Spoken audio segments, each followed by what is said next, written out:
Frankenstein, or the Modern Prometheus, by Mary Shelley. Letters 1 to 3. St. Petersburg, December 11th, in an undisclosed year in the 18th century. To Mrs. Saville, England. You will rejoice to hear that no disaster has accompanied the commencement of an enterprise which you have regarded with such evil forebodings. I arrived here yesterday, and my first task is to assure my dear sister of my welfare and increasing confidence in the success of my undertaking. I am already far north of London, and as I walk in the streets of Petersburg, I feel a cold northern breeze play upon my cheeks, which braces my nerves and fills me with delight. Do you understand this feeling? This breeze, which has travelled from the regions towards which I am advancing, gives me a foretaste of those icy climes. Inspirited by this wind of promise, my daydreams become more fervent and vivid. I try in vain to be persuaded that the pole is the seat of frost and desolation. It ever presents itself to my imagination as the region of beauty and delight. There, Margaret, the sun is forever visible, its broad disk just skirting the horizon and diffusing a perpetual splendor. There, for with your leave, my sister, I will put some trust in preceding navigators. There snow and frost are banished, and sailing over a calm sea, we may be wafted to a land surpassing in wonders and in beauty every region hitherto discovered on the habitable globe. Its productions and features may be without example, as the phenomena of the heavenly bodies undoubtedly are in those undiscovered solitudes. What may not be expected in a country of eternal light? I may there discover the wondrous power which attracts the needle, and may regulate 1,000 celestial observations that require only this voyage to render their seeming eccentricities consistent forever. I shall satiate my ardent curiosity with the sight of a part of the world never before visited, and may tread a land never before imprinted by the foot of man. There are my enticements, and they are sufficient to conquer all fear of danger or death, and to induce me to commence this laborious voyage with the joy a child feels when he embarks in a little boat with his holiday mates on an expedition of discovery up his native river. But supposing all these conjectures to be false, you cannot contest the inestimable benefit which I shall confer on all mankind to the last generation by discovering a passage near the pole to all those countries, to reach which at present so many months are requisite, or by ascertaining the secret of the magnet, which, if all possible, can only be effected by an undertaking such as mine. These reflections have dispelled the agitation with which I began my letter, and I feel my heart glow with an enthusiasm which elevates me to heaven, for nothing contributes so much to tranquillize the mind as a steady purpose, a point on which the soul may fix its intellectual eye. This expedition has been the favorite dream of my early years. I have read with ardor the accounts of the various voyages which have been made in the prospect of arriving at the North Pacific Ocean through the seas which surround the pole. You may remember that a history of all the voyages made for purposes of discovery composed the whole of our good Uncle Thomas's library. My education was neglected, and my familiarity with them increased that regret which I had felt as a child on learning that my father's dying injunction had forbidden my uncle to allow me to embark in a seafaring life. These visions faded when I perused for the first time, those poets whose effusions entranced my soul and lifted it to heaven.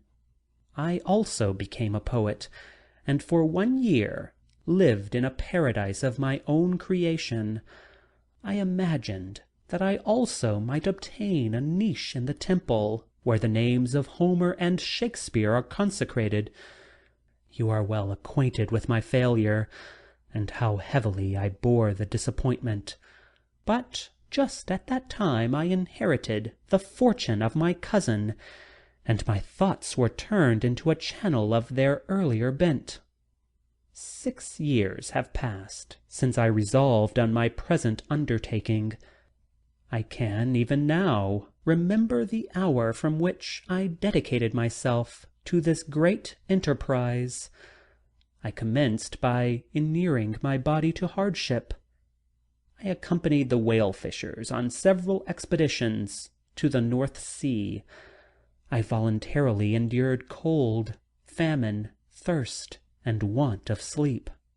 I often worked harder than the common sailors during the day, and devoted my nights to the study of mathematics, the theory of medicine, and those branches of physical science from which a naval adventurer might derive the great practical advantage. Twice I actually hired myself as an undermate in a Greenland whaler, and acquitted myself to admiration. I must own I felt a little proud when my captain offered me the second dignity in the vessel, and entreated me to remain with the greatest earnestness. So valuable did he consider my services. And now, dear Margaret, do I not deserve to accomplish some great purpose?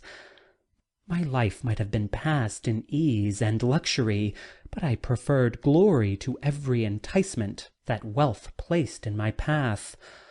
Oh, that some encouraging voice would answer in the affirmative! My courage and my resolution is firm, but my hopes fluctuate, and my spirits are often depressed.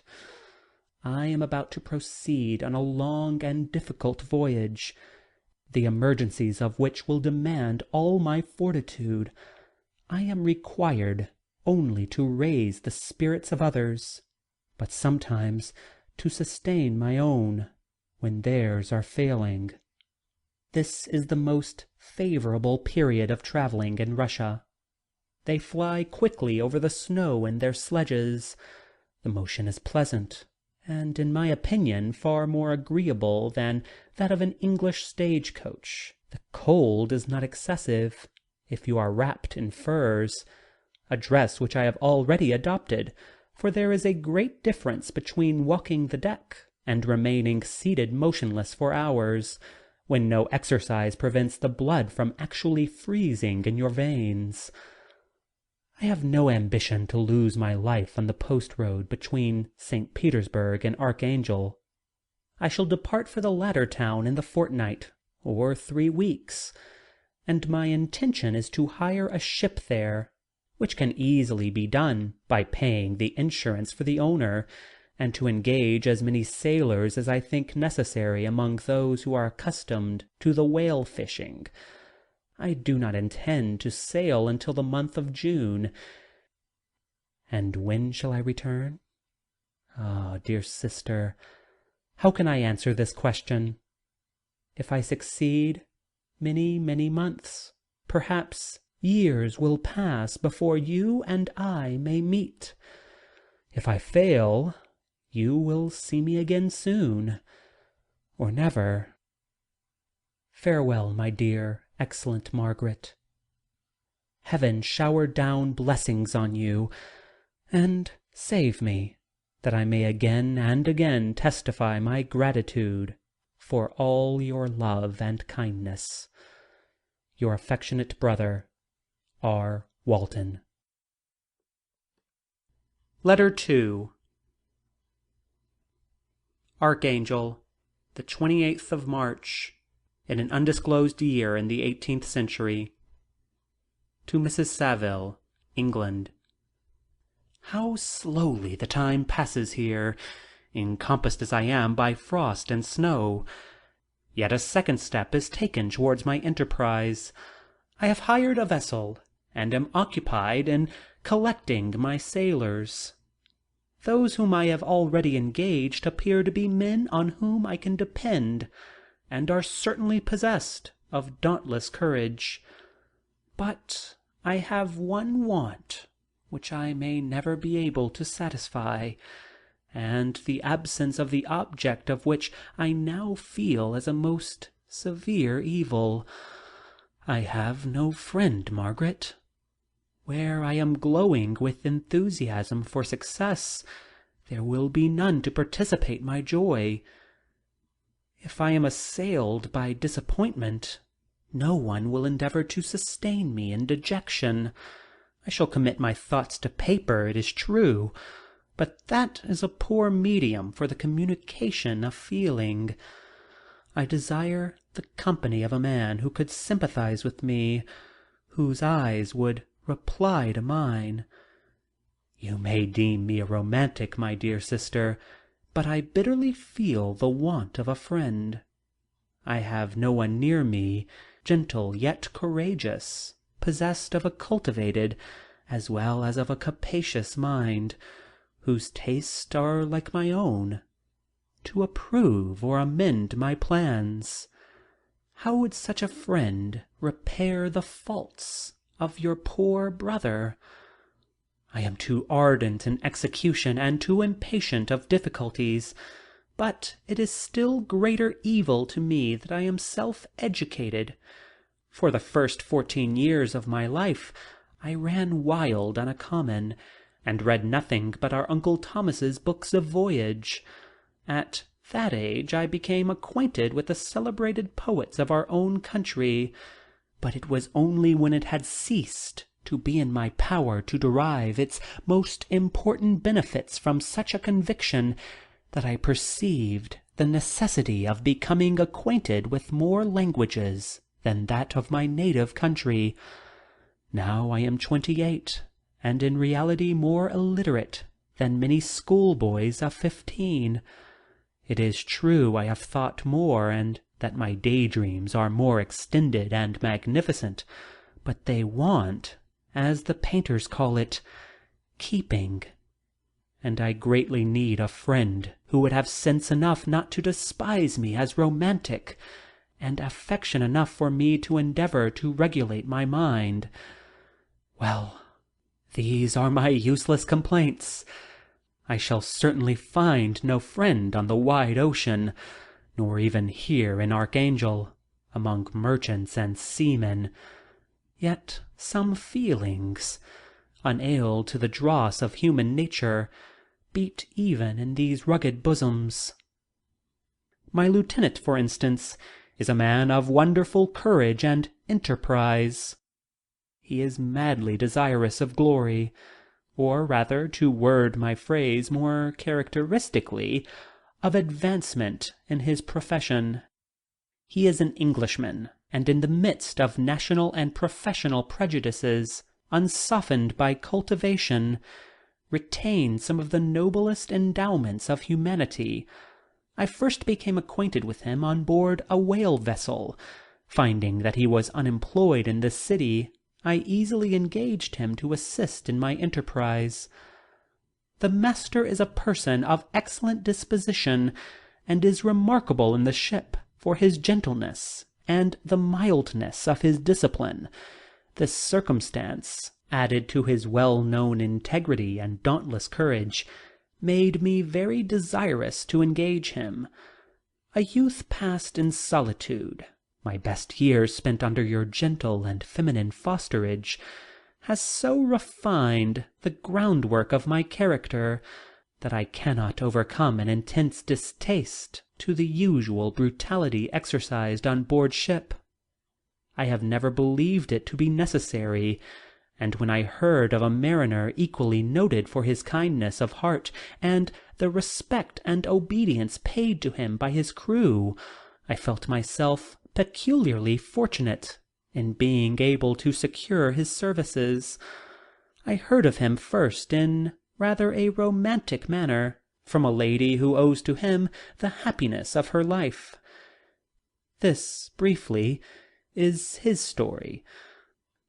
Some years ago he loved a young Russian lady of moderate fortune, and having amassed a considerable sum of prize money, the father of the girl consented to the match. He saw his mistress once before the destined ceremony, but she was bathed in tears, and, throwing herself at his feet, entreated him to spare her, confessing at the same time that she loved another, but that he was poor, and that her father would never consent to the union. My generous friend reassured the suppliant, and on being informed of the name of her lover, instantly abandoned his pursuit. He had already bought a farm with his money, on which he had designed to pass the remainder of his life, but he bestowed the whole on his rival, together with the remains of his prize money, to purchase stock, and then himself solicited the young woman's father to consent to her marriage with her lover.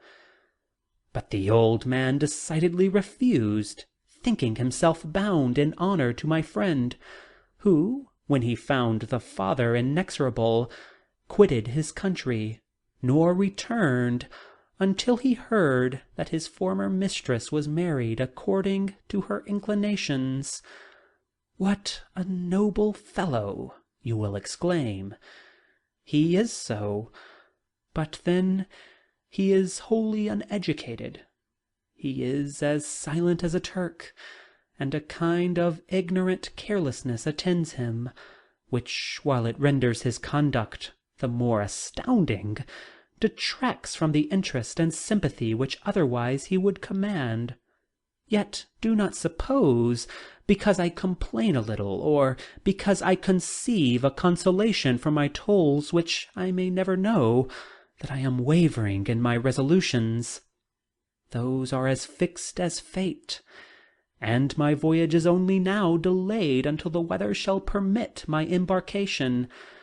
The winter has been dreadfully severe, but the spring promises well, and it is considered as a remarkably early season, so that perhaps I may sail sooner than I expected. I shall do nothing rashly. You know me sufficiently to confide in my prudence and considerations whenever the safety of others is committed to my care. I cannot describe to you my sensations on the near prospect of my undertaking. It is impossible to communicate to you a conception of the trembling sensation, half pleasurable and half fearful, with which I am preparing to depart. I am going to unexplored regions, to the land of mist and snow, but I shall kill no albatross. Therefore do not be alarmed for my safety, or if I should come back to you as worn and woeful as the ancient mariner. You will smile at my allusion, but I will disclose a secret. I have often attributed my attachment to, my passionate enthusiasm for, the dangerous mysteries of the ocean, to that production of the most imaginative of modern poets. There is something at work in my soul which I do not understand. I am practically industrious, painstaking, a workman to execute with perseverance and labor, but besides this there is a love for the marvelous, a belief in the marvelous, intertwined in all my projects, which hurries me out of the common pathways of men, even to the wild seas and unvisited regions I am about to explore. But to return to dearer considerations, shall I meet you again, after having traversed immense seas, and returned by the most southern cape of Africa or America? I dare not expect such success, yet I cannot bear to look on the reverse of the picture. Continue for the present to write to me by every opportunity. I may receive your letters on some occasions, when I need them most to support my spirits. I love you very tenderly. Remember me with affection, should you never hear from me again. Your affectionate brother, Robert Walton. Letter 3. July 7th, in an undisclosed year, in the 18th century. To Mrs. Saville, England. My dear sister, I write a few lines in haste to say that I am safe and well advanced on my voyage. This letter will reach England by a merchantman, now on its homeward voyage from Archangel, more fortunate than I, who may not see my native land, perhaps for many years. I am, however, in good spirits. My men are bold and apparently firm of purpose, nor do the floating sheets of ice that continually pass us, indicating the dangers of the region towards which we are advancing, appear to dismay them. We have already reached a very high latitude, but it is the height of summer, and although not so warm as in England, the southern gales, which blow us speedily towards those shores which I so ardently desire to attain, breathe a degree of renovating warmth which I had not expected. No incidents have hitherto befallen us that would make a figure in a letter. One or two stiff gales and the springing of a leak are accidents which experienced navigators scarcely remember to record, and I shall be well content if nothing worse happen to us during our voyage. Adieu, my dear Margaret. Be assured that for my own sake, as well as yours, I will not rashly encounter danger. I will be cool, persevering, and prudent. But success shall crown my endeavours. Wherefore not? Thus far I have gone, tracing a secure way over the pathless seas, the very stars themselves being witnesses and testimonies of my triumph. Why not still proceed over the untamed yet obedient element? What can stop the determined heart and resolved will of man? My swollen heart involuntarily pours itself out thus, but I must finish. Heaven bless my beloved sister. R.W. Letter 4. August 5th, in an undisclosed year in the 18th century. To Mrs. Saville, England. So strange an accident has happened to us that I cannot forbear recording it, although it is very probable that you will see me before these papers can come into your possession. Last Monday, July 31st, we were nearly surrounded by ice, which closed in the ship on all sides, scarcely leaving her the sea-room in which she floated. Our situation was somewhat dangerous, especially as we were compassed round by a very thick fog. We accordingly lay to, hoping that some change would take place in the atmosphere and weather. About 2 o'clock the mist cleared away, and we beheld, stretched out in every direction, vast and irregular plains of ice, which seemed to have no end. Some of my comrades groaned, and my own mind began to grow watchful with anxious thoughts, when a strange sight suddenly attracted our attention and diverted our solicitude from our own situation. We perceived a low carriage, fixed on a sledge and drawn by dogs, pass on towards the north at a distance of 1/2 mile. A being which had the shape of a man, but apparently of gigantic stature, sat in the sledge and guided the dogs. We watched the rapid progress of the traveller with our telescopes until he was lost among the distant inequalities of the ice. This appearance excited our unqualified wonder.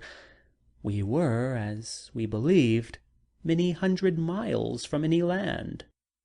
But this apparition seemed to denote that it was not in reality so distant as we supposed. Shut in, however, by ice, it was impossible to follow his track, which we had observed with the greatest attention. About 2 hours after this occurrence we heard the ground sea, and before the night the ice broke and freed our ship. We, however, lay to until the morning, fearing to encounter in the dark those large loose masses which float about after the breaking up of the ice. I profited of this time to rest for a few hours. In the morning, however, as soon as it was light, I went upon deck and found all the sailors busy on one side of the vessel, apparently talking to someone in the sea. It was in fact a sledge, like that we had seen before, which had drifted towards us in the night on a large fragment of ice. Only one dog remained alive, but there was a human being within it whom the sailors were persuading to enter the vessel. He was not, as the other travellers seemed to be, a savage inhabitant of some undiscovered island, but a European. When I appeared on deck, the master said, "Here is our captain, and he will not allow you to perish on the open sea." On perceiving me, the stranger addressed me in English, although with a foreign accent. "Before I come on board your vessel," said he, "will you have the kindness to inform me whither you are bound?" You may conceive my astonishment on hearing such a question addressed to me from a man on the brink of destruction, and to whom I should have supposed that my vessel would have been a resource which he would not have exchanged for the most precious wealth the earth can afford. I replied, however, that we were on a voyage of discovery towards the northern pole. Upon hearing this, he appeared satisfied, and consented to come on board. Good God, Margaret, if you had seen the man who thus capitulated for his safety, your surprise would have been boundless. His limbs were nearly frozen, and his body dreadfully emaciated by fatigue and suffering. I never saw a man in so wretched a condition. We attempted to carry him into the cabin, but as soon as he had quitted the fresh air, he fainted. We accordingly brought him back to the deck, and restored him to animation by rubbing him with brandy, and forcing him to swallow a small quantity. As soon as he showed signs of life, we wrapped him in blankets, and placed him near the chimney of the kitchen stove. By slow degrees he recovered, and ate a little soup, which restored him wonderfully. 2 days passed in this manner before he was able to speak, and I often feared that his sufferings had deprived him of understanding.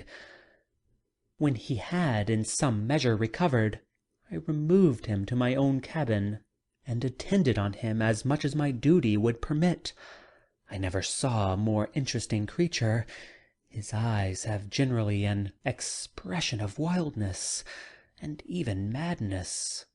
But there are moments when, if anyone performs an act of kindness towards him, or does him any the most trifling service, his whole countenance is lighted up, as it were, with a beam of benevolence and sweetness that I never saw equalled. But he is generally melancholy and despairing, and sometimes he gnashes his teeth, as if impatient of the weight of woes that oppresses him. When my guest was a little recovered, I had great trouble to keep him off the men, who wished to ask him 1,000 questions.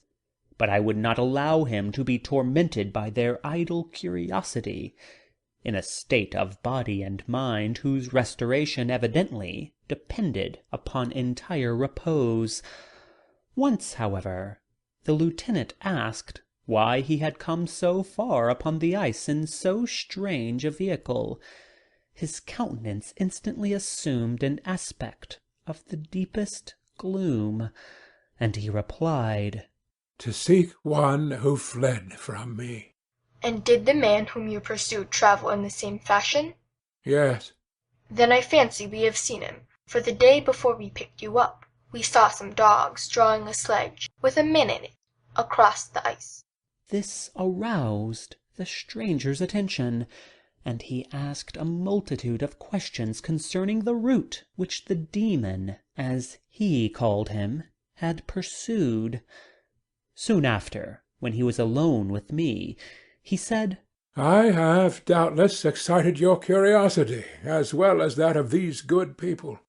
But you are too considerate to make inquiries. Certainly, it would indeed be very impertinent and inhuman in me to trouble you with any inquisitiveness of mine. And yet you rescued me from a strange and perilous situation. You have benevolently restored me to life. Soon after this, he inquired if I thought that the breaking up of the ice had destroyed the other sledge. I replied that I could not answer with any degree of certainty, for the ice had not broken until near midnight, and the traveller might have arrived at a place of safety before that time, but of this I could not judge. From this time a new spirit of life animated the decaying frame of the stranger. He manifested the greatest eagerness to be upon deck, to watch for the sledge which had before appeared. But I have persuaded him to remain in the cabin, for he is far too weak to sustain the rawness of the atmosphere. I have promised that someone should watch for him and give him instant notice if any new object should appear in sight. Such is my journal of what relates to this strange occurrence up to the present day. The stranger has gradually improved in health, but is very silent, and appears uneasy when anyone except myself enters his cabin. Yet his manners are so conciliating and gentle that the sailors are all interested in him, although they have had very little communications with him. For my own part, I begin to love him as a brother, and his constant and deep grief fills me with sympathy and compassion. He must have been a noble creature in his better days, being even now in wreck so attractive and amiable. I said in one of my letters, my dear Margaret, that I should find no friend on the wide ocean. Yet I have found a man who, before his spirit had been broken by misery, I should have been happy to have possessed as the brother of my heart. I shall continue my journal concerning the stranger at intervals, should I have any fresh incidents to report. August 13th. In an undisclosed year in the 18th century. My affection for my guest increases every day. He excites at once my admiration and my pity to an astonishing degree. How can I see so noble a creature destroyed by misery without feeling the most poignant grief? He is so gentle, yet so wise. His mind is so cultivated, and when he speaks, although his words are cold with the choicest art, yet they flow with rapidity and unparalleled eloquence. He is now much recovered from his illness, and is continually on deck, apparently watching for the sledge that preceded his own. Yet, although unhappy, he is not so utterly occupied by his own misery, but that he interests himself deeply in the projects of others. He has frequently conversed with me on mine, which I have communicated to him without disguise. He entered attentively into all my arguments in favor of my eventual success, and into every minute detail of the measures I had taken to secure it. I was easily led by the sympathy which he evinced to use the language of my heart, to give utterance to the burning ardor of my soul. and to say with all the fervor that warmed me how gladly I would sacrifice my fortune, my existence, my every hope, to the furtherance of my enterprise. One man's life or death were but a small price to pay for the acquirement of the knowledge which I sought, for the dominion I should acquire and transmit over the elemental foes of our race. As I spoke, a dark gloom spread over my listener's countenance. At first I perceived that he tried to suppress his emotion. He placed his hands before his eyes, and my voice quivered and failed me as I beheld tears trickle fast from between his fingers. A groan burst from his heaving breast. I paused. At length he spoke, in broken accents. "Unhappy man! Do you share my madness? Have you drunk also of the intoxicating draught? Hear me. Let me reveal my tale, and you will dash the cup from your lips." Such words, you may imagine, strongly excited my curiosity. But the paroxysm of grief that had seized the stranger overcame my weakened powers, and many hours of repose and tranquil conversation were necessary to restore his composure. Having conquered the voice of his feelings, he appeared to despise himself for being the slave of passion, and quelling the dark tyranny of despair, he led me again to converse concerning myself personally. He asked me the history of my early years. The tale was quickly told, but it awakened various trains of reflection. I spoke of my desire of finding a friend, of my thirst for a more intimate sympathy with a fellow mind than had ever fallen to my lot, and expressed my conviction that a man could boast of little happiness who did not enjoy this blessing.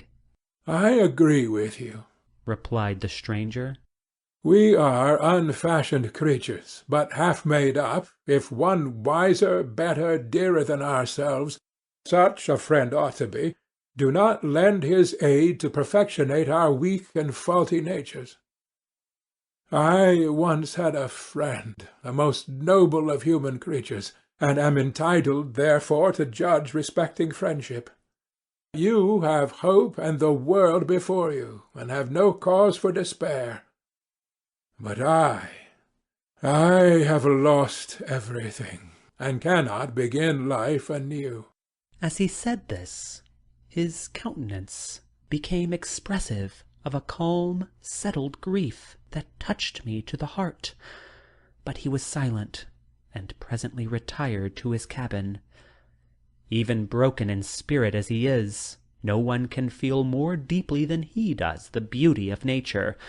The starry sky, the sea, and every sight afforded by these wonderful regions seems still to have the power of elevating his soul from earth. Such a man has a double existence.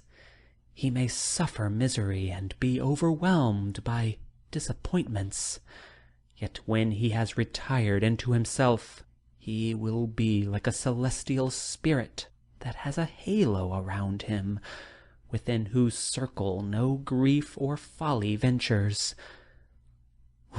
Will you smile at the enthusiasm I express concerning this divine wanderer? You wonder. You would not if you saw him. You have been tutored and refined by books and retirement from the world, and you are therefore rendered somewhat fastidious. But this only renders you the more fit to appreciate the extraordinary merits of this wonderful man.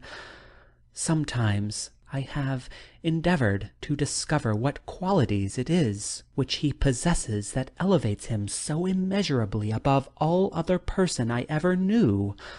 I believe it to be an intuitive discernment, a quick but never-failing power of judgment, a penetration into the causes of things, unequalled for clearness and precision. Add to this a facility of expression, and a voice whose varied intonations are soul-subduing music. August 19th, in an undisclosed year in the 18th century. Yesterday, the stranger said to me, "You may easily perceive, Captain Walton, that I have suffered great and unparalleled misfortunes. I had determined at one time the memory of these evils should die with me, but you have won me to alter my determination. You seek for knowledge and wisdom, as I once did, and I ardently hope that the gratification of your wishes may not be a serpent to sting you, as mine has been. I do not know that the relation of my disasters will be useful to you. Yet, when I reflect that you are pursuing the same course, exposing yourself to the same dangers which have rendered me what I am, I imagine that you may deduce an apt moral from my tale, one that may direct you if you succeed in your undertaking, and console you in case of failure. Prepare to hear of occurrences which are usually deemed marvellous. Were we among the tamer scenes of nature, I might fear to encounter your unbelief, perhaps your ridicule. But many things will appear possible in these wild and mysterious regions, which would provoke the laughter of those unacquainted with the ever-varied powers of nature. Nor can I doubt but that my tale conveys in its series internal evidence of the truth of the events of which it is composed. You may easily imagine that I was much gratified by the offered communication, yet I could not endure that he should renew his grief by a recital of his misfortunes. I felt the greatest eagerness to hear the promised narrative, partly from curiosity, and partly from a strong desire to ameliorate his fate, if it were in my power. I expressed these feelings in my answer. "I thank you," he replied, "for your sympathy, but it is useless. My fate is nearly fulfilled. I wait but for one event, and then I shall repose in peace. I understand your feeling," continued he, perceiving that I wished to interrupt him. "but you are mistaken, my friend, if thus you will allow me to name you. Nothing can alter my destiny. Listen to my history, and you will perceive how irrevocably it is determined." He then told me that he would commence his narrative the next day, when I should be at leisure. This promise drew from me the warmest thanks. I have resolved every night, when I am not imperatively occupied by my duties, to record, as nearly as possible in his own words, what he has related during the day. If I should be engaged, I will at least make notes. This manuscript will doubtless afford you the greatest pleasure, but to me, who know him, and who hear it from his own lips, with what interest and sympathy shall I read it in some future day? Even now, as I commence my task, his full-toned voice swells in my ears, his lustrous eyes dwell on me with all their melancholy sweetness. I see his thin hand raised in animation, while the lineaments of his face are radiated by the soul within. Strange and harrowing must be his story, frightful the storm which embraced the gallant vessel on its course, and wrecked it thus. Chapter 1. I am by birth a Genevese, and my family is one of the most distinguished of that republic. My ancestors had been for many years councillors and syndics, and my father had filled several public situations with honour and reputation. He was respected by all who knew him for his integrity and indefatigable attention to public business. He passed his younger days perpetually occupied by the affairs of his country. A variety of circumstances had prevented his marrying early, nor was it until the decline of life that he became a husband and the father of a family. As the circumstances of his marriage illustrate his character, I cannot refrain from relating them. One of his most intimate friends was a merchant, who, from a flourishing state, fell, with numerous mischances, into poverty. This man, whose name was Beaufort, was of a proud and unbending disposition, and could not bear to live in poverty and oblivion in the same country where he had formerly been distinguished for his rank and magnificence. Having paid his debts, therefore, in the most honourable manner, he retreated with his daughter to the town of Lucerne, where he lived unknown and in wretchedness. My father loved Beaufort with the truest friendship, and was deeply grieved by his retreat into these unfortunate circumstances. He bitterly deplored the false pride which led his friend to a conduct so little worthy of the affection that united them. He lost no time in endeavouring to seek him out, with the hope of persuading him to begin the world again through his credit and assistance. Beaufort had taken effectual measures to conceal himself, and it was 10 months before my father discovered his abode. Overjoyed at this discovery, he hastened to the house, which was situated in a mean street near the Reuss.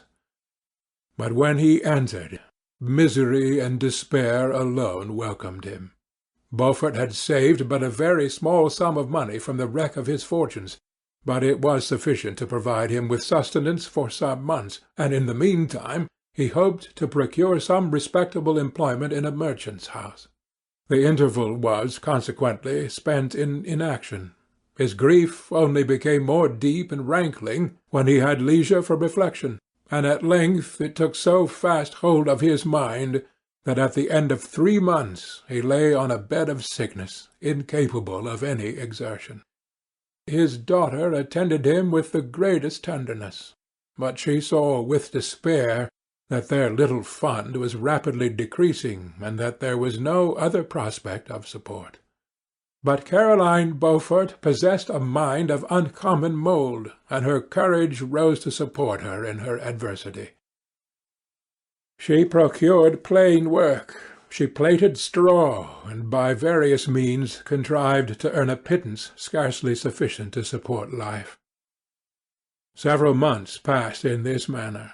Her father grew worse. Her time was more entirely occupied in attending him. Her means of subsistence decreased, and in the 10th month her father died in her arms, leaving her an orphan and a beggar. This last blow overcame her, and she knelt by Beaufort's coffin weeping bitterly, when my father entered the chamber. He came like a protecting spirit to the poor girl, who committed herself to his care, and after the interment of his friend he conducted her to Geneva and placed her under the protection of a relation. 2 years after this event, Caroline became his wife. There was a considerable difference between the ages of my parents, but this circumstance seemed to unite them only closer in bonds of devoted affection. There was a sense of justice in my father's upright mind which rendered it necessary that he should approve highly to love strongly. Perhaps during former years he had suffered from the late discovered unworthiness of one beloved, and so was disposed to set a greater value on tried worth. There was a show of gratitude and worship in his attachment to my mother, differing wholly from the doting fondness of age, for it was inspired by reverence for her virtues and a desire to be the means of, in some degree, recompensing her for the sorrows she had endured, but which gave inexpressible grace to his behaviour to her. Everything was made to yield to her wishes and her convenience. He strove to shelter her, as a fair exotic is sheltered by the gardener, from every rougher wind, and to surround her with all that could tend to excite pleasurable emotion in her soft and benevolent mind. Her health, and even the tranquillity of her hitherto constant spirit, had been shaken by what she had gone through. During the 2 years that had elapsed previous to their marriage, my father had gradually relinquished all his public functions, and immediately after their union they sought the pleasant climate of Italy and the change of scene and interest attendant on a tour through that land of wonders, as a restorative for her weakened frame. From Italy they visited Germany and France. I, their eldest child, was born at Naples, and as an infant accompanied them in their rambles. I remained for several years their only child. Much as they were attached to each other, they seemed to draw inexhaustible stores of affection from a very mine of love to bestow them upon me. My mother's tender caresses and my father's smile of benevolent pleasure while regarding me are my first recollections. I was their plaything and their idol, and something better, their child, the innocent and helpless creature bestowed on them by heaven, whom to bring up to good, and whose future lot it was their hands to direct to happiness or misery, according as they fulfilled their duties towards me. With this deep consciousness of what they owed towards the being to which they had given life, added to the active spirit of tenderness that animated both, it may be imagined that while during every hour of my infant life I received a lesson of patience, of charity, and of self-control, I was so guided by a silken cord that all seemed but one train of enjoyment to me. For a long time I was their only care. My mother had much desired to have a daughter, but I continued their single offspring. When I was about 5 years old, while making an excursion beyond the frontiers of Italy, they passed a week on the shores of the Lake of Como.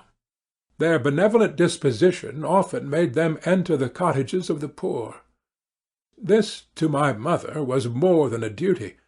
It was a necessity, a passion, remembering what she had suffered and how she had been relieved, for her to act in her turn the guardian angel to the afflicted.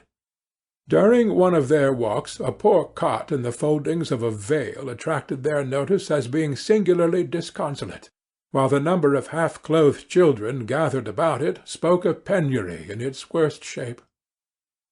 One day, when my father had gone by himself to Milan, my mother, accompanied by me, visited this abode. She found a peasant and his wife, hard-working, bent down by care and labour, distributing a scanty meal to 5 hungry babes. Among these there was one which attracted my mother far above all the rest. She appeared of different stock. The 4 others were dark-eyed, hardy little vagrants. This child was thin and very fair. Her hair was the brightest living gold, and despite the poverty of her clothing, seemed to set a crown of distinction on her head. Her brow was clear and ample, her blue eyes cloudless, and her lips and the moulding of her face so expressive of sensibility and sweetness that none could behold her without looking on her as of a distinct species, a being heaven-sent and bearing a celestial stamp in all her features. The peasant woman, perceiving that my mother fixed eyes of wonder and admiration on this lovely girl, eagerly communicated her history. She was not her child, but the daughter of a Milanese nobleman. Her mother was a German, and had died on giving her birth. The infant had been placed with these good people to nurse. They were better off then.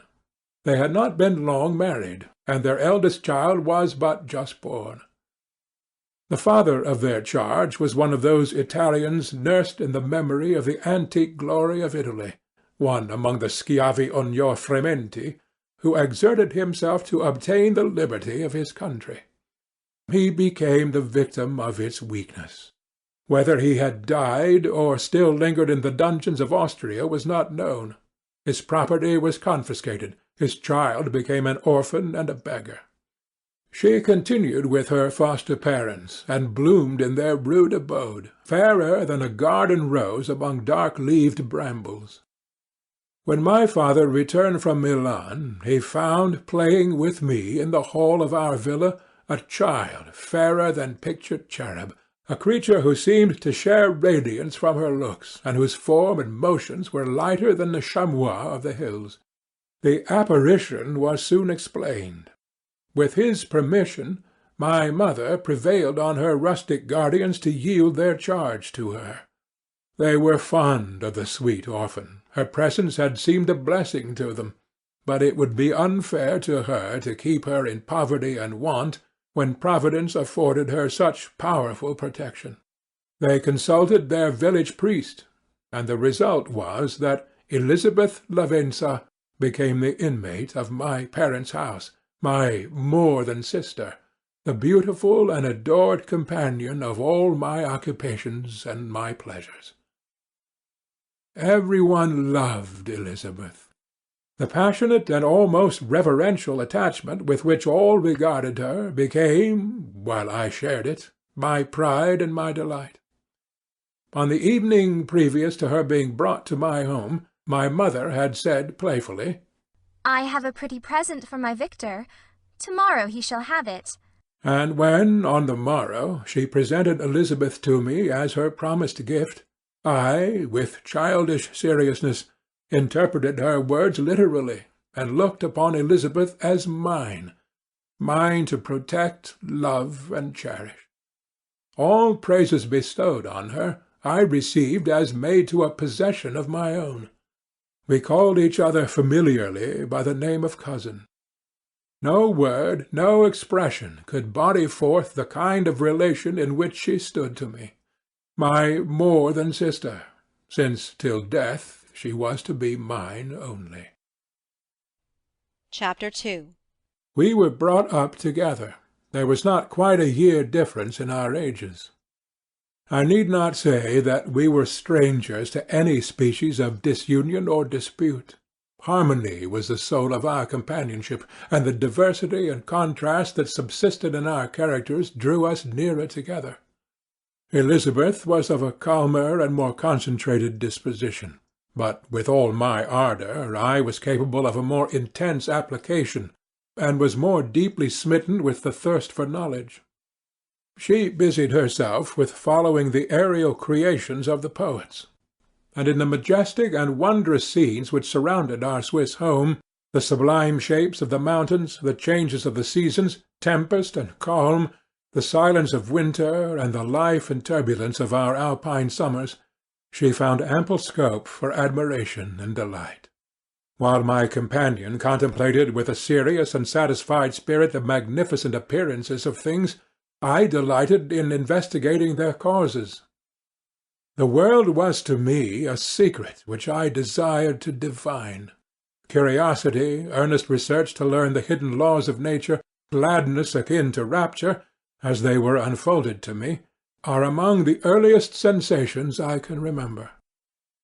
On the birth of a second son, my junior by 7 years, my parents gave up entirely their wandering life and fixed themselves in their native country. We possessed a house in Geneva and a campagna in Bellerive, the eastern shore of the lake, at the distance of rather more than a league from the city. We resided principally in the latter, and the lives of my parents were passed in considerable seclusion. It was my temper to avoid a crowd, and to attach myself fervently to a few. I was indifferent, therefore, to my schoolfellows in general, but I united myself in the bonds of the closest friendship to one among them. Henry Clerval was the son of a merchant of Geneva. He was a boy of singular talent and fancy. He loved enterprise, hardship, and even danger for its own sake.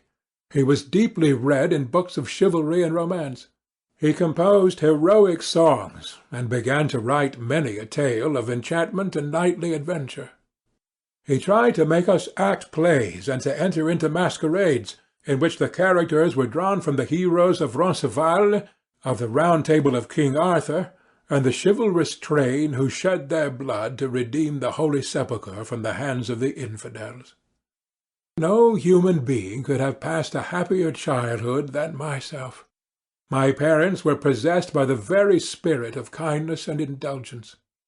We felt that they were not the tyrants to rule our lot according to their caprice, but the agents and creators of all the many delights which we enjoyed. When I mingled with other families, I distinctly discerned how peculiarly fortunate my lot was, and gratitude assisted the development of filial love.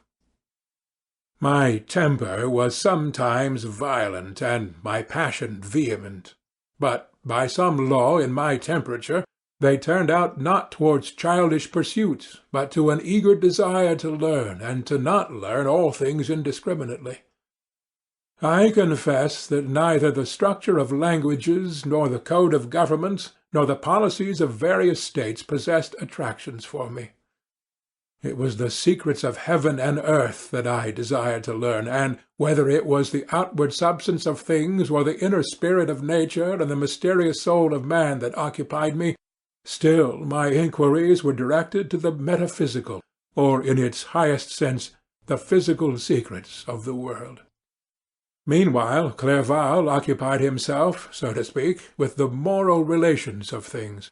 The busy stage of life, the virtues of heroes, and the actions of men were his theme, and his hope and his dream was to become one among those whose names are recorded in story as the gallant and adventurous benefactors of our species. The saintly soul of Elizabeth shone like a shrine-dedicated lamp in our peaceful home.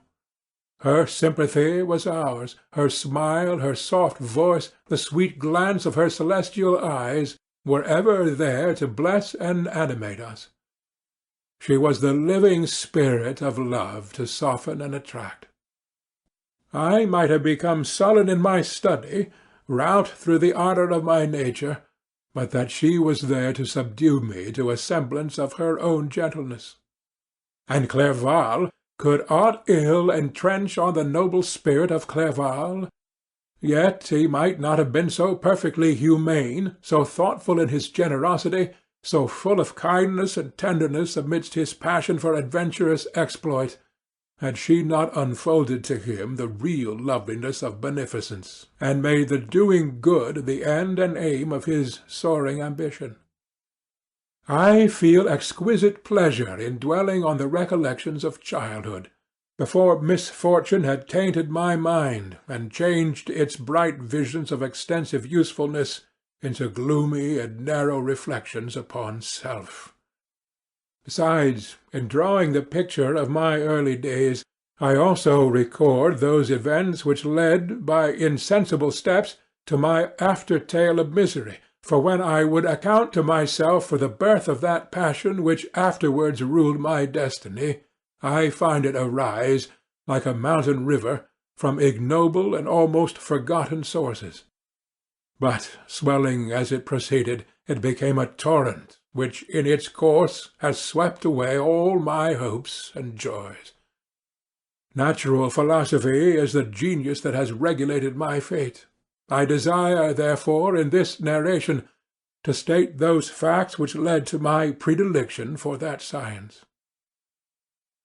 When I was 13 years of age, we all went on a party of pleasure to the baths near Thonon.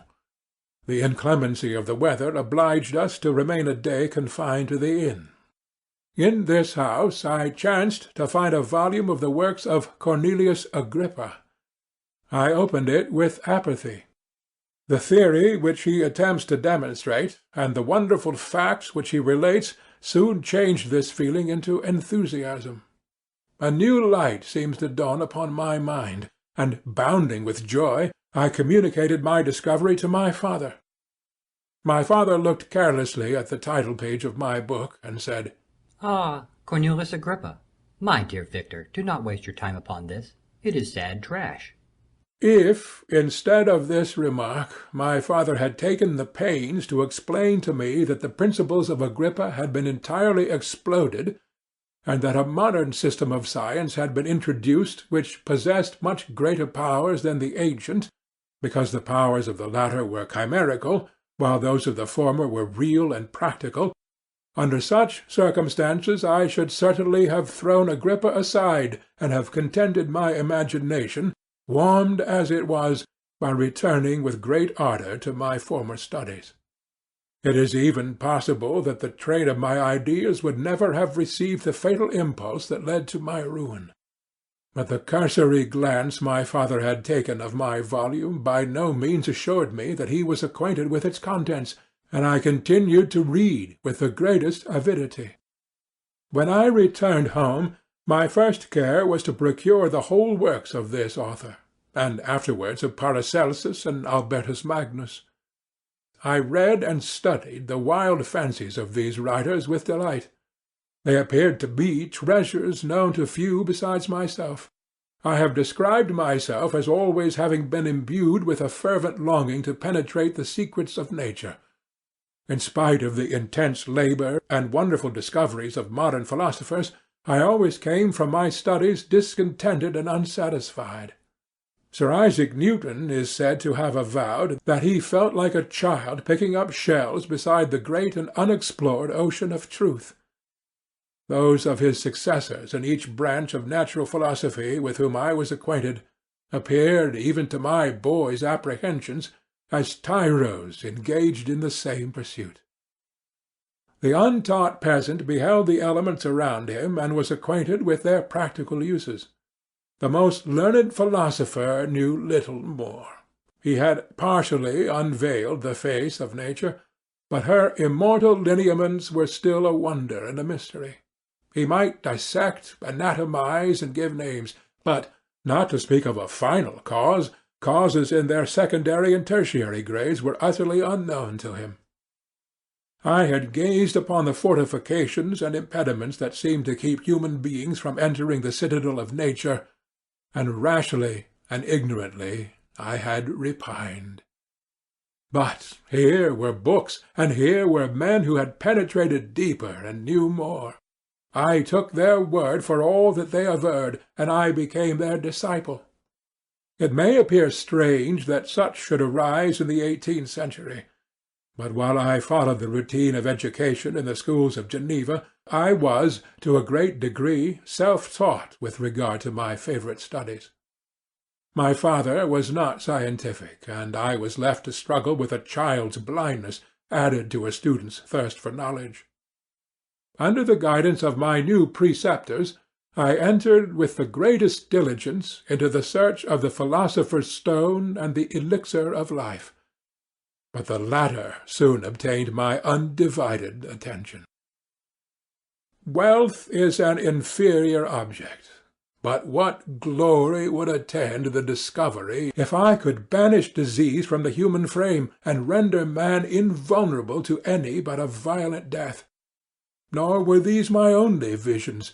The raising of ghosts or devils was a promise liberally accorded by my favourite authors, the fulfilment of which I most eagerly sought. And if my incantations were always unsuccessful, I attributed the failure rather to my own experience and mistake than to a want of skill or fidelity in my instructors. And thus for a time I was occupied by exploded systems, mingling like an unadept 1,000 contradictory theories, and floundering desperately in a very slough of multifarious knowledge, guided by an ardent imagination and childish reasoning, till an accident again changed the current of my ideas. When I was about 15 years old, we had retired to our house near Bellerive, when we witnessed a most violent and terrible thunderstorm. It advanced from behind the mountains of Jura, and the thunder burst at once with frightful loudness from various quarters of the heavens. I remained, while the storm lasted, watching its progress with curiosity and delight. As I stood at the door, on a sudden I beheld a stream of fire issue from an old and beautiful oak, which stood about 20 yards from our house, and so soon as the dazzling light vanished, the oak had disappeared, and nothing remained but a blasted stump. When we visited it the next morning, we found the tree shattered in a singular manner. It was not splintered by the shock, but entirely reduced to thin ribbons of wood. I never beheld anything so utterly destroyed. Before this, I was not unacquainted with the more obvious laws of electricity. On this occasion a man of great research in natural philosophy was with us, and excited by this catastrophe, he entered on the explanation of a theory which he had formed, on the subject of electricity and galvanism, which was at once new and astonishing to me. All that he said threw greatly into the shade Cornelius Agrippa, Albertus Magnus, and Paracelsus, the lords of my imagination. But by some fatality the overthrow of these men disinclined me to pursue my accustomed studies. It seemed to me as if nothing would or could ever be known. All that had so long engaged my attention suddenly grew despicable. By one of those caprices of the mind which we are perhaps most subject to in early youth, I at once gave up my former occupations, set down natural history and all its progeny as a deformed and abortive creation, and entertained the great disdain for a would-be science which could never even step within the threshold of real knowledge.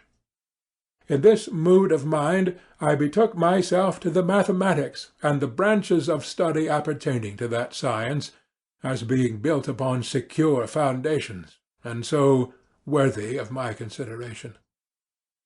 Thus strangely are our souls constructed, and by such slight ligaments are we bound to prosperity or ruin. When I look back, it seems to me as if this almost miraculous change of inclination and will was the immediate suggestion of the guardian angel of my life, the last effort made by the spirit of preservation to avert the storm that was even then hanging in the stars and ready to envelop me. Her victory was announced by an unusual tranquillity and gladness of soul which followed the relinquishing of my ancient and latterly tormenting studies. It was thus that I was to be taught to associate evil with their prosecution, happiness with their disregard. It was a strong effort of the spirit of good, but it was ineffectual. Destiny was too potent, and her immutable laws had decreed my utter and terrible destruction. Chapter 3. When I had attained the age of 17, my parents resolved that I should become a student at the University of Ingolstadt. I had hitherto attended the schools of Geneva, but my father thought it necessary for the completion of my education that I should be made acquainted with other customs than those of my native country. My departure was therefore fixed at an early date, but before the day resolved upon could arrive, the first misfortune of my life occurred, an omen, as it were, of my future misery. Elizabeth had caught the scarlet fever. Her illness was severe, and she was in the greatest danger. During her illness many arguments had been urged to persuade my mother to refrain from attending upon her. She had at first yielded to our entreaties, but when she heard that the life of her favourite was menaced, she could no longer control her anxiety. She attended her sick-bed. Her watchful attentions triumphed over the malignity of the distemper. Elizabeth was saved, but the consequences of this imprudence were fatal to her preserver. On the third day my mother sickened. Her fever was accompanied by the most alarming symptoms, and the looks of her medical attendants prognosticated the worst event. On her deathbed the fortitude and benignity of this best of women did not desert her. She joined the hands of Elizabeth and myself. My children, she said, my firmest hopes of future happiness were placed on the prospect of your union. This expectation will now be the consolation of your father. Elizabeth, my love, you must supply my place to my younger children. Alas, I regret that I am taken from you, and, happy and beloved as I have been, is it not hard to quit you all? But these are not thoughts befitting me. I will endeavour to resign myself cheerfully to death, and will indulge a hope of meeting you in another world. She died calmly, and her countenance expressed affection even in death. I need not describe the feelings of those whose dearest ties are rent by that most irreparable evil, the void that presents itself to the soul, and the despair that is exhibited on the countenance. It is so long before the mind can persuade itself that she whom we saw every day, and whose very existence appeared a part of our own, can have departed for ever, that the brightness of a beloved eye can have been extinguished, and the sound of a voice so familiar and dear to the ear can be hushed, never more to be heard. These are the reflections of the first days. But when the lapse of time proves the reality of the evil, then the actual bitterness of grief commences. Yet from whom has not that rude hand rent away some dear connection? And why should I describe a sorrow which all have felt and must feel? The time at length arrives when grief is rather an indulgence than a necessity, and the smile that plays upon the lips, although it may be deemed a sacrilege, is not banished. My mother was dead, but we still had duties which we ought to perform. We must continue our course with the rest, and learn to think ourselves fortunate, whilst one remains whom the spoiler has not seized. My departure for Ingolstadt, which had been deferred by these events, was now again determined upon. I obtained from my father a respite of some weeks. It appeared to me sacrilege so soon to leave the repose, again to death, of the house of mourning, and to rush into the thick of life. I was new to sorrow, but it did not the less alarm me. I was unwilling to quit the sight of those that remained to me, and above all I desired to see my sweet Elizabeth in some degree consoled. She indeed veiled her grief, and strove to act the comforter to us all. She looked steadily on life, and assumed its duties with courage and zeal. She devoted herself to those whom she had been taught to call her uncle and her cousins. Never was she so enchanting as at this time, when she recalled the sunshine of her smiles, and spent them upon us. She forgot even her own regret in her endeavours to make us forget. The day of my departure at length arrived. Clerval spent the last evening with us. He had endeavoured to persuade his father to permit him to accompany me and to become my fellow-student, but in vain. His father was a narrow-minded trader, and saw idleness and ruin in the aspirations and ambition of his son. Henry deeply felt the misfortune of being debarred from a liberal education. He said little, but when he spoke, I read in his kindling eye and in his animated glance a restrained but firm resolve not to be chained to the miserable details of commerce. We sat late. We could not tear ourselves away from each other, nor persuade ourselves to say the word farewell. It was said, and we retired under the pretence of seeking repose, each fancying that the other was deceived. But when at morning's dawn I descended to the carriage which was to convey me away, they were all there, my father again to bless me, Clerval to press my hand once more, my Elizabeth to renew her entreaties that I would write often and to bestow the last feminine attentions on her playmate and friend. I threw myself into the chaise that was to convey me away, and indulged in the most melancholy reflections. I, who had ever been surrounded by amiable companions, continually engaged in endeavouring to bestow mutual pleasure, I was now alone. In the university whither I was going, I must form my own friends and be my own protector. My life had hitherto been remarkably secluded and domestic, and this had given me invincible repugnance to new countenances. I loved my brothers, Elizabeth and Clerval. These were old familiar faces, but I believed myself totally unfitted for the company of strangers. Such were my reflections as I commenced my journey. But as I proceeded, my spirits and hopes rose. I ardently desired the acquisition of knowledge. I had often, when at home, thought it hard to remain during my youth cooped up in one place, and had longed to enter the world and take my station among other human beings. Now my desires were complied with, and it would indeed have been folly to repent. I had sufficient leisure for these and many other reflections during my journey to Ingolstadt, which was long and fatiguing. At length the long white steeple of the town met my eyes. I alighted, and was conducted to my solitary apartment to spend the evening as I pleased. The next morning I delivered my letters of introduction and paid a visit to some of the principal professors. Chance, or rather the evil influence, the angel of destruction, which asserted omnipotent sway over me from the moment I turned my reluctant steps from my father's door, led me first to Master Kremper, professor of natural philosophy.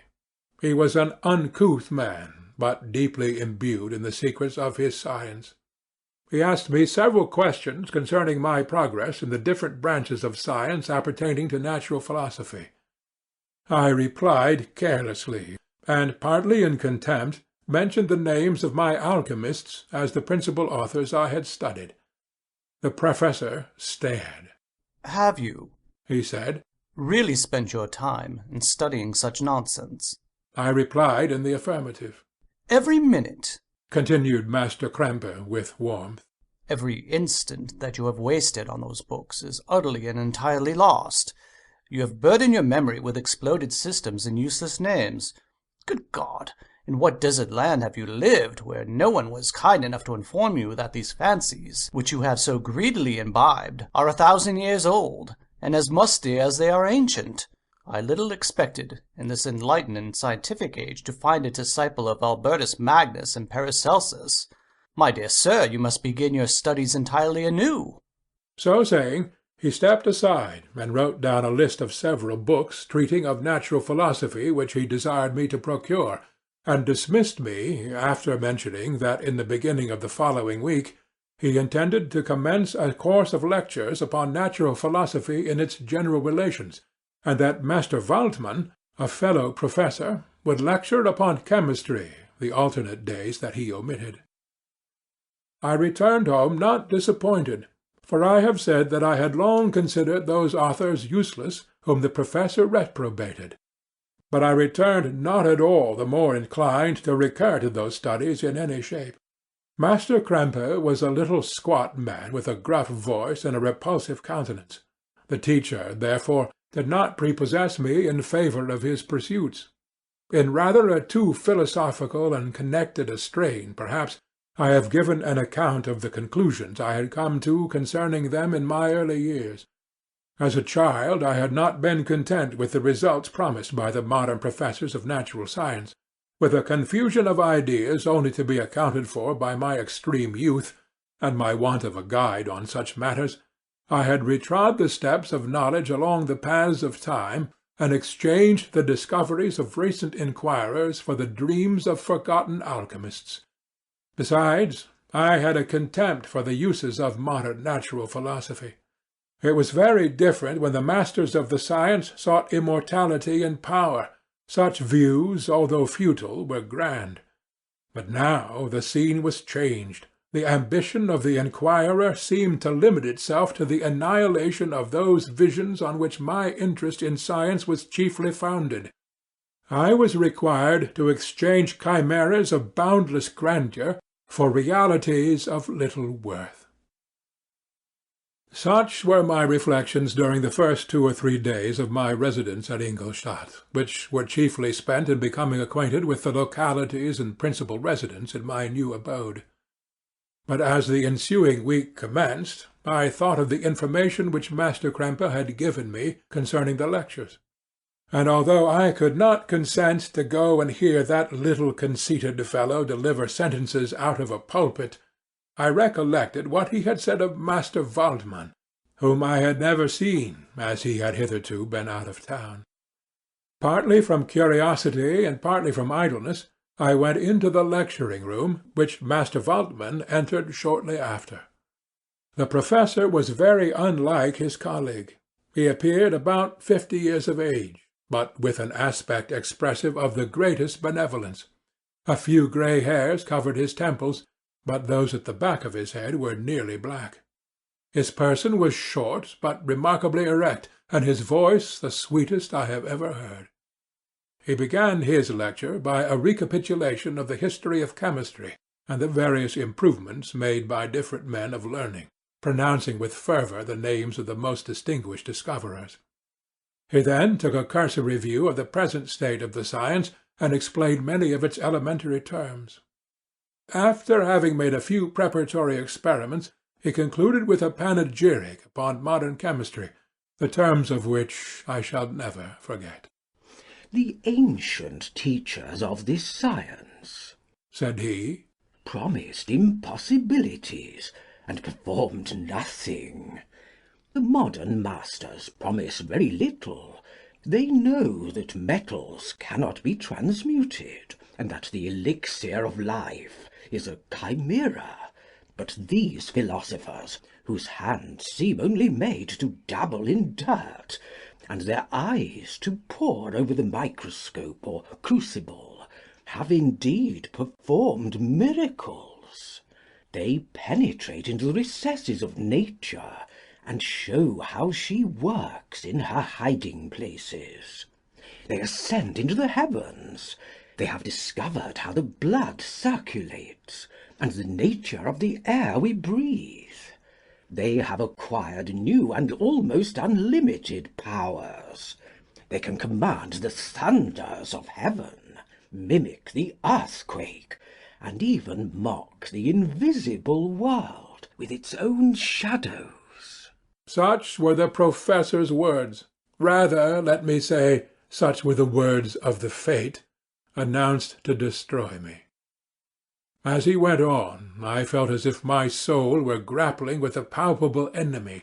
One by one the various keys were touched which formed the mechanism of my being.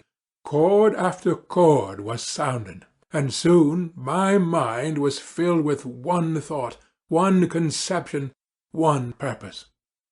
"So much had to be done," exclaimed the soul of Frankenstein. "More, far more will I achieve. Treading in the steps already marked, I will pioneer a new way, explore unknown powers, and unfold to the world the deepest mysteries of creation." I closed not my eyes that night. My internal being was in a state of insurrection and turmoil. I felt that order would thence arise, but I had no power to produce it. By degrees, after the morning's dawn, sleep came. I awoke, and my yesternight's thoughts were as a dream. There only remained a resolution to return to my ancient studies, and to devote myself to a science for which I believed myself to possess a natural talent. On the same day I paid Master Waldman a visit. His manners in private were even more mild and attractive than in public, for there was a certain dignity in his mien during his lecture, which in his own house was replaced by the greatest affability and kindness. I gave him pretty nearly the same account of my former pursuits as I have given to his fellow professor. He heard with attention the little narration concerning my studies, and smiled at the names of Cornelius Agrippa and Paracelsus, but without the contempt that Master Krempe had exhibited.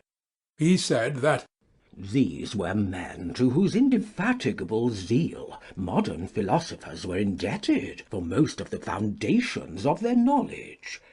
They had left to us, as an easier task, to give new names, and arrange in connected classifications the facts which they in a great degree had been the instruments of bringing to light. The labours of men of genius, however erroneously directed, scarcely ever fail in ultimately turning to the solid advantage of mankind." I listened to his statement, which was delivered without any presumption or affectation, and then added that his lecture had removed my prejudices against modern chemists.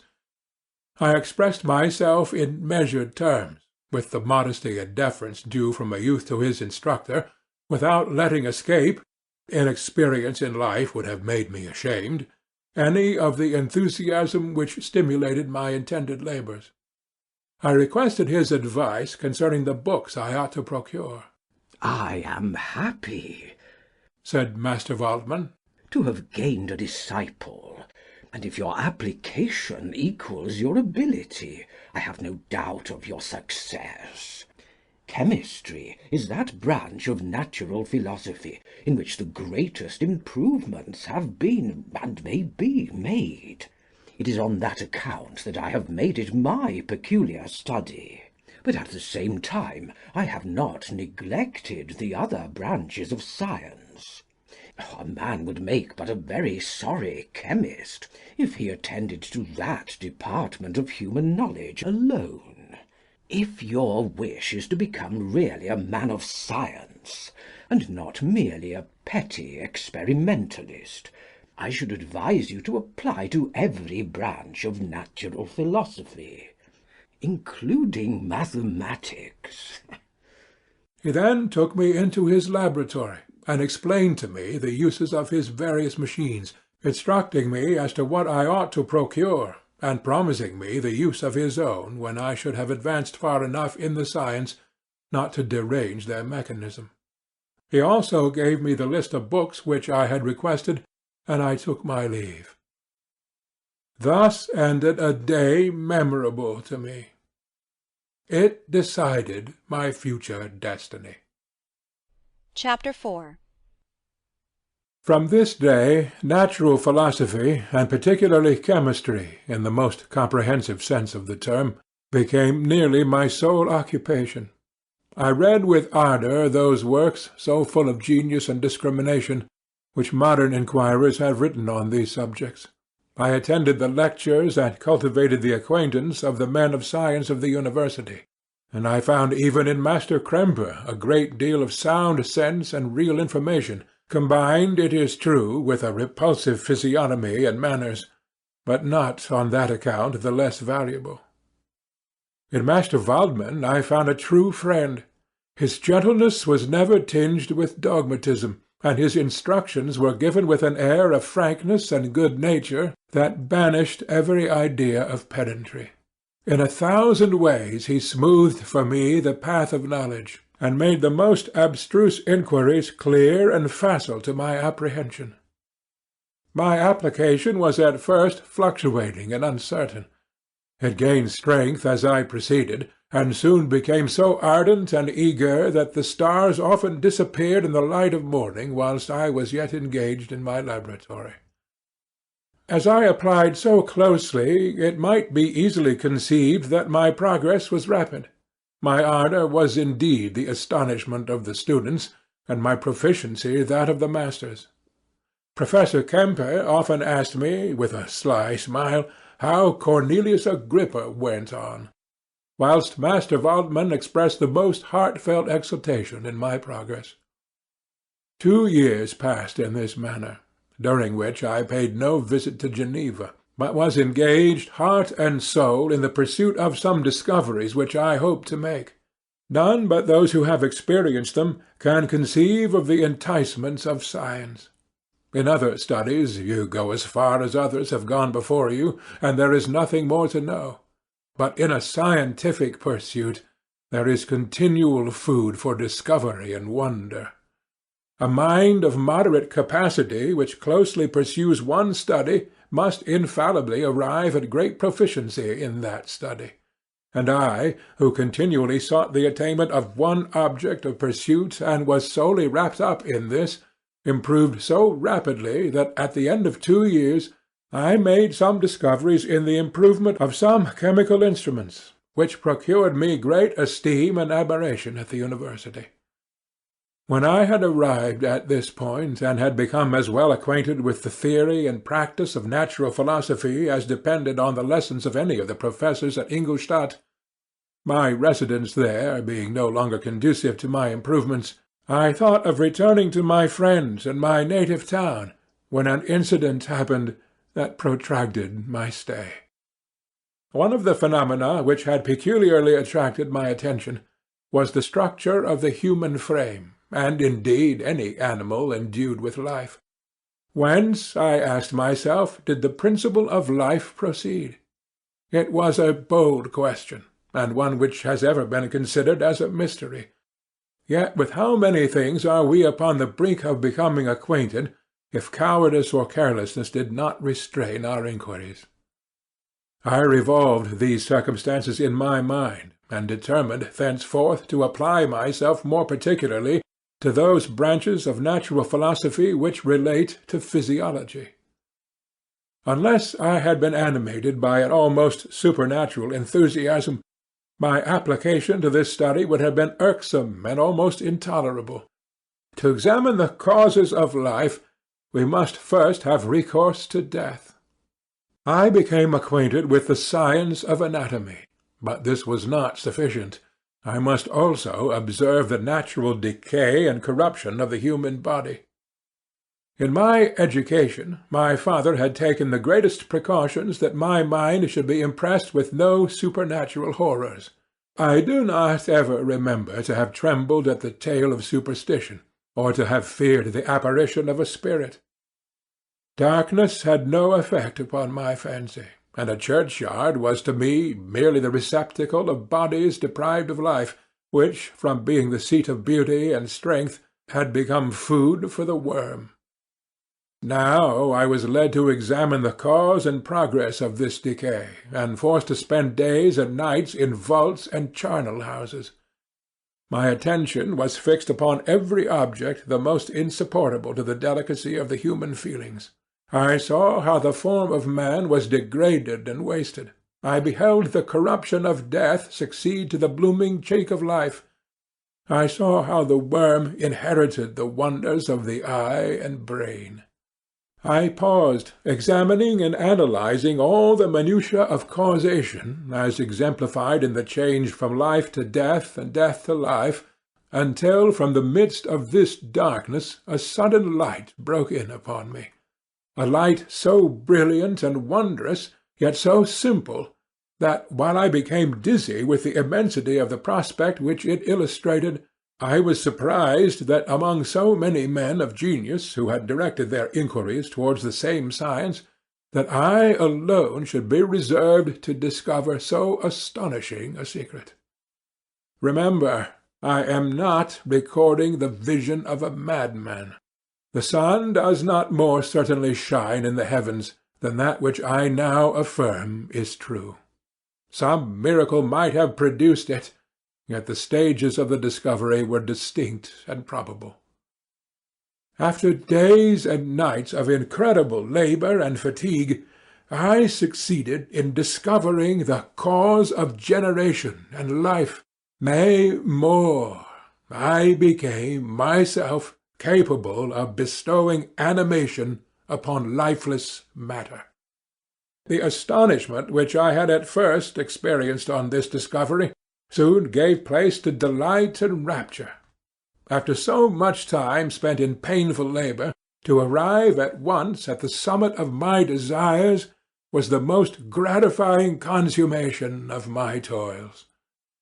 But this discovery was so great and overwhelming that all the steps by which I had been progressively led to it were obliterated, and I beheld only the result. What had been the study and desire of the wisest men since the creation of the world was now within my grasp. Not that, like a magic scene, it all opened upon me at once. The information I had obtained was of a nature rather to direct my endeavours so soon as I should put them towards the object of my search than to exhibit that object already accomplished. I was like the Arabian who had been buried with the dead, and found a passage to life, aided only by one glimmering and seemingly ineffectual light. I see by your eagerness, and the wonder and hope which your eyes express, my friend, that you expect to be informed of the secret with which I am acquainted. That cannot be. Listen patiently until the end of my story, and you will easily perceive why I am reserved upon that subject. I will not lead you on, unguarded and ardent as I then was, to your destruction and infallible misery. Learn from me, if not by my precepts, at least by my example, how dangerous is the acquirement of knowledge. and how much happier that man is who believes his native town to be the world than he who aspires to become greater than his nature will allow. When I found so astonishing a power placed within my hands, I hesitated a long time concerning the manner in which I should employ it. Although I possessed the capacity of bestowing animation, yet to prepare a frame for the reception of it, with all its intricacies of fibres, muscles, and veins, still remained a work of inconceivable difficulty and labour. I doubted at first whether I should attempt the creation of a being like myself, or one of simpler organization. But my imagination was too much exalted by my first success to permit me to doubt of my ability to give life to an animal as complex and wonderful as man. The materials at present within my command hardly appeared adequate to so arduous an undertaking. But I doubted not that I should ultimately succeed. I prepared myself for a multitude of reverses. My operations might be incessantly baffled, and at last my work be imperfect. Yet when I considered the improvement which every day takes place in science and mechanics, I was encouraged to hope my present attempts would at least lay the foundation of future success. Nor could I consider the magnitude and complexity of my plan as any argument of its impracticability. It was with these feelings that I began the creation of a human being. As the minuteness of the parts formed a great hindrance to my speed, I resolved, contrary to my first intention, to make the being of a gigantic stature, that is to say, about 8 feet in height, and proportionably large. After having formed this determination, and having spent some months in successfully collecting and arranging my materials, I began.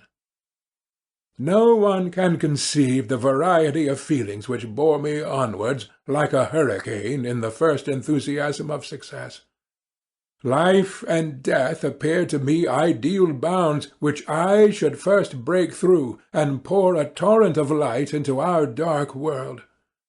A new species would bless me as its creator and source. Many happy and excellent natures would owe their being to me. No father could claim the gratitude of his child so completely as I should deserve theirs. Pursuing these reflections, I thought that if I could bestow animation upon lifeless matter, I might, in process of time, although I now found it impossible, renew life where death had apparently devoted the body to corruption. These thoughts supported my spirits, while I pursued my undertaking with unremitting ardour. My cheek had grown pale with study, and my person had become emaciated with confinement. Sometimes, on the very brink of certainty, I failed. Yet still I clung to the hope which the next day or the next hour might realize. One secret which I alone possessed was the hope to which I had dedicated myself, and the moon gazed on my midnight labours while, with unrelaxed and breathless eagerness, I pursued nature to her hiding-places. Who shall conceive the horrors of my secret toil, as I dabbled among the unhallowed damps of the grave, or tortured the living animal to animate the lifeless clay? My limbs now tremble, and my eyes swim with the remembrance. But then a restlessness and almost frantic impulse urged me forward. I seemed to have lost all soul or sensation but for this one pursuit. It was indeed but a passing trance, that only made me feel with renewed acuteness so soon as, the unnatural stimulus ceasing to operate, I had returned to my old habits. I collected bones from charnel houses, and disturbed with profane fingers the tremendous secrets of the human frame. In a solitary chamber, or rather cell, at the top of the house, and separated from all the other apartments by a gallery and staircase, I kept my workshop of filthy creation. My eyeballs were starting from their sockets in attending to the details of my employment. The dissecting room and the slaughter-house furnished many of my materials, and often did my human nature turn with loathing from my occupation, whilst, still urged on by an eagerness which perpetually increased, I brought my work near to a conclusion. The summer months passed while I was thus engaged, heart and soul, in one pursuit. It was a most beautiful season. Never did the fields bestow a more plentiful harvest, or the vines yield a more luxuriant vintage.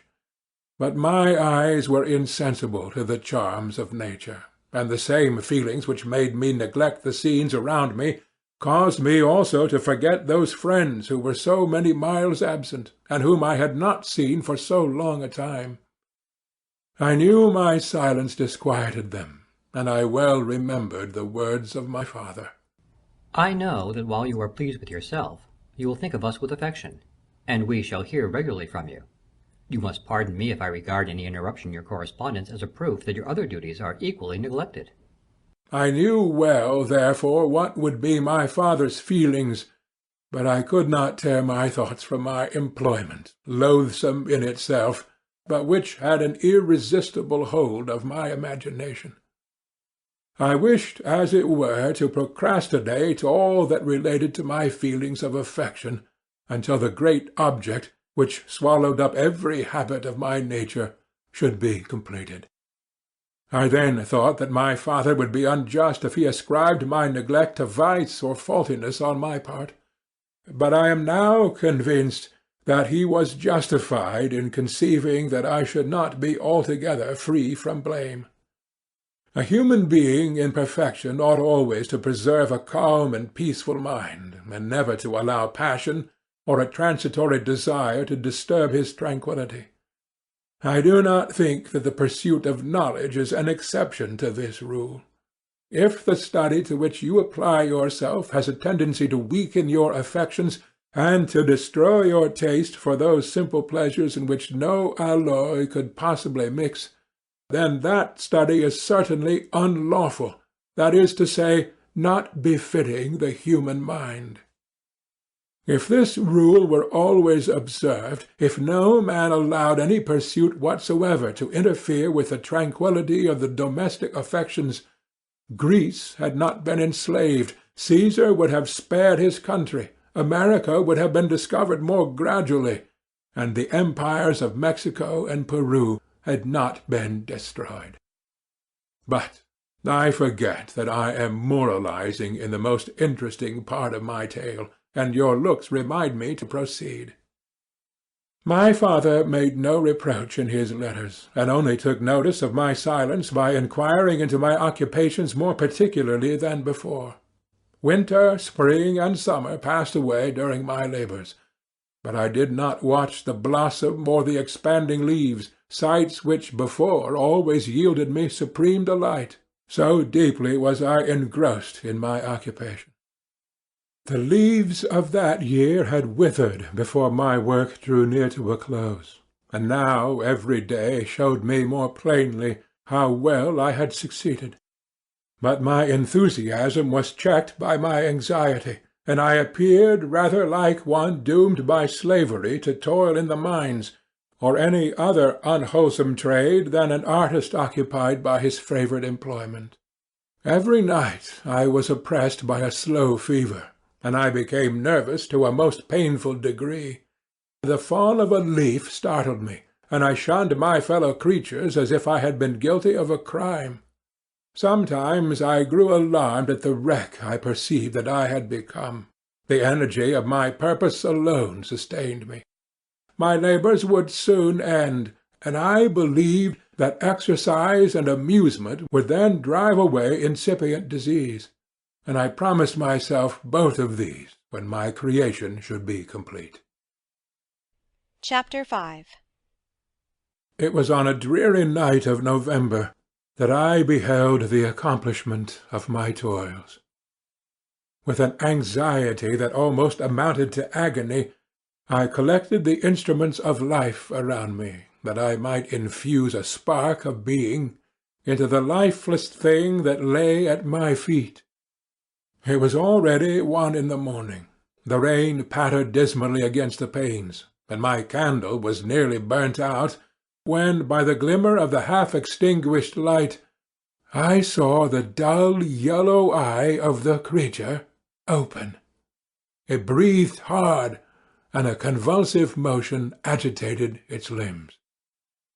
How can I describe my emotions at this catastrophe, or how delineate the wretch whom with such infinite pains and care I had endeavoured to form? His limbs were in proportion, and I had selected his features as beautiful. Beautiful! Great God! His yellow skin scarcely covered the work of muscles and arteries beneath. His hair was of a lustrous black and flowing, his teeth of a pearly whiteness.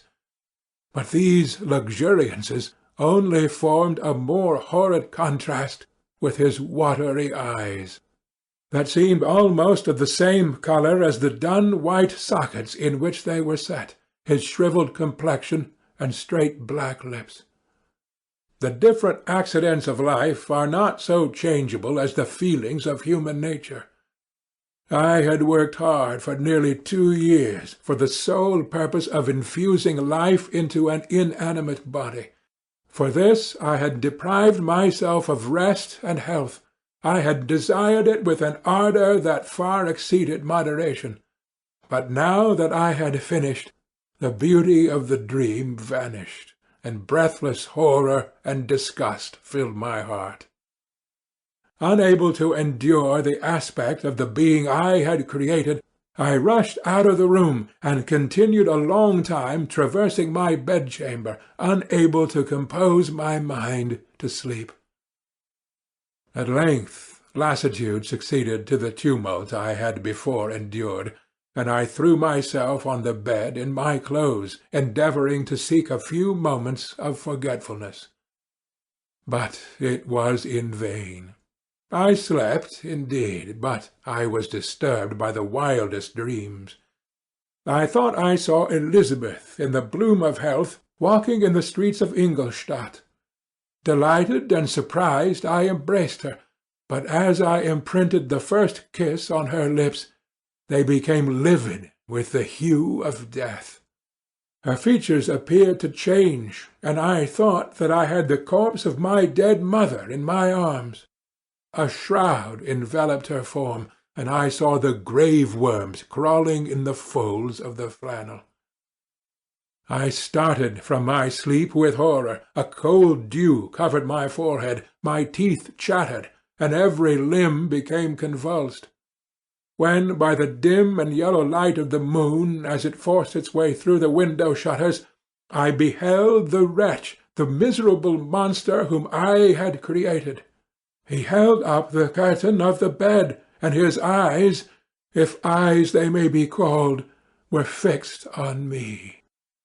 His jaws opened, and he muttered some inarticulate sounds, while a grin wrinkled his cheeks. He might have spoken, but I did not hear. One hand was stretched out, seemingly to detain me, but I escaped and rushed downstairs. I took refuge in the courtyard belonging to the house which I inhabited, where I remained during the rest of the night, walking up and down in the greatest agitation, listening attentively, catching and fearing each sound, as if it were to announce the approach of the demoniacal corpse to which I had so miserably given life. Oh, no mortal could support the horror of that countenance. A mummy again endued with animation could not be so hideous as that wretch. I had gazed on him while unfinished. He was ugly then, but when those muscles and joints were rendered capable of motion, it became a thing such as even Dante could not have conceived.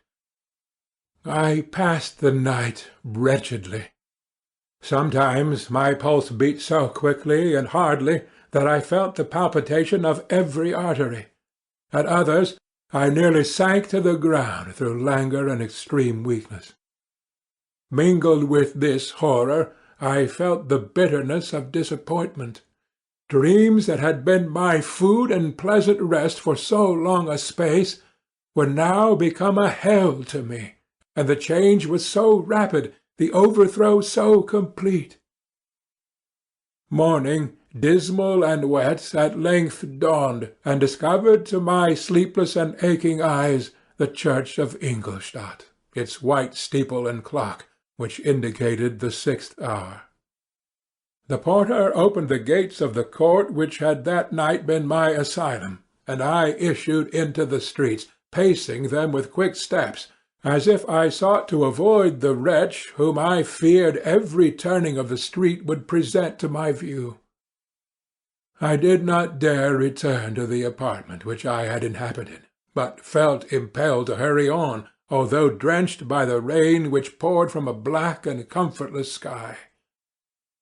I continued walking in this manner for some time, endeavouring by bodily exercise to ease the load that weighed upon my mind. I traversed the streets without any clear conception of where I was or what I was doing.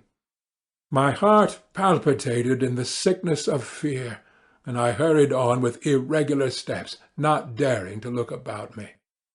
Like one who, on a lonely road, doth walk in fear and dread, and, having once turned round, walks on, and turns no more his head, because he knows a frightful fiend doth close behind him tread. Continuing this, I came at length opposite to the inn at which the various diligences and carriages usually stopped. Here I paused, I know not why. But I remained some minutes with my eyes fixed on a coach that was coming towards me from the other end of the street. As it drew nearer, I observed that it was the Swiss diligence. It stopped just where I was standing, and on the door being opened, I perceived Henry Clerval, who, on seeing me, instantly sprung out. "My dear Frankenstein," exclaimed he, "how glad I am to see you! How fortunate that you should be here at the very moment of my alighting!" Nothing could equal my delight on seeing Clerval. His presence brought back to my thoughts my father, Elizabeth, and all those scenes of home so dear to my recollection. I grasped his hand, and in a moment forgot my horror and misfortune. I felt suddenly, and for the first time during many months, calm and serene joy. I welcomed my friend, therefore, in the most cordial manner, and we walked towards my college. Clerval continued talking for some time about our mutual friends and his own good fortune in being permitted to come to Ingolstadt. "You may easily believe," said he, "how great was the difficulty to persuade my father that all necessary knowledge was not comprised in the noble art of book-keeping, and indeed I believe I left him incredulous to the last, for his constant answer to my unwearied entreaties was the same as that of the Dutch schoolmaster in the Vicar of Wakefield. 'I have 10,000 florins a year without Greek. I eat heartily without Greek.' But his affection for me at length overcame his dislike of learning, and he has permitted me to undertake a voyage of discovery to the land of knowledge." "It gives me the greatest delight to see you. But tell me how you left my father, brothers, and Elizabeth." "Very well, and very happy, only a little uneasy that they hear from you so seldom. By the by, I mean to lecture you a little upon their account myself. But, my dear Frankenstein," continued he, stopping short and gazing full in my face, "I did not before remark how very ill you appear. So thin and pale, you look as though you had been watching for several nights." "You have guessed right. I have lately been so deeply engaged in one occupation that I have not allowed myself sufficient rest, as you see. But I sincerely hope, that all these employments are now at an end, and that I am at length free." I trembled excessively. I could not endure to think of, and far less to allude to, the occurrences of the preceding night. I walked with a quick pace, and we soon arrived at my college. I then reflected, and the thought made me shiver, that the creature whom I had left in my apartment might still be there, alive and walking about. I dreaded to behold this monster, but I feared still more that Henry should see him. Entreating him, therefore, to remain a few minutes at the bottom of the stairs, I darted up towards my own room. My hand was already on the lock of the door before I recollected myself. I then paused, and a cold shivering came over me. I threw the door forcibly open, as children are accustomed to do when they expect a spectre to stand in waiting for them on the other side. But nothing appeared. I stepped fearfully in. The apartment was empty, and my bedroom was also freed from its hideous guest. I could hardly believe that so great a good fortune could have befallen me. But when I became assured that my enemy had indeed fled, I clapped my hands for joy and ran down to Clerval. We ascended into my room, and the servant presently brought breakfast. But I was unable to contain myself. It was not joy only that possessed me. I felt my flesh tingle with excess of sensitiveness, and my pulse beat rapidly. I was unable to remain for a single instant in the same place. I jumped over the chairs, clapped my hands, and laughed aloud. Clerval at first attributed my unusual spirits to joy on his arrival, but when he observed me more attentively, he saw a wildness in my eyes for which he could not account, and my loud, unrestrained, heartless laughter frightened and astonished him. "My dear Victor," cried he, "what, for God's sake, is the matter? Do not laugh in that manner. How ill you are! What is the cause of all this?" "Do not ask me," cried I, putting my hands before my eyes, for I thought I saw the dreaded spectre glide into the room. "He can tell. Oh, save me, save me!" I imagined that the monster seized me. I struggled furiously, and fell down in a fit. Poor Clerval! What must have been his feelings? A meeting which he anticipated with such joy so strangely turned to bitterness. But I was not the witness of his grief, for I was lifeless, and did not recover my senses for a long, long time. This was the commencement of a nervous fever which confined me for several months. During all that time Henry was my only nurse. I afterwards learned that, knowing my father's advanced age and unfitness for so long a journey, and how wretched my sickness would make Elizabeth, he spared them this grief by concealing the extent of my disorder. He knew that I could not have a more kind and attentive nurse than himself, and, firm in the hope he felt of my recovery, he did not doubt that, instead of doing harm, he performed the kindest action that he could towards them. But I was in reality very ill, and surely nothing but the unbounded and unremitting attentions of my friend could have restored me to life. The form of the monster on whom I had bestowed existence was forever before my eyes, and I raved incessantly concerning him. Doubtless my words surprised Henry.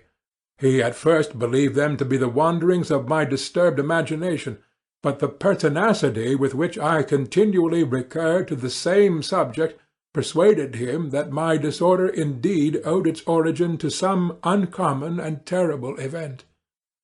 By very slow degrees, and with frequent relapses that alarmed and grieved my friend, I recovered. I remember the first time I became capable of observing outward objects with any kind of pleasure. I perceived that the fallen leaves had disappeared, and that the young buds were shooting forth from the trees that shaded my window. It was a divine spring, and the season contributed greatly to my convalescence. I felt also sentiments of joy and affection revive in my bosom.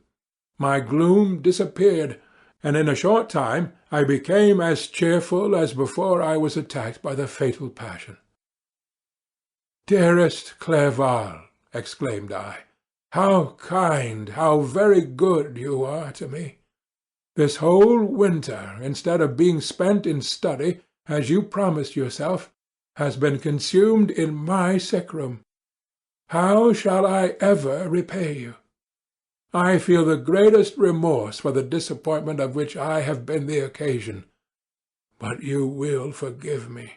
You will repay me entirely if you do not discompose yourself, but get well as fast as you can.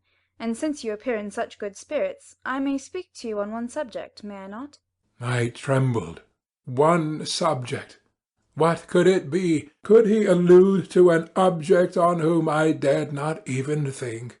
Compose yourself, said Clerval, who observed my change of colour. I will not mention it if it agitates you, but your father and cousin would be very happy if they received a letter from you in your own handwriting. They hardly know how ill you have been, and are uneasy at your long silence. Is that all, my dear Henry? How could you suppose that my first thought would not fly towards those dear, dear friends whom I love, and who are so deserving of my love? If this is your present temper, my friend, you will perhaps be glad to see a letter that has been lying here some days for you. It is from your cousin, I believe. Chapter 6. Clerval then put the following letter into my hands. It was from my own Elizabeth. My dearest cousin, you have been ill, very ill, and even the constant letters of dear kind Henry are not sufficient to reassure me on your account.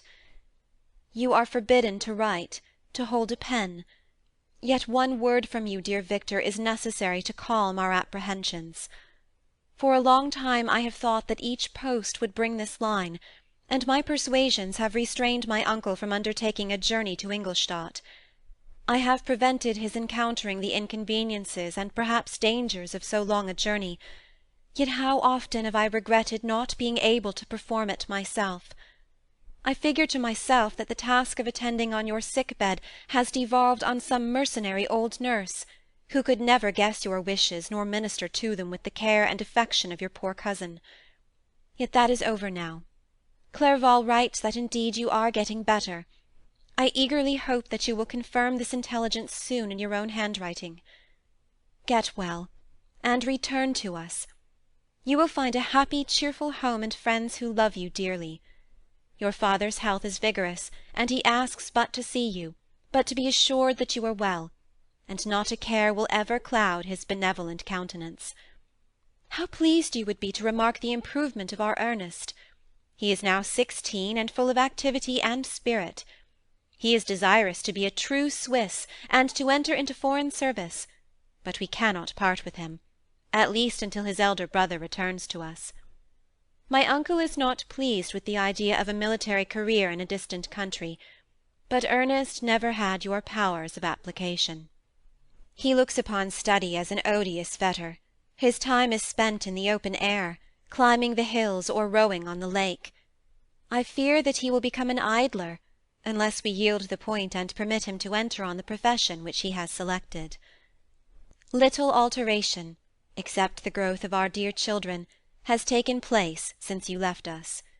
The blue lake and snow-clad mountains, they never change, and I think our placid home and our contented hearts are regulated by the same immutable laws. My trifling occupations take up my time and amuse me, and I am rewarded for any exertions by seeing none but happy kind faces around me. Since you left us, but one change has taken place in our little household. Do you remember on what occasion Justine Moritz entered our family? Probably you do not. I will relate her history, therefore, in a few words. Madame Moritz, her mother, was a widow with 4 children, of whom Justine was the third.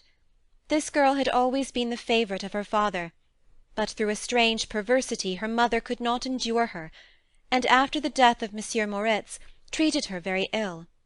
My aunt observed this, and when Justine was 12 years of age, prevailed on her mother to allow her to live at our house.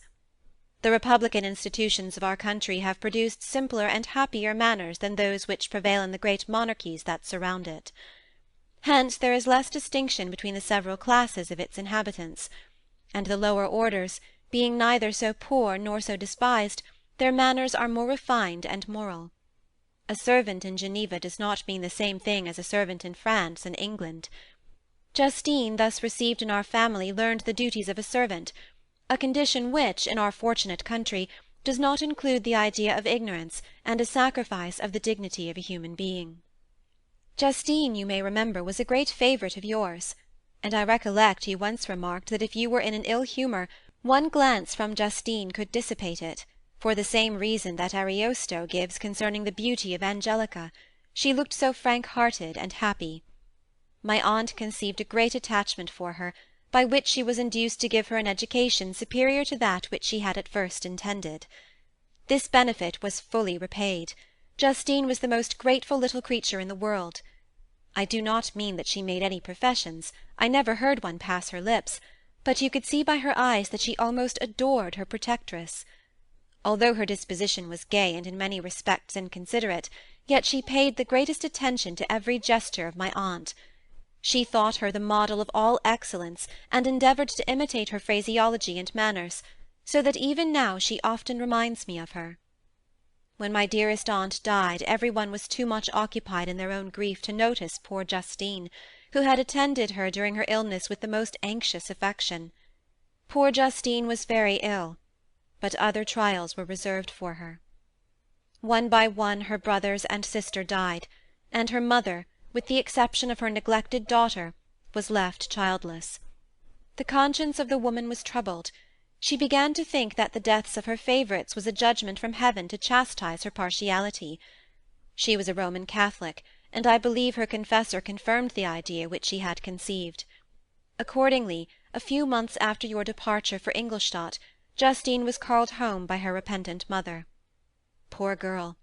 She wept when she quitted our house. She was much altered since the death of my aunt. Grief had given softness and a winning mildness to her manners, which had before been remarkable for vivacity.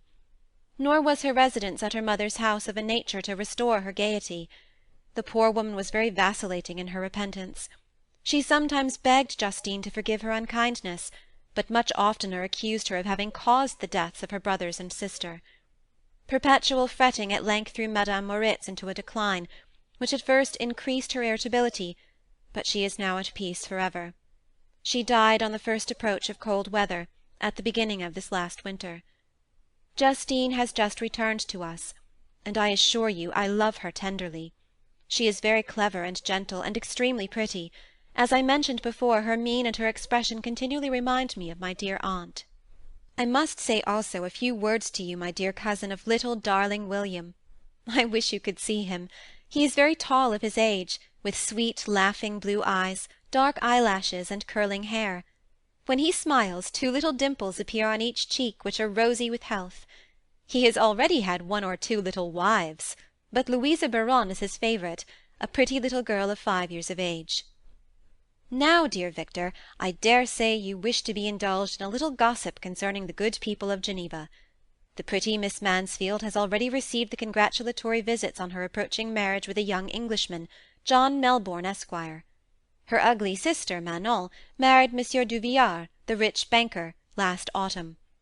Your favourite schoolfellow, Louis Manoir, has suffered several misfortunes since the departure of Clerval from Geneva.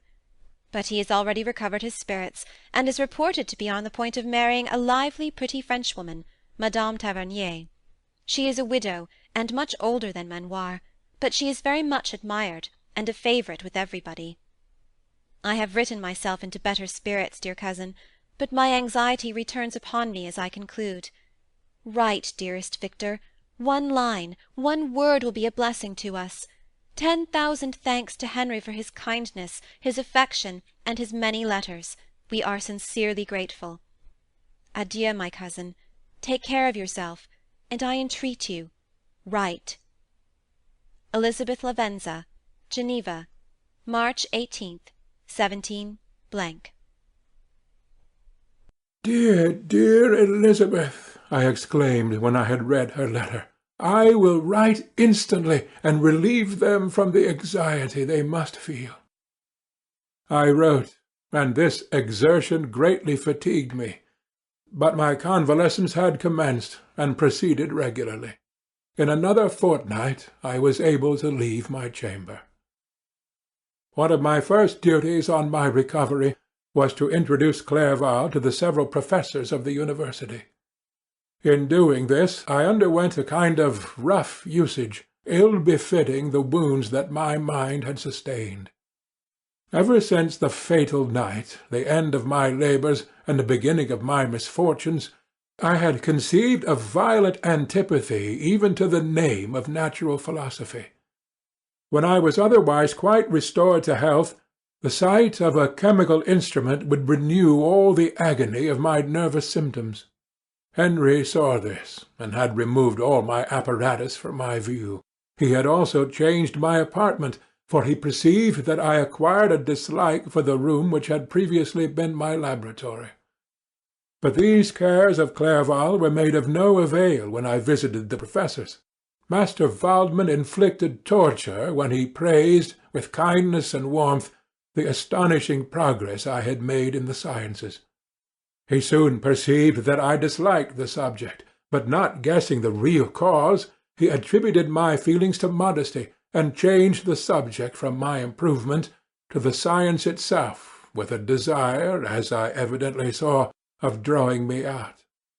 What could I do? He meant to please, and he tormented me.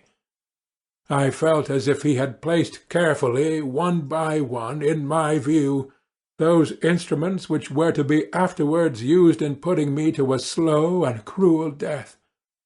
I writhed under his words, yet dared not exhibit the pain I felt. Clerval, whose eyes and feelings were always quick in discerning the sensations of others, declined the subject, alleging, in excuse, his total ignorance, and the conversation took a more general turn. I thanked my friend from my heart, but I did not speak.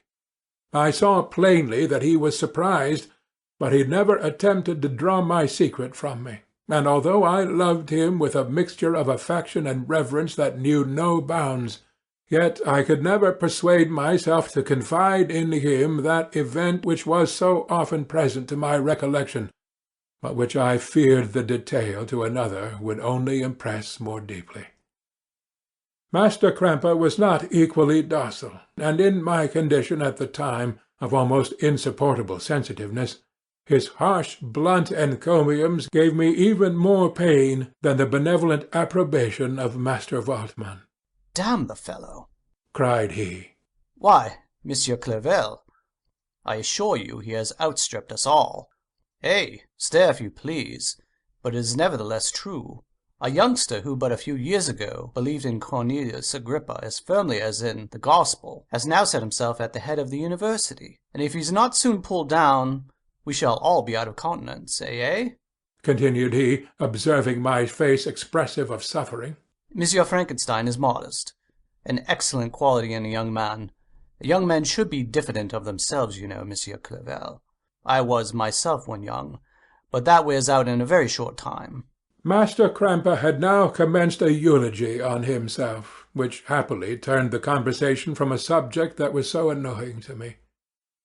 Clerval had never sympathized in my tastes for natural science, and his literary pursuits differed wholly from those which had occupied me.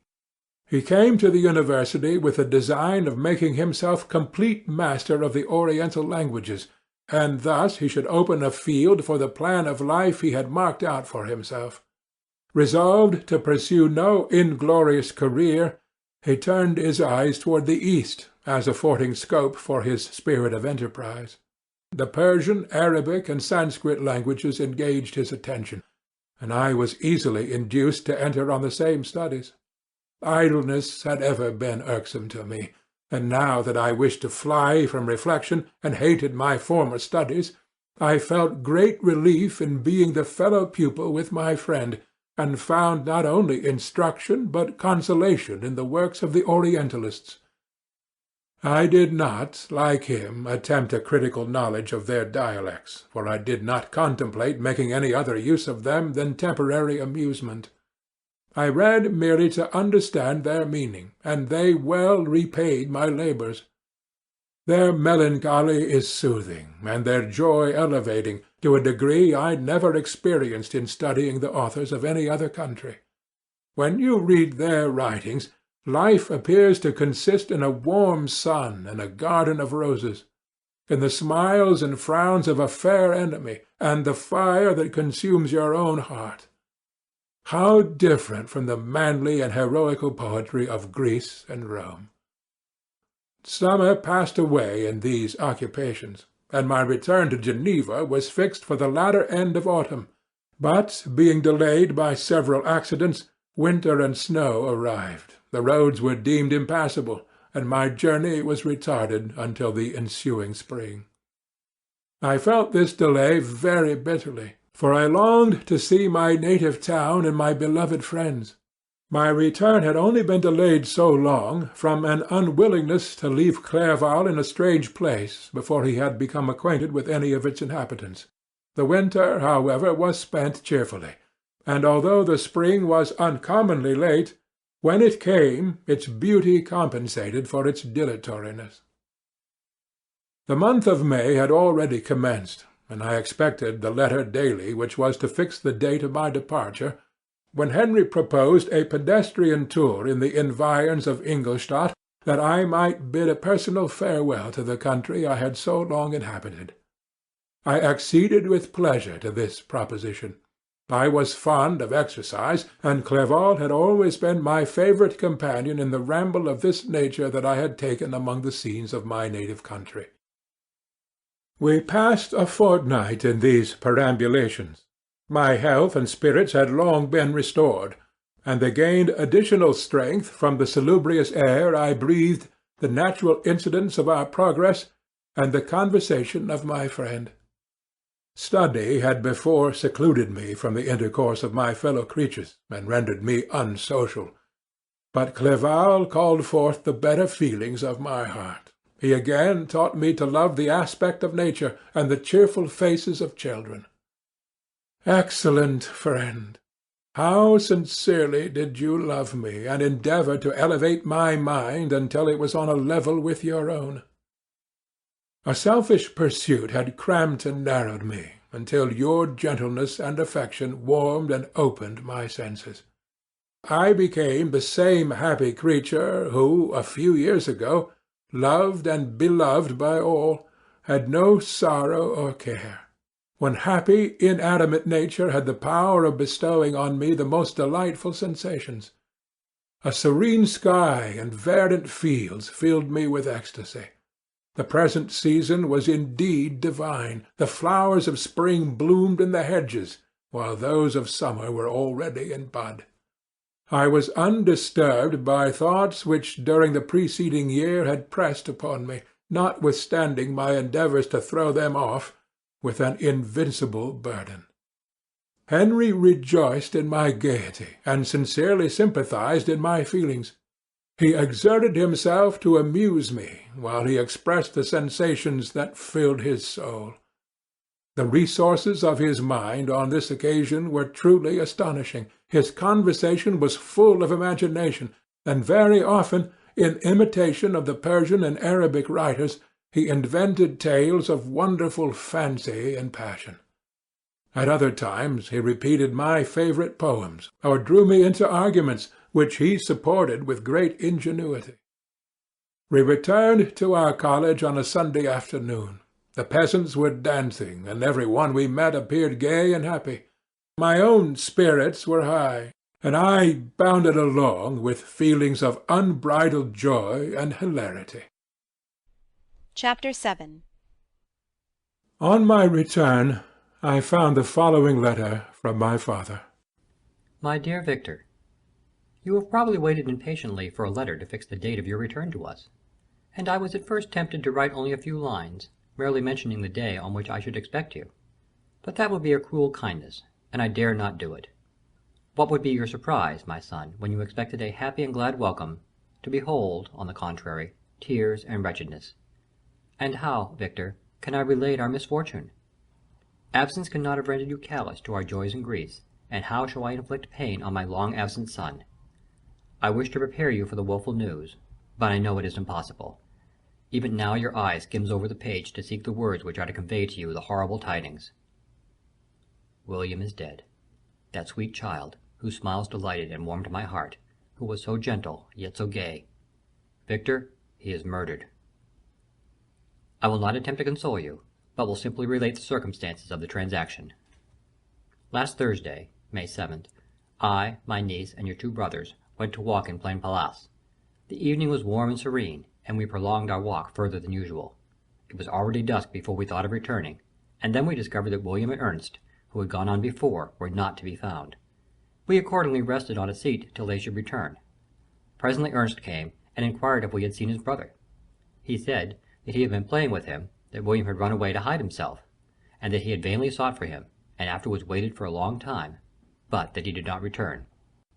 This account rather alarmed us, and we continued to search for him until night fell, when Elizabeth conjectured that he might have returned to the house. He was not there. We returned again with torches, for I could not rest, when I thought that my sweet boy had lost himself, and was exposed to all the damps and dews of night. Elizabeth also suffered extreme anguish. About 5 in the morning, I discovered my lovely boy, whom the night before I had seen blooming and active in health, stretched on the grass, livid and motionless. The print of the murderer's finger was on his neck. He was conveyed home, and the anguish that was visible in my countenance betrayed the secret to Elizabeth. She was very earnest to see the corpse. At first I attempted to prevent her, but she persisted, and entering the room where it lay, hastily examined the neck of the victim, and clasping her hands, exclaimed, "Oh, God! I have murdered my darling child!" She fainted, and was restored with extreme difficulty. When she again lived, it was only to weep and sigh. She told me that that same evening William had teased her to let him wear a very valuable miniature that she possessed of your mother. This picture is gone, and was doubtless a temptation which urged the murderer to the deed. We have no trace of him at present, though our exertions to discover him are unremitted, but they will not restore my beloved William. Come, dearest Victor, you alone can console Elizabeth. She weeps continually, and accuses herself unjustly as the cause of his death. Her words pierce my heart. We are all unhappy, but will not be that an additional motive for you, my son, to return and be our comforter? Your dear mother, alas, Victor, I now say, thank God she did not live to witness the cruel, miserable death of her youngest darling. Come, Victor, not brooding thoughts of vengeance against the assassin, but with feelings of peace and gentleness, that will heal, instead of festering, the wounds of our minds. Enter the house of mourning, my friend, but with kindness and affection for those who love you, and not with hatred for your enemies. Your affectionate and afflicted father, Alphonse Frankenstein.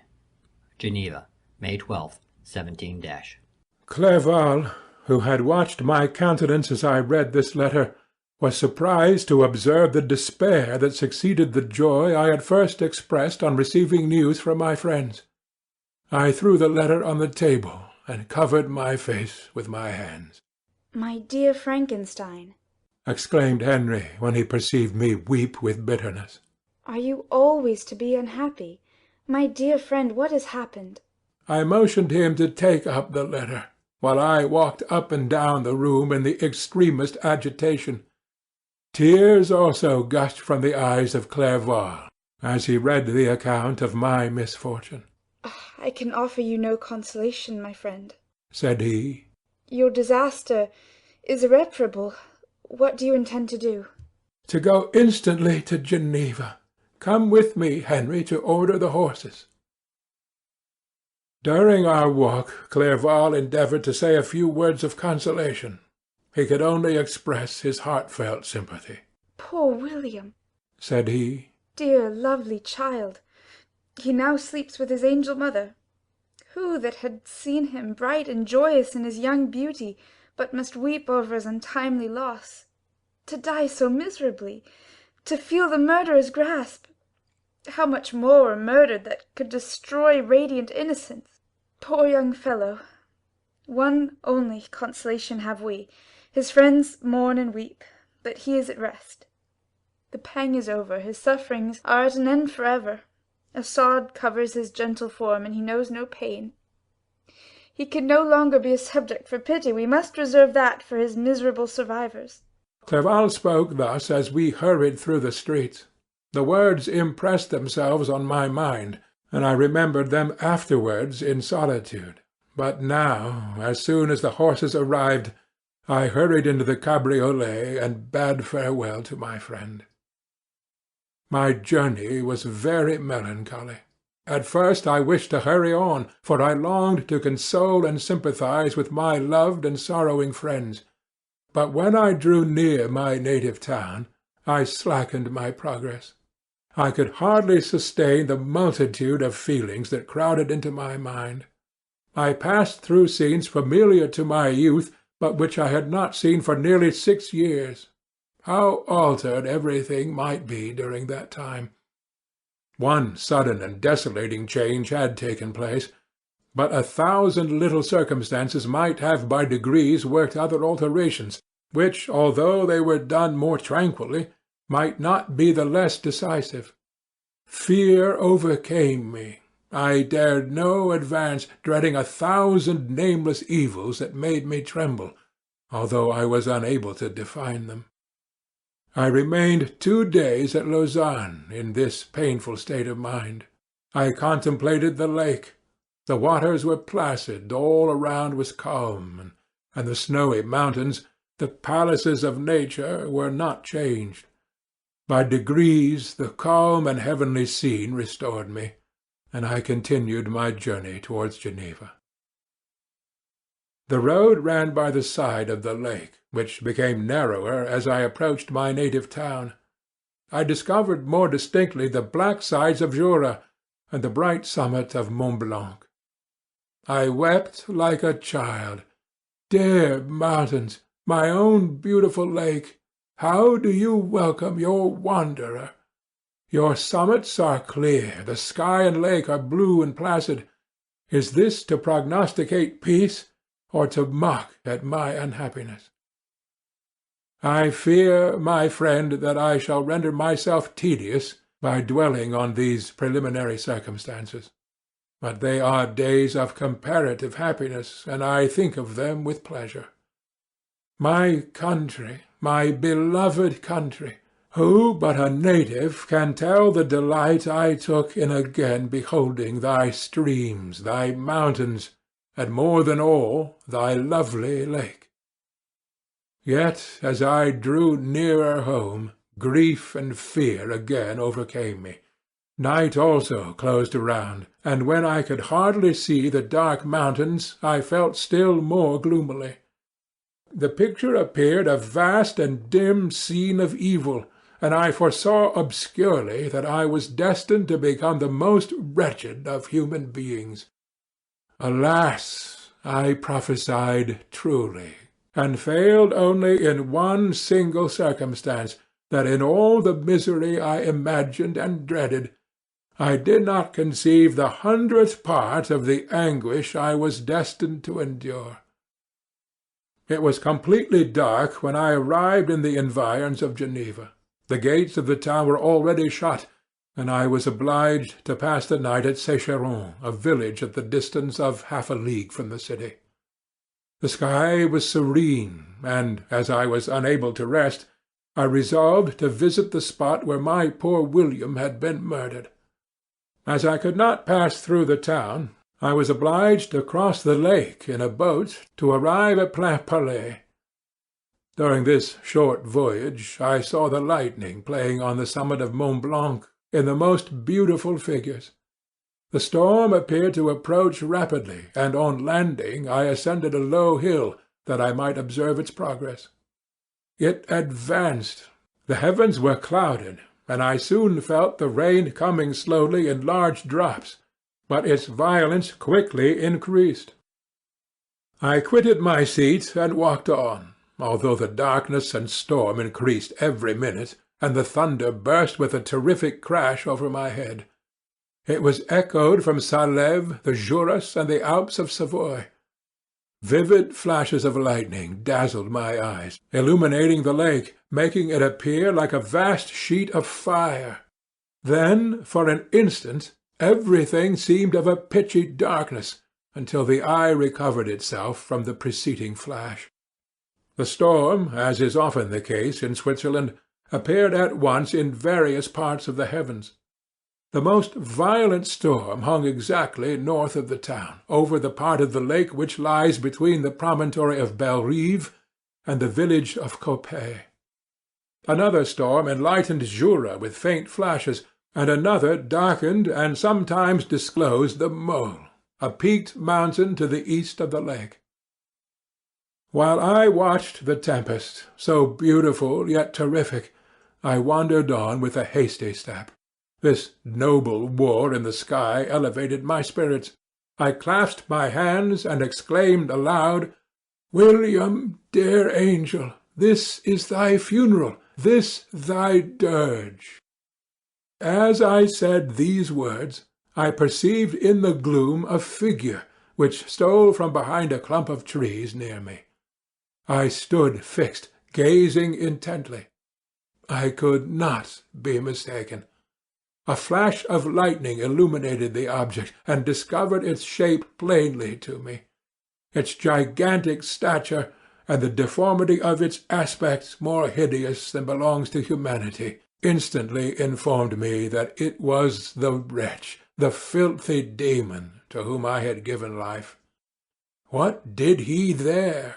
Could he be, I shuddered at the conception, the murderer of my brother? No sooner did that idea cross my imagination than I became convinced of its truth. My teeth chattered, and I was forced to lean against a tree for support. The figure passed me quickly, and I lost it in the gloom. Nothing in human shape could have destroyed the fair child. He was the murderer. I could not doubt it. The mere presence of the idea was an irresistible proof of the fact. I thought of pursuing the devil, but it would have been in vain, for another flash discovered him to me hanging among the rocks of the nearly perpendicular ascent of Mont Salève, a hill that bounds Plainpalais on the south. He soon reached the summit and disappeared. I remained motionless. The thunder ceased, but the rain still continued, and the scene was enveloped in an impenetrable darkness. I revolved in my mind the events which I had until now sought to forget, the whole train of my progress toward the creation, the appearance of the works of my own hands at my bedside, its departure. 2 years had now nearly elapsed since the night on which he first received life, and was this his first crime? Alas! I had turned loose into the world a depraved wretch, whose delight was in carnage and misery. Had he not murdered my brother? No one can conceive the anguish I suffered during the remainder of the night, which I spent cold and wet in the open air. But I did not feel the inconvenience of the weather. My imagination was busy in scenes of evil and despair. I considered the being whom I had cast among mankind, and endowed with the will and power to effect purposes of horror, such as the deed which he had now done, nearly in the light of my own vampire, my own spirit let loose from the grave, and forced to destroy all that was dear to me. Day dawned, and I directed my steps toward the town. The gates were open, and I hastened to my father's house. My first thought was to discover what I knew of the murderer, and cause instant pursuit to be made. But I paused when I reflected on the story that I had to tell. A being whom I myself had formed and endued with life had met me at midnight among the precipices of an inaccessible mountain. I remembered also the nervous fever with which I had been seized just at the time I dated my creation, and which would give an air of delirium to a tale otherwise so utterly improbable. I well knew that if any other had communicated such a relation to me, I should have looked upon it as the ravings of insanity. Besides, the strange nature of the animal would elude all pursuit, even if I were so far credited as to persuade my relatives to commence it. And then of what use would be pursuit? Who could arrest a creature capable of scaling the overhanging sides of Mont Salève? These reflections determined me, and I resolved to remain silent. It was about 5 in the morning when I entered my father's house. I told the servants not to disturb the family, and went into the library to attend their usual hour of rising. 6 years had elapsed, passed in a dream but for one inedible trace, and I stood in the same place where I had last embraced my father before my departure for Ingolstadt. Beloved and venerable parent he still remained to me. I gazed on the picture of my mother, which stood over the mantelpiece. It was an historical subject, painted at my father's desire, and represented Caroline Beaufort in an agony of despair, kneeling by the coffin of her dead father. Her garb was rustic, and her cheek pale, but there was an air of dignity and beauty that hardly permitted the sentiments of pity. Below this picture was a miniature of William, and my tears flowed when I looked upon it. While I was thus engaged, Ernest entered. He had heard me arrive, and hastened to welcome me. "Welcome, my dearest Victor," said he. "Oh, I wish you had come 3 months ago, and then you would have found us all joyous and delighted. You come to us now to share a misery which nothing can alleviate, yet your presence will, I hope, revive our father, who seems sinking under his misfortune, and your persuasions will induce poor Elizabeth to cease her vain and tormenting self-accusations. Poor William! He was our darling and our pride." Tears, unrestrained, fell from my brother's eyes. A sense of mortal agony crept over my frame. Before, I had only imagined the wretchedness of my desolated home. The reality came on me as a new and a not less terrible disaster. I tried to calm Ernest. I inquired more minutely concerning my father, and here I named my cousin. "She, most of all," said Ernest, "requires consolation. She accused herself of having caused the death of my brother, and that made her very wretched. But since the murder has been discovered—" "The murderer discovered? Good God! How can that be? Who could attempt to pursue him? It is impossible. One might as well try to overtake the winds, or confine a mountain stream with a straw. I saw him too. He was free last night." "I do not know what you mean," replied my brother, in accents of wonder. "but to us the discovery we have made completes our misery. No one would believe it at first, and even now Elizabeth will not be convinced, notwithstanding all the evidence. Indeed, who would credit that Justine Moritz, who was so amiable and fond of all the family, could suddenly become so capable of so frightful, so appalling a crime?" "Justine Moritz? Poor, poor girl! Is she the accused? But it is wrongfully. Every one knows that. No one believes it, surely, Ernest?" "No one did at first, but several circumstances came out that have almost forced conviction upon us, and her own behaviour has been so confused as to add to the evidence of facts a way that, I fear, leaves no hope for doubt. But she will be tried to-day, and you will then hear all." He then related that the morning on which the murder of poor William had been discovered, Justine had been taken ill and confined to her bed for several days. During this interval, one of the servants, happening to examine the apparel she had worn on the night of the murder, had discovered in her pocket the picture of my mother, which had been judged to be the temptation of the murderer. The servant instantly showed it to one of the others, who, without saying a word to any of the family, went to a magistrate, and upon their disposition Justine was apprehended.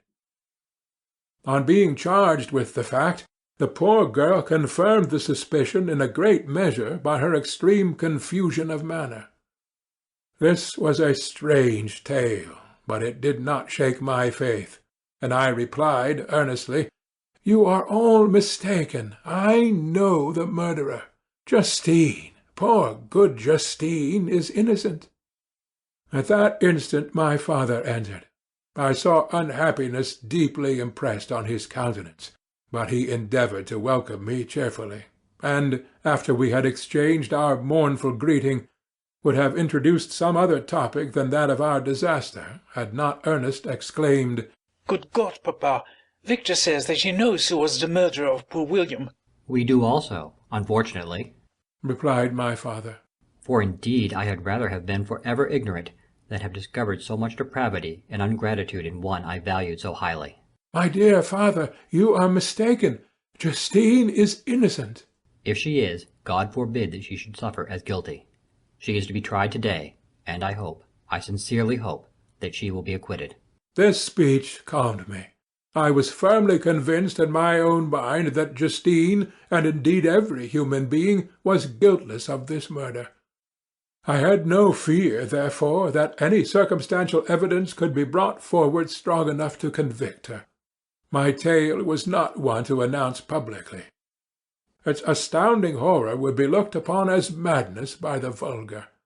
Did any one indeed exist except I, the Creator, who would believe, unless his senses convinced him, in the existence of the living monuments of presumption and rash ignorance which I had let loose upon the world? We were soon joined by Elizabeth. Time had altered her since I last beheld her. It had endowed her with loveliness surpassing the beauty of her childish years. There was the same candour, the same vivacity, but it was allied to an expression more full of sensibility and intellect. She welcomed me with the greatest affection. "Your arrival, my dear cousin," said she, "fills me with hope. You perhaps will find some means to justify my poor guiltless Justine. Alas! Who is safe if she be convicted of crime? I rely on her innocence as certainly as I do upon my own. Our misfortune is doubly hard to us. We have not only lost that lovely, darling boy, but this poor girl, whom I sincerely love, is to be torn away by even a worse fate. If she is condemned, I never shall know joy more. But she will not. I am sure she will not. And then I shall be happy again, even after the sad death of my little William." "She is innocent, my Elizabeth," said I, "and that shall be proved. Fear nothing, but let your spirits be cheered by the assurance of her acquittal." "How kind and generous you are! Every one else believes in her guilt, and that made me wretched, for I knew that it was impossible, and to see every one else prejudiced in so deadly a manner rendered me hopeless and despairing." She wept. "Dearest niece," said my father, "dry your tears. If she is, as you believe, innocent, rely on the justice of our laws, and the activity with which I shall prevent the slightest shadow of partiality." Chapter 8. We passed a few sad hours until 11 o'clock, when that trial was to commence. My father and the rest of the family being obliged to attend as witnesses, I accompanied them to the court. During the whole of this wretched mockery of justice, I suffered living torture. It was to be decided whether the result of my curiosity and lawless devices would cause the death of two of my fellow beings, one a smiling babe full of innocence and joy, the other far more dreadfully murdered, with every aggravation of infamy that could make the murder memorable in horror. Justine also was a girl of merit, and possessed qualities which promised to render her life happy. Now all was to be obliterated in an ignominious grave, and I the cause. 1,000 times rather would I have confessed myself guilty of the crime ascribed to Justine. But I was absent when it was committed, and such a declaration would have been considered as the ravings of a madman, and would not have exculpated her who suffered through me. The appearance of Justine was calm. She was dressed in mourning, and her countenance, always engaging, was rendered by the solemnity of her feelings exquisitely beautiful.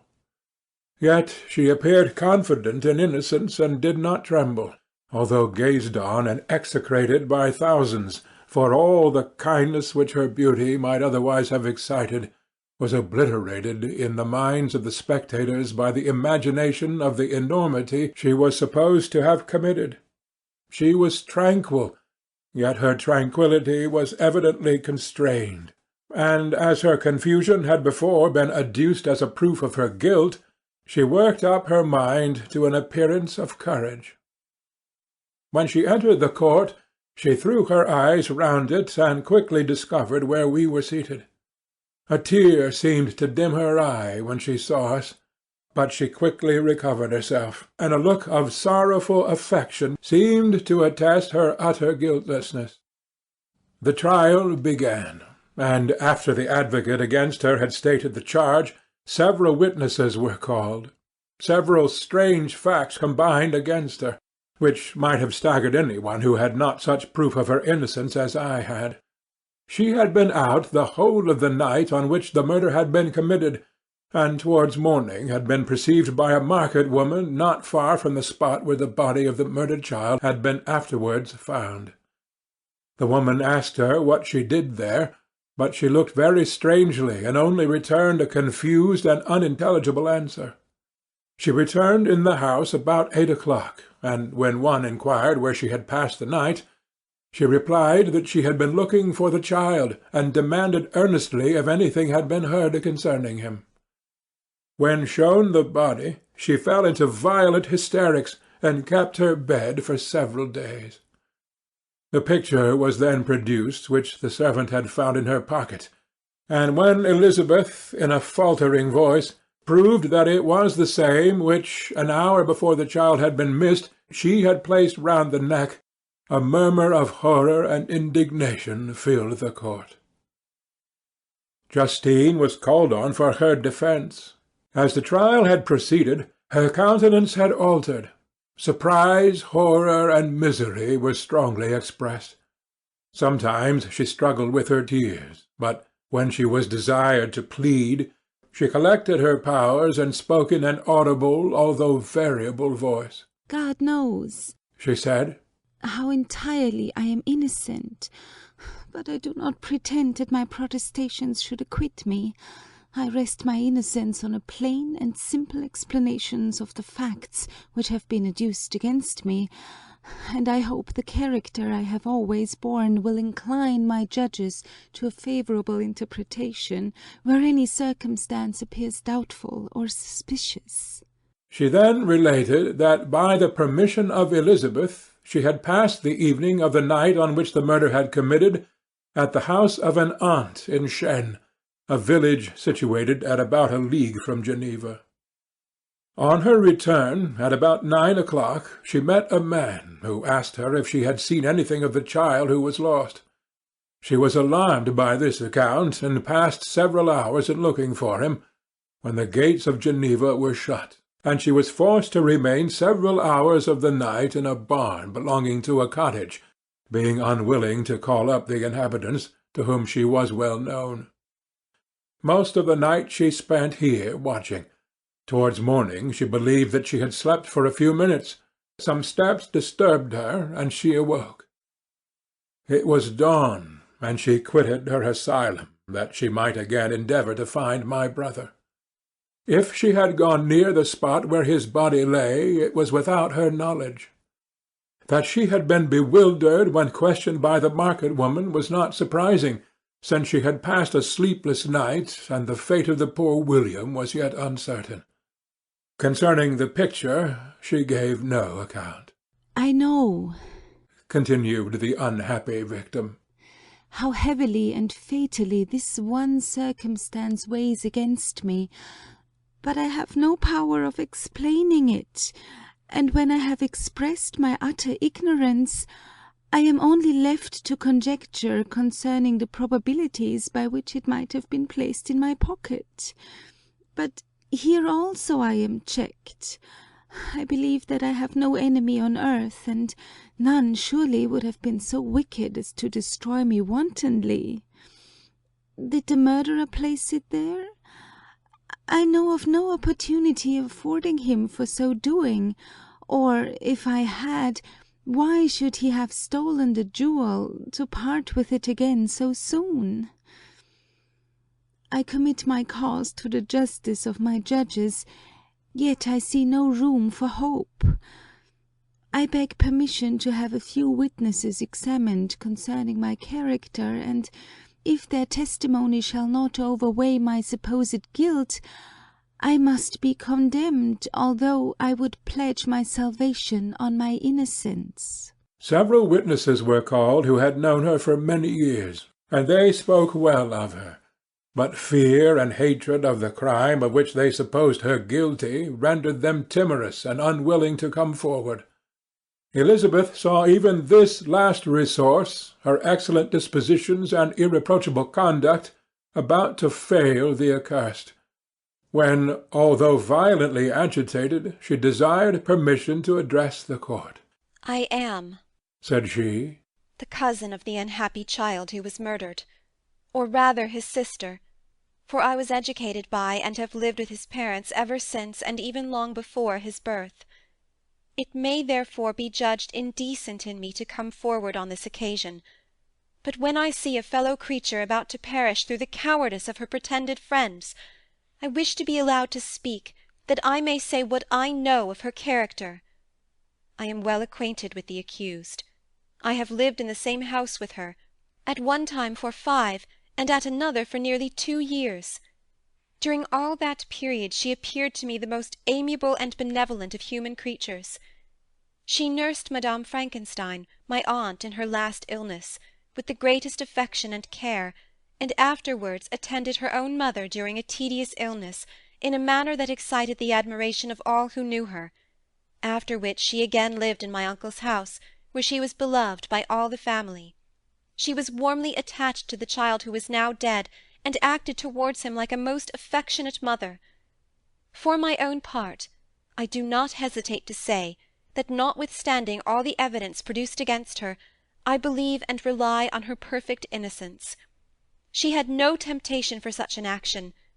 As to the bauble on which the chief proof rests, if she had earnestly desired it, I should have willingly given it to her, so much do I esteem and value her." A murmur of approbation followed Elizabeth's simple and powerful appeal, but it was excited by her generous interference, and not in favour of poor Justine, on whom the public indignation was turned with renewed violence, charging her with the blackest ingratitude. She herself wept as Elizabeth spoke, but she did not answer. My own agitation and anguish was extreme during the whole trial. I believed in her innocence. I knew it. Could the demon who had, I did not for a minute doubt, murdered my brother, also in his hellish sport have betrayed the innocent to death and ignominy? I could not sustain the horror of my situation, and when I perceived that the popular voice and the countenances of the judges had already condemned my unhappy victim, I rushed out of the court in agony. The tortures of the accused did not equal mine. She was sustained by innocence, but the fangs of remorse tore my bosom and would not forego their hold. I passed a night of unmingled wretchedness. In the morning I went to the court. My lips and throat were parched. I dared not ask the fatal question, but I was known, and the officer guessed the cause of my visit. The ballots had been thrown. They were all black, and Justine was condemned. I cannot pretend to describe what I then felt. I had before experienced sensations of horror, and I have endeavoured to bestow upon them adequate expressions, but words cannot convey an idea of the heart-sickening despair that I then endured. The person to whom I addressed myself added that Justine had already confessed her guilt. "That evidence," he observed, "was hardly required in so glaring a case, but I am glad of it, and indeed none of our judges like to condemn a criminal upon circumstantial evidence, be it ever so decisive." This was strange and unexpected intelligence. What could it mean? Had my eyes deceived me, and was I really as mad as the whole world would believe me to be if I disclosed the object of my suspicions? I hastened to return home, and Elizabeth eagerly demanded the result. "My cousin," replied I, "it is decided as you may have expected. All judges had rather that 10 innocent should suffer than that 1 guilty should escape. But she has confessed." This was a dire blow to poor Elizabeth, who had relied with firmness upon Justine's innocence. "Alas!" said she. "How shall I ever again believe in human goodness? Justine, whom I loved and esteemed as my sister, how could she put on those smiles of innocence only to betray? Her mild eyes seemed incapable of any severity or guile, and yet she has committed a murder." Soon after we heard that the poor victim had expressed a desire to see my cousin. My father wished her not to go, but said that he left it to her own judgment and feelings to decide. "Yes," said Elizabeth. "I will go, although she is guilty, and you, Victor, shall accompany me. I cannot go alone." The idea of this visit was a torture to me, yet I could not refuse. We entered the gloomy prison chamber and beheld Justine sitting on some straw at the farther end. Her hands were manacled, and her head rested on her knees. She rose on seeing us enter, and when we were left alone with her, she threw herself at the feet of Elizabeth, weeping bitterly. My cousin wept also. "Oh, Justine," said she, "why did you rob me of my last consolation? I relied on your innocence, and although I was then very wretched, I was not so miserable as I am now." "And do you also believe that I am so very, very wicked? Do you also join with my enemies to crush me, to condemn me as a murderer?"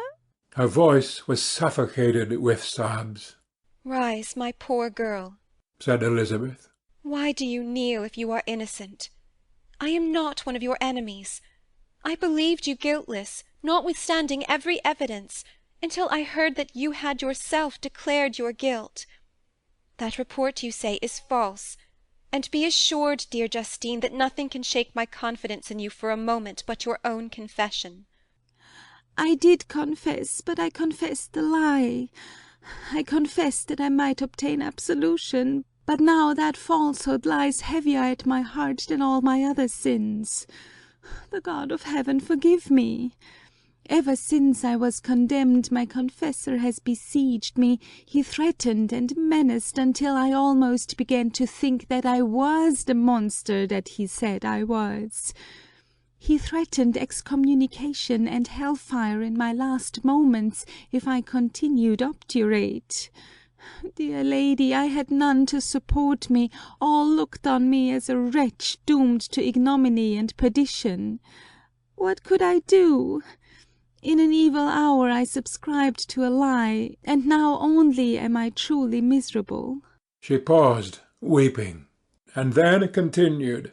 "I thought with horror, my sweet lady, that you should believe your Justine, whom your blessed aunt had so highly honoured, and whom you loved, was a creature capable of a crime which none but the devil himself could have perpetrated. Dear William, dearest blessed child, I soon shall see you again in heaven, where we shall all be happy, and that consoles me, going as I am to suffer ignominy and death." "Oh, Justine, forgive me for having for one moment distrusted you. Why did you confess? But do not mourn, dear girl, do not fear. I will proclaim, I will prove your innocence. I will melt the stony hearts of your enemies by my tears and prayers. You shall not die. You, my playfellow, my companion, my sister, perish on the scaffold. No, no, I never could survive so horrible a misfortune." Justine shook her head mournfully. "I do not fear to die," she said. "That pang is past. God raises my weakness and gives me courage to endure the worst. I leave a sad and bitter world, and if you remember me and think of me as of one unjustly condemned, I am resigned to the fate awaiting me. Learn from me, dear lady, to submit in patience to the will of heaven." During this conversation I had retired to a corner of the prison-room, where I could conceal the horrid anguish that possessed me. Despair! Who dared talk of that? The poor victim, who on the morrow was to pass the awful boundary between life and death, felt not, as I did, such deep and bitter agony. I gnashed my teeth and ground them together, uttering a groan that came from my inmost soul. Justine started. When she saw who it was, she approached me and said, "Dear sir, you are very kind to visit me. You, I hope, do not believe that I am guilty?" I could not answer. "No, Justine," said Elizabeth. "he is more convinced of your innocence than I was, for even when he heard that you had confessed, he did not credit it." "I truly thank him. In these last moments I feel the sincerest gratitude towards those who think of me with kindness. How sweet is the affection of others to such a wretch as I am! It removes more than half my misfortune, and I feel as if I could die in peace, now that my innocence is acknowledged by you, dear lady, and your cousin." Thus the poor sufferer tried to comfort others and herself. She indeed gained the resignation she desired. But I, the true murderer, felt the never-dying worm alive in my bosom, which allowed of no hope or consolation. Elizabeth also wept and was unhappy, but hers also was the misery of innocence, which, like a cloud that passes over the fair moon, for a while hides but cannot tarnish its brightness. Anguish and despair had penetrated into the core of my heart. I bore a hell within me which nothing could extinguish. We stayed several hours with Justine, and it was with great difficulty that Elizabeth could tear herself away. "I wish," cried she, "that I were to die with you. I cannot live in this world of misery." Justine assumed an air of cheerfulness, while she with difficulty repressed her bitter tears. She embraced Elizabeth, and said in a voice of half-suppressed emotion, "Farewell, sweet lady, dearest Elizabeth, my beloved and only friend. May heaven in its bounty bless and preserve you. May this be the last misfortune that you will ever suffer. Live and be happy, and make others so." On the morrow Justine died. Elizabeth's heart-rending eloquence failed to move the judges from their settled conviction in the criminality of the saintly sufferer. My passionate and indignant appeals were lost upon them, and when I received their cold answers, and heard the harsh, unfeeling reasoning of these men, my purposed avowal died away on my lips. Thus I might proclaim myself a madman, but not revoke the sentence passed upon my wretched victim. She perished on the scaffold as a murderess. From the tortures of my own heart, I turned to contemplate the deep and voiceless grief of my Elizabeth. This was also my doing, and my father's woe, and the desolation of that late so smiling home, all was the work of my thrice accursed hands. Ye weep, unhappy ones, but these are not your last tears. Again shall you raise the funeral wail, and the sound of your lamentations shall again and again be heard. Frankenstein, your son, your kinsman, your early much-loved friend, he who would spend each vital drop of blood for your sakes, who has no thought or sense of joy except as it is mirrored also in your dear countenances, who would fill the air with blessings and spend his life in serving you, he bids you weep, to shed countless tears, happy beyond his hopes, if thus inexorable fate be satisfied, and if the destruction pause before the peace of the grave have succeeded to your sad torments. Thus spoke my prophetic soul, as, torn by remorse, horror, and despair, I beheld those I loved spend vain sorrow upon the graves of William and Justine, the first hapless victims to my unhallowed arts. Chapter 9. Nothing is more painful to the human mind than after the feelings have been worked up by a quick succession of events, the dead calmness of inaction and certainty which follows and deprives the soul both of hope and fear. Justine died. She rested, and I was alive. The blood flowed freely in my veins, but a weight of despair and remorse pressed on my heart which nothing could remove. Sleep fled from my eyes. I wandered like an evil spirit, for I had committed deeds of mischief beyond description horrible, and more, much more, I persuaded myself, was yet behind. Yet my heart overflowed with kindness and the love of virtue. I had begun life with benevolent intentions and thirsted for the moment when I should put them in practice and make myself useful to my fellow beings. Now all was blasted. Instead of that serenity of conscience which allowed me to look back upon the past with self-satisfaction, and from thence to gather promise of new hopes, I was seized by remorse and the sense of guilt, which hurried me away to a hell of intense tortures such as no language can describe. This state of mind preyed upon my health, which had perhaps never entirely recovered from the last shock it had sustained. I shunned the face of man. All sound of joy or complacency was torture to me. Solitude was my only consolation. Deep, dark, death-like solitude.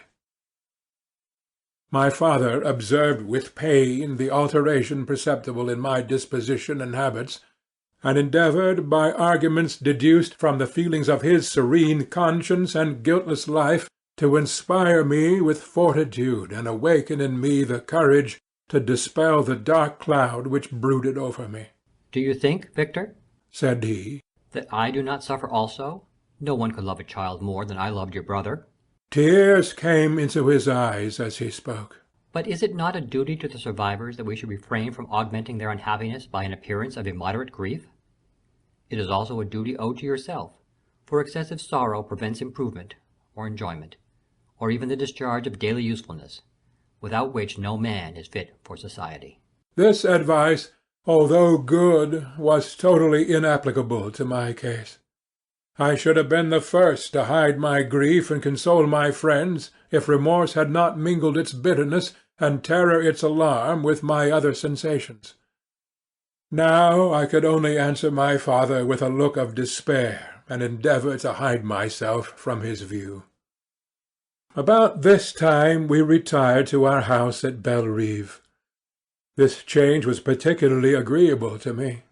The shutting of the gates regularly at 10 o'clock, and the impossibility of remaining on the lake after that hour, had rendered our residence within the walls of Geneva very irksome to me.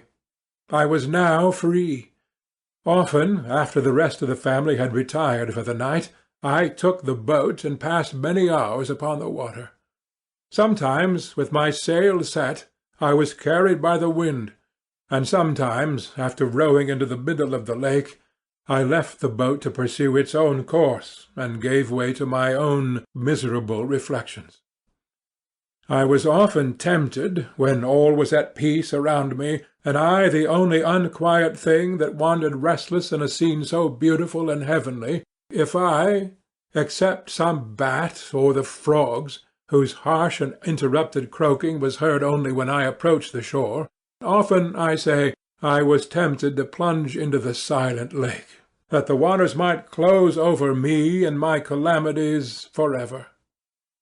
When I was restrained, when I thought of the heroic and suffering Elizabeth, who I tenderly loved, and whose existence was bound up in mine. I thought also of my father and surviving brother.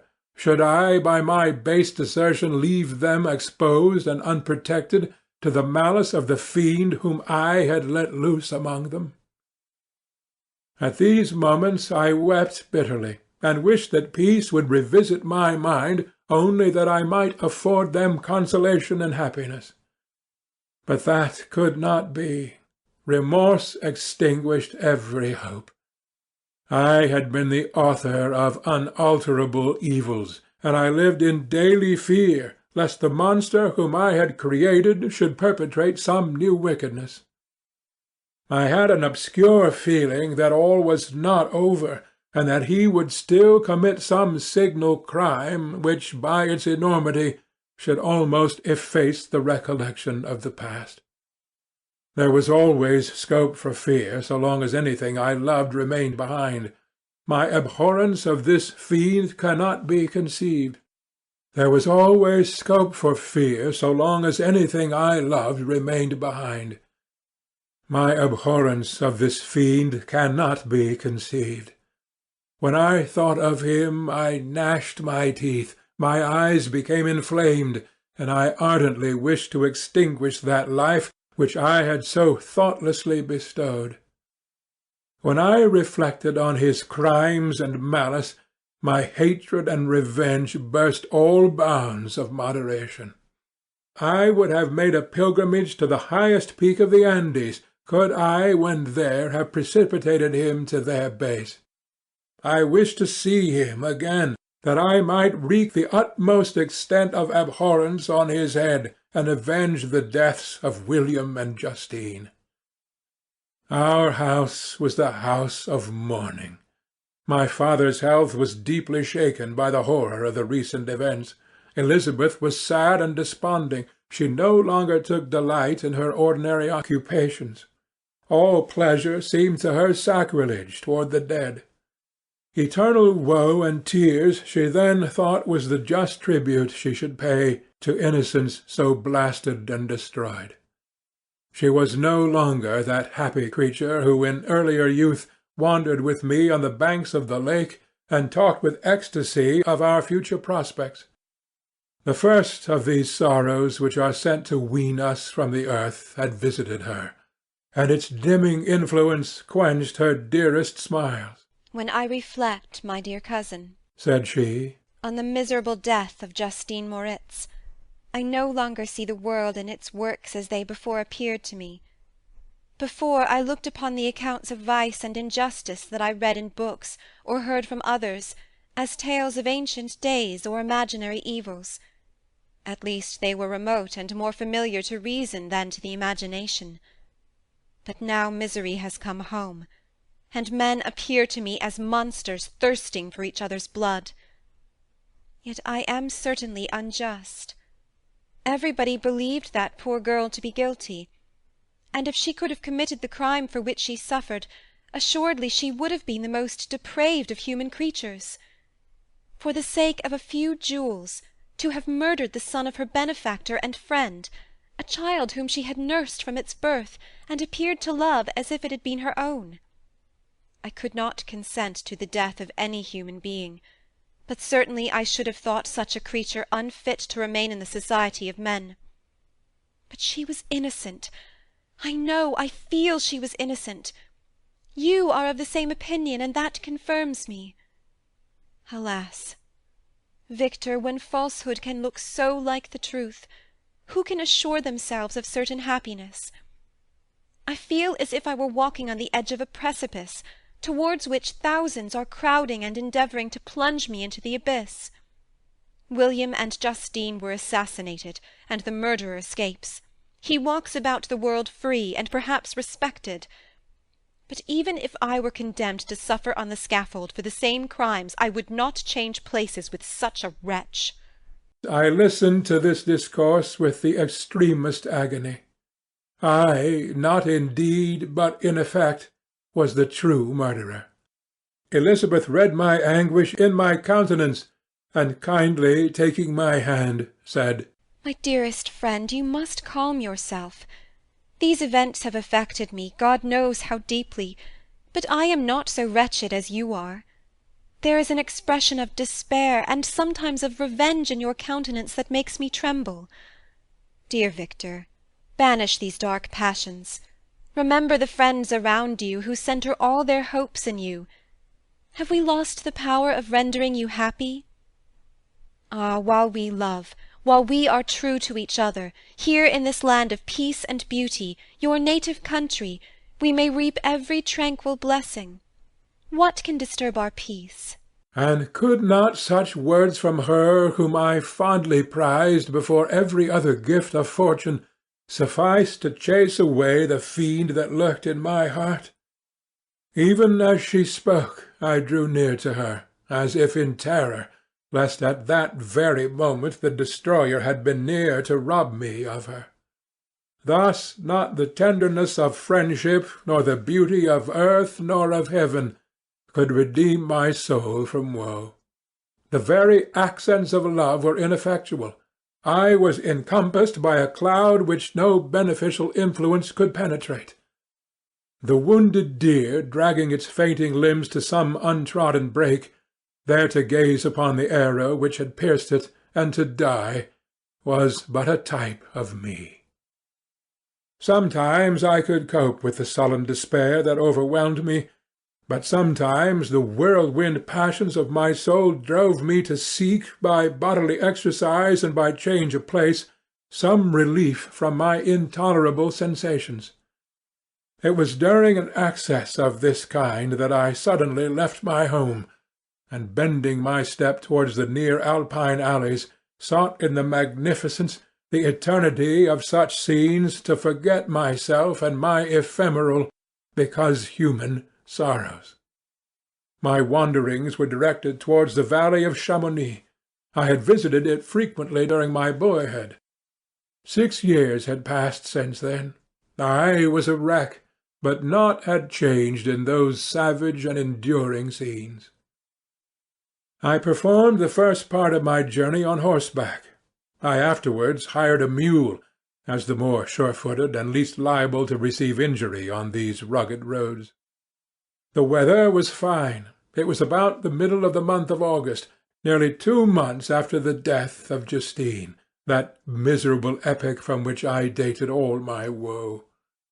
The weight upon my spirit was sensibly lightened as I plunged yet deeper in the ravine of Arve. The immense mountains and precipices that overhung me on every side, the sound of the river raging among the rocks, and the dashing of the waterfalls around, spoke as a power mighty as omnipotence, and I ceased to fear or to bend before any being less almighty than that which had created and ruled the elements, here displayed in their most terrific guise.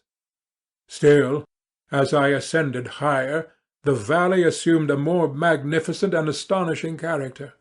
Ruined castles hanging on the precipices of piny mountains, the impetuous Arve, and cottages, every here and there peeping forth from among the trees, formed a scene of singular beauty. But it was augmented and rendered sublime by the mighty Alps, whose white and shining pyramids and domes towered above all, as belonging to another earth, the habitations of another race of beings. I passed the bridge of Pelissier, where the ravine which the river forms opened before me, and I began to ascend the mountain that overhangs it. Soon after I entered the valley of Chamonix. This valley is more wonderful and sublime, but not so beautiful and picturesque as that of Cervaux, through which I had passed. The high and snowy mountains were its immediate boundaries, but I saw no more ruined castles and fertile fields. Immense glaciers approached the road. I heard the rumbling thunder of the falling avalanche, and marked the smoke of its passage. Mont Blanc, the supreme and magnificent Mont Blanc, raised itself from the surrounding aiguilles, and its tremendous dome overlooked the valley. A tingling, long-lost sense of pleasure often came across me during this journey.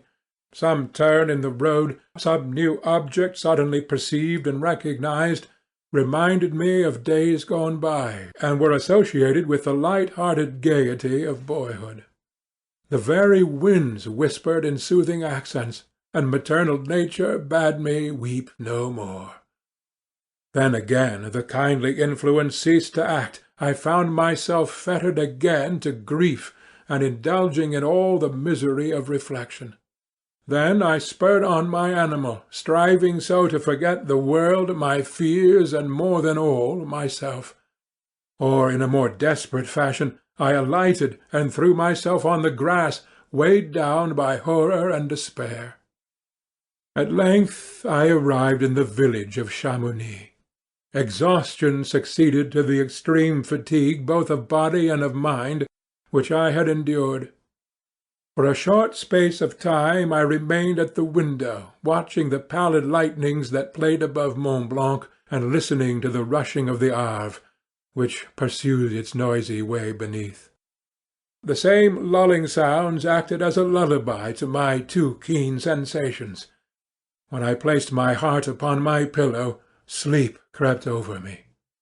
I felt it as it came, and blessed the giver of oblivion. Chapter 10. I spent the following day roaming through the valley. I stood beside the sources of the Arveiron, which take their rise in a glacier that with slow pace is advancing down from the summit of the hills to barricade the valley. The abrupt sides of vast mountains were before me, the icy wall of the glacier overhung me. A few shattered pines were scattered around, and the solemn silence of this glorious presence-chamber of imperial nature was broken only by the brawling waves or the fall of some vast fragment, the thunder sound of the avalanche, or the cracking, reverberated along the mountains, of the accumulated ice, which, through the silent working of immutable laws, was ever and anon rent and torn, as if it had been but a plaything in their hands. These sublime and magnificent scenes afforded me the greatest consolation that I was capable of receiving. They elevated me from all littleness of feeling, and although they did not remove my grief, they subdued and tranquillized it. In some degree also they diverted my mind from the thoughts over which it had brooded for the last month. I retired to rest at night. My slumbers, as it were, waited on, administered to, by the assemblance of grand shapes which I had contemplated during the day. They congregated round me. The unstained snowy mountain-top, the glittering pinnacle, the pine woods and ragged bare ravine, the eagle soaring amidst the clouds, they all gathered round me and bade me be at peace. Where had they fled when the next morning I awoke? All of soul-inspiriting fled with sleep, and dark melancholy clouded every thought. The rain was pouring in torrents, and thick mists hid the summits of the mountains, so that I even saw not the faces of those mighty friends. Still I would penetrate their misty veil and seek them in their cloudy retreats. What were rain and storm to me? My mule was brought to the door, and I resolved to ascend to the summit of Montanvert. I remembered the effect that the view of the tremendous and ever-moving glacier had produced upon my mind when I first saw it. It had then filled me with a sublime ecstasy that gave wings to the soul and allowed it to soar from the obscure world to light and joy. The sight of the awful and majestic in nature had indeed always the effect of solemnizing my mind, and causing me to forget the passing cares of life. I determined to go without a guide, for I was well acquainted with the path, and the presence of another would destroy the solitary grandeur of the scene. The ascent is precipitous, but the path is cut into continual and short windings, which enable you to surmount the perpendicularity of the mountain. It is a scene terrifically desolate. In 1,000 spots the traces of the winter avalanche may be perceived, where trees lie broken and strewed on the ground, some entirely destroyed, others bent, leaning upon the jutting rocks of the mountain, or transversely upon other trees. The path, as you ascend higher, is intersected by ravines of snow, down which stones continually roll from above. One of them is particularly dangerous, as the slightest sound, such as even speaking in a loud voice, produces a concussion of air sufficient to draw destruction upon the head of the speaker. The pines are not tall or luxuriant, but they are sombre and add an air of severity to the scene. I looked on the valley beneath.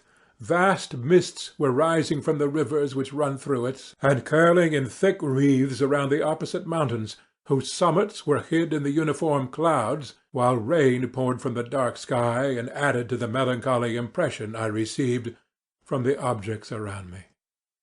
Alas, why does man boast of sensibilities superior to those apparent in the brute?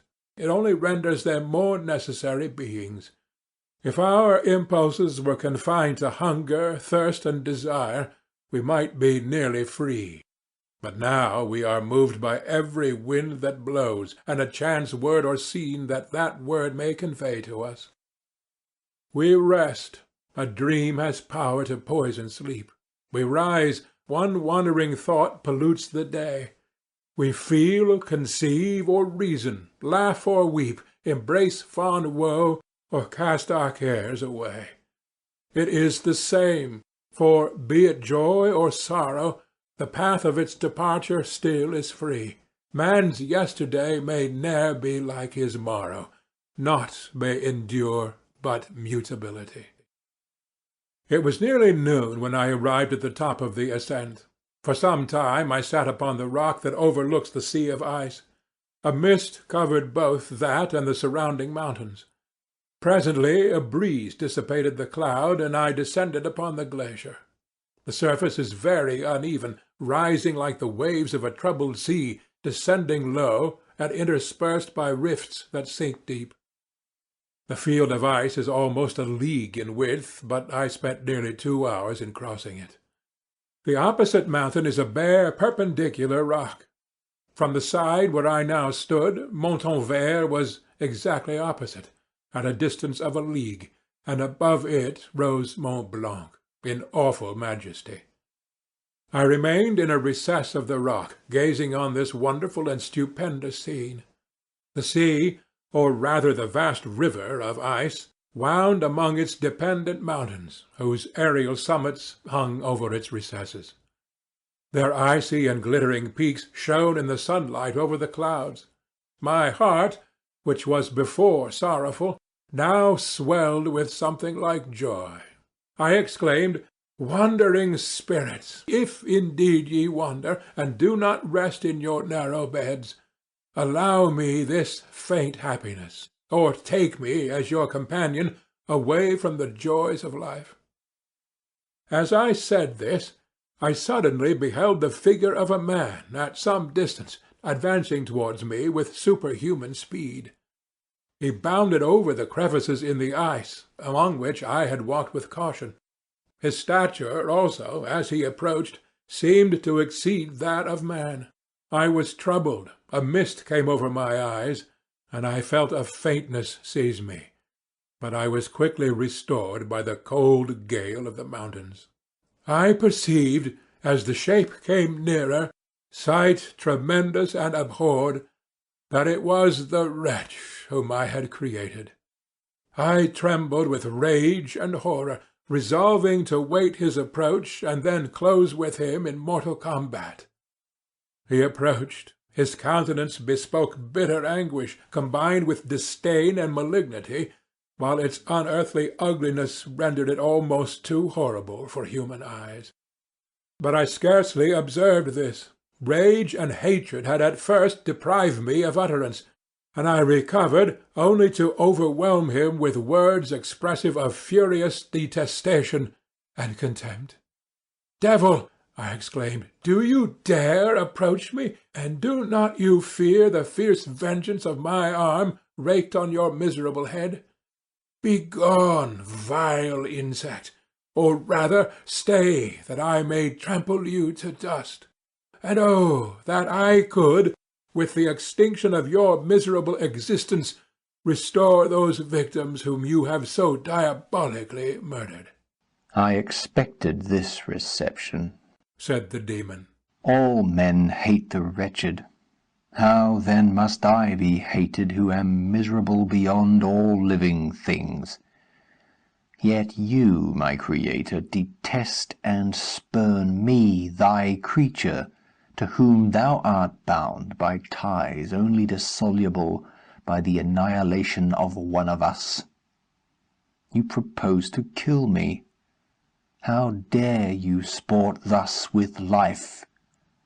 Do your duty towards me, and I will do mine towards you and the rest of mankind. If you will comply with my conditions, I will leave them and you at peace. But if you refuse, I will glut the maw of death until it be satiated with the blood of your remaining friends. Abhorred monster, fiend that thou art! The tortures of hell are too mild a vengeance for thy crimes. Wretched devil, you reproach me with your creation. Come on, then, that I may extinguish the spark which I so negligently bestowed. My rage was without bounds. I sprang on him, impelled by all the feelings which can arm one being against the existence of another. He easily eluded me, and said, Be calm.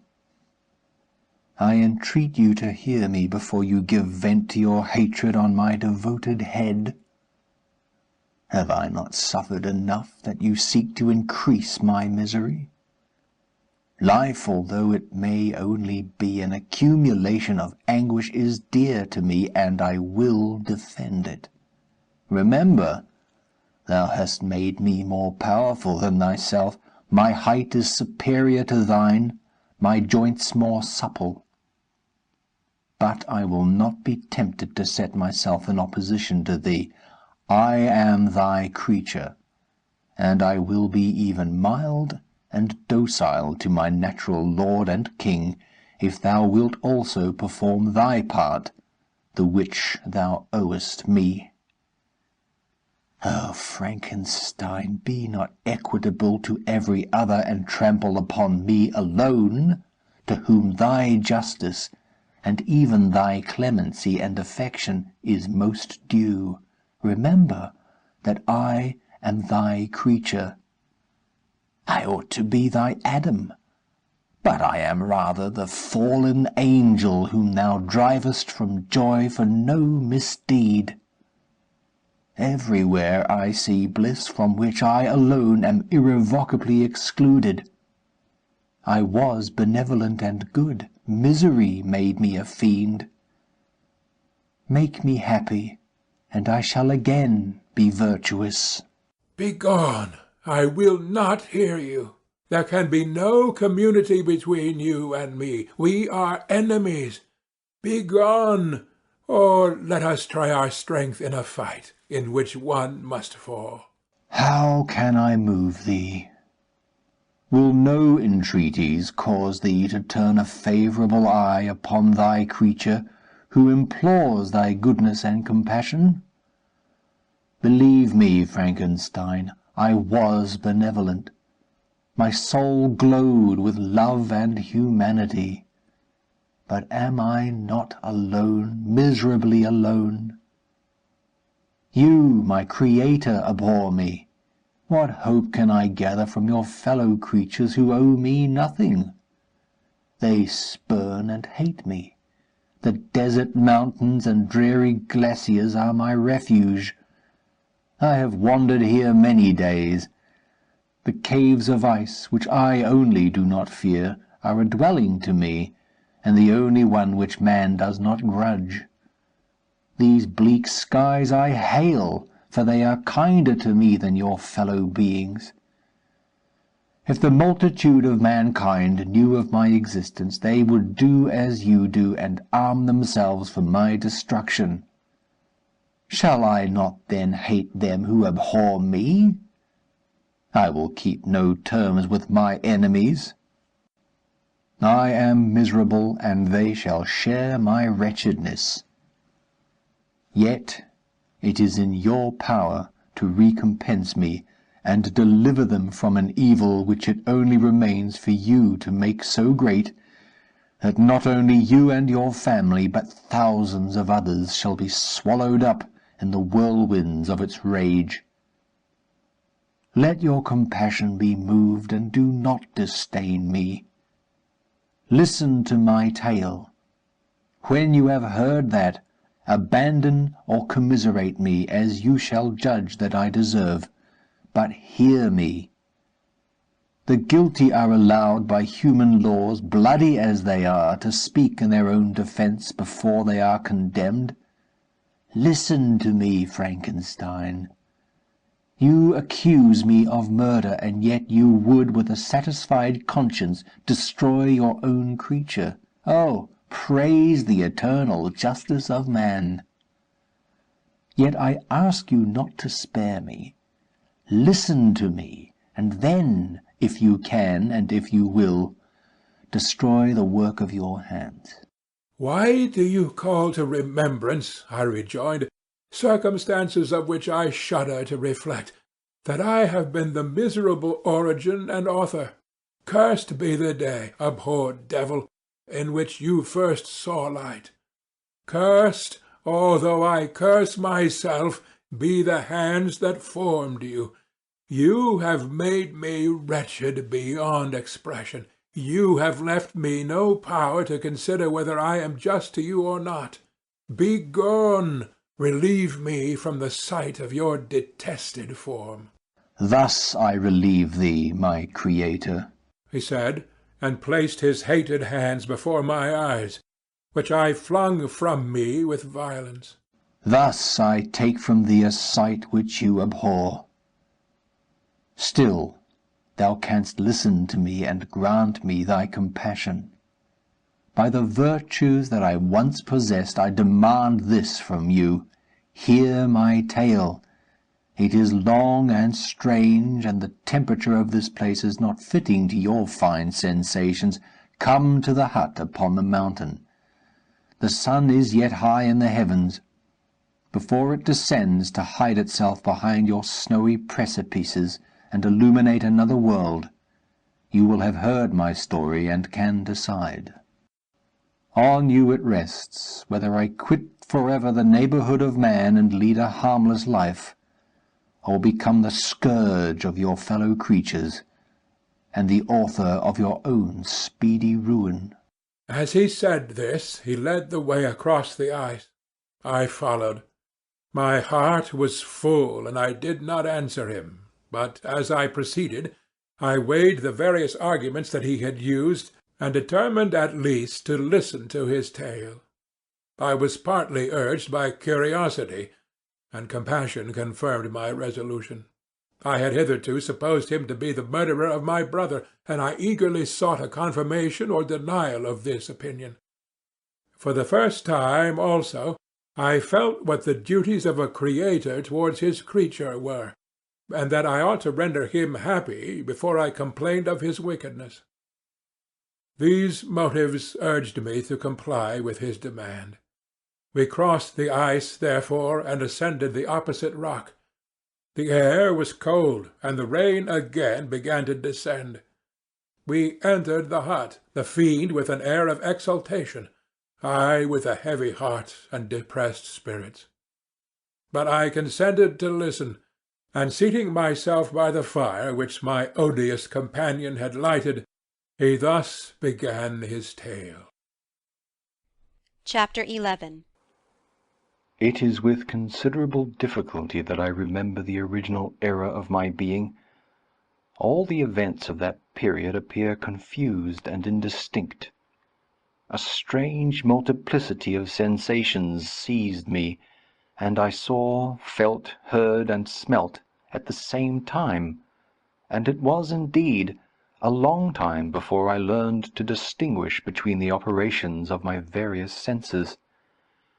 By degrees, I remember, a stronger light pressed upon my nerves, so that I was obliged to shut my eyes. Darkness then came over me and troubled me, but hardly had I felt this when, by opening my eyes, as I now suppose, the light poured in upon me again. I walked, and, I believe, descended, but I presently found a great alteration in my sensations. Before, dark and opaque bodies had surrounded me, impervious to my touch or sight, but I now found that I could wander on at liberty, with no obstacles which I could not either surmount or avoid. The light became more and more oppressive to me, and the heat wearying me as I walked, I sought a place where I could receive shade. This was the forest near Ingolstadt, and here I lay by the side of a brook, resting from my fatigue, until I felt tormented by hunger and thirst. This roused me from my nearly dormant state, and I ate some berries which I found hanging on the trees or lying on the ground. I slaked my thirst at the brook, and then, lying down, was overcome by sleep. It was dark when I awoke. I felt cold also, and half frightened, as it were, instinctively, finding myself so desolate. Before I had quitted your apartment, on a sensation of cold, I had covered myself with some clothes, but these were insufficient to secure me from the dews of night. I was a poor, helpless, miserable wretch. I knew and could distinguish nothing, but feeling pain invade me on all sides, I sat down and wept. Soon a gentle light stole over the heavens and gave me a sensation of pleasure. I started up and beheld a radiant form rise from among the trees. I gazed with a kind of wonder. It moved slowly, but it enlightened my path, and I again went out in search of berries. I was still cold when under one of the trees I found a huge cloak with which I covered myself, and sat down upon the ground. No distinct ideas occupied my mind. All was confused. I felt light and hunger and thirst and darkness. Innumerable sounds rang in my ears, and on all sides various scents saluted me. The only object that I could distinguish was the bright moon, and I fixed my eyes on that with pleasure. Several changes of day and night passed, and the orb of night had greatly lessened, when I began to distinguish my sensations from each other. I gradually saw plainly the clear stream that supplied me with drink, and the trees that shaded me with their foliage. I was delighted when I first discovered that a pleasant sound, which often saluted my ears, proceeded from the throats of the little winged animals who had often intercepted the light from my eyes. I began also to observe, with greater accuracy, the forms that surrounded me, and to perceive the boundaries of the radiant roof of light which canopied me. Sometimes I tried to imitate the pleasant songs of the birds, but was unable. Sometimes I wished to express my sensations in my own mode, but the uncouth and inarticulate sounds which broke from me frightened me into silence again. The moon had disappeared from the night, and again, with a lessened form, showed itself, while I still remained in the forest. My sensations had by this time become distinct, and my mind received, every day, additional ideas. My eyes became accustomed to the light, and to perceive objects in their right forms. I distinguished the insect from the herb, and by degrees one herb from another. I found that the sparrow uttered none but harsh notes, whilst those of the blackbird and thrush were sweet and enticing.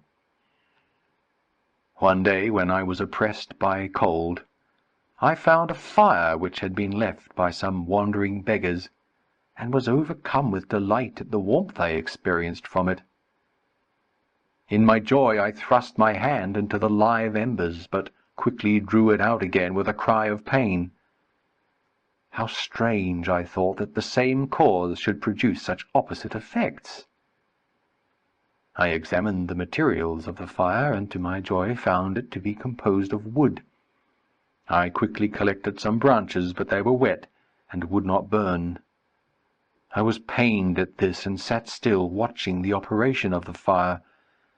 The wet wood which I had placed near the heat dried, and itself became inflamed.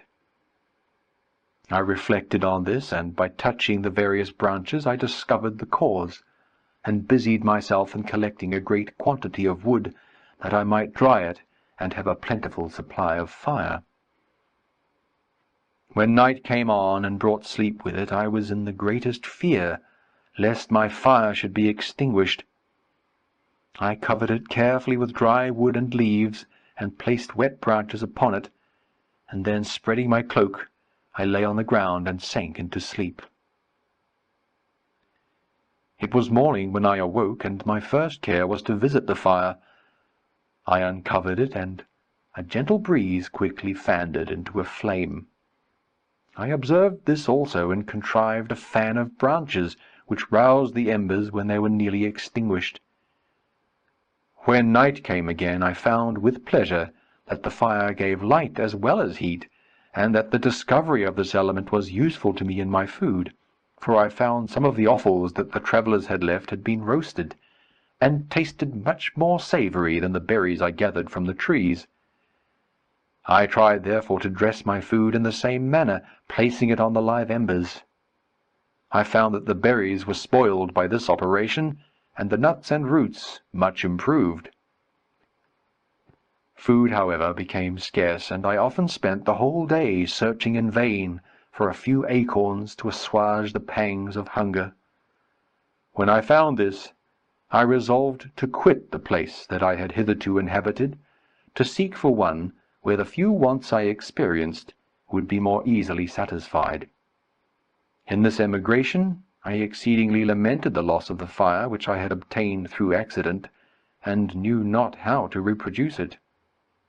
I gave several hours to the serious consideration of this difficulty, but I was obliged to relinquish all attempt to supply it, and wrapping myself up in my cloak, I struck across the wood towards the setting sun.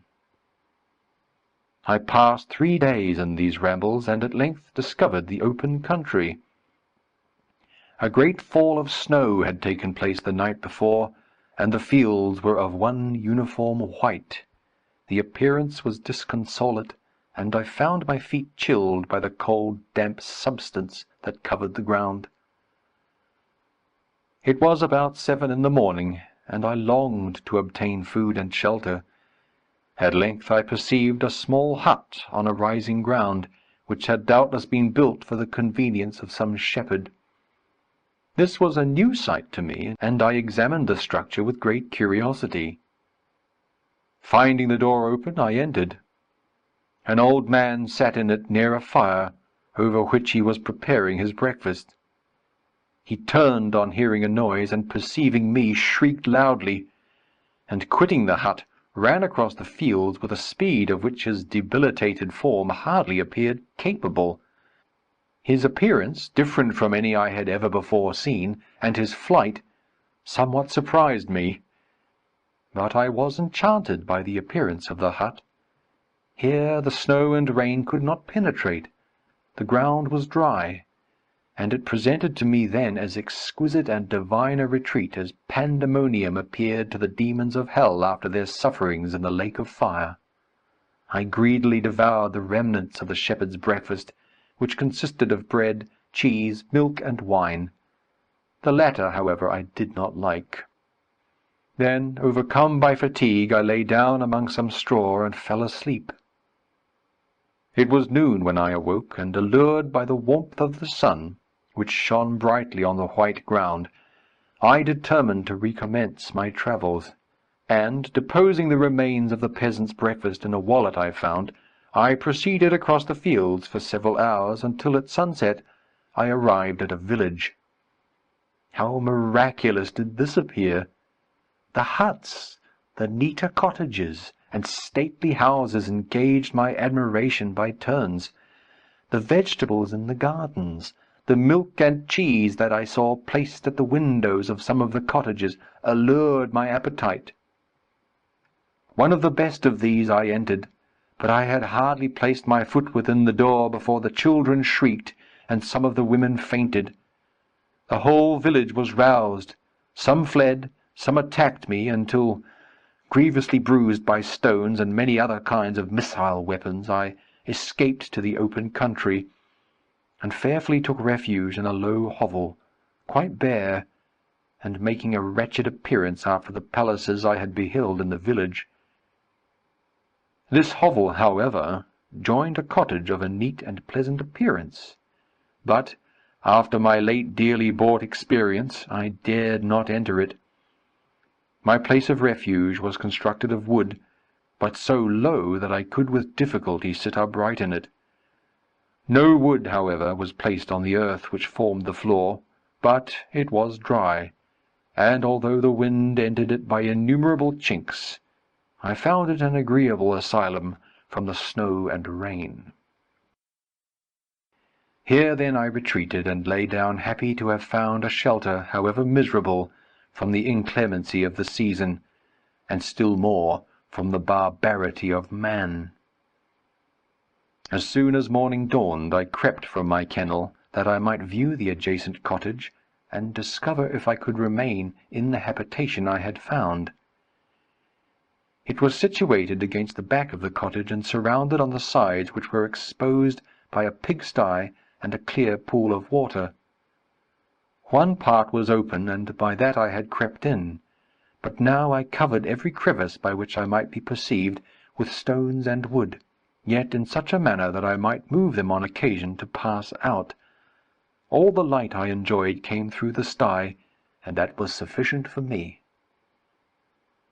Having thus arranged my dwelling, and carpeted it with clean straw, I retired, for I saw the figure of a man at a distance, and I remembered too well my treatment the night before to trust myself in his power.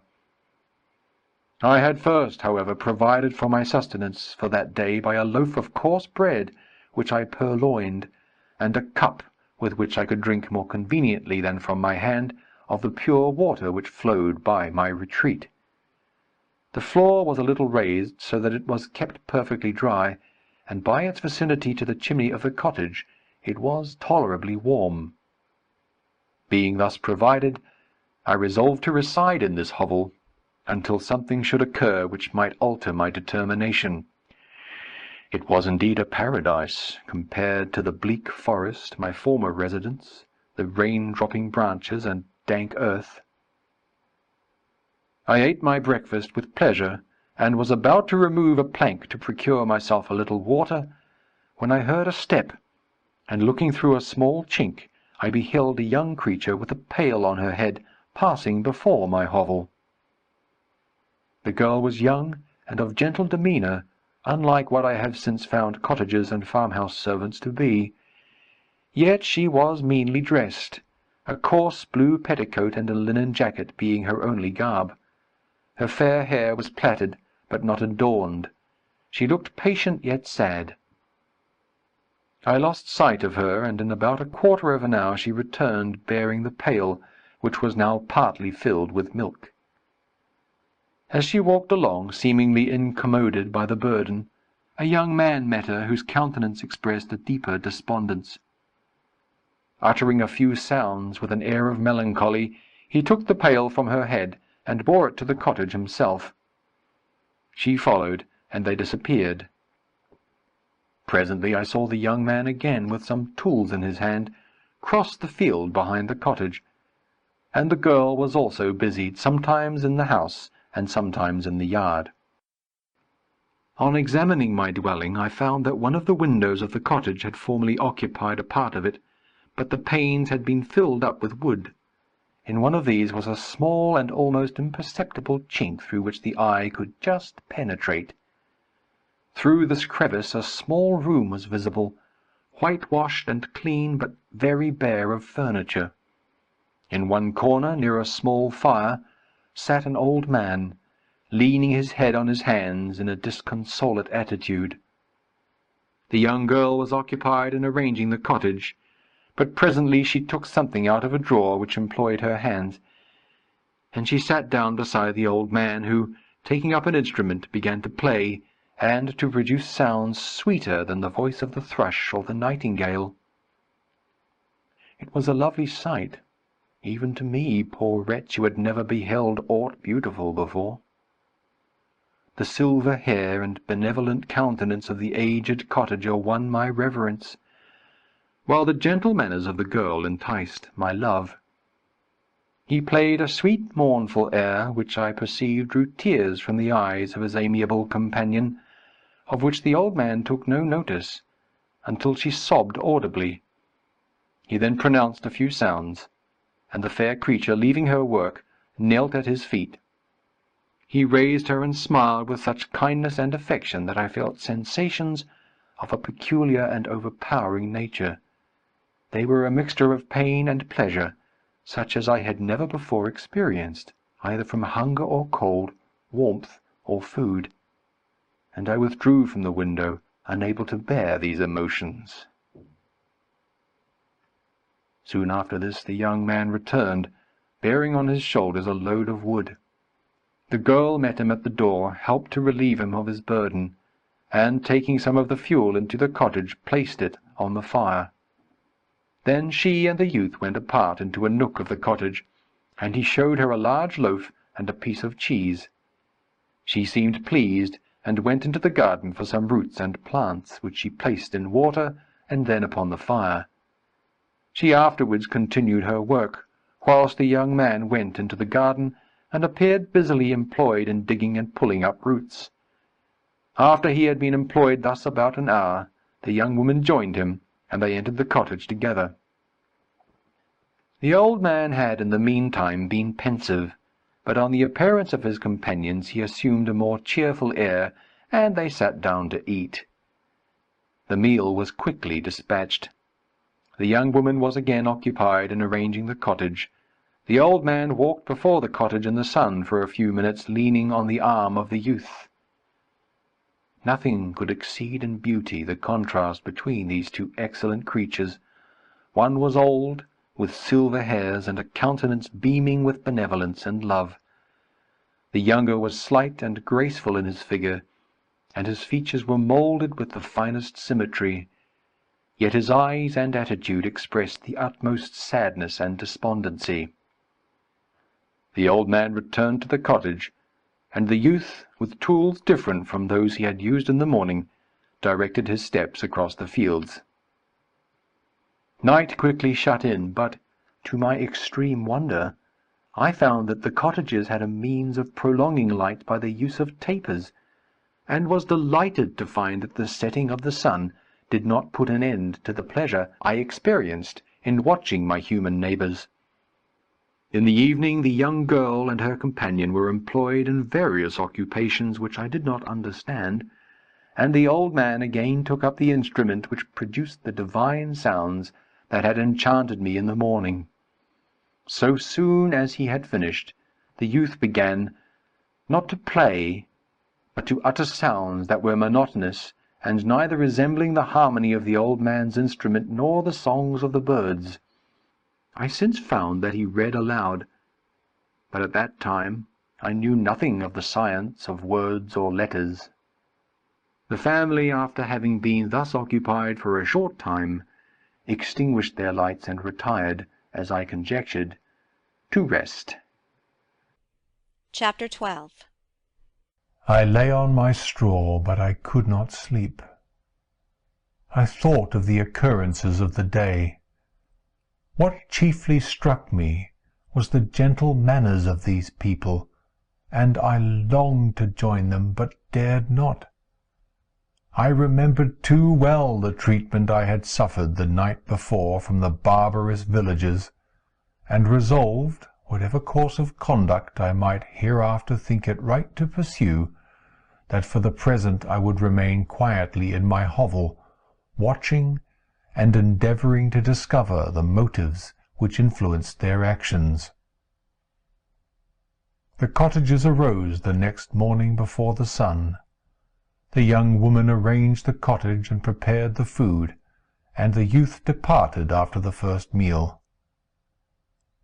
This day was passed in the same routine as that which preceded it. The young man was constantly employed out of doors, and the girl in various laborious occupations within.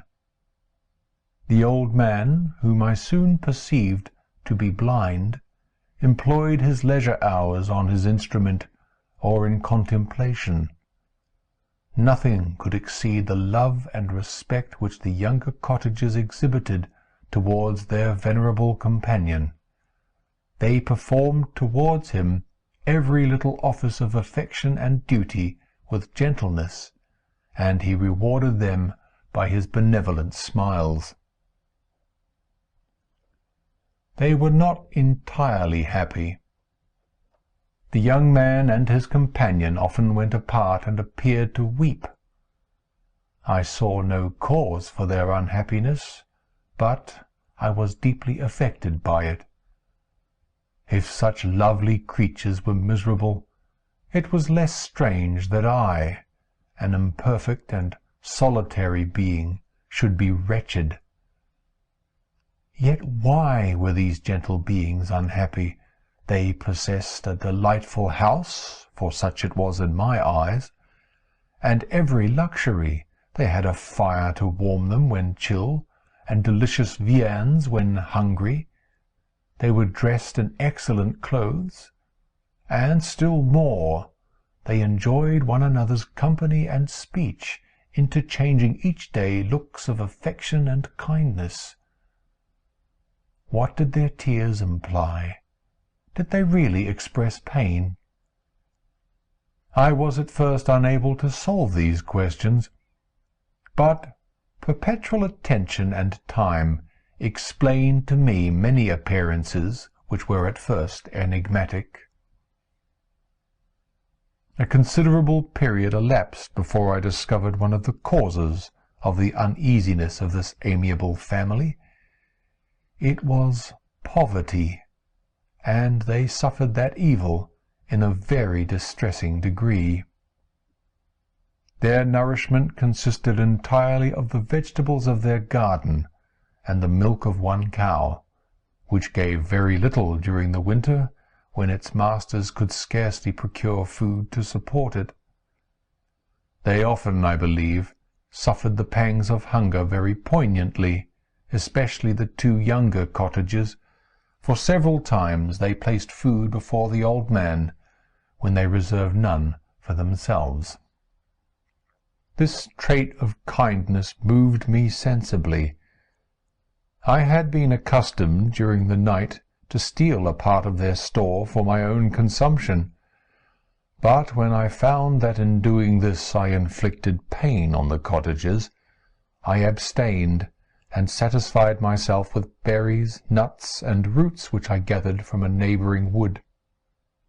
I discovered also another means through which I was enabled to assist their labours. I found that the youth spent a great part of each day in collecting wood for the family fire, and during the night I often took as tools, the use of which I quickly discovered, and brought home firing sufficient for the consumption of several days. I remember the first time that I did this.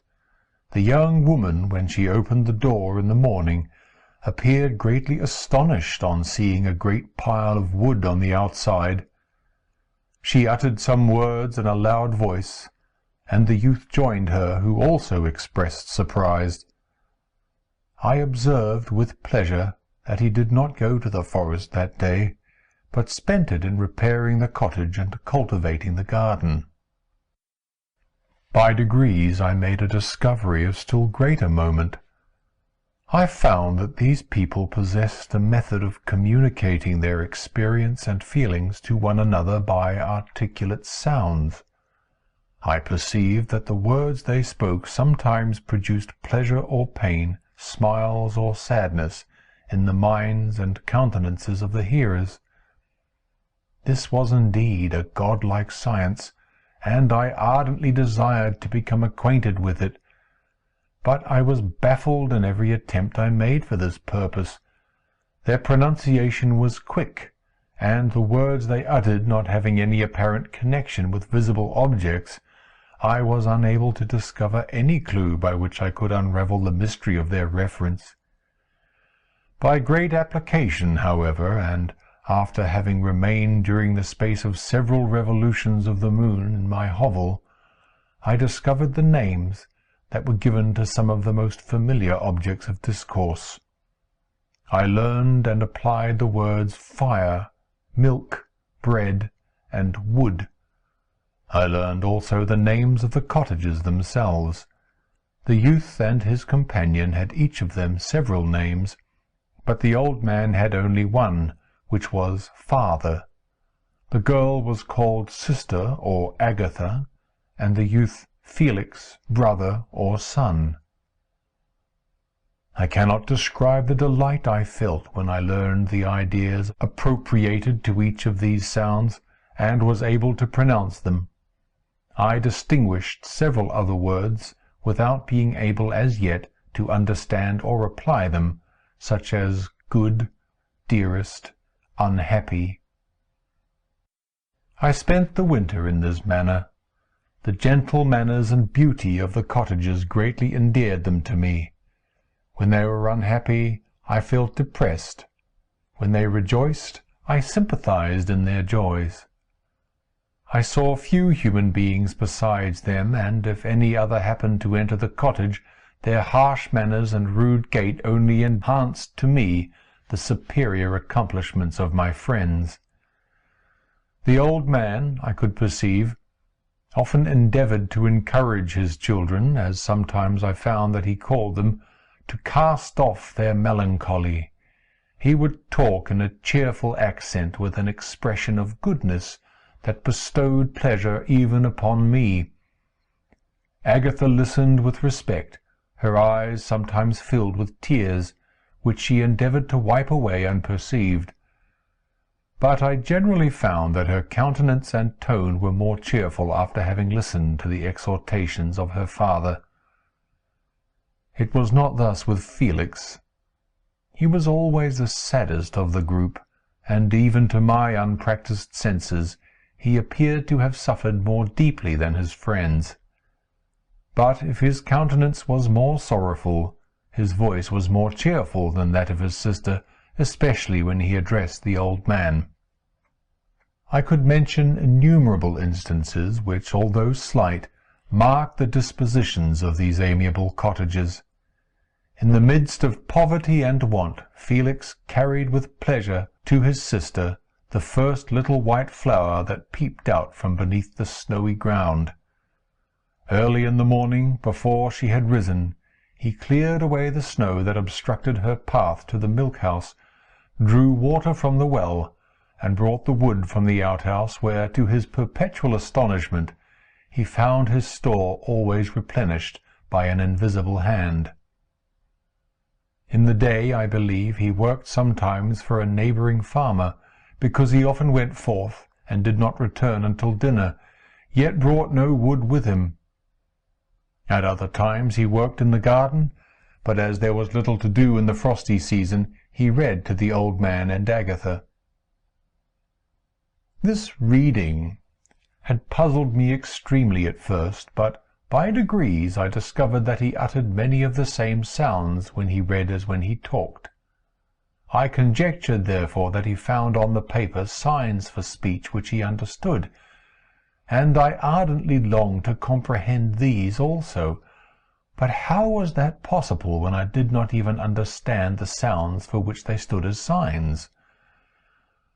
I improved, however, sensibly in this science, but not sufficiently to follow up any kind of conversation, although I applied my whole mind to the endeavour, for I easily perceived that, although I eagerly longed to discover myself to the cottagers, I ought not to make the attempt until I had first become master of their language, which knowledge might enable me to make them overlook the deformity of my figure, for with this also the contrast perpetually presented to my eyes had made me acquainted.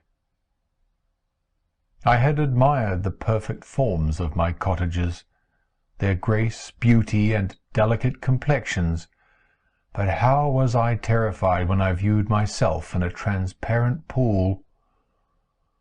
At first I stared back, unable to believe that it was indeed I who was reflected in the mirror, and when I became fully convinced that I was in reality the monster that I am, I was filled with the bitterest sensations of despondence and mortification. Alas! I did not yet entirely know the fatal effects of this miserable deformity. As the sun became warmer and the light of day longer, the snow vanished, and I beheld the bare trees and the black earth. From this time Felix was more employed, and the heart-moving indications of impending famine disappeared. Their food, as I afterwards found, was coarse, but it was wholesome, and they procured a sufficiency of it. Several new kinds of plants sprang up in the garden, which they dressed, and these signs of comfort increased daily as the season advanced. The old man, leaning on his son, walked each day at noon when it did not rain, as I found it was called when the heavens poured forth its waters. This frequently took place, but a high wind quickly dried the earth, and the season became far more pleasant than it had been. My mode of life in my hovel was uniform. During the mornings I attended the motions of the cottagers, and when they were dispersed in various occupations, I slept. The remainder of the day was spent in observing my friends. When they had retired to rest, if there was any moon or the night was starlight, I went into the woods and collected my own food and fuel for the cottage. When I returned, as often as it was necessary, I cleared their path from the snow, and performed those offices that I had seen done by Felix. I afterwards found that these labours, performed by an invisible hand, greatly astonished them, and once or twice I heard them, on these occasions, utter the words "good spirit," "wonderful," but I did not then understand the signification of these terms. My thoughts now became more active, and I longed to discover the motives and feelings of these lovely creatures. I was inquisitive to know why Felix appeared so miserable, and Agatha so sad. I thought, foolish wretch, that it might be in my power to restore happiness to these deserving people. When I slept or was absent, the forms of the venerable blind father, the gentle Agatha, and the excellent Felix flitted before me. I looked upon them as superior beings, who would be the arbiters of my future destiny. I formed in my imagination 1,000 pictures of presenting myself to them, and their reception of me. I imagined that they would be disgusted, until, by my gentle demeanour and conciliating words, I should first win their favour, and afterwards their love. These thoughts exhilarated me, and led me to apply with fresh ardour to the acquiring the art of language. My organs were indeed harsh, but supple, and although my voice was very unlike the soft music of their tones, yet I pronounced such words as I understood with tolerable ease. It was as the ass and the lapdog.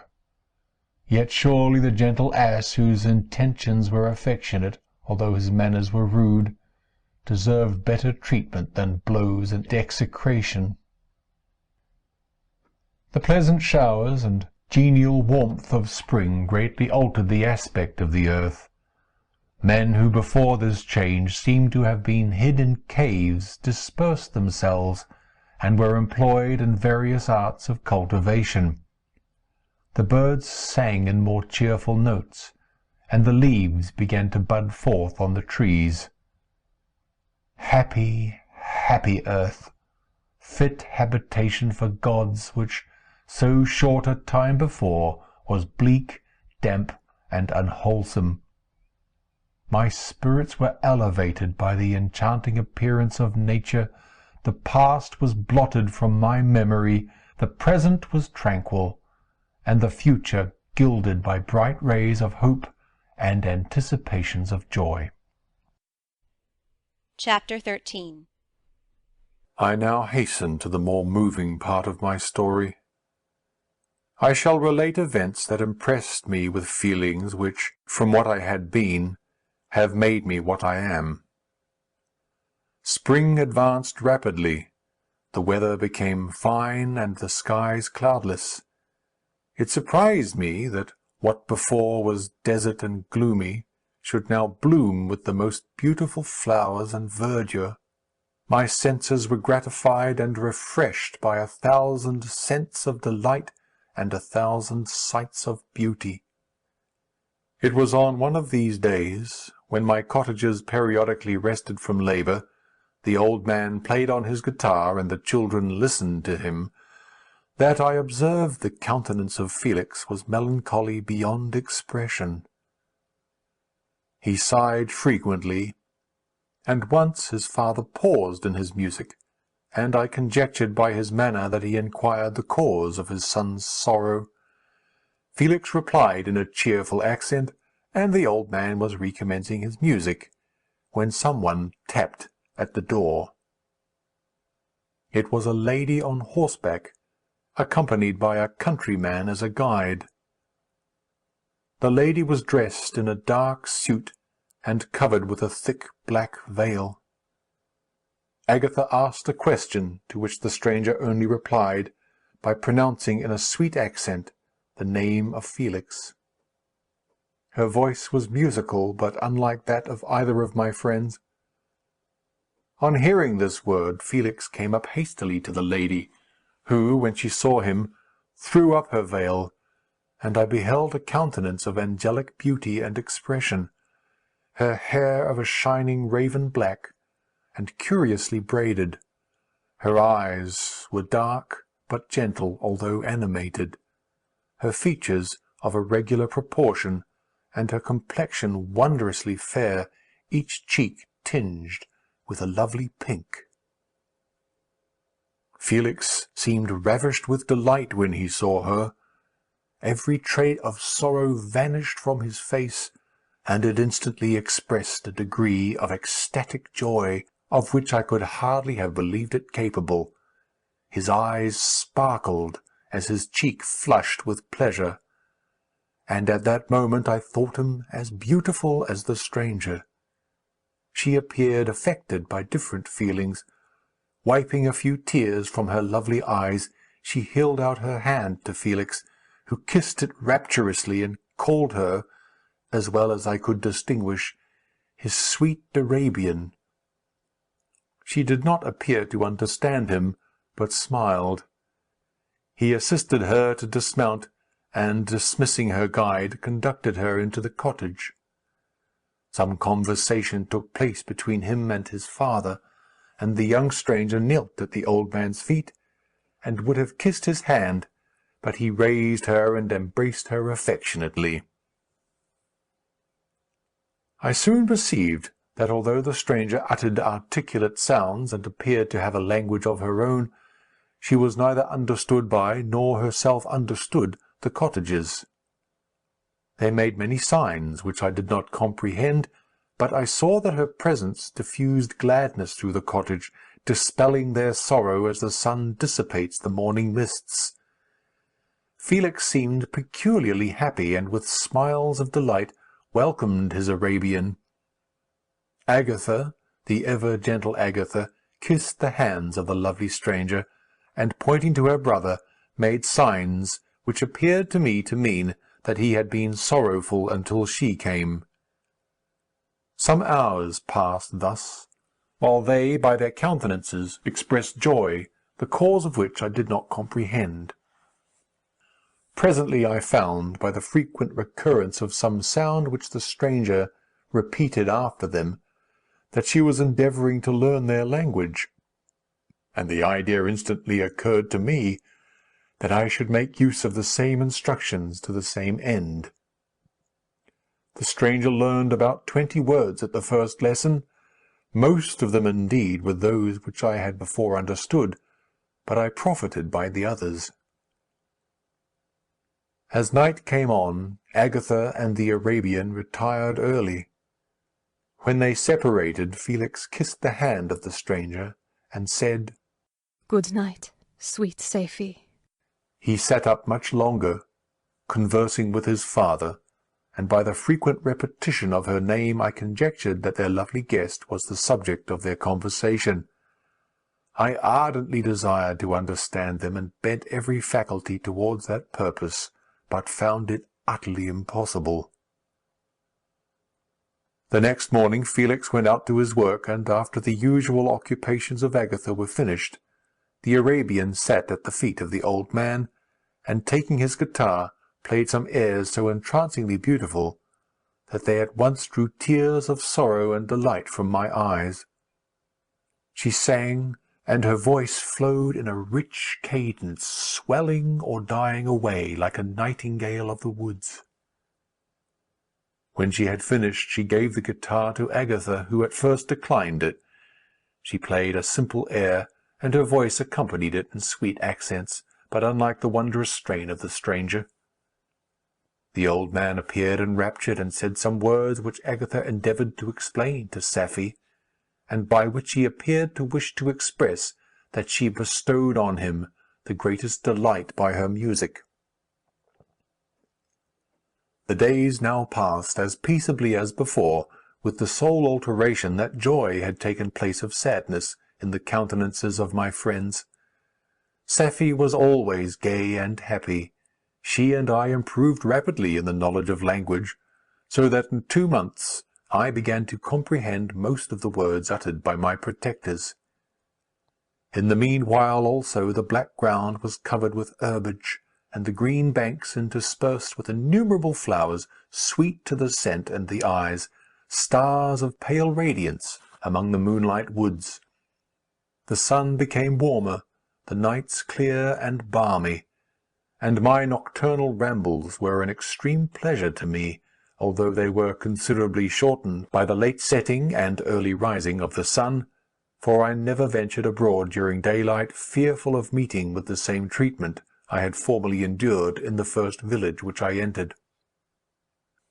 My days were spent in close attention, that I might more speedily master the language, and I may boast that I improved more rapidly than the Arabian, who understood very little and conversed in broken accents, while I comprehended and could imitate almost every word that was spoken. While I improved in speech, I also learned the science of letters as it was taught to the stranger, and this opened before me a wide field for wonder and delight. The book from which Felix instructed Safie was Volney's Ruins of Empires. I should not have understood the purport of this book had not Felix, in reading it, given very minute explanations. He had chosen this work, he said, because the declamatory style was framed in imitation of the Eastern authors. Through this work I obtained a cursory knowledge of history and a view of the several empires at present existing in the world. It gave me an insight into the manners, governments, and religions of the different nations of the earth. I heard of the slothful Asiatics, of the stupendous genius and mental activity of the Grecians, of the wars and wonderful virtue of the early Romans, of their subsequent degenerating, of the decline of that mighty empire, of chivalry, Christianity, and kings. I heard of the discovery of the American hemisphere, and wept with Safie over the hapless fate of its original inhabitants. These wonderful narrations inspired me with strange feelings. Was man indeed at once so powerful, so virtuous and magnificent, yet so vicious and base? He appeared at one time a mere scion of the evil principle, and at another as all that can be conceived of noble and godlike. To be a great and virtuous man appeared the highest honour that can befall a sensitive being. To be base and vicious, as many on record have been, appeared the lowest degradation, a condition more abject than that of the blind mole or harmless worm. For a long time I could not conceive how one man could go forth to murder his fellow, or even why there were laws and governments. But when I heard details of vice and bloodshed, my wonder ceased, and I turned away with disgust and loathing. Every conversation of the cottagers now opened new wonders to me. While I listened to the instructions which Felix bestowed upon the Arabian, The strange system of human society was explained to me. I heard of the division of property, of immense wealth and squalid poverty, of rank, descent, and noble blood. The words induced me to turn towards myself. I learned that the possessions most esteemed by your fellow creatures were high and unsullied descent, united with riches. A man might be respected with only one of these advantages, but without either he was considered, except in very rare instances, as a vagabond and a slave, doomed to waste his powers for the profits of the chosen few. And what was I? Of my creation and creator I was absolutely ignorant, but I knew that I possessed no money, no friends, no kind of property. I was, besides, endued with a figure hideously deformed and loathsome. I was not even of the same nature as man. I was more agile than they, and could subsist upon coarser diet. I bore the extremes of heat and cold with less injury to my frame. My stature far exceeds theirs. When I looked around, I saw and heard of none like me. Was I then a monster, a blot upon the earth, from which all men fled, and whom all men disowned? I cannot describe to you the agony that these reflections inflicted upon me. I tried to dispel them, but sorrow only increased with knowledge. Oh, that I had forever remained in my native wood, nor known nor felt beyond the sensations of hunger, thirst, and heat! Of what a strange nature is knowledge! It clings to the mind when it has once seized on it like a lichen on the rock. I wished sometimes to shake off all thought and feeling, but I learned that there was but one means to overcome the sensation of pain, and that was death, a state which I feared, yet did not understand. I admired virtue and good feelings, and loved the gentle manners and amiable qualities of my cottagers, but I was shut out from intercourse with them, except through means which I obtained by stealth, when I was unseen and unknown, and which rather increased than satisfied the desire I had of becoming one among my fellows. The gentle words of Agatha and the animated smiles of the charming Arabian were not for me. The mild exhortations of the old man and the lively conversation of the loved Felix were not for me. Miserable, unhappy wretch! Other lessons were impressed upon me even more deeply.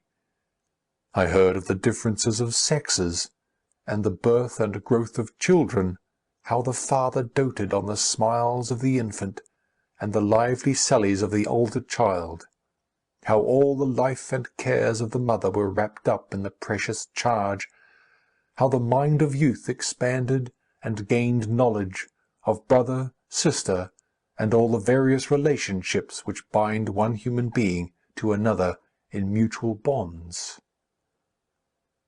But where were my friends and relations? No father had watched my infant days, no mother had blessed me with smiles and caresses. Or, if they had, all my past life was now a blot, a blind vacancy in which I distinguished nothing. From my earliest remembrance I had been as I then was, in height and proportion. I had never yet seen a being resembling me, or who claimed any intercourse with me. What was I? The question again recurred, to be answered only with groans. I will soon explain to what these feelings tended, but allow me now to return to the cottagers, whose story excited in me such various feelings of indignation, delight, and wonder, but which all terminated in additional love and reverence for my protectors, for so I loved, in an innocent, half-painful self-deceit, to call them.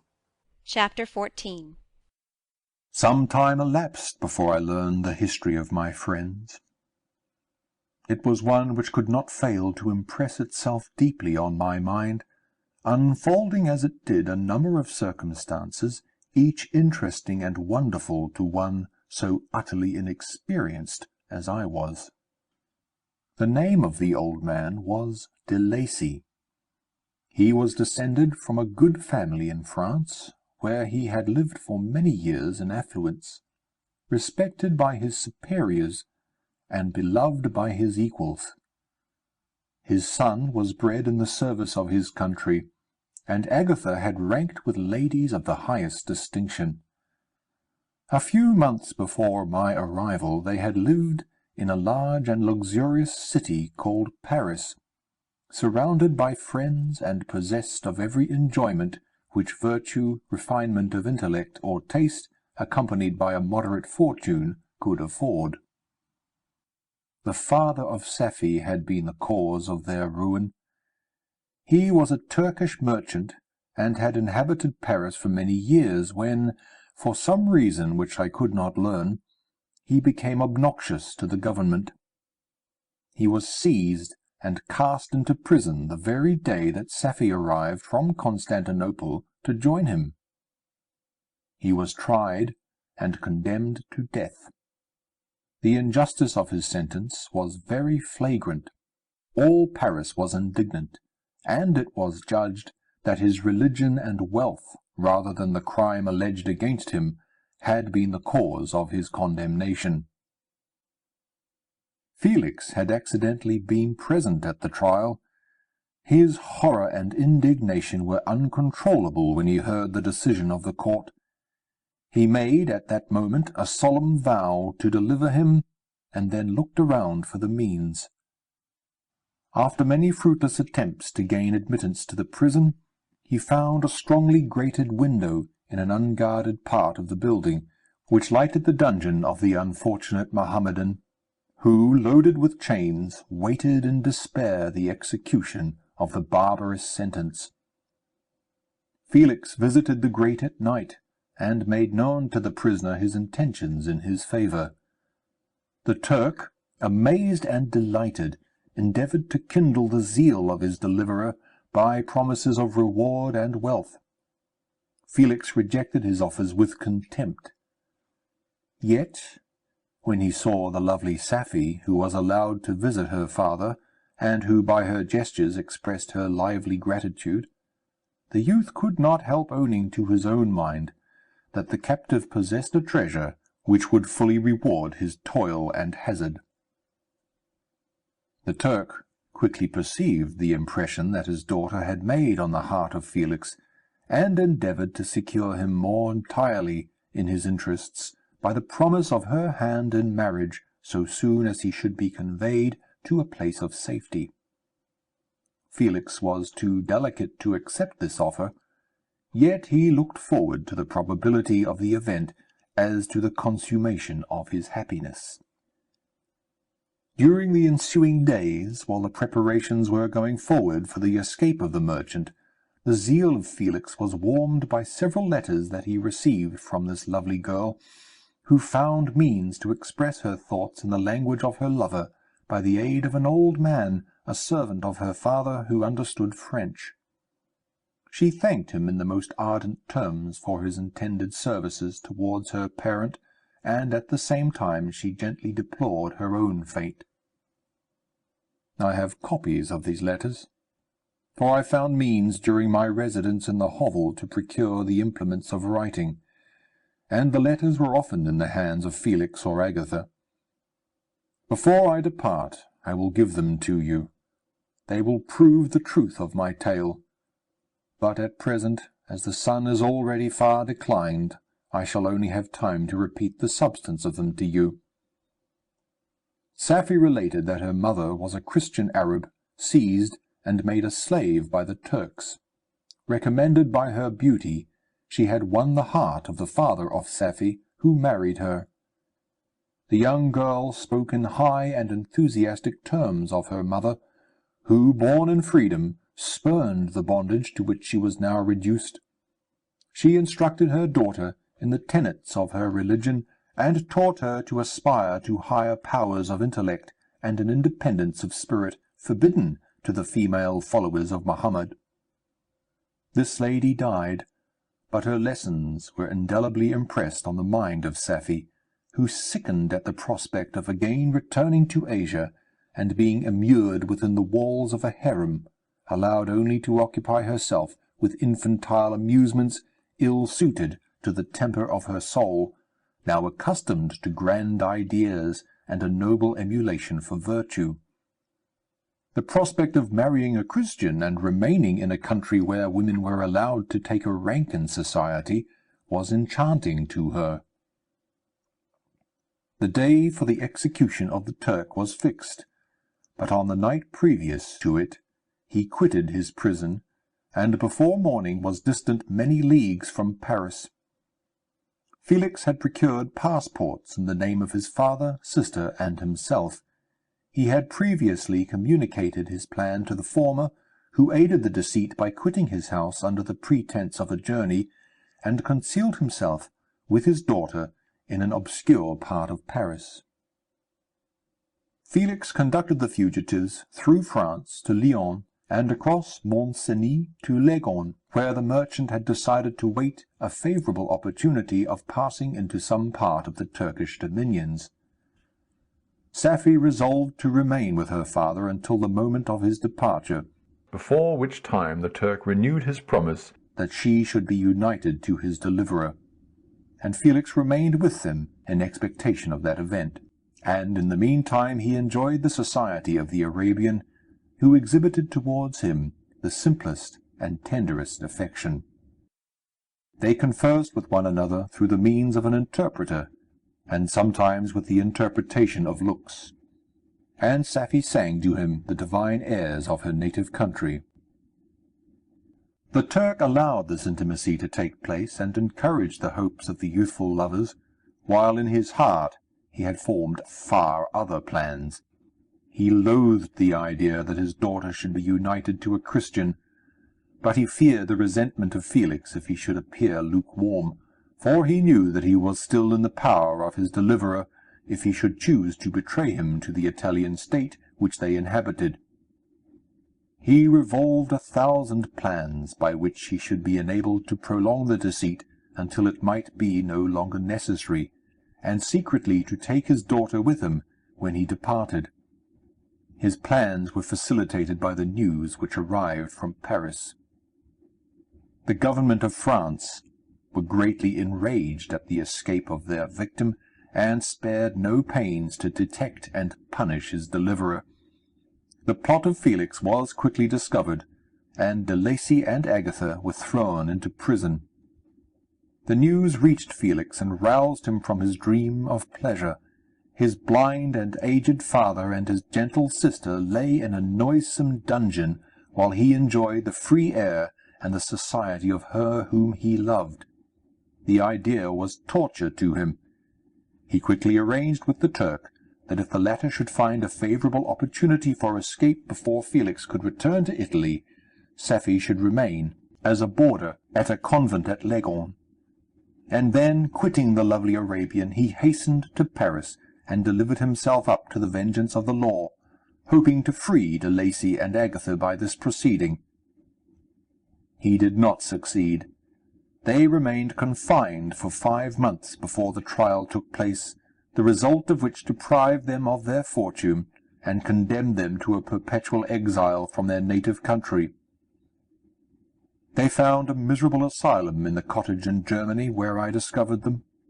Felix soon learned that the treacherous Turk, for whom he and his family endured such unheard-of oppression, on discovering that his deliverer was thus reduced to poverty and ruin, became a traitor to good feeling and honour, and had quitted Italy with his daughter, insultingly sending Felix a pittance of money to aid him, as he said, in some plan of future maintenance.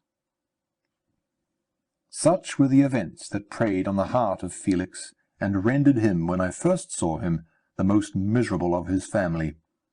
He could have endured poverty, and while this distress had been the meed of his virtue, he gloried in it. But the ingratitude of the Turk, and the loss of his beloved Safie were misfortunes more bitter and irreparable. The arrival of the Arabian now infused new life into his soul. When news reached Leghorn that Felix was deprived of his wealth and rank, the merchant commanded his daughter to think no more of her lover, but to prepare to return to her native country. The generous nature of Safie was outraged by this command. She attempted to expostulate with her father, but he left her angrily, reiterating his tyrannical mandate. A few days after, the Turk entered his daughter's apartment and told her hastily that he had reason to believe that his residence at Leghorn had been divulged, and that he should speedily be delivered up to the French government. He had consequently hired a vessel to convey him to Constantinople, for which city he should sail in a few hours. He intended to leave his daughter under the care of a confidential servant, to follow at her leisure with the greater part of his property, which had not yet arrived at Leghorn.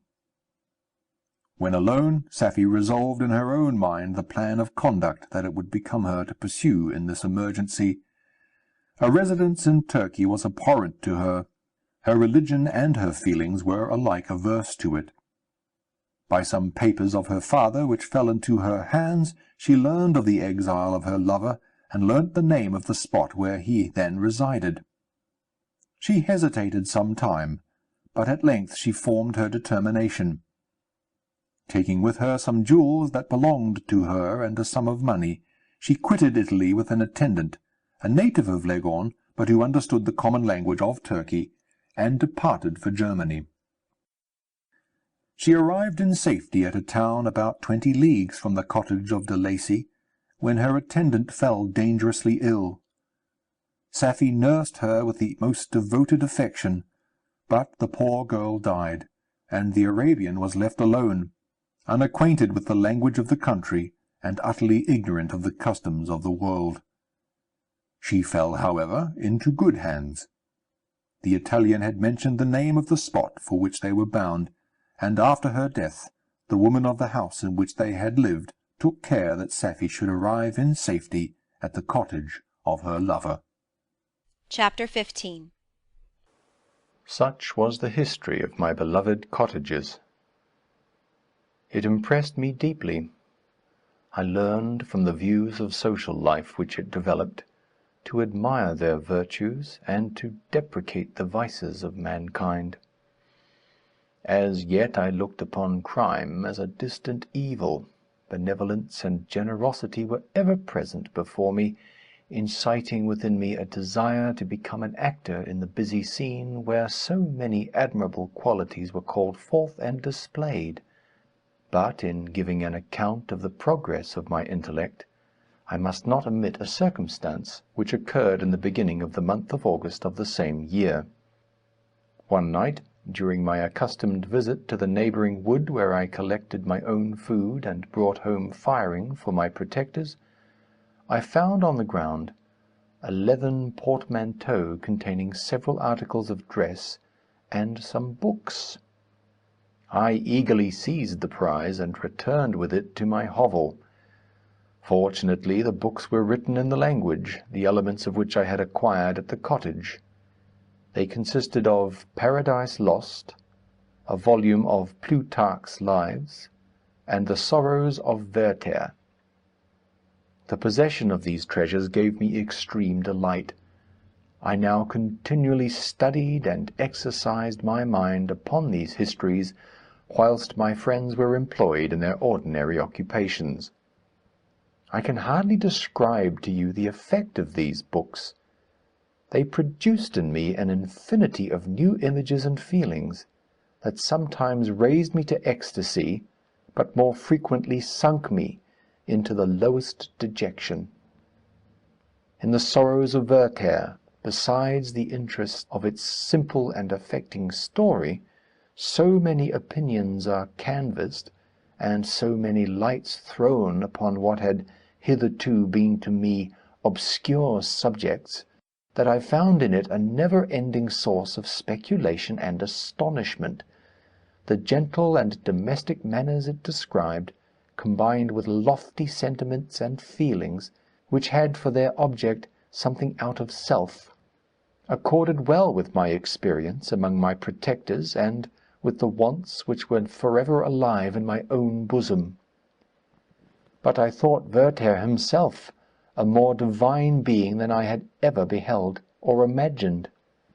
His character contained no pretension, but it sank deep. The disquisitions upon death and suicide were calculated to fill me with wonder. I did not pretend to enter into the merits of the case, yet I inclined towards the opinions of the hero, whose extinction I wept, without precisely understanding it. As I read, however, I applied much personally to my own feelings and conditions. I found myself similar, yet at the same time strangely unlike to the beings concerning whom I read, and to whose conversation I was a listener. I sympathized with and partly understood them, but I was unformed in mind. I was dependent on none, and related to none. The path of my departure was free, and there was none to lament my annihilation. My person was hideous, and my stature gigantic. What did this mean? Who was I? What was I? Whence did I come? What was my destination? These questions continually recurred, but I was unable to solve them.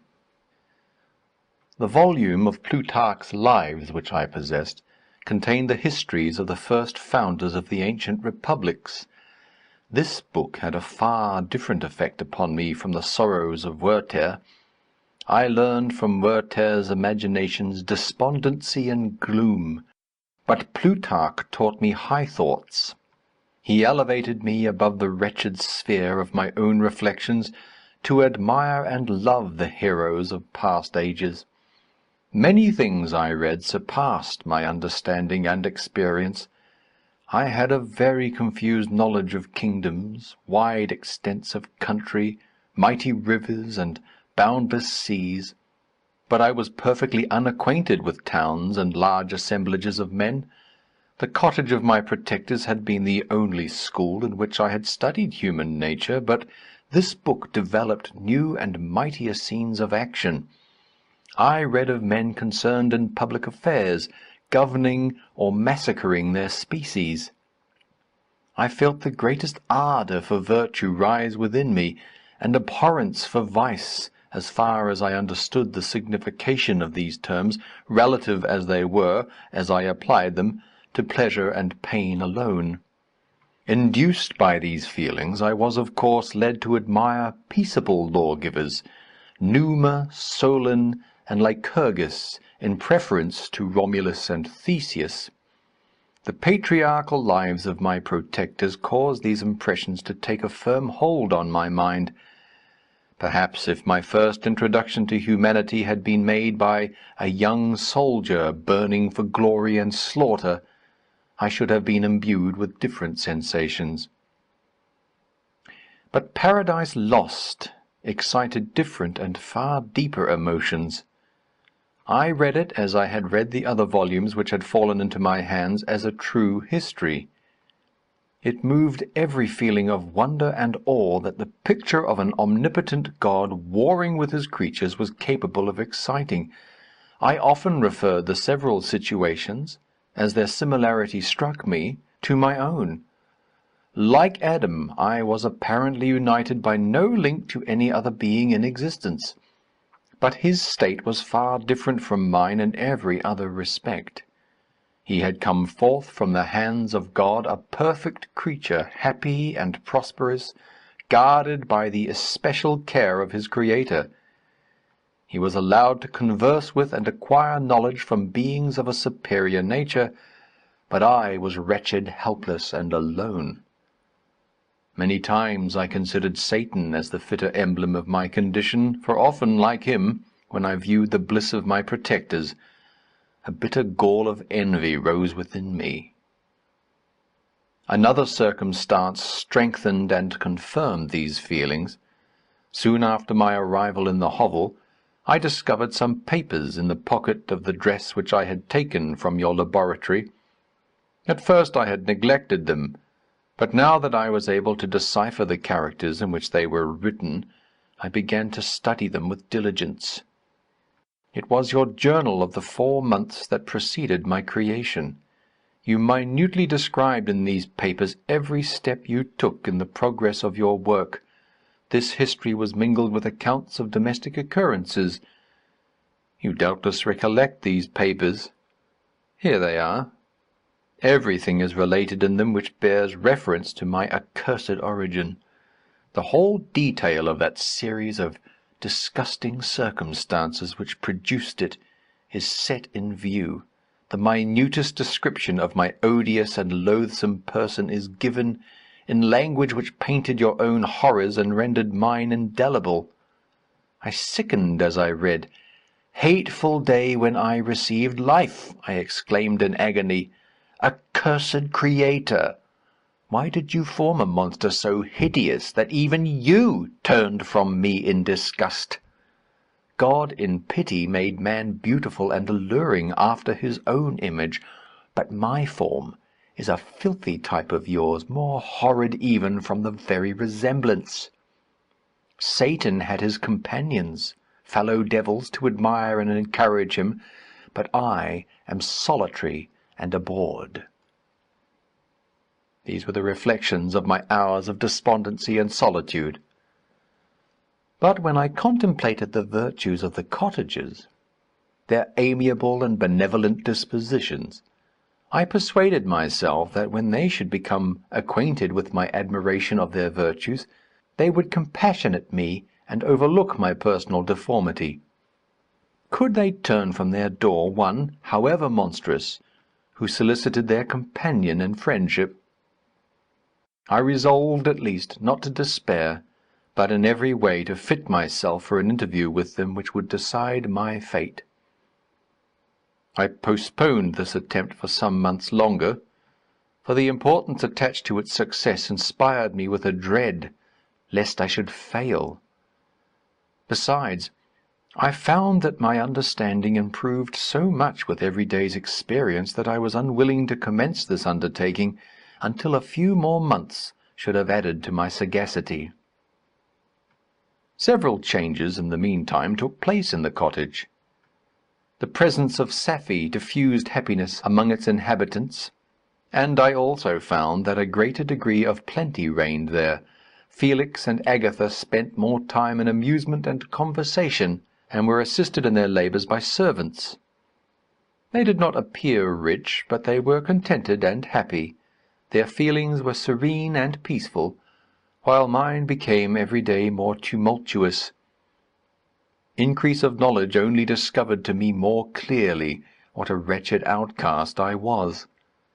I cherished hope, it is true, but it vanished when I beheld my person reflected in water, or my shadow in the moonshine, even as that frail image and that inconstant shade.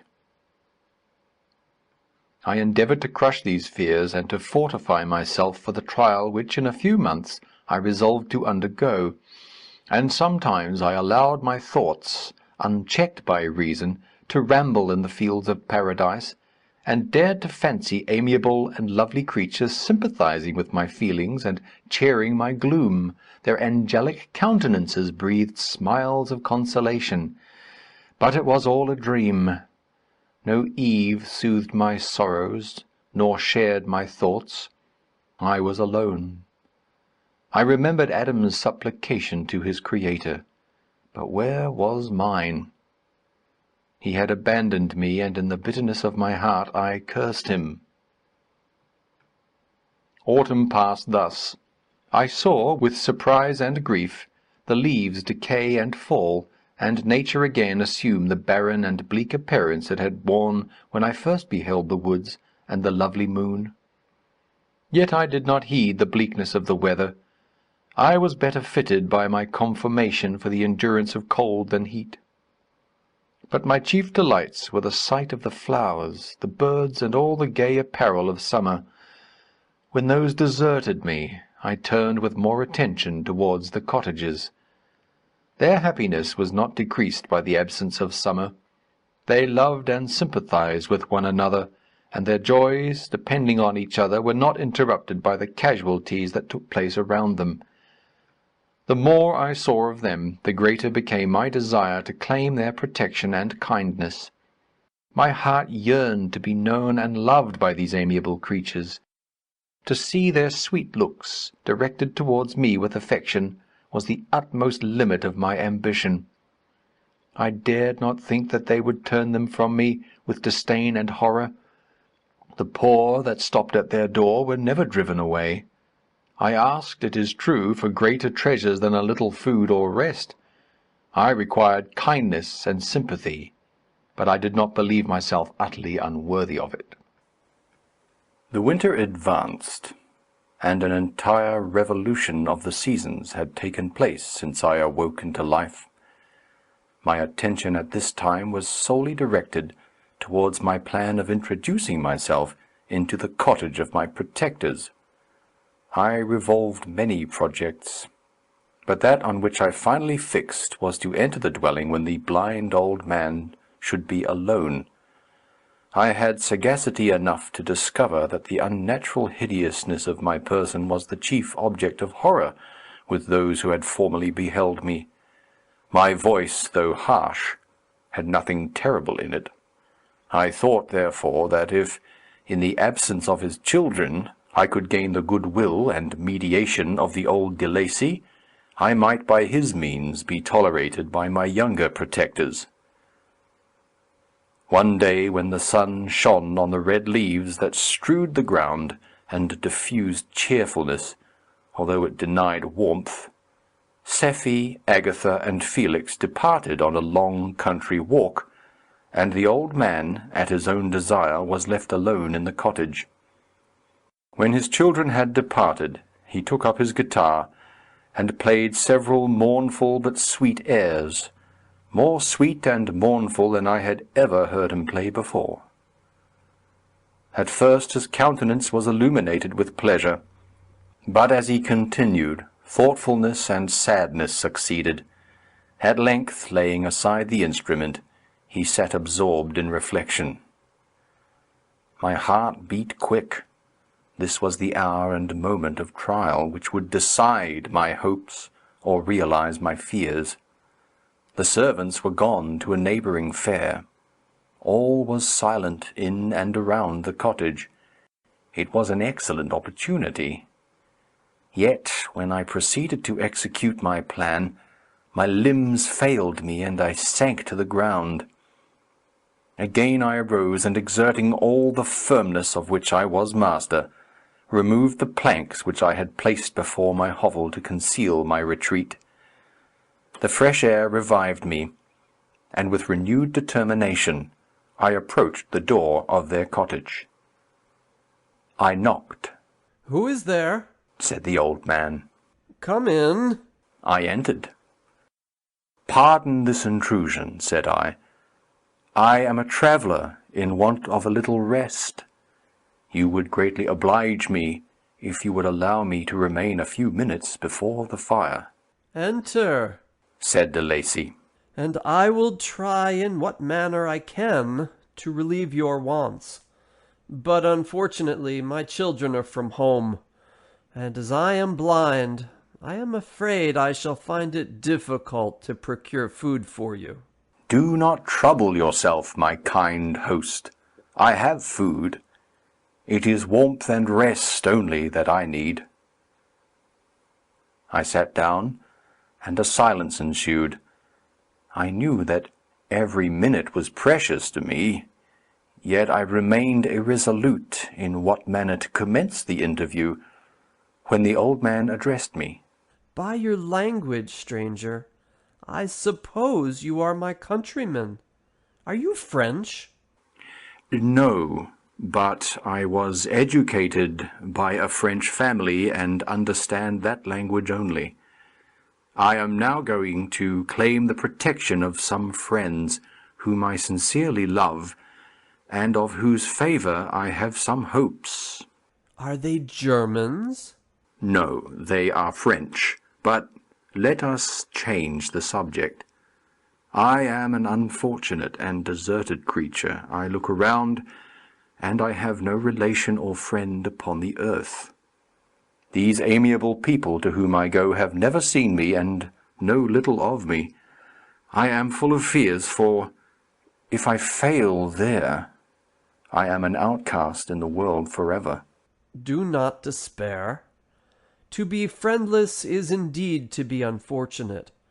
But the hearts of men, when unprejudiced by any obvious self-interest, are full of brotherly love and charity. Rely, therefore, on your hopes, and if these friends are good and amiable, do not despair. They are kind. They are the most excellent creatures in the world. But unfortunately, they are prejudiced against me. I have good dispositions. My life has been hitherto harmless and in some degree beneficial. But a fatal prejudice clouds their eyes, and where they ought to see a feeling and kind friend, they behold only a detestable monster. That is indeed unfortunate. But if you are really blameless, cannot you undeceive them? I am about to undertake that task, and it is on that account that I feel so many overwhelming terrors. I tenderly love these friends. I have, unknown to them, been for many months in the habits of daily kindness towards them, but they believe that I wish to injure them, and it is that prejudice which I wish to overcome. Where do these friends reside? Near this spot. The old man paused, and then continued. If you will unreservedly confide to me the particulars of your tale, I perhaps may be of use in undeceiving them. I am blind, and cannot judge of your countenance. But there is something in your words which persuades me that you are sincere. I am poor and an exile, but it will afford me true pleasure to be in any way serviceable to a human creature. Excellent man, I thank you and accept your generous offer. You raise me from the dust by this kindness, and I trust that by your aid I shall not be driven from the society and sympathy of your fellow creatures. Heaven forbid! Even if you were really criminal, for that can only drive you to desperation and not instigate you to virtue. I also am unfortunate. I and my family have been condemned, although innocent. Judge, therefore, if I do not feel for your misfortunes. How can I thank you, my best and only benefactor?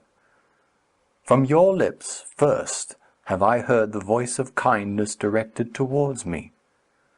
I shall be forever grateful, and your present humanity assures me of success with those friends whom I am on the point of meeting. May I know the names and residence of those friends? I paused. This, I thought, was the moment of decision, which was to rob me of or bestow happiness on me for ever. I struggled vainly for firmness sufficient to answer him, but the effort destroyed all my remaining strength. I sank on the chair and sobbed aloud. At that moment I heard the steps of my younger protectors. I had not a moment to lose, but seizing the hand of the old man, I cried, "Now is the time! Save and protect me! You and your family are the friends whom I seek. Do not you desert me in the hour of trial." Great God! Exclaimed the old man. Who are you? At that instant the cottage door was opened, and Felix, Safie, and Agatha entered. Who can describe their horror and consternation on beholding me? Agatha fainted, and Safie, unable to attend to her friend, rushed out of the cottage. Felix darted forward, and with supernatural force tore me from his father, to whose knees I clung. In a transport of fury he dashed me to the ground, and struck me violently with a stick. I could have torn him limb from limb, as the lion rends the antelope.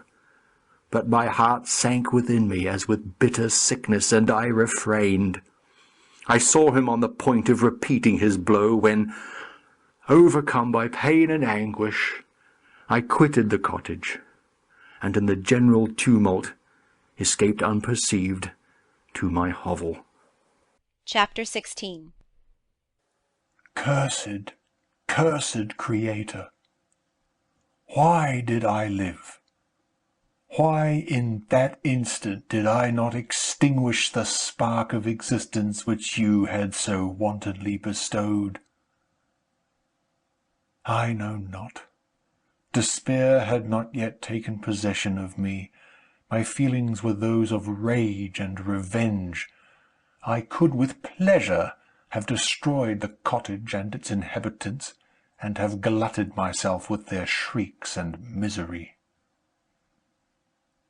When night came, I quitted my retreat and wandered in the wood, and now, no longer restrained by the fear of discovery, I gave vent to my anguish in fearful howlings.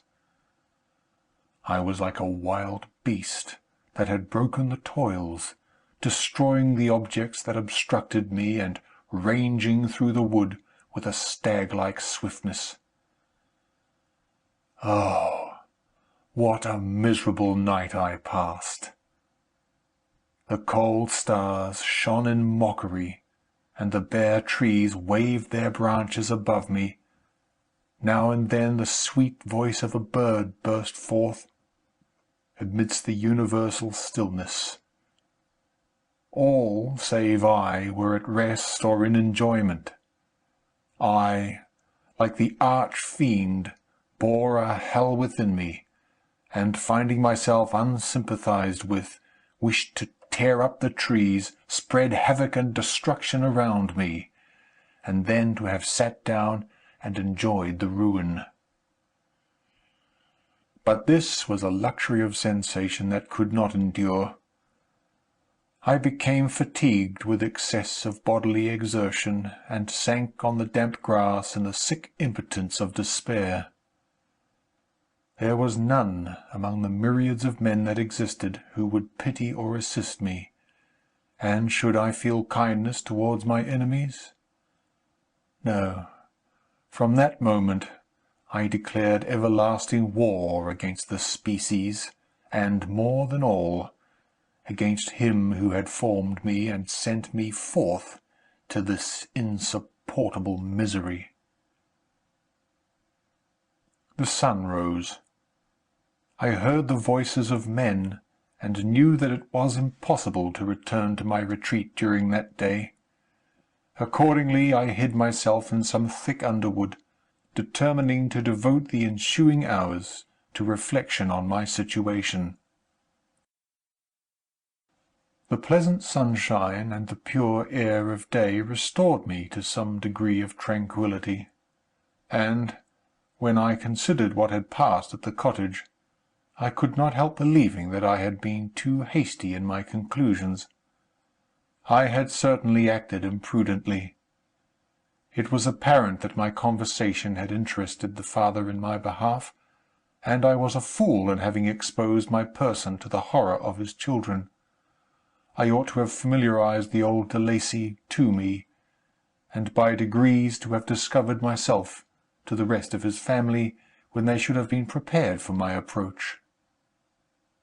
But I did not believe my errors to be irretrievable, and, after much consideration, I resolved to return to the cottage, seek the old man, and by my representations win him to my party.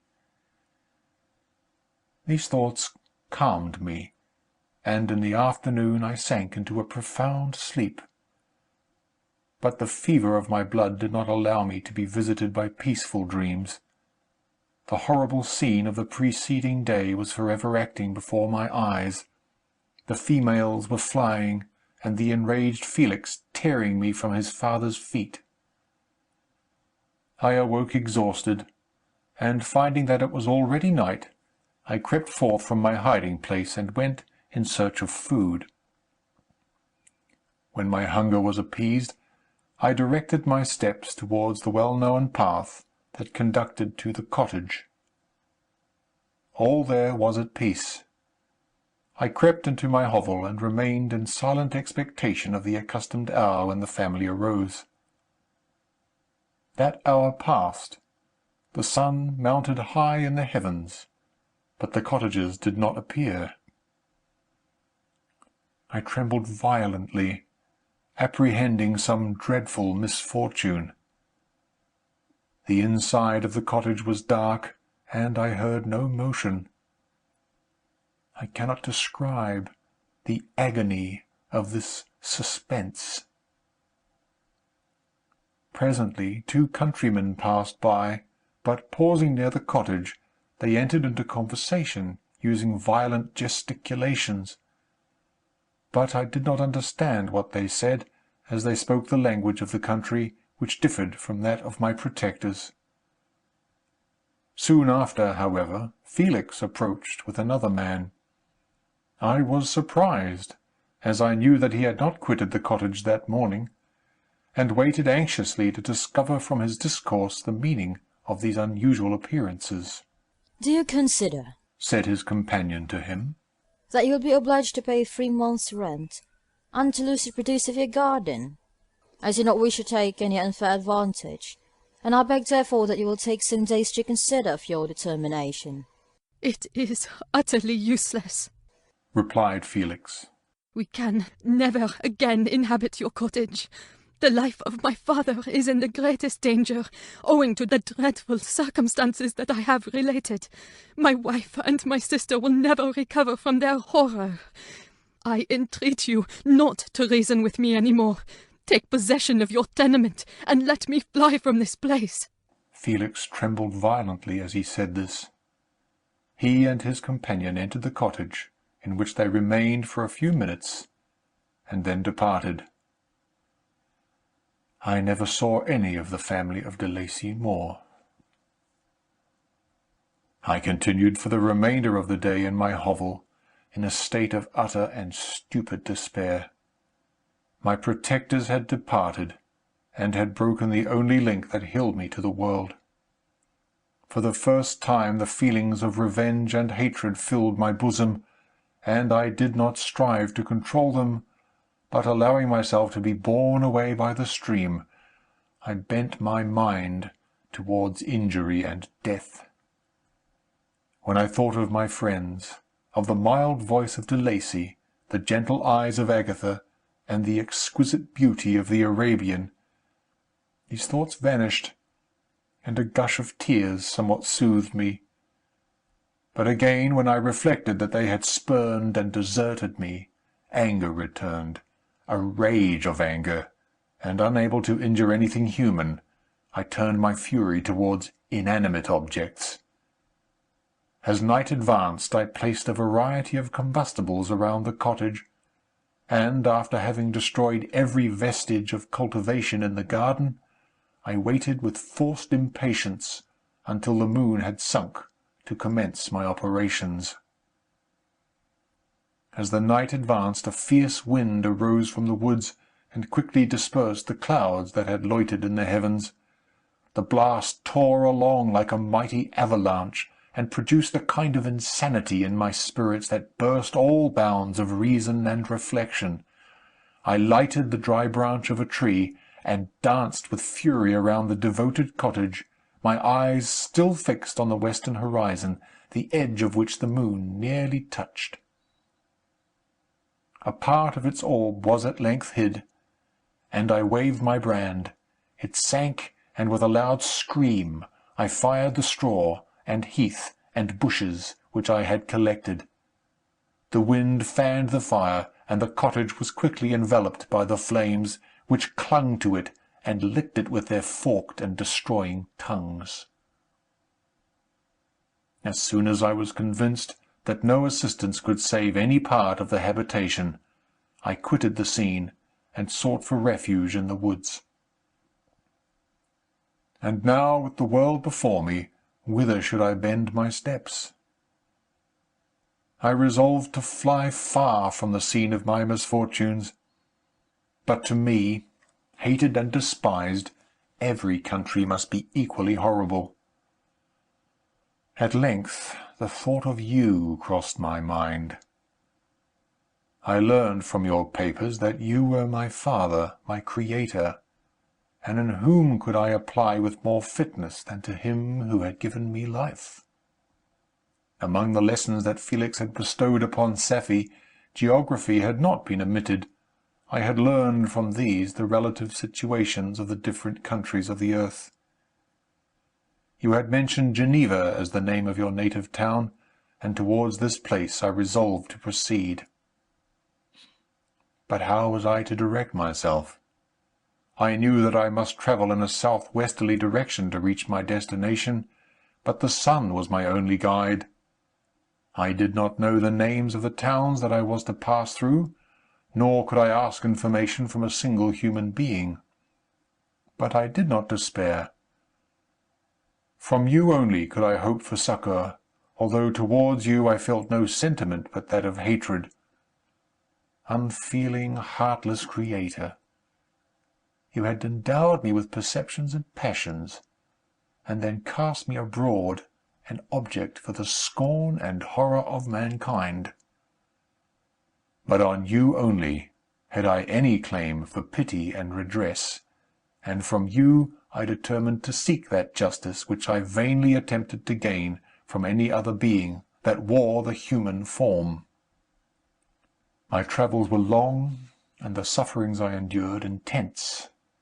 It was late in autumn when I quitted the district where I had so long resided.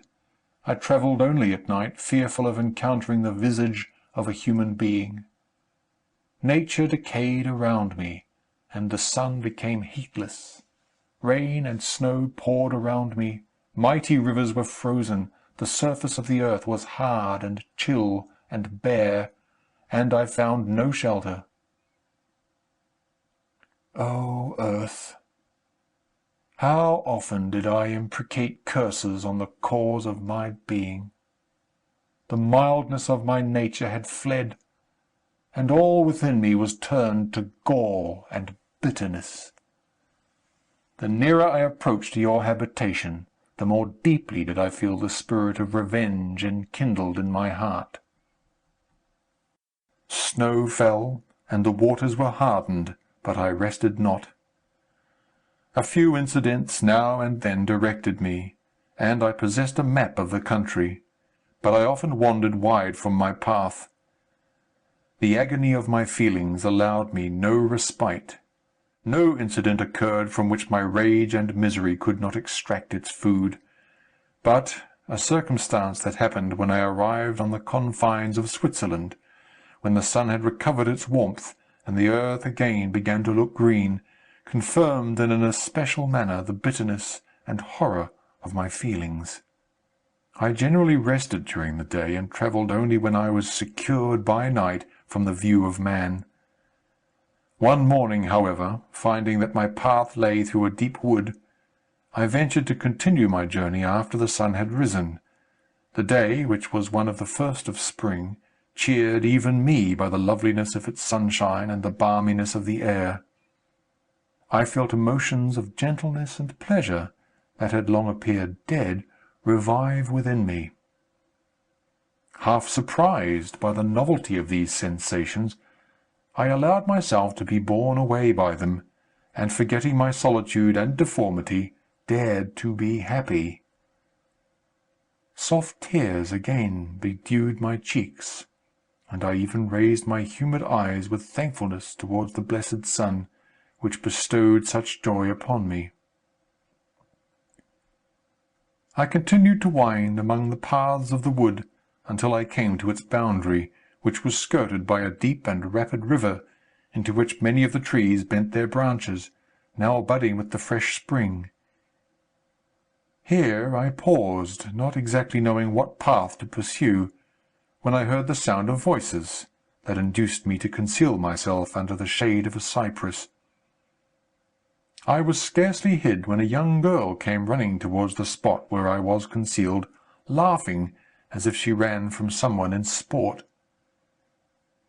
She continued her course along the precipitous sides of the river, when suddenly her foot slipped, and she fell into the rapid stream.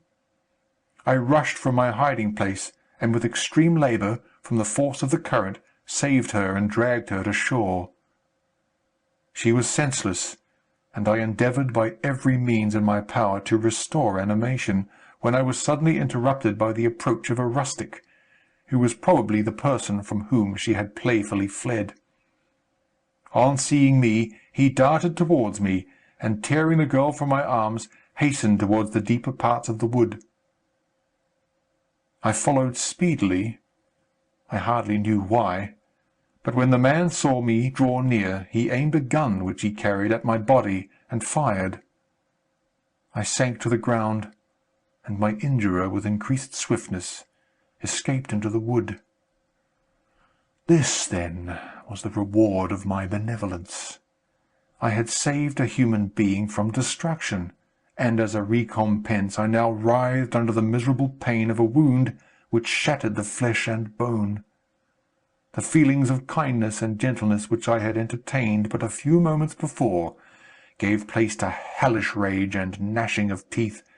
Inflamed by pain, I vowed eternal hatred and vengeance to all mankind. But the agony of my wound overcame me. My pulses paused, and I fainted. For some weeks I led a miserable life in the woods, endeavouring to cure the wound which I had received. The ball had entered my shoulder, and I knew not whether it had remained there or passed through. At any rate, I had no means of extracting it. My sufferings were augmented also by the oppressive sense of the injustice and ingratitude of their infliction.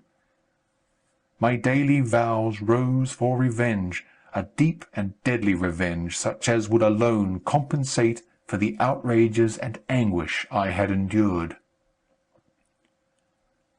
After some weeks my wound healed, and I continued my journey. The labours I endured were no longer to be alleviated by the bright sun or gentle breezes of spring.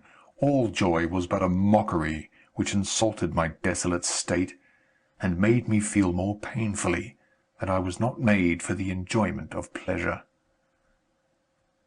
But my toils now drew near a close, and in 2 months from this time I reached the environs of Geneva. It was evening when I arrived, and I retired to a hiding-place among the fields that surrounded it, to meditate in what manner I should apply to you. I was oppressed by fatigue and hunger, and far too unhappy to enjoy the gentle breezes of evening or the prospect of the sun setting behind the stupendous mountains of Jura. At this time a light sleep relieved me from the pain of reflection, which was disturbed by the approach of a beautiful child who came running into the recess I had chosen with all the sportiveness of infancy. Suddenly, as I gazed on him, an idea seized me that this little creature was unprejudiced, and had lived too short a time to have imbibed a horror of deformity. If therefore I could seize him and educate him as my companion and friend, I should not be so desolate in this peopled earth. Urged by this impulse, I seized on the boy as he passed, and drew him towards me. As soon as he beheld my form, he placed his hands before his eyes, and uttered a shrill scream. I drew his hand forcibly from his face, and said, "Child, what is the meaning of this? I do not intend to hurt you. Listen to me." He struggled violently. "Let me go!" he cried. "Monster! Ugly wretch! You wish to eat me and tear me to pieces. You are an ogre. Let me go, or I will tell my papa." "Boy, you will never see your father again. You must come with me." "Hideous monster! Let me go. My papa is a syndic. He is Frankenstein. He will punish you. You dare not keep me." "Frankenstein? You belong then to my enemy, to him towards whom I have sworn eternal revenge. You shall be my first victim." The child still struggled, and loaded me with epithets which carried despair to my heart, I grasped his throat to silence him, and in a moment he lay dead at my feet. I gazed on my victim, and my heart swelled with exultation and hellish triumph. Clapping my hands, I exclaimed, "I, too, can create desolation. My enemy is not invulnerable. This death will carry despair to him, and 1,000 other miseries shall torment and destroy him." As I fixed my eyes on the child, I saw something glittering on his breast. I took it. It was a portrait of a most lovely woman. In spite of my malignity, it softened and attracted me. For a few moments I gazed with delight on her dark eyes, fringed by deep lashes, and her lovely lips. But presently my rage returned. I remembered that I was forever deprived of the delights that such beautiful creatures could bestow, and that she whose resemblance I contemplated would, in regarding me, have changed that air of divine benignity to one expressive of disgust and affright. Can you wonder that such thoughts transported me with rage? I only wonder that at that moment, instead of venting my sensations in exclamations and agony, I did not rush among mankind and perish in the attempt to destroy them. While I was overcome by these feelings, I left the spot where I had committed the murder, and seeking a more secluded hiding-place, I entered a barn which had appeared to me to be empty.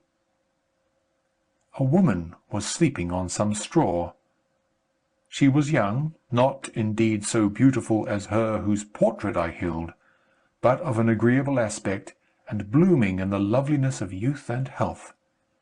Here, I thought, is one of those whose joy-imparting smiles are bestowed on all but me. And then I bent over her and whispered, "Awake, fairest, thy lover is near.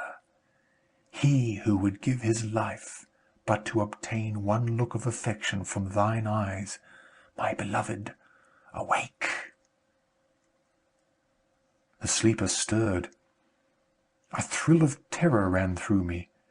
Should she indeed awake and see me, and curse me, and denounce the murderer? Thus would she assuredly act if her darkened eyes opened, and she beheld me.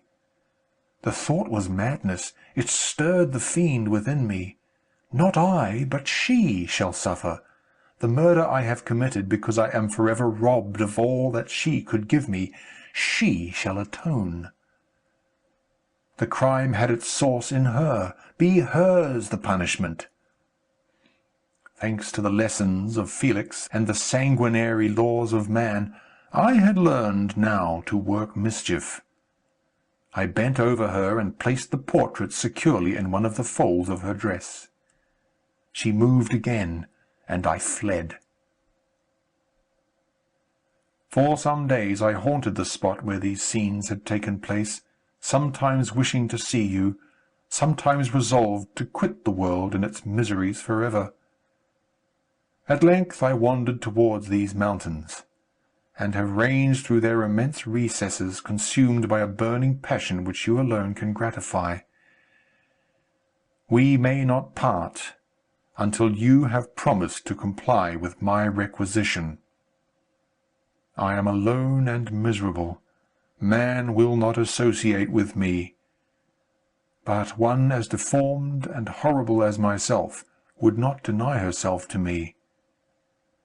My companion must be of the same species, and have the same defects. This being, you must create. Chapter 17. The being finished speaking, and fixed his looks upon me in the expectation of a reply. But I was bewildered, perplexed, and unable to arrange my ideas sufficiently to understand the full extent of his proposition. He continued, You must create a female for me, with whom I can live in the interchange of those sympathies necessary for my being. This you alone can do, and I demand it of you as a right which you must not refuse to concede." The latter part of his tale had kindled anew in me the anger that had died away while he narrated his peaceful life among the cottagers, and as he said this I could no longer suppress the rage that burned within me. "I do refuse it," I replied, "and no torture shall ever extort a consent from me.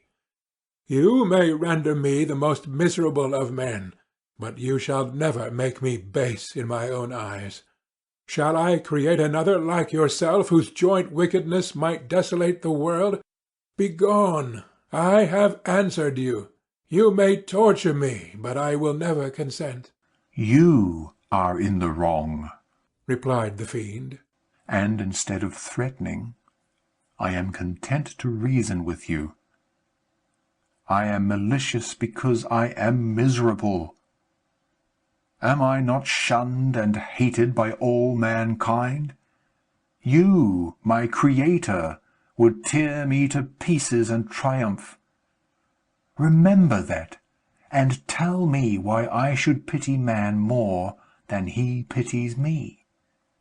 You would not call it murder if you could precipitate me into one of those ice rifts and destroy my frame, the work of your own hands. Shall I respect man when he condemns me? Let him live with me in the interchange of kindness, and instead of injury, I would bestow every benefit upon him with tears of gratitude at his acceptance. But that cannot be. The human senses are insurmountable barriers to our union. Yet mine shall not be the submission of abject slavery. I will revenge my injuries. If I cannot inspire love, I will cause fear, and chiefly towards you, my arch-enemy, because, my Creator, do I swear inextinguishable hatred. Have a care. I will work at your destruction, nor finish until I desolate your heart, so that you shall curse the hour of your birth." A fiendish rage animated him as he said this. His face was wrinkled into contortions too horrible for human eyes to behold. But presently he calmed himself and proceeded. "I intended to reason. This passion is detrimental to me, for you do not reflect that you are the cause of its excess. If any being felt emotions of benevolence towards me, I should return them 100 and 100-fold. For that one creature's sake I would make peace with the whole kind. But I now indulge in dreams of bliss that cannot be realized. What I ask of you is reasonable and moderate. I demand a creature of another sex, but as hideous as myself. The gratification is small, but it is all that I can receive, and it shall content me. It is true, we shall be monsters, cut off from all the world, but on that account we shall be more attached to one another. Our lives will not be happy, but they will be harmless and free from the misery I now feel. Oh, my Creator, make me happy.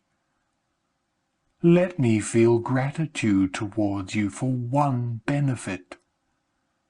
Let me see that I excite the sympathy of some existing thing. Do not deny me my request." I was moved. I shuddered when I thought of the possible consequences of my consent, but I felt there was some justice in his argument. His tale, and the feelings he now expressed, proved him to be a creature of fine sensations, and did I not, as his maker, owe him all the portion of happiness that it was in my power to bestow? He saw my change of feeling, and continued, "If you consent, neither you nor any other human being shall ever see us again. I will go to the vast wilds of South America. My food is not that of man. I do not destroy the lamb and the kid to glut my appetite. Acorns and berries afford me sufficient nourishment. My companion will be of the same nature as myself, and will be content with the same fare. We shall make our bed of dried leaves. The sun will shine on us as on man, and will ripen our food.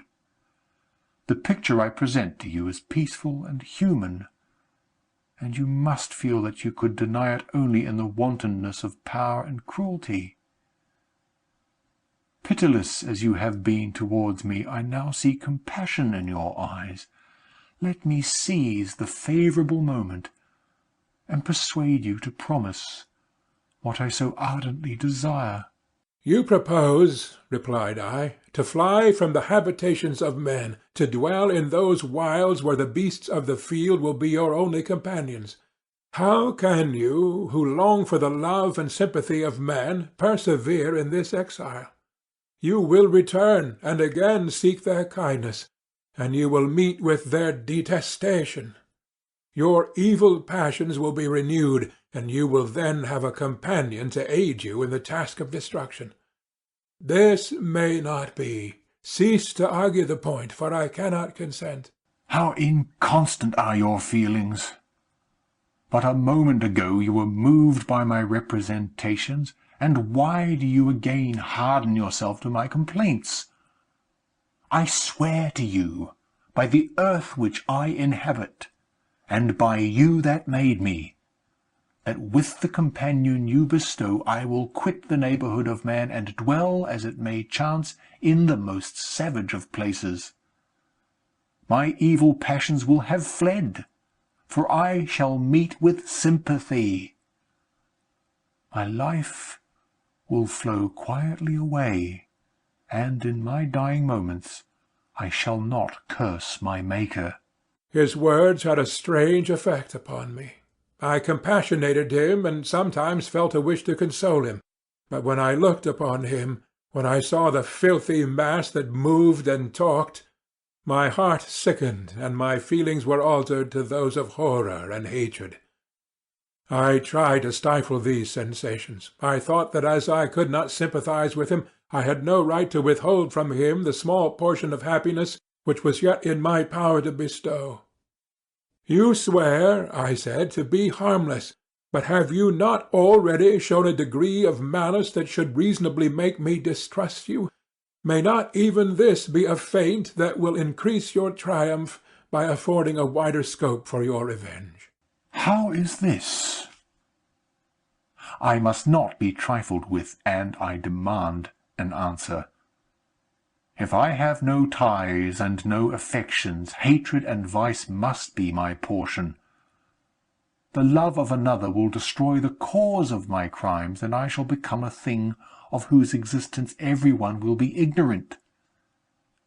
My vices are the children of a forced solitude that I abhor, and my virtues will necessarily arise when I live in communion with an equal. I shall feel the affections of a sensitive being, and become linked to the chain of existence and events from which I am now excluded. I paused some time to reflect on all he had related, and on the various arguments which he had employed. I thought of the promise of virtues which he had displayed on the opening of his existence, and the subsequent blight of all kindly feeling by the loathing and scorn which his protectors had manifested towards him. His power and threats were not omitted in my calculations. A creature who could exist in the ice caves of the glaciers and hide himself from pursuit among the ridges of inaccessible precipices was a being possessing faculties it would be vain to cope with. After a long pause of reflection, I concluded that the justice due both to him and my fellow creatures demanded of me that I should comply with his request. Turning to him, therefore, I said, "I consent to your demand, on your solemn oath to quit Europe forever, and every other place in the neighbourhood of man, as soon as I shall deliver into your hands a female who will accompany you in your exile." I swear, he cried, by the sun, and by the blue sky of heaven, and by the fire of love that burns my heart, that if you grant my prayer, while they exist you shall never behold me again. Depart to your home and commence your labours. I shall watch their progress with unutterable anxiety, and fear not but that when you are ready I shall appear. Saying this, he suddenly quitted me, fearful perhaps of any change in my sentiments. I saw him descend the mountain with greater speed than the flight of an eagle, and quickly lost among the undulations of the sea of ice. His tale had occupied the whole day, and the sun was upon the verge of the horizon when he departed. I knew that I ought to hasten my descent towards the valley, as I should soon be encompassed in darkness. But my heart was heavy, and my steps slow. The labour of winding among the little paths of the mountain, and fixing my feet firmly as I advanced, perplexed me, occupied as I was by the emotions which the occurrences of the day had produced.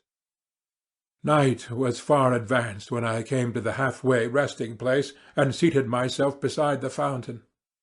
The stars shone at intervals as the clouds passed from over them. The dark pines rose before me, and every here and there a broken tree lay on the ground. It was a scene of wonderful solemnity, and stirred strange thoughts within me.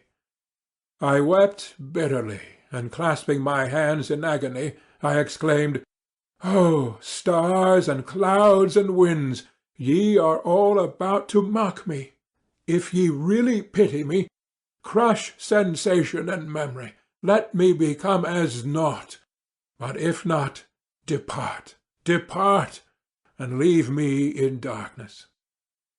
These were wild and miserable thoughts, but I cannot describe to you how the eternal twinkling of the stars weighed upon me, and how I listened to every blast of wind as if it were a dull, ugly siroc on its way to consume me. Morning dawned before I arrived at the village of Chamonix. I took no rest, but returned immediately to Geneva. Even in my own heart I could give no expression to my sensations. They weighed on me with a mountain's weight, and their excess destroyed my agony beneath them. Thus I returned home, and entering the house, presented myself to the family. My haggard and wild appearance awoke intense alarm, but I answered no question, scarcely did I speak. I felt as if I were placed under a ban, as if I had no right to claim their sympathies, as if never more might I enjoy companionship with them. Yet even thus I loved them to adoration, and to save them I resolved to dedicate myself to my most abhorred task. The prospect of such an occupation made every other circumstance of existence pass before me like a dream, and that thought only had to me the reality of life.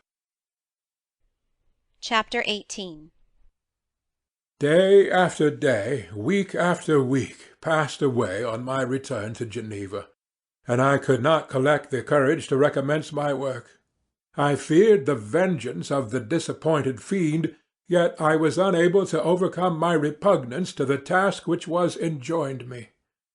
I found that I could not compose a female without again devoting several months to profound study and laborious disquisition. I had heard of some discoveries having been made by an English philosopher, the knowledge of which was material to my success, and I sometimes thought of obtaining my father's consent to visit England for this purpose. But I clung to every pretence of delay, and shrank from taking the first step in an undertaking whose immediate necessity began to appear less absolute to me. A change indeed had taken place in me. My health, which had hitherto declined, rose proportionately. My father saw this change with pleasure, and he turned his thoughts towards the best method of eradicating the remains of my melancholy, which every now and then would return by fits, and with a devouring blackness overcast the approaching sunshine. At these moments I took refuge in the most perfect solitude. I passed whole days on the lake alone in a little boat, watching the clouds and listening to the rippling of the waves, silent and listless. But the fresh air and the bright sun seldom failed to restore me to some degree of composure, and on my return I met the salutations of my friends with a readier smile and a more cheerful heart. It was after my return from one of these rambles that my father, calling me aside, thus addressed me. I am happy to remark, my dear son, that you have resumed your former pleasures and seem to be returning to yourself. And yet you are still unhappy, and still avoid our society. For some time I was lost in conjecture as to the cause of this. But yesterday an idea struck me, and if it is well founded, I conjure you to avow it. Reserve on such a point would be not only truly useless, but draw down treble misery upon us all. I trembled violently at his exordium, and my father continued. I confess, my son, that I have always looked forward to your marriage with our dear Elizabeth as the tie of our domestic comfort and the stay of my declining years. You were attached to each other from your earliest infancy. You studied together, and appeared, in dispositions and tastes, entirely suited to one another. But so blind is the experience of man, that what I conceive to be the best assistance to my plan may have entirely destroyed it. You, perhaps, regard her as your sister, without any wish that she might become your wife. Nay, you may have met with another whom you may love, and considering yourself as bound in honor to Elizabeth, this struggle may occasion the poignant misery which you appear to feel. My dear father, reassure yourself. I love my cousin tenderly and sincerely. I never saw any woman who excited, as Elizabeth does, my warmest admiration and affection. My future hopes and prospects are entirely bound up in the expectation of our union. The expression of your sentiments on this subject, my dear Victor, gives me more pleasure than I have for some time experienced. If you feel thus, we shall assuredly be happy, however present events may cast a gloom over us. But it is this gloom which appears to have taken so strong a hold of your mind that I wish to dissipate. Tell me, therefore, whether you object to an immediate solemnization of the marriage. We have been unfortunate, and recent events have drawn us from that everyday tranquillity befitting my years and infirmities. You are younger, yet I do not suppose, possessed as you are of a competent fortune, that an early marriage would at all interfere with any future plans of honor and utility that you may have formed. Do not suppose, however, that I wish to dictate happiness to you, or that a delay on your part would cause me any serious uneasiness. Interpret my words with candor, and answer me, I conjure you, with confidence and sincerity. I listened to my father in silence, and remained for some time incapable of offering my reply. I revolved rapidly in my mind a multitude of thoughts, and endeavoured to arrive at some conclusion. Alas! To me the idea of an immediate union with my Elizabeth was one of horror and dismay. I was bound by a solemn promise which I had not yet fulfilled and dare not break, or if I did, what manifold miseries might not impend over me and my devoted family. Could I enter into a festival with this deadly weight yet hanging round my neck and bowing me to the ground? I must perform my engagement and let the monster depart with his mate, before I allowed myself to enjoy the delight of a union from which I expected peace. I remembered also the necessity imposed upon me of either journeying to England or entering into a long correspondence with those philosophers of that country whose knowledge and discoveries were of indispensable use to me in my present undertaking. The latter method of obtaining the desired intelligence was dilatory and unsatisfactory. Besides, I had an insurmountable aversion to the idea of engaging myself in my loathsome task in my father's house, while in habits of familiar intercourse with those I loved. I knew that 1,000 fearful accidents might occur, the slightest of which would disclose a tale to thrill all connected with me with horror. I was aware also that I should often lose all self-command, all capacity of hiding the harrowing sensations that would possess me during the progress of my unearthly occupation. I must absent myself from all I loved while thus employed. Once commenced, it would quickly be achieved, and I might be restored to my family in peace and happiness.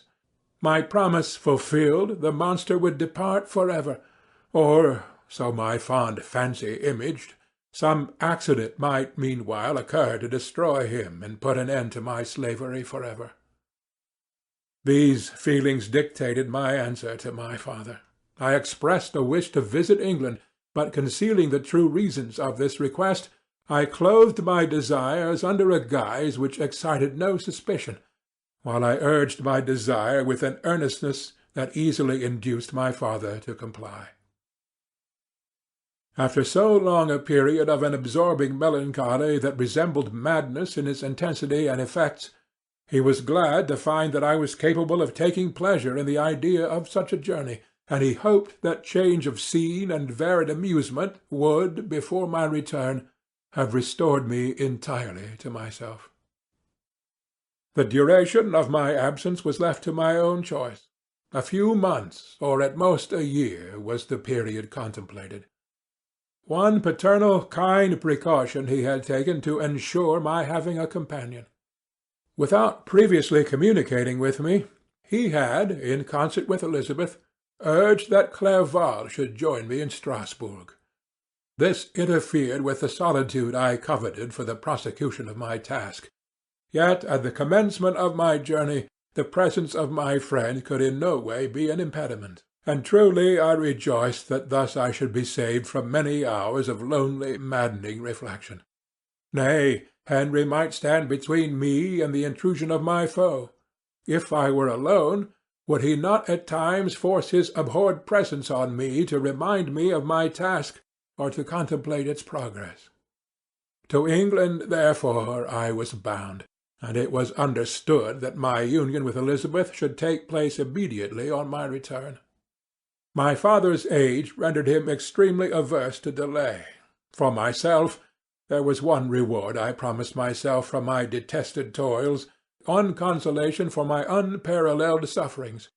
It was the prospect of that day when, enfranchised from my miserable slavery, I might claim Elizabeth and forget the past in my union with her. I now made arrangements for my journey, but one feeling haunted me which filled me with fear and agitation. During my absence I should leave my friends unconscious of the existence of their enemy and unprotected from his attacks, exasperated as he might be by my departure. But he had promised to follow me wherever I might go, and would he not accompany me to England? This imagination was dreadful in itself, but soothing inasmuch as it supposed the safety of my friends. I was agonized with the idea of the possibility that the reverse of this might happen, but through the whole period during which I was the slave of my creature, I allowed myself to be governed by the impulses of the moment, and my present sensations strongly intimated that the fiend would follow me and exempt my family from the danger of his machinations. It was in the latter end of September that I again quitted my native country. My journey had been my own suggestion, and Elizabeth therefore acquiesced, but she was filled with disquiet at the idea of my suffering, away from her, the inroads of misery and grief. It had been her care which provided me a companion in Clerval, and yet a man is blind to 1,000 minute circumstances which called forth a woman's sedulous attention. She longed to bid me hasten my return. 1,000 conflicting emotions rendered her mute as she bade me a tearful, silent farewell. I threw myself into the carriage that was to convey me away, hardly knowing whither I was going, and careless of what was passing around. I remembered only, and it was with a bitter anguish that I reflected on it, to order that my chemical instruments should be packed to go with me. Filled with dreary imaginations, I passed through many beautiful and majestic scenes, but my eyes were fixed and unobserving. I could only think of the bourne of my travels and the work which was to occupy me whilst they endured. After some days spent in listless indolence, during which I traversed many leagues, I arrived at Strasbourg, where I waited 2 days for Clerval. He came. Alas, how great was the contrast between us! He was alive to every new scene, joyful when he saw the beauties of the setting sun, and more happy when he beheld it rise and recommence a new day. He pointed out to me the shifting colours of the landscape and the appearances of the sky. "This is what it is to live," he cried. "How I enjoy existence! But you, my dear Frankenstein, wherefore are you desponding and sorrowful?" In truth, I was occupied by gloomy thoughts, and neither saw the descent of the evening star, nor the golden sunrise reflected in the Rhine. And you, my friend, would be far more amused with the journal of Clerval, who observed the scenery with an eye of feeling and delight, than in listening to my reflections. I, a miserable wretch, haunted by a curse that shut up every avenue to enjoyment. We had agreed to descend the Rhine in a boat from Strasbourg to Rotterdam, whence we might take shipping for London. During this voyage we passed many willowy islands, and saw several beautiful towns. We stayed a day at Mannheim, and on the 5th from our departure from Strasbourg arrived at Mainz. The course of the Rhine below Mainz becomes much more picturesque. The river descends rapidly and winds between hills, not high but steep, and of beautiful forms. We saw many ruined castles standing on the edges of precipices, surrounded by black woods, high and inaccessible. This part of the Rhine, indeed, presents a singularly variegated landscape. In one spot you view rugged hills, ruined castles overlooking tremendous precipices, with the dark Rhine rushing beneath, and on the sudden turn of a promontory, flourishing vineyards with green sloping banks and a meandering river and populous towns occupy the scene. We travelled at the time of the vintage, and heard the song of the labourers as they glided down the stream. Even I, depressed in mind, and my spirits continually agitated by gloomy feelings, even I was pleased. I lay at the bottom of the boat, and as I gazed on the cloudless blue sky, I seemed to drink in a tranquillity to which I had long been a stranger. And if these were my sensations, who can describe those of Henry? He felt as if he had been transported to fairyland, and enjoyed a happiness seldom tasted by man. "I have seen," he said, "the most beautiful scenes of my own country. I have visited the lakes of Lucerne and Uri, where the snowy mountains descend almost perpendicularly to the water, casting black and impenetrable shades, which would cause a gloomy and mournful appearance were it not for the most verdant islands that belie the eye by their gay appearance. I have seen this lake agitated by a tempest, when the wind tore up whirlwinds of water, and gave you an idea of what the waterspout must be like on the great ocean, and the waves dashed with fury the base of the mountain, where the priest and his mistress were overwhelmed by an avalanche, and their dying voices are still said to be heard amid the pauses of the nightly wind. I have seen the mountains of La Valais and the Pays de Vaud, but this country, Victor, pleases me more than all wonders. The mountains of Switzerland are more majestic and strange, but there is a charm in the banks of this divine river that I never before saw equalled. Look at that castle which overhangs yon precipice, and that also on the island, almost concealed among the foliage of those lovely trees, and now that group of labourers coming from among their vines, and that village half hid in the recess of the mountain. Oh, surely the spirit that inhabits and guards this place has a soul more in harmony with man than those who pile the glacier or retire to the inaccessible peaks of mountains of our own country. Clerval, beloved friend, even now it delights me to record your words and to dwell on the praise of which you are so eminently deserving. He was a being formed in the very poetry of nature. His wild and enthusiastic imagination was chastened by the sensibility of his heart. His soul overflowed with ardent affection, and his friendship was of that devoted and wondrous nature that the world-minded teach us only to look for in the imagination. But even human sympathies were not sufficient to satisfy his eager mind.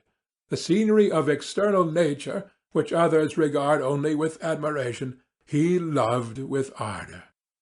The sounding cataract haunted him like a passion. The tall rock, the mountain, and the deep and gloomy wood, their colours and their forms, were then to him an appetite.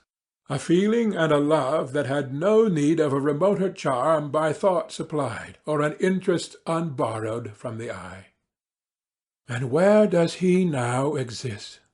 Is this gentle and lovely being lost forever?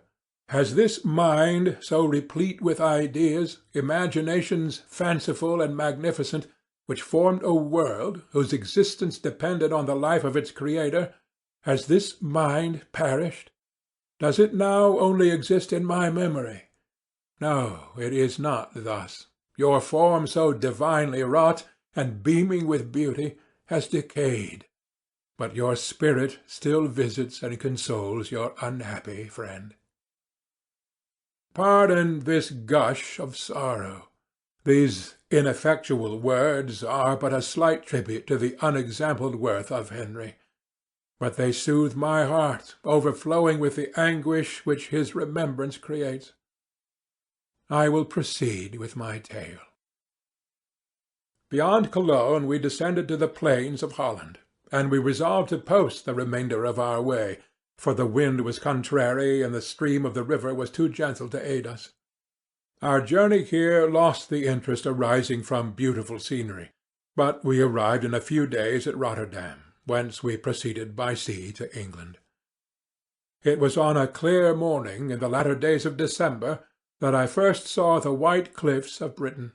The banks of the Thames presented a new scene. They were flat but fertile, and almost every town was marked by the remembrance of some story. We saw Tilbury forts and remembered the Spanish Armada, Gravesend, Woolwich, and Greenwich, places which I had heard of even in my country. At length we saw the numerous steeples of London, St. Paul's towering above all, and the Tower famed in English history. Chapter 19. London was our present point of rest. We determined to remain several months in this wonderful and celebrated city. Clerval desired the intercourse of the men of genius and talent who flourished at this time, but this was with me a secondary object. I was principally occupied with the means of obtaining the information necessary for the completion of my promise, and quickly availed myself of the letters of introduction that I had brought with me, addressed to the most distinguished natural philosophers. If this journey had taken place during my days of study and happiness, it would have afforded me inexpressible pleasure. But a blight had come over my existence, and I only visited these people for the sake of the information they might give me on the subject in which my interest was so terribly profound. Company was irksome to me, and I could thus cheat myself into a transitory peace. But busy, uninteresting, joyous faces brought back despair to my heart. I saw an insurmountable barrier placed between me and my fellow-men.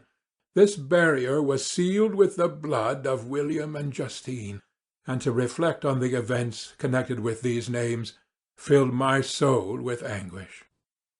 But in Clerval I saw the image of my former self. He was inquisitive and anxious to gain experience and instruction. The difference of manners which he observed was to him an inexhaustible source of instruction and amusement. He was also pursuing an object he had long had in view. His design was to visit India, in the belief that he had in his knowledge of its various languages, and in the views he had taken of its society, the means of materially assisting the progress of European colonization and trade. In Britain only could he further the execution of his plan. He was forever busy, and the only check to his enjoyments was my sorrow and dejected mind. I tried to conceal this as much as possible, that I might not debar him from the pleasures natural to one who was entering on a new scene of life, undisturbed by any care or bitter recollection. I often refused to accompany him, alleging another engagement, that I might remain alone. I now also began to collect the materials necessary for my new creation, and this was to me like the torture of single drops of water continually falling on the head. Every thought that was devoted to it was an extreme anguish, and every word that I spoke in allusion to it caused my lips to quaver and my heart to palpitate. After passing some months in London, we received a letter from a person in Scotland who had formerly been our visitor in Geneva. He mentioned the beauties of his native country, and asked us if those were not sufficient allurements to induce us to prolong our journey as far north as Perth, where he resided. Clerval eagerly desired to accept this invitation, and I, although I abhorred society, wished to view again mountains and streams and all the wondrous works with which nature adorns her chosen dwelling-places. We had arrived in England at the beginning of October, and it was now February. We accordingly determined to commence our journey towards the north at the expiration of another month. In this expedition we did not intend to follow the great road to Edinburgh, but to visit Windsor, Oxford, Matlock, and the Cumberland Lakes, resolving to arrive at the completion of this tour about the end of July. I packed up my chemical instruments and the materials I had collected, resolving to finish my labours in some obscure nook in the northern Highlands of Scotland. We quitted London on the 27th of March, and remained a few days at Windsor, rambling in its beautiful forest. This was a new sense to us mountaineers. The majestic oaks, the quantity of game, and the herds of stately deer were all novelties to us. From thence we proceeded to Oxford. As we entered this city, our minds were filled with the remembrance of the events that had been transacted here more than a century and a half before. It was here that Charles I had collected his forces. This city had remained faithful to him, after the whole nation had forsaken his cause to join the standard of Parliament and liberty. The memory of that unfortunate king and his companions, the amiable Falkland, the insolent Goring, his queen and son, gave a peculiar interest to every part of the city which they might be supposed to have inhabited. The spirit of elder days found a dwelling here, and we delighted to trace its footsteps. If these feelings had not found an imaginary gratification, the appearance of the city had yet in itself sufficient beauty to obtain our admiration. The colleges were ancient and picturesque, the streets are almost magnificent, and the lovely Isis, which flows beside it through meadows of exquisite verdure, is spread forth into a placid expanse of waters, which reflects its majestic assemblage of towers and spires and domes, embosomed among aged trees. I enjoyed this scene, and yet my enjoyment was embittered both by the memory of the past and the anticipation of the future. I was formed for peaceful happiness. During my youthful days discontent never visited my mind, and if I was ever overcome by ennui, the sight of what is beautiful in nature, or the study of what is excellent and sublime in the productions of man, could always interest my heart and communicate elasticity to my spirits. But I am a blasted tree. The bolt has entered my soul, and I felt then that I should survive to exhibit what I shall soon cease to be, a miserable spectacle of wrecked humanity, pitiable to others and intolerable to myself. We passed a considerable period at Oxford, rambling among its environs and endeavouring to identify every spot which might relate to the most animating epoch of English history. Our little voyages of discovery were often prolonged by the successive objects that presented themselves. We visited the tomb of the illustrious Hampden, and the field on which that patriot fell. For a moment my soul was elevated from its debasing and miserable fears to contemplate the divine ideas of liberty and self-sacrifice of which these sites were the monuments and the remembrancers. For an instant I dared to shake off my chains and look around me with a free and lofty spirit, but the iron had eaten into my flesh, and I sank again, trembling and hopeless, into my miserable self. We left Oxford with regret, and proceeded to Matlock, which was our next place of rest. The country in the neighbourhood of this village resembled to a greater degree the scenery of Switzerland, but everything is on a lower scale, and the green hills want the crown of distant white Alps which always attend on the piny mountains of my native country. We visited the wondrous cave and the little cabinets of natural history, where the curiosities are disposed in the same manner as in the collections at Cervaux and Chamounix. The latter name made me tremble when pronounced by Henry, and I hastened to quit Matlock, with which that terrible scene was thus associated. From Derby, still journeying northwards, we passed 2 months in Cumberland and Westmoreland. I could now almost fancy myself among the Swiss mountains. The little patches of snow which yet lingered on the northern sides of the mountain, the lakes, and the dashing of the rocky streams, were all familiar and dear sights to me. Here also we made some acquaintances, who almost contrived to cheat me into happiness. The delight of Clerval was proportionately greater than mine. His mind expanded in the company of men of talent, and he found in his own nature greater capacities and resources than he could have imagined himself to have possessed while he associated with his inferiors. "I could pass my life here," said he to me, "and among these mountains I should scarcely regret Switzerland and the Rhine." But he found that a traveller's life is one that includes much pain amidst its enjoyments. His feelings are forever on the stretch, and when he begins to sink into repose, he finds himself obliged to quit that on which he rests in pleasure for something new, which again engages his attention, and which also he forsakes for other novelties. We had scarcely visited the various lakes of Cumberland and Westmoreland, and conceived an affection for some of the inhabitants, when the period of our appointment with our Scotch friend approached, and we left them to travel on. For my own part, I was not sorry. I had now neglected my promise for some time, and I feared the effects of the demon's disappointment. He might remain in Switzerland and wreak his vengeance on my relatives. This idea pursued me and tormented me at every moment from which I might otherwise have snatched repose and peace. I waited for my letters with feverish impatience. If they were delayed, I was miserable and overcome by 1,000 fears, and when they arrived, and I saw the superscription of Elizabeth or my father, I hardly dared to read and ascertain my fate. Sometimes I thought that the fiend followed me, and might expedite my remissness by murdering my companion. When these thoughts possessed me, I would not quit Henry for a moment, but followed him as his shadow to protect him from the fancied rage of his destroyer. I felt as if I had committed some great crime, the consciousness of which haunted me. I was guiltless, but I had indeed drawn down a horrible curse upon my head, as mortal as that of crime. I visited Edinburgh with languid eyes and mind, and yet that city might have interested the most unfortunate being. Clerval did not like it so well as Oxford, for the antiquity of the latter city was more pleasing to him.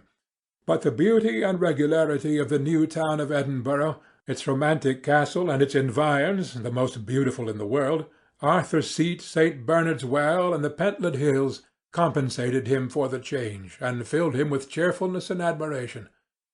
But I was impatient to arrive at the termination of my journey. We left Edinburgh in a week, passing through Cupar, St. Andrews, and along the banks of the Tay to Perth, where our friend expected us. But I was in no mood to laugh and talk with strangers, or enter into their feelings or plans with the good humour expected from a guest, and accordingly I told Clerval that I wished to make the tour of Scotland alone.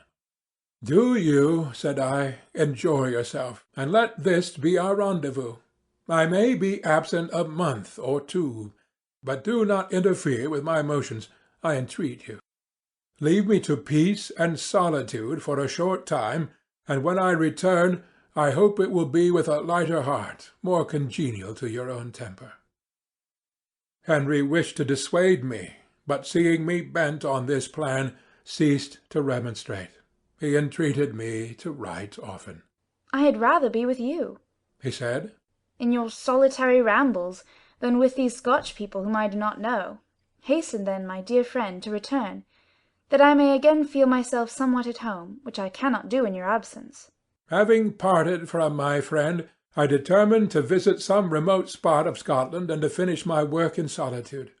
I did not doubt but that the monster followed me, and would discover himself to me when I should have finished, that he might receive his companion. With this resolution I traversed the northern highlands, and fixed on one of the remotest of the Orkneys as the scene of my labours. It was a place fitted for such a work, being hardly more than a rock whose high sides were continually beaten upon by the waves. The soil was barren, scarcely affording pasture for a few miserable cows and oatmeal for its inhabitants, which consisted of 5 persons, whose gaunt and scraggy limbs gave tokens of their miserable fare. Vegetables and bread, when they indulged in such luxuries, and even fresh water, was to be cured from the mainland, which was about 5 miles distant. On the whole island there were but 3 miserable huts, and one of those was vacant when I arrived. This I hired. It contained but 2 rooms, and these exhibited all the squalidness of the most miserable penury. The thatch had fallen in, the walls were unplastered, and the door was off its hinges. I ordered it to be repaired, bought some furniture, and took possession, an incident which would doubtless have occasioned some surprise, had not all the senses of the cottagers been benumbed by want and squalid poverty. As it was, I lived ungazed at and unmolested, hardly thanked for the pittance of food and clothes which I gave, so much does suffering blunt even the coarsest sensations of men.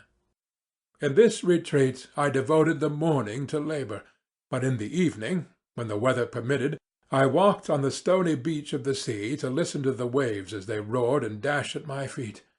It was a monotonous yet ever-changing scene. I thought of Switzerland. It was far different from this desolate and appalling landscape. Its hills are covered with vines, and its cottages are scattered thickly in the plains. Its fair lakes reflect a blue and gentle sky, and when troubled by the winds, their tumult is but as the play of a lively infant when compared to the roarings of the giant ocean. In this manner I distributed my occupations when I first arrived, but as I proceeded in my labour, it became every day more horrible and irksome to me. Sometimes I could not prevail on myself to enter my laboratory for several days, and at other times I toiled day and night in order to complete my work. It was, indeed, a filthy process in which I was engaged. During my first experiment, a kind of enthusiastic frenzy had blinded me to the horror of my employment. My mind was intently fixed on the consummation of my labour, and my eyes were shut to the horror of my proceedings. But now I went to it in cold blood, and my heart often sickened at the work of my hands. Thus situated, employed in the most detestable occupation, immersed in a solitude where nothing could for an instant call my attention from the actual scene in which I was engaged, my spirits became unequal. I grew restless and nervous. Every moment I feared to meet my persecutor. Sometimes I sat with my eyes fixed on the ground, fearing to raise them lest they should encounter the object which I so much dreaded to behold. I feared to wander from the sight of my fellow creatures, lest when alone he should come to claim his companion. In the meantime I worked on, and my labour was already considerably advanced. I looked towards its completion with a tremulous and eager hope, which I dared not trust myself to question, but which was intermixed with obscure forebodings of evil that made my heart sicken in my bosom. Chapter 20. I sat one evening in my laboratory. The sun had set, and the moon was just rising from the sea. I had not sufficient light for my employment, and I remained idle, in a pause of consideration of whether I should leave my labour for the night, or hasten its conclusion by an unremitting attention. As I sat, a train of reflection occurred to me, which led me to consider the effects of what I was now doing. 3 years before I was engaged in the same manner, and had created a fiend whose unparalleled barbarity had desolated my heart, and filled it for ever with the bitterest remorse. I was now about to form another being, of whose dispositions I was alike ignorant. She might become 10,000 times more malignant than her mate, and delight, for its own sake, in murder and wretchedness. He had sworn to quit the neighbourhood of man and hide himself in deserts, But she had not, and she, who in all probability was to become a thinking and reasoning animal, might refuse to comply with a compact made before her creation. They might even hate each other. The creature who already lived loathed his own deformity, and might he not conceive a greater abhorrence for it when it came before his eyes in the female form? She also might turn with disgust from him to the superior beauty of man. She might quit him, and he be again alone, exasperated by the fresh provocation of being deserted by one of his own species. Even if they were to leave Europe and inhabit the deserts of the New World, yet one of the first results of those sympathies for which the demon thirsted would be children, and a race of devils would be propagated upon the earth, who might make the very existence of the species of man a condition precarious and full of terror. Had I right, for my own benefit, to inflict this curse upon everlasting generations? I had before been moved by the sophisms of the being I had created. I had been struck senseless by his fiendish threats. But now, for the first time, the wickedness of my promise burst upon me. I shuddered to think that future ages might curse me as their pest, whose selfishness had not hesitated to buy its own peace at the price, perhaps, of the existence of the whole human race. I trembled, and my heart filled within me, when, on looking up, I saw by the light of the moon the demon at the casement. A ghastly grin wrinkled his lips as he gazed on me, where I sat fulfilling the task which he had allotted to me.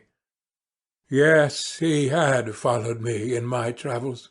He had loitered in forests, hid himself in caves, or taken refuge in wide and desert heaths, and he now came to mark my progress and claim the fulfilment of my promise.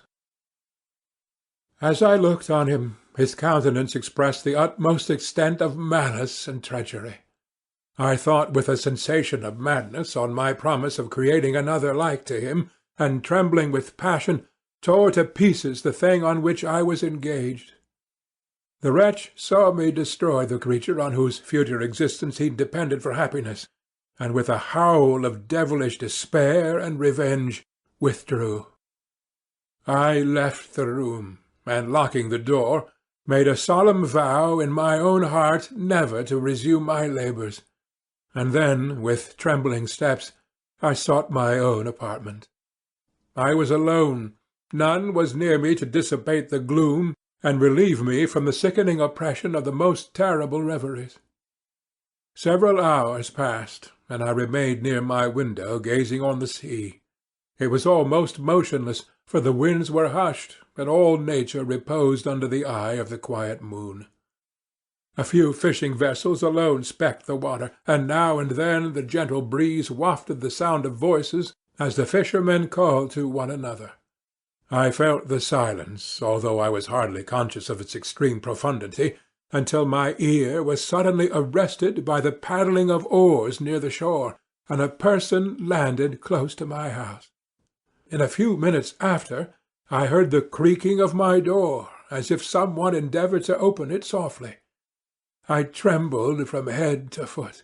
I felt a presentiment of who it was, and wished to rouse one of the presents who dwelt in a cottage not far from mine. But I was overcome by the sensation of helplessness, so often felt in frightful dreams when you in vain endeavour to fly from an impending danger, and was rooted to the spot. Presently I heard the sound of footsteps along the passage. The door opened, and the wretch whom I dreaded appeared. Shutting the door, he approached me, and said, in a smothered voice, "You have destroyed the work which you began. What is it that you intend? Do you dare to break your promise? I have endured toil and misery. I left Switzerland with you. I crept along the shores of the Rhine, among its willow islands, and over the summits of its hills. I have dwelt many months in the heaths of England, and among the deserts of Scotland. I have endured incalculable fatigue, and cold, and hunger, Do you dare destroy my hopes? Begone! I do break my promise. Never will I create another like yourself, equal in deformity and wickedness.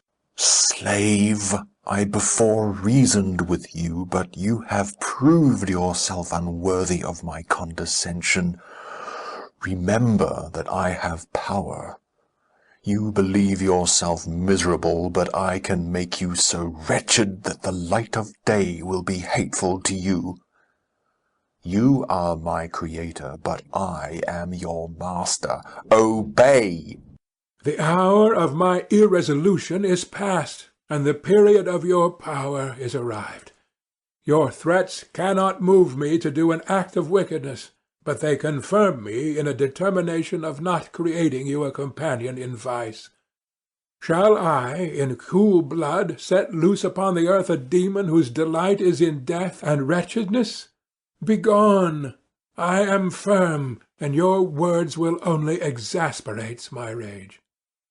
The monster saw my determination in my face, and gnashed his teeth in the impotence of anger.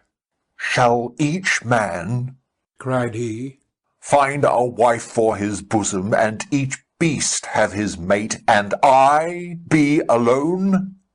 I had feelings of affection, and they were requited by detestation and scorn. Man, you may hate, but beware. Your hours will pass in dread and misery, and soon the bolt will fall which must ravish from you your happiness forever. Are you to be happy, while I grovel in the intensity of my wretchedness? You can blast my other passions, but revenge remains. Revenge henceforth dearer than light or food. I may die, but first you, my tyrant and tormentor, shall curse the sun that gazes on your misery. Beware, for I am fearless and therefore powerful. I will watch with the wiliness of a snake, that I may sting with its venom. Man, you shall repent of the injuries you inflict. Devil, cease, and do not poison the air with these sounds of malice. I have declared my resolution to you, and I am no coward to bend beneath words. Leave me. I am inexorable. It is well. I go, but remember, I shall be with you on your wedding night. I started forward and exclaimed, Villain! Before you sign my death warrant, be sure that you are yourself safe. I would have seized him, but he eluded me, and quitted the house with precipitation. In a few moments I saw him in his boat, which shot across the waters with an arrowy swiftness, and was soon lost amidst the waves. All was again silent, but his words rang in my ears. I burned with rage to pursue the murderer of my peace and precipitate him into the ocean. I walked up and down my room hastily and perturbed, while my imagination conjured up 1,000 images to torment and sting me. Why had I not followed him and closed with him in mortal strife? But I had suffered him to depart, and he had directed his course towards the mainland. I shuddered to think who might be the next victim sacrificed to his insatiate revenge. And then I thought again of his words. I will be with you on your wedding night. That, then, was the period fixed for the fulfilment of my destiny. And that hour I should die, and at once satisfy and extinguish his malice. The prospect did not move me to fear. Yet, when I thought of my beloved Elizabeth, of her tears and endless sorrow, when she should find her lover so barbarously snatched from her, tears, the first I had shed for many months, streamed from my eyes, and I resolved not to fall before my enemy without a bitter struggle. The night passed away, and the sun rose from the ocean. My feelings became calmer, if it may be called calmness, when the violence of rage sinks into the depths of despair. I left the house, the horrid scene of the last night's contention, and walked on the beach of the sea, which I almost regarded as an insuperable barrier between me and my fellow creatures. Nay, a wish that such should prove the fact stole across me. I desired that I might pass my life on that barren rock, wearily, it is true, but uninterrupted by any sudden shock of misery. If I returned, it was to be sacrificed, or to see those whom I most loved die under the grasp of a demon whom I had myself created. I walked about the isle like a reckless spectre, separated from all it loved, and miserable in the separation. When it became noon, and the sun rose higher, I lay down on the grass, and was overpowered by a deep sleep. I had been awake the whole of the preceding night, my nerves were agitated, and my eyes inflamed by watching and misery. The sleep into which I now sank refreshed me, and when I awoke, I again felt as if I belonged to a race of human beings like myself, and I began to reflect upon what had passed with greater composure. Yet still the words of the fiend rang in my ears like a death-knell. They appeared like a dream, yet distinct and oppressive as a reality. The sun had far descended, and I still sat on the shore, satisfying my appetite, which had become ravenous, with an oaten cake, when I saw a fishing-boat land close to me, and one of the men brought me a packet. It contained letters from Geneva, and one from Clerval entreating me to join him. He said that he was wearing away his time fruitlessly where he was, that letters from friends he had formed in London desired his return to complete the negotiation they had entered into for his Indian enterprise. He could not any longer delay his departure, but as his journey to London might be followed, even sooner than he now conjectured, by his longer voyage, he entreated me to bestow as much of my society on him as I could spare. He besought me, therefore, to leave my solitary isle and to meet him at Perth, that we might proceed southwards together. This letter in a degree recalled me to life, and I determined to quit my island at the expiration of 2 days. Yet before I departed there was a task to perform on which I shuddered to reflect.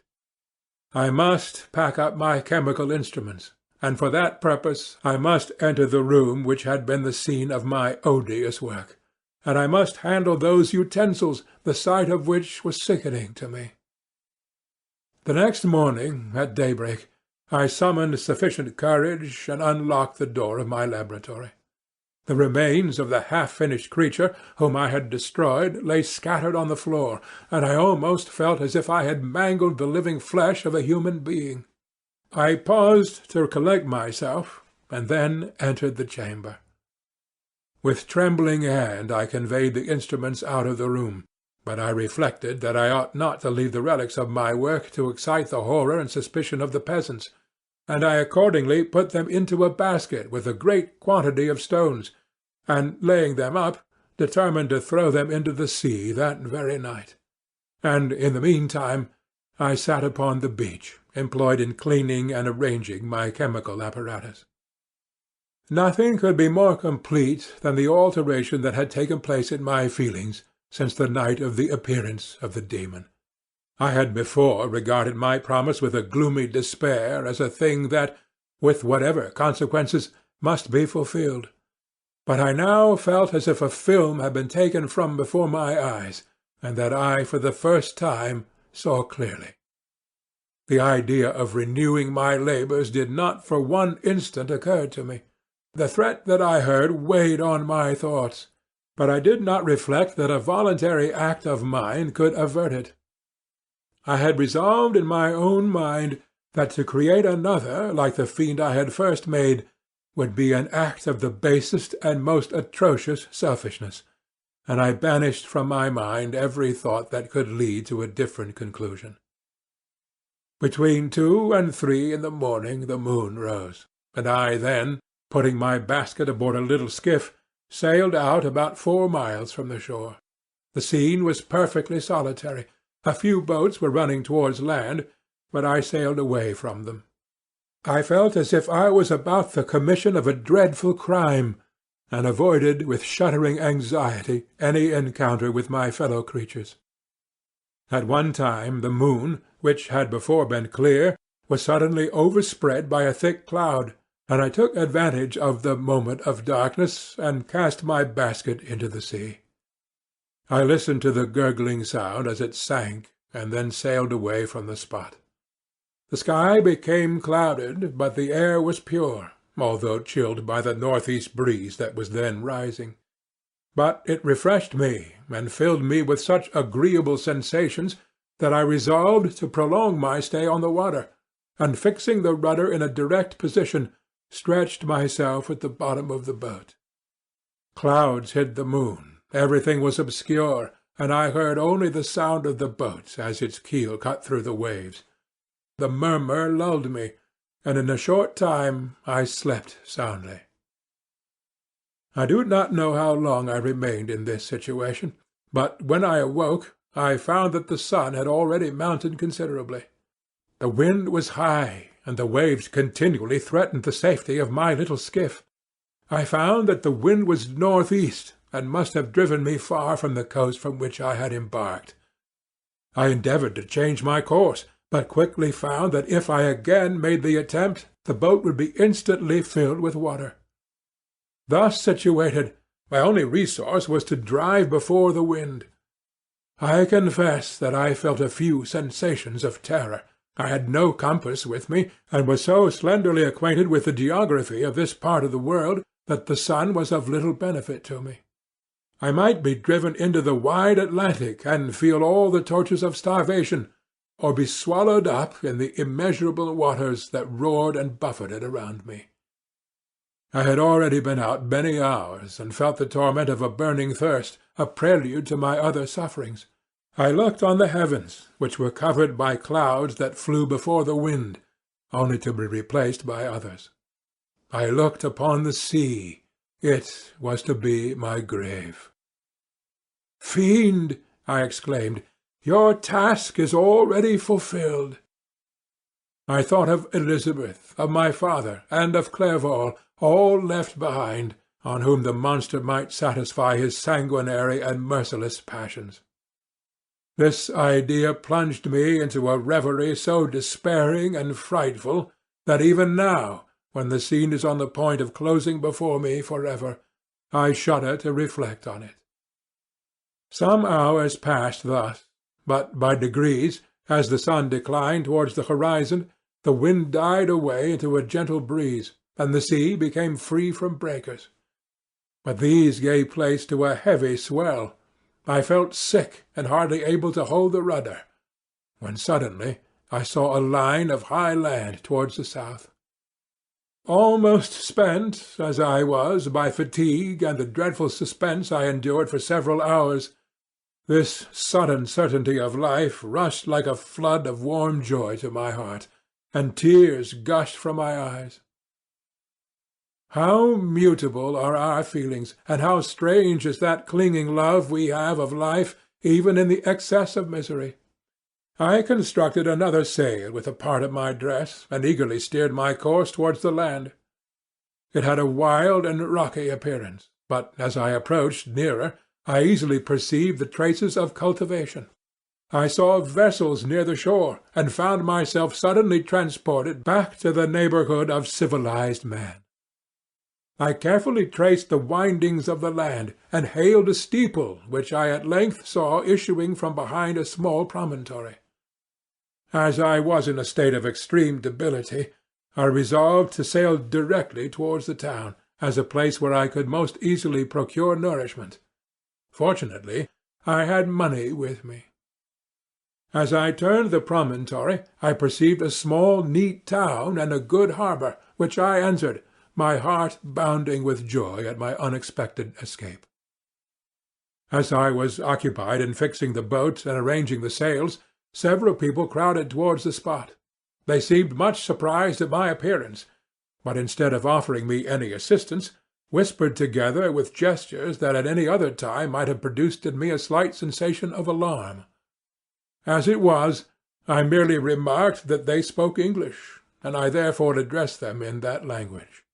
"My good friends," said I, "will you be so kind as to tell me the name of this town, and inform me where I am?" "You will know that soon enough," replied a man with a hoarse voice. "Maybe you are come to a place that will not prove much to your taste, but you will not be consulted as to your quarters, I promise you." I was exceedingly surprised on receiving so rude an answer from a stranger, and I was also disconcerted on perceiving the frowning and angry countenances of his companions. "Why do you answer me so roughly?" I replied. "Surely it is not the custom of Englishmen to receive strangers so inhospitably?" "I do not know what the custom of the English may be, but it is the custom of the Irish to hate villains." While this strange dialogue continued, I perceived the crowd rapidly increase. Their faces expressed a mixture of curiosity and anger, which annoyed and in some degree alarmed me.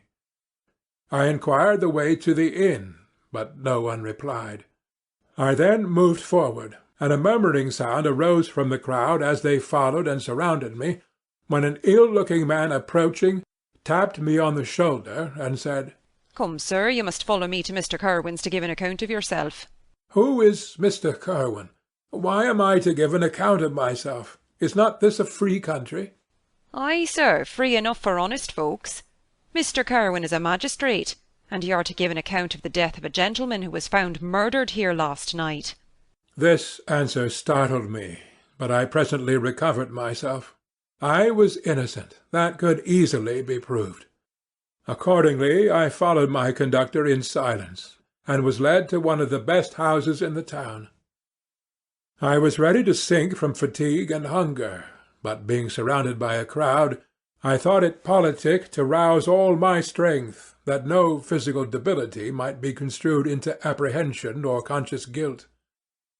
Little did I then expect the calamity that was in a few moments to overwhelm me, and extinguish in horror and despair all fear of ignominy or death. I must pause here, for it requires all my fortitude to recall the memory of the frightful events which I am about to relate in proper detail to my recollection. Chapter 21. I was soon introduced into the presence of the magistrate, an old benevolent man with calm and mild manners. He looked upon me, however, with some degree of severity, and then, turning towards my conductors, he asked who appeared as witnesses on this occasion.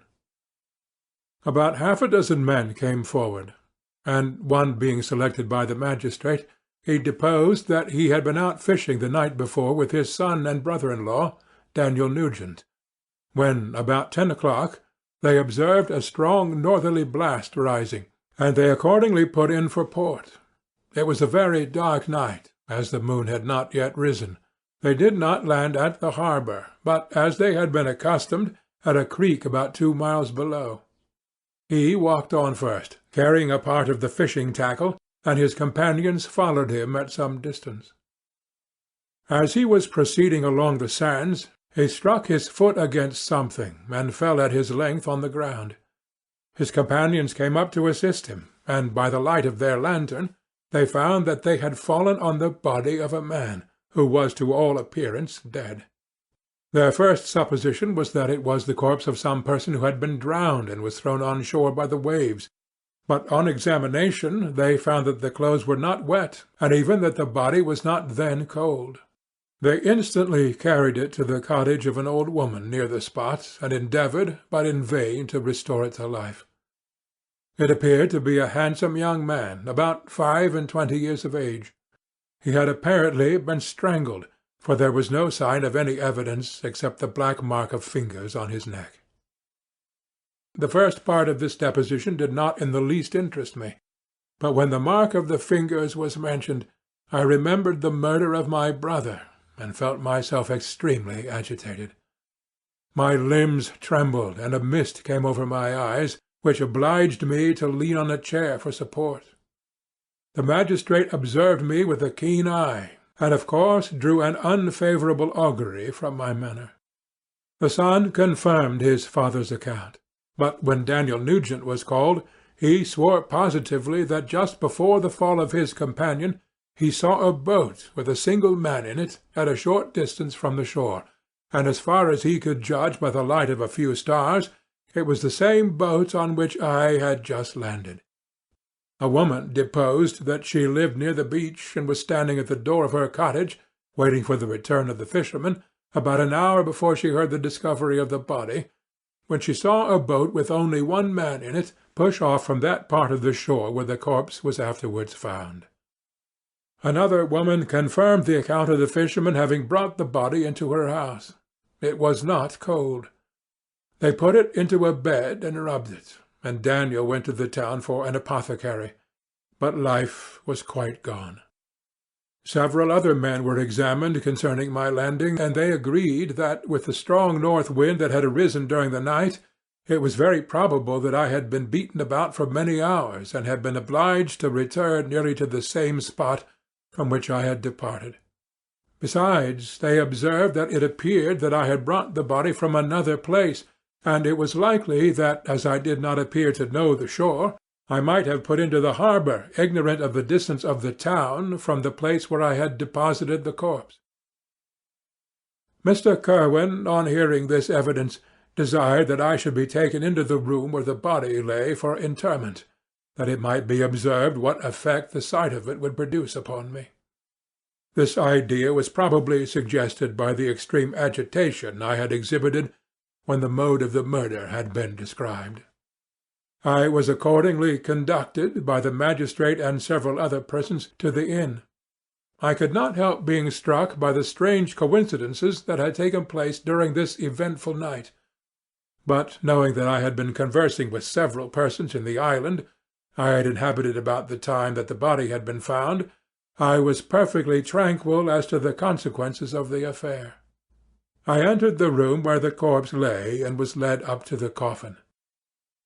How can I describe my sensations on beholding it? I feel yet parched with horror, nor can I reflect on that terrible moment without shuddering and agony. The examination, the presence of the magistrate and witnesses, passed like a dream from my memory, when I saw the lifeless form of Henry Clerval stretched before me. I gasped for breath, and throwing myself on the body, I exclaimed, "Have my murderous machinations deprived you also, my dearest Henry, of life? 2 have I already destroyed, other victims await their destiny, but you, Clerval, my friend, my benefactor." The human frame could no longer support the agonies that I endured, and I was carried out of the room in strong convulsions.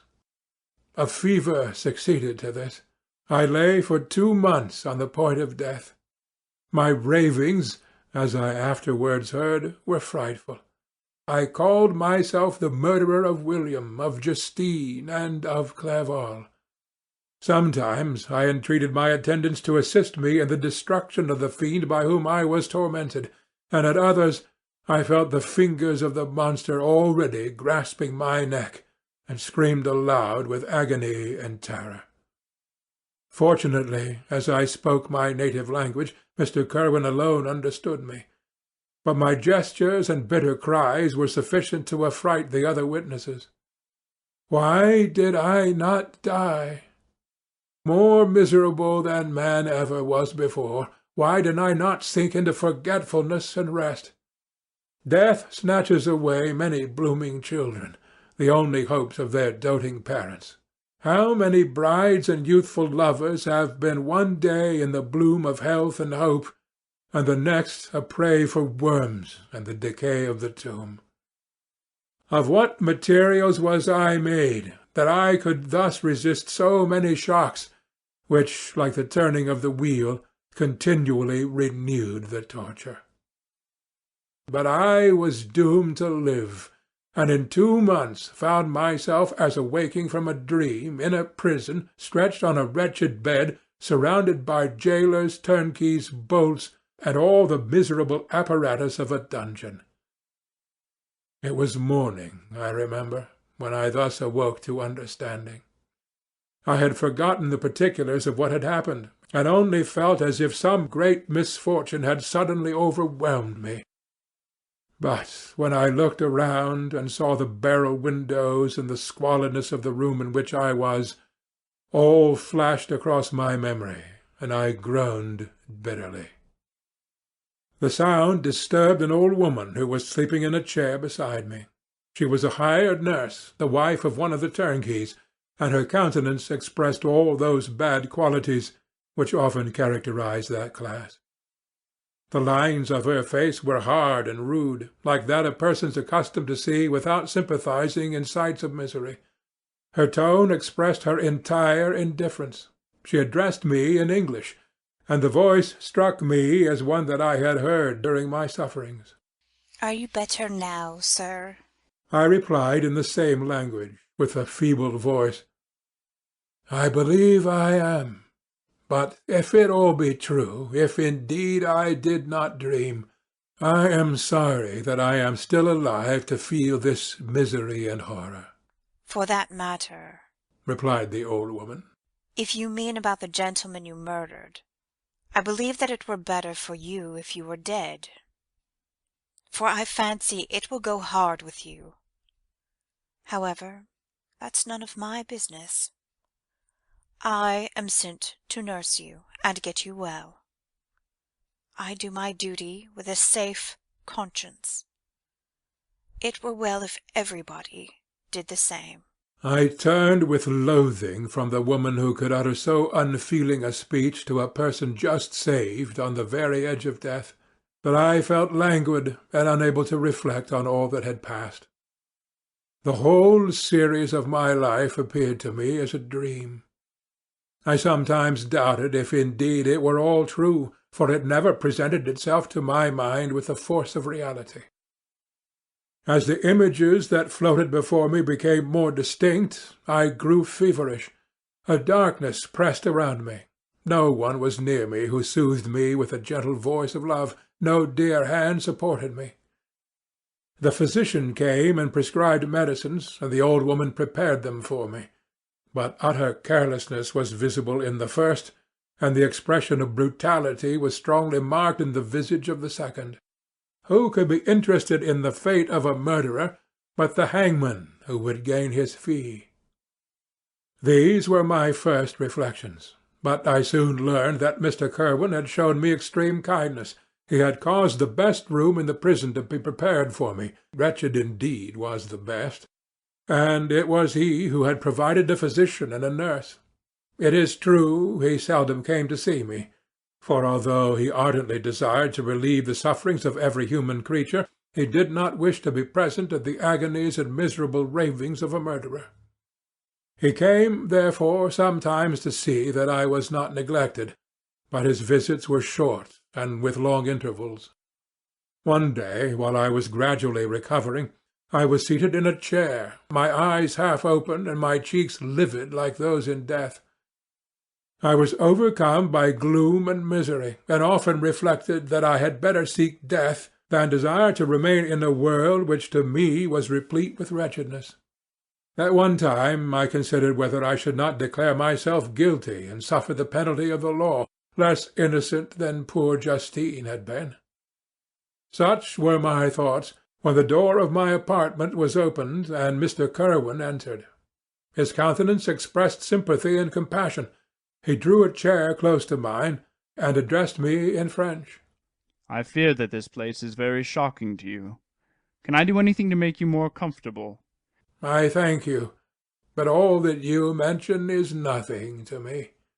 On the whole earth there is no comfort which I am capable of receiving." "I know that the sympathy of a stranger can be but of little relief to one borne down as you are by so strange a misfortune. But you will, I hope, soon quit this melancholy abode, for doubtless evidence can easily be brought to free you from the criminal charge." "That is my least concern. I am, by a course of strange events, become the most miserable of mortals. Persecuted and tortured as I am, and have been, can death be any evil to me?" Nothing indeed could be more unfortunate and agonizing than the strange chances that have lately occurred. You were thrown, by some surprising accident, on this shore, renowned for its hospitality, seized immediately, and charged with murder. The first sight that was presented to your eyes was the body of your friend, murdered in so unaccountable a manner, and placed, as it were, by some fiend across your path. As Mr. Kerwin said this, notwithstanding the agitation I endured on this retrospect of my sufferings, I also felt considerable surprise at the knowledge he seemed to possess concerning me. I suppose some astonishment was exhibited in my countenance, for Mr. Kerwin hastened to say, Immediately upon your being taken ill, all the papers that were on your person were brought to me, and I examined them that I might discover some trace by which I could send to your relations an account of your misfortune and illness. I found several letters, and among others one which I discovered from its commencement to be from your father. I instantly wrote to Geneva. Nearly 2 months have elapsed since the departure of my letter. But you are ill. Even now you tremble. You are unfit for agitation of any kind. This suspense is 1,000 times worse than the most horrible event. Tell me what new scene of death has been acted, and whose murder I am now to lament. Your family is perfectly well, said Mr. Kerwin, with gentleness. And someone, a friend, is come to visit you. I know not by what chain of thought the idea presented itself, but it instantly darted into my mind that the murderer had come to mock at my misery and taunt me with the death of Clerval, as a new incitement for me to comply with his hellish desires. I put my hand before my eyes and cried out in agony, "Oh, take him away! I cannot see him. For God's sake, do not let him enter." Mr. Kerwin regarded me with a troubled countenance. He could not help regarding my exclamation as a presumption of my guilt, and said in rather a severe tone, I should have thought, young man, that the presence of your father would have been welcome instead of inspiring such violent repugnance. "My father!" cried I, while every feature and every muscle was relaxed from anguish to pleasure. "Is my father indeed come? Oh, how kind, how very kind! But where is he? Why does he not hasten to me?" My change of manner surprised and pleased the magistrate. Perhaps he thought that my former exclamation was a momentary return of delirium, and now he instantly resumed his former benevolence. We rose and quitted the room with my nurse, and in a moment my father entered it. Nothing at this moment could have given me greater pleasure than the arrival of my father. I stretched out my hand to him and cried, "Are you, then, safe? And Elizabeth and Ernest?" My father calmed me with assurances of their welfare, and endeavoured, by dwelling on these subjects so interesting to my heart, to raise my desponding spirits. But he soon felt that a prison cannot be the abode of cheerfulness. "What a place is this that you inhabit, my son?" said he, looking mournfully at the barred windows and wretched appearance of the room. "You travel to seek happiness, but a fatality seems to pursue you. And poor Clerval—" The name of my unfortunate and murdered friend was an agitation too great to be endured in my weak state. I shed tears. "Alas, yes, my father," replied I. "Some destiny of the most horrible kind hangs over me, and I must live to fulfil it, or surely I should have died on the coffin of Henry." We were not allowed to converse for any length of time, for the precarious state of my health rendered every precaution necessary that could ensure tranquillity. Mr. Kerwin came in, and insisted that my strength should not be exhausted by too much exertion. But the appearance of my father was to me like that of a good angel, and I gradually recovered my health. As my sickness quitted me, I was absorbed by a gloomy and black melancholy that nothing could dissipate. The image of Clerval was forever before me, ghastly and murdered. More than once the agitation into which these reflections threw me made my friends dread a dangerous relapse. Alas! Why did they preserve so miserable and detested a life? It was surely that I might fulfil my destiny, which is now drawing to a close.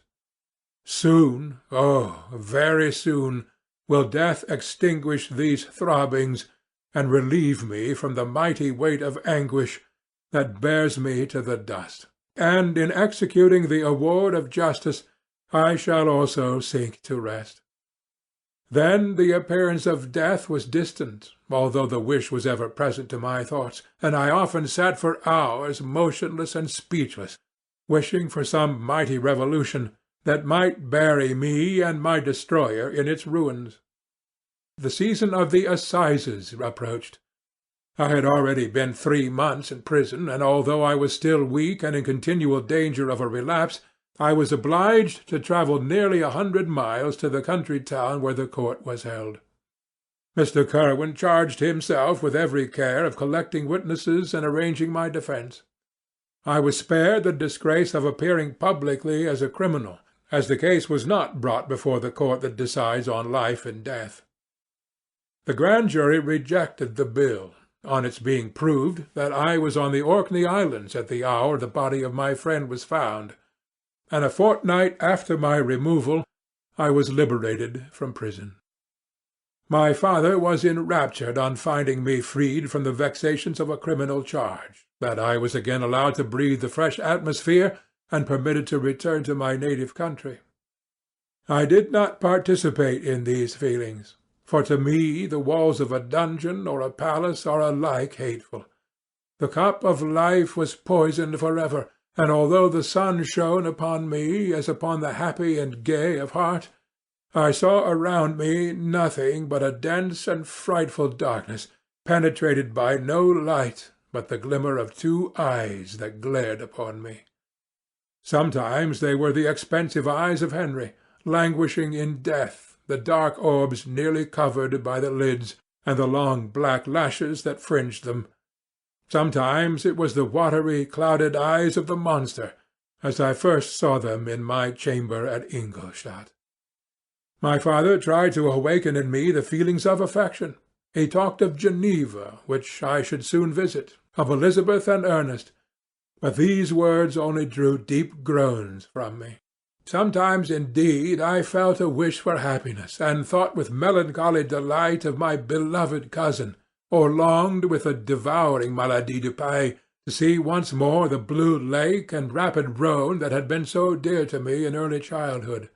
But my general state of feeling was a torpor, in which a prison was as welcome as a residence as the divinest scene in nature, and these fits were seldom interrupted but by paroxysms of anguish and despair. At these moments I often endeavoured to put an end to the existence I loathed, and it required unceasing attendance and vigilance to restrain me from committing some dreadful act of violence. Yet one duty remained to me, the recollection of which finally triumphed over my selfish despair. It was necessary that I should return without delay to Geneva, there to watch over the lives of those I so fondly loved, and to lie in wait for the murderer, that if any chance led me to the place of his concealment, or if he dared again to blast me by his presence, I might, with unfailing aim, put an end to the existence of the monstrous image which I had endured with the mockery of a soul still more monstrous. My father still desired to delay our departure, fearful that I could not sustain the fatigues of a journey, for I was a shattered wreck, the shadow of a human being. My strength was gone. I was a mere skeleton, and fever night and day preyed upon my wasted frame. Still, as I urged our leaving Ireland with such inquietude and impatience, my father thought it best to yield. We took our passage on board a vessel bound for Havre de Grace, and sailed with a fair wind from the Irish shores. It was midnight. I lay on the deck looking at the stars and listening to the dashing of the waves. I hailed the darkness that shut Ireland from my sight, and my pulse beat with a feverish joy when I reflected that I should soon see Geneva. The past appeared to me in the light of a frightful dream, yet the vessel in which I was, the wind that blew me from the detested shore of Ireland, and the sea which surrounded me, told me too forcibly that I was deceived by no vision, and that Clerval, my friend and dearest companion, had fallen a victim to me and the monster of my creation. I repassed in my memory my whole life, my quiet happiness while residing with my family in Geneva, the death of my mother, and my departure from Ingolstadt.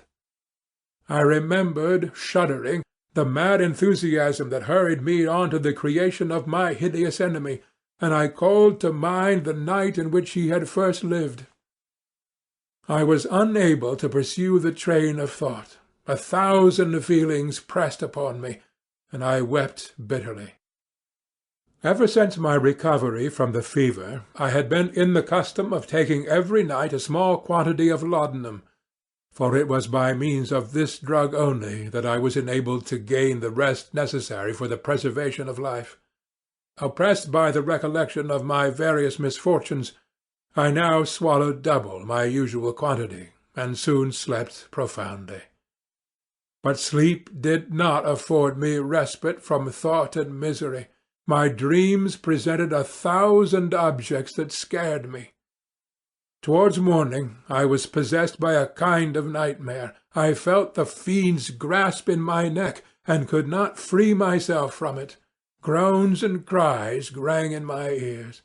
My father, who was watching over me, perceiving my restlessness, awoke me. The dashing waves were around, the cloudy sky above. The fiend was not here.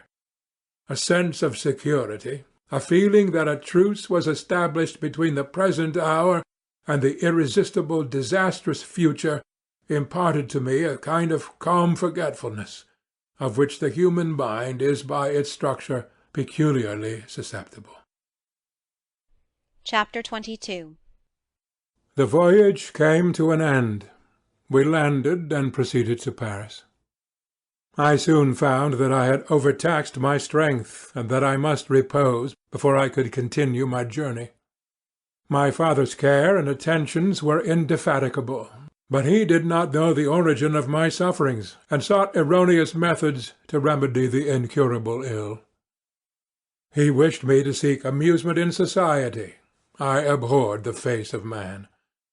Oh, not abhorred, they were brethren, my fellow beings, and I felt attracted even to the most repulsive among them, as to creatures of an angelic nature and celestial mechanism. But I felt that I had no right to share their intercourse. I had unchained an enemy among them, whose joy it was to shed their blood and to revel in their groans. How they would, each and all, abhor me and hunt me from the world, did they know my unhallowed acts and the crimes which had their source in me. My father yielded at length to my desire to avoid society, and strove by various arguments to banish my despair. Sometimes he thought I felt deeply the degradation of being obliged to answer a charge of murder, and he endeavoured to prove to me the futility of hope. "Alas, my father," said I, "how little do you know me! Human beings, their feelings and passions, would indeed be degraded if such a wretch as I felt pride. Justine, poor unhappy Justine, was as innocent as I, and she suffered the same charge. She died for it, and I am the cause of this. I murdered her. William, Justine, and Henry, they all died by my hands." My father had often, during my imprisonment, heard me make the same assertion. When I thus accused myself, he sometimes seemed to desire an explanation, and at others he prepared to consider it as the offspring of delirium, and that, during my illness, some idea of this kind had presented itself to my imagination, the remembrance of which I preserved in my convalescence. I avoided explanation, and maintained a continual silence concerning the wretch I had created. I had a persuasion that I should be supposed mad, and this in itself would forever have chained my tongue. But besides, I could not bring myself to disclose a secret which would fill my hearer with consternation, and make fear and unnatural horror the inmates of his breast. I checked, therefore, my impatient thirst for sympathy, and was silent when I would have given the world to have confided the fatal secret. Yet still, words like those I have recorded would burst uncontrollably from me. I could offer no explanation of them, but their truth in part relieved the burden of my mysterious woe. Upon this occasion my father said, with an expression of unbounded wonder, "My dearest Victor, what infatuation is this? My dear son, I entreat you never to make such an assertion again." "I am not mad," I said energetically. "The sun and the heavens who have viewed my operations can bear witness of my truth. I am the assassin of those most innocent victims. They died by my machinations. 1,000 times would I have shed my own blood, drop by drop, to have saved their lives. But I could not, my father. Indeed, I could not sacrifice the whole human race." The conclusion of this speech convinced my father that my ideas were deranged, and he instantly changed the subject of our conversation, and endeavoured to alter the course of my thoughts. He wished as much as possible to obliterate the memory of the scenes that had taken place in Ireland, and never alluded to them, or suffered me to speak of my misfortunes. As time passed away I became more calm. Misery had her dwelling in my heart, but I no longer talked in the same incoherent manner of my own crimes. Sufficient for me was the consciousness of them.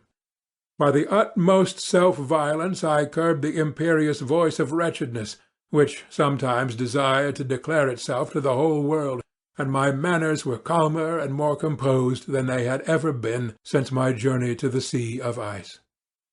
A few days before we left Paris on our way to Switzerland, I received the following letter from Elizabeth. My dear friend, it gave me the greatest pleasure to receive a letter from my uncle dated at Paris. You are no longer at a formidable distance, and I may hope to see you in less than a fortnight. My poor cousin, how much you must have suffered! I expect to see you looking even more ill than when you quitted Geneva. This winter has been passed most miserably, tortured as I have been by anxious suspense. Yet I hope to see peace in your countenance, and to find that your heart is not totally void of comfort and tranquillity. Yet I fear that the same feelings now exist that made you so miserable a year ago, even perhaps augmented by time. I would not disturb you at this period, when so many misfortunes weigh upon you, but a conversation that I had with my uncle previous to his departure renders some explanation necessary before we meet. Explanation? You may possibly say, what can Elizabeth have to explain? If you really say this, my questions are answered, and all my doubts satisfied. But you are distant from me, and it is possible that you may dread and yet be pleased with this explanation, and in a probability of this being the case, I dare not any longer postpone writing what, during your absence, I have often wished to express to you, but have never had the courage to begin. You well know, Victor, that our union had been the favourite plan of your parents ever since our infancy. We were told this when young, and taught to look forward to it as an event that would certainly take place. We were affectionate playfellows during childhood, and I believe dear and valued friends to one another as we grew older. But as brother and sister often entertain a lively affection towards each other without desiring a more intimate union, may not such also be our case? Tell me, dearest Victor, answer me, I conjure you by our mutual happiness, with simple truth. Do you not love another? You have travelled, you have spent several years of your life at Ingolstadt, and I confess to you, my friend, that when I saw you last autumn so unhappy, flying to solitude from the society of every creature, I could not help supposing that you might regret our connection, and believe yourself bound in honour to fulfil the wishes of your parents, although they opposed themselves to your inclinations. But this is false reasoning. I confess to you, my friend, that I love you, and that in my airy dreams of futurity you have been my constant friend and companion. But it is your happiness I desire as well as my own, when I declare to you that our marriage would render me eternally miserable unless it were the dictate of your own free choice. Even now I weep to think that, borne down as you are by the cruelest misfortunes, you may stifle, by the word honour, all hope of that love and happiness which would alone restore you to yourself. I, who have so disinterested an affection for you, may increase your miseries tenfold by being an obstacle to your wishes. Oh, Victor, be assured that your cousin and playmate has too sincere a love for you not to be made miserable by the supposition. Be happy, my friend, and if you obey me in this one request, remain satisfied that nothing on earth will have the power to interrupt my tranquillity. Do not let this letter disturb you. Do not answer tomorrow, or the next day, or even until you come, if it will give you pain. My uncle will send me news of your health, and if I see but one smile on your lips when we meet, occasioned by this or any other exertion of mine, I shall need no other happiness. Elizabeth Lavenza, Geneva, May 18th, 17 . This letter revived in my memory what I had before forgotten, the threat of the fiend. I will be with you on your wedding night. Such was my sentence, and on that night would the demon employ every art to destroy me and tear me from the glimpse of happiness which promised partly to console my sufferings. On that night he had determined to consummate his crimes by my death. Well, be it so. A deadly struggle would then assuredly take place, in which, if he were victorious, I should be at peace, and his power over me be at an end. If he were vanquished, I should be a free man. Alas, what freedom! Such as the peasant employs when his family have been massacred before his eyes, his cottage burnt, his lands laid waste, and he is turned adrift, homeless, penniless, and alone, but free. Such would be my liberty, except that in my Elizabeth I possessed a treasure, alas, balanced by those horrors of remorse and guilt which would pursue me until death. Sweet and beloved Elizabeth! I read and re-read her letter, and some softened feelings stole into my heart and dared to whisper paradisiacal dreams of love and joy. But the apple was already eaten, and the angel's arm bared to drive me from all hope. Yet I would die to make her happy. If the monster executed his threat, death was inevitable. Yet again I considered whether my marriage would hasten my fate.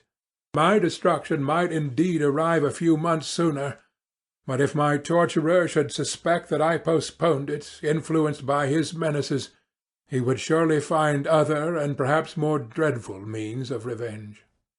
He had vowed to be with me on my wedding night, yet he did not consider that threat as binding him to peace in the meantime, for as if to show me that he was not yet satiated with blood, he had murdered Clerval immediately after the enunciation of his threats. I resolved, therefore, that if my immediate union with my cousin would induce either to hers or to my father's happiness, my adversary's designs against my life should not retard it a single hour. In this state of mind I wrote to Elizabeth. My letter was calm and affectionate. I fear, my beloved girl, I said, little happiness remains for us on earth, yet all that I may one day enjoy is centred in you. Chase away your idle fears. To you alone do I consecrate my life and my endeavours for contentment. I have one secret, Elizabeth, a dreadful one. When revealed to you, it will chill your frame with horror, and then, far from being surprised at my misery, you will only wonder that I survive what I have endured. I will confide this tale of misery and terror to you the day after our marriage shall take place. For, my sweet cousin, there must be perfect confidence between us. But until then, I conjure you, do not mention or allude to it. This I most earnestly entreat, and I know you will comply. In about a week after the arrival of Elizabeth's letter, we returned to Geneva. The sweet girl welcomed me with warm affection, yet tears were in her eyes as she beheld my emaciated frame and feverish cheeks. I saw a change in her also. She was thinner and had lost much of that heavenly vivacity that had before charmed me. But her gentleness and soft looks of compassion made her a more fit companion for one blasted and miserable as I was. The tranquillity which I now enjoyed did not endure.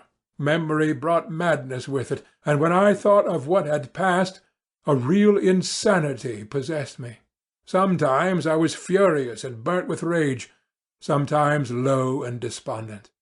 I neither spoke nor looked at any one, but sat motionless, bewildered by the multitude of miseries that overcame me. Elizabeth alone had the power to draw me from these fits. Her gentle voice would soothe me when transported by passion, and inspire me with human beings when sunk in torpor. She wept with me and for me. When reason returned, she would remonstrate and endeavour to inspire me with resignation. Ah, it is well for the unfortunate to be resigned, but for the guilty there is no peace. The agonies of remorse poison the luxury that is otherwise sometimes found in indulging the excess of grief. Soon after my arrival, my father spoke of my immediate marriage with Elizabeth. I remained silent. Have you, then, some other attachment? None on earth. I love Elizabeth, and look forward to our union with delight. Let the day therefore be fixed, and on it I will consecrate myself, in life or death, to the happiness of my cousin. My dear Victor, do not speak thus. Heavy misfortunes have befallen us, but let us only cling closer to what remains and transfer our love for those whom we have lost to those whom yet live. Our circle will be small, but bound close by the ties of affection and mutual misfortune. And when time shall have softened your despair, new and dear objects of care will be born to replace those of whom we have been so cruelly deprived. Such were the lessons of my father. But to me the remembrance of the threat returned, nor can you wonder that, omnipotent as the fiend had yet been in his deeds of blood, I should almost regard him as invincible, and that when he had pronounced the words, "I shall be with you on your wedding night," I should regard the threatened fate as unavoidable. But death was no evil to me if the loss of Elizabeth were balanced with it, and I therefore, with a contented and even cheerful countenance, agreed with my father that if my cousin would consent, the ceremony should take place in 10 days, and thus put, as I imagined, the seal to my fate. Great God! If for one instant I had thought what might be the hellish intention of my fiendish adversary, I would rather have banished myself forever from my native country, and wandered a friendless outcast over the earth, than have consented to this miserable marriage. But, as if possessed by magic powers, the monster had blinded me to his real intentions, and when I thought that I had prepared only my own death, I hastened that of a far dearer victim. As the period fixed for our marriage drew nearer, whether from cowardice or a prophetic feeling, I felt my heart sink within me, but I concealed my feelings by an appearance of hilarity that brought smiles and joy to the countenance of my father, but hardly deceived the ever watchful and nicer eye of Elizabeth. She looked forward to our union with placid contentment, not unmingled with a little fear, which past misfortunes had impressed, that what now appeared certain and tangible happiness might soon dissipate into an airy dream, and leave no trace but deep and everlasting regret. Preparations were made for the event. Congratulatory visits were received, and all wore a smiling appearance. I shut up, as well as I could, in my own heart, the anxiety that preyed there, and entered with seeming earnestness into the plans of my father, although they might only serve as the decorations of my tragedy. Through my father's exertions, a part of the inheritance of Elizabeth had been restored to her by the Austrian government. A small possession on the shores of Como belonged to her. It was agreed that, immediately after our union, we should proceed to Villa Lavenza, and spend our last days of happiness beside the beautiful lake near which it stood. In the meantime, I took every precaution to defend my person in case the fiend should openly attack me. I carried pistols and a dagger constantly about me, and was ever on the watch to prevent artifice, and by these means gained a greater degree of tranquillity. Indeed, as the period approached, the threat appeared more as a delusion, not to be regarded as worthy to disturb my peace, while the happiness I hoped for in my marriage wore a greater appearance of certainty, as the day fixed for its solemnization drew nearer, and I heard it continually spoken of as an occurrence which no accident could possibly prevent. Elizabeth seemed happy. My tranquil demeanour contributed greatly to calm her mind. But on the day that was to fulfil my wishes and my destiny, she was melancholy, and a presentiment of evil pervaded her, and perhaps also she thought of the dreadful secret which I had promised to reveal to her on the following day. My father was in the meantime overjoyed, and in the bustle of preparation only recognized in the melancholy of his niece the diffidence of a bride. After the ceremony was performed, a large party assembled at my father's, but it was agreed that Elizabeth and I should commence our journey by water, sleeping that night at Evian, and continuing our voyage on the following day. The day was fair, the wind favourable. All smiled on our nuptial embarkation.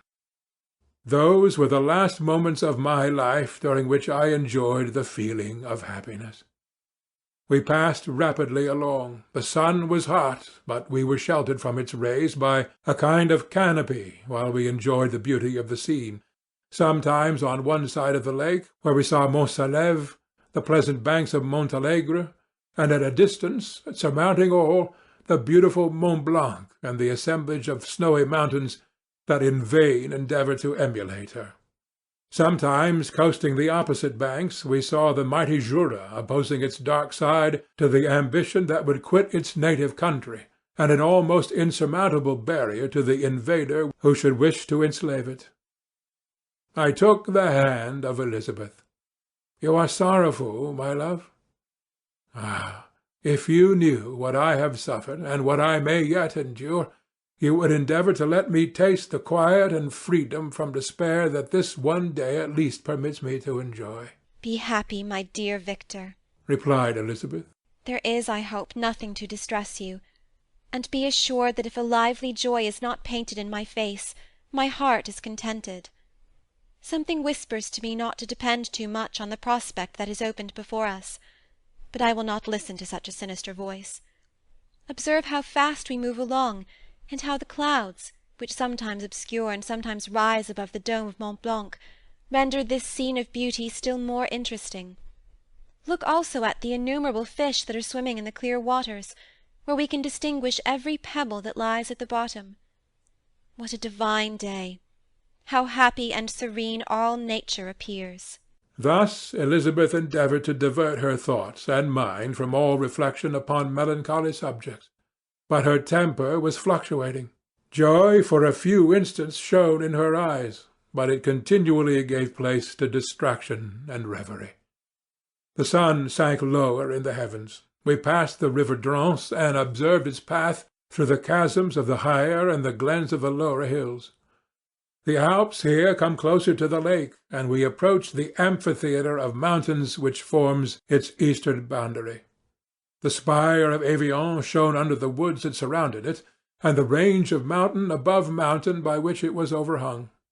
The wind, which had hitherto carried us along with amazing rapidity, sank at sunset to a light breeze. The soft air just riffled the water, and caused a pleasant motion among the trees as we approached the shore, from which it wafted the most delightful scent of flowers and hay. The sun sank beneath the horizon as we landed, and as I touched the shore, I felt those cares and fears revive which soon were to clasp me and cling to me forever. Chapter 23. It was 8 o'clock when we landed. We walked for a short time on the shore, enjoying the transitory light, and then retired to the inn and contemplated the lovely scene of waters, woods, and mountains, obscured in darkness, yet displaying their black outlines. The wind, which had fallen in the south, now rose with great violence in the west. The moon had reached her summit in the heavens and was beginning to descend. The clouds swept across it swifter than the flight of the vulture, and dimmed her rays, while the lake reflected the scene of the busy heavens, rendered still busier by the restless waves that were beginning to rise. Suddenly a heavy storm of rain descended. I had been calm during the day, but so soon as night obscured the shapes of objects, 1,000 fears arose in my mind. I was anxious and watchful, while my right hand grasped a pistol which was hidden in my bosom. Every sound terrified me, but I resolved that I would sell my life dearly and not shrink from the conflict until my own life or that of my adversary was extinguished. Elizabeth observed my agitation for some time in timid and fearful silence, but there was something in my glance which communicated terror to her, and trembling, she asked, "What is it that agitates you, my dear Victor? What is it you fear?" "Oh, peace, peace, my love," replied I. "This night, and all will be safe. But this night is dreadful, very dreadful." I passed an hour in this state of mind, when suddenly I reflected how fearful the combat which I momentarily expected would be to my wife, and I earnestly entreated her to retire, resolving not to join her until I had obtained some knowledge as to the situation of my enemy. She left me, and I continued some time walking up and down the passages of the house, and inspecting every corner that might afford a retreat to my adversary. But I discovered no trace of him, and was beginning to conjecture that some fortunate chance had intervened to prevent the execution of his menaces, when suddenly I heard a shrill and dreadful scream. It came from the room into which Elizabeth had retired. As I heard it, the whole truth rushed into my mind. My arms dropped, the motion of every muscle and fibre was suspended. I could feel the blood trickling in my veins and tingling in the extremities of my limbs. This state lasted but for an instant. The scream was repeated, and I rushed into the room. Great God! Why did I not then expire? Why am I here to relate the destruction of the best hope in the purest creature on earth? She was there, lifeless and inanimate, thrown across the bed, her head hanging down, and her pale and distorted features half covered by her hair. Everywhere I turn I see the same figure. Her bloodless arms and relaxed form flung by the murderer on its bridal bier. Could I behold this and live? Alas, life is obstinate, and clings closest where it is most hated. For a moment only did I lose recollection. I fell senseless on the ground. When I recovered, I found myself surrounded by the people of the inn. Their countenances expressed a breathless terror, but the horror of others appeared only as a mockery, a shadow of the feelings that oppressed me. I escaped from them to the room where lay the body of Elizabeth, my love, my wife, so lately living, so dear, so worthy. She had been moved from the posture in which I had first beheld her, and now, as she lay, her head upon her arm, and a handkerchief thrown across her face and neck, I might have supposed her asleep. I rushed towards her and embraced her with ardour, but the deadly languor and coldness of the limbs told me that what I now held in my arms had ceased to be the Elizabeth whom I had loved and cherished. The murderous mark of the fiend's grasp was on her neck, and the breath had ceased to issue from her lips. While I still hung over her in the agony of despair, I happened to look up. The windows of the room had before been darkened, and I felt a kind of panic on seeing the pale yellow light of the moon illuminate the chamber. The shutters had been thrown back, and with a sensation of horror not to be described, I saw at the open window a figure the most hideous and abhorred. A grin was on the face of the monster. He seemed to jeer, as with his fiendish finger he pointed towards the corpse of my wife. I rushed towards the window, and drawing a pistol from my bosom, fired. But he eluded me, leaped from his station, and running with the swiftness of lightning, plunged into the lake. The report of the pistol brought a crowd into the room. I pointed to the spot where he had disappeared, and we followed the track with boats. Nets were cast, but in vain. After passing several hours, we returned hopeless, most of my companions believing it to have been a form conjured up by my fancy.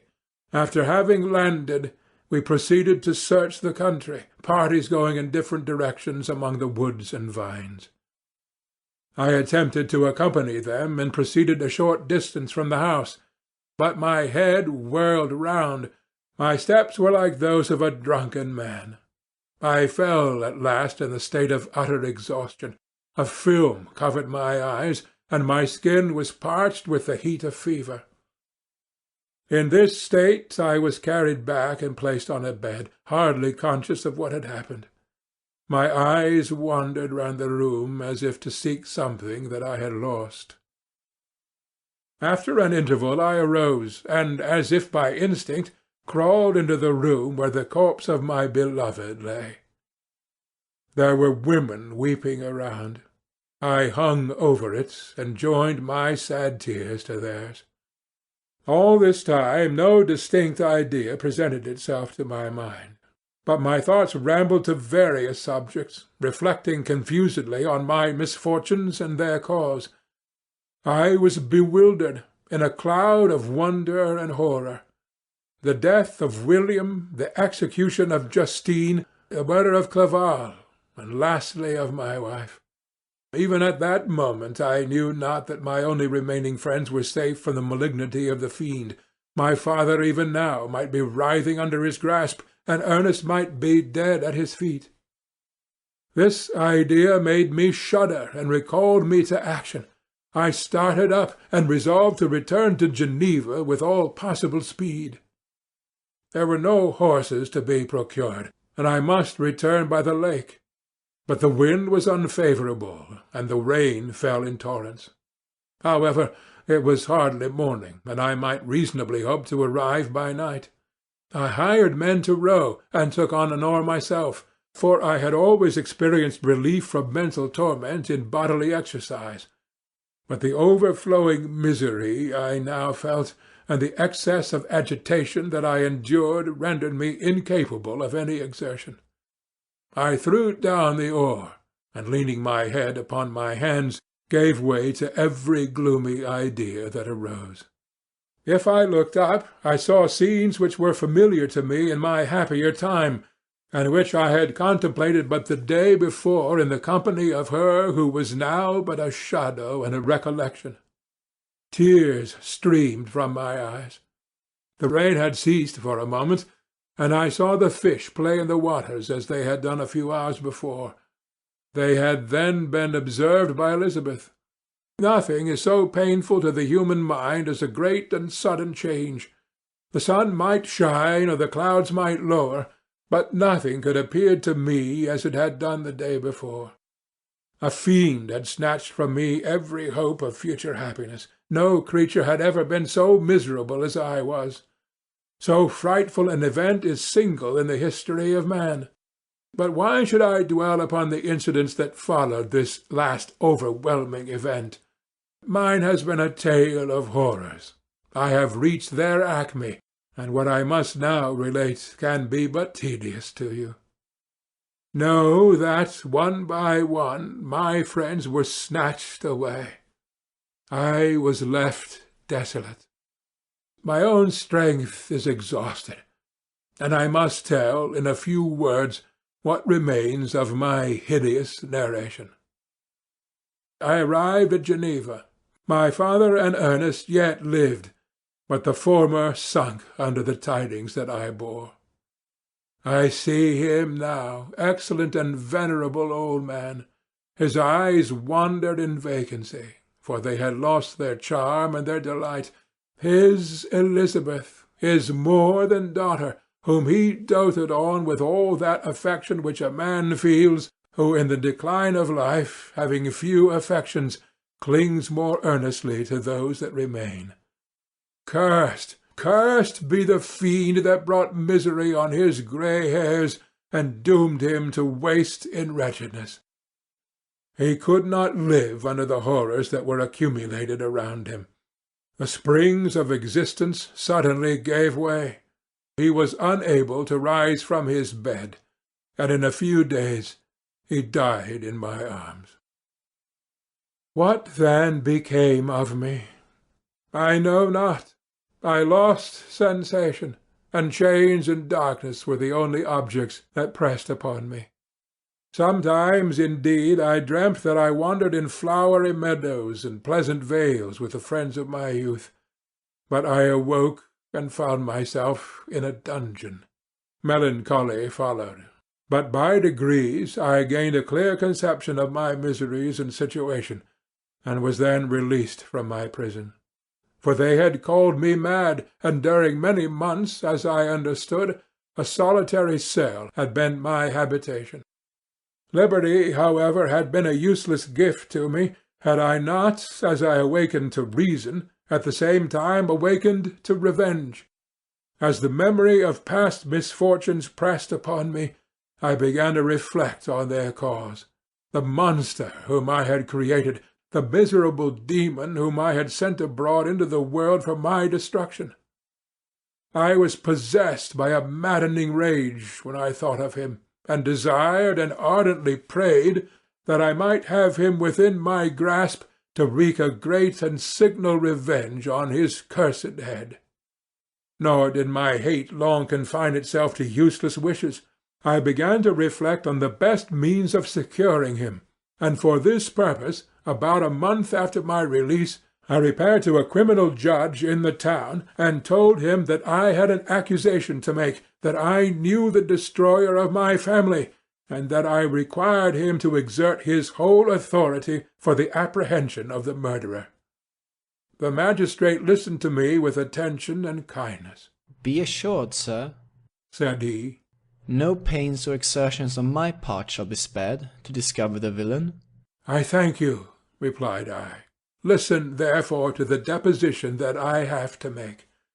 It is indeed a tale so strange that I should fear you would not credit it were there not something in truth which, however wonderful, forces conviction. The story is too connected to be mistaken for a dream, and I have no motive for falsehood. My manner, as I thus addressed him, was impressive but calm. I had formed in my own heart a resolution to pursue my destroyer to death, and this purpose quieted my agony, and for an interval reconciled me to life. I now related my history, briefly but with firmness and precision, marking the dates with accuracy, and never deviating into invective or exclamation. The magistrate appeared at first perfectly incredulous, but as I continued, he became more attentive and interested. I saw him sometimes shudder with horror. At others a lively surprise, unmingled with disbelief, was painted on his countenance. When I had concluded my narration, I said, "This is the being whom I accuse, and for whose seizure and punishment I call upon you to exert your whole power. It is your duty as a magistrate, and I believe and hope that your feelings as a man will not revolt from the execution of these functions on this occasion." This address caused a considerable change in the physiognomy of my own auditor. He heard my story with that half kind of belief that is given to a tale of spirits and supernatural events. But when he was called upon to act officially in consequence, the whole tide of his incredulity returned. He, however, answered mildly, "I would willingly afford you every aid in your pursuit, but the creature of whom you speak appears to have powers which would put all my exertions to defiance. Who can follow an animal which can traverse the sea of ice and inhabit caves and dens where no man would venture to intrude? Besides, some months have elapsed since the commission of his crimes, and no one can conjecture to what place he has wandered or what region he may now inhabit. I do not doubt that he hovers near the spot which I inhabit, and if he has indeed taken refuge in the Alps, he may be hunted like the chamois and destroyed as a beast of prey. But I perceive your thoughts. You do not credit my narrative, and do not intend to pursue my enemy with the punishment which is his desert. As I spoke, rage sparkled in my eyes. The magistrate was intimidated. You are mistaken, said he. I will exert myself, and if it is in my power to seize the monster, be assured that he shall suffer punishment proportionate to his crimes.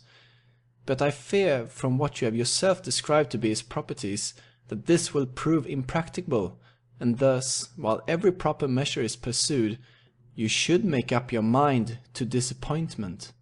That cannot be, but all that I can say will be of little avail.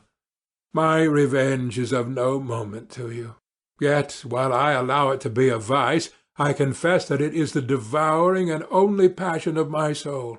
My rage is unspeakable when I reflect that the murderer, whom I have turned loose upon society, still exists.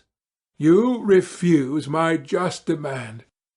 I have but one resource, and I devote myself, either in my life or death, to his destruction.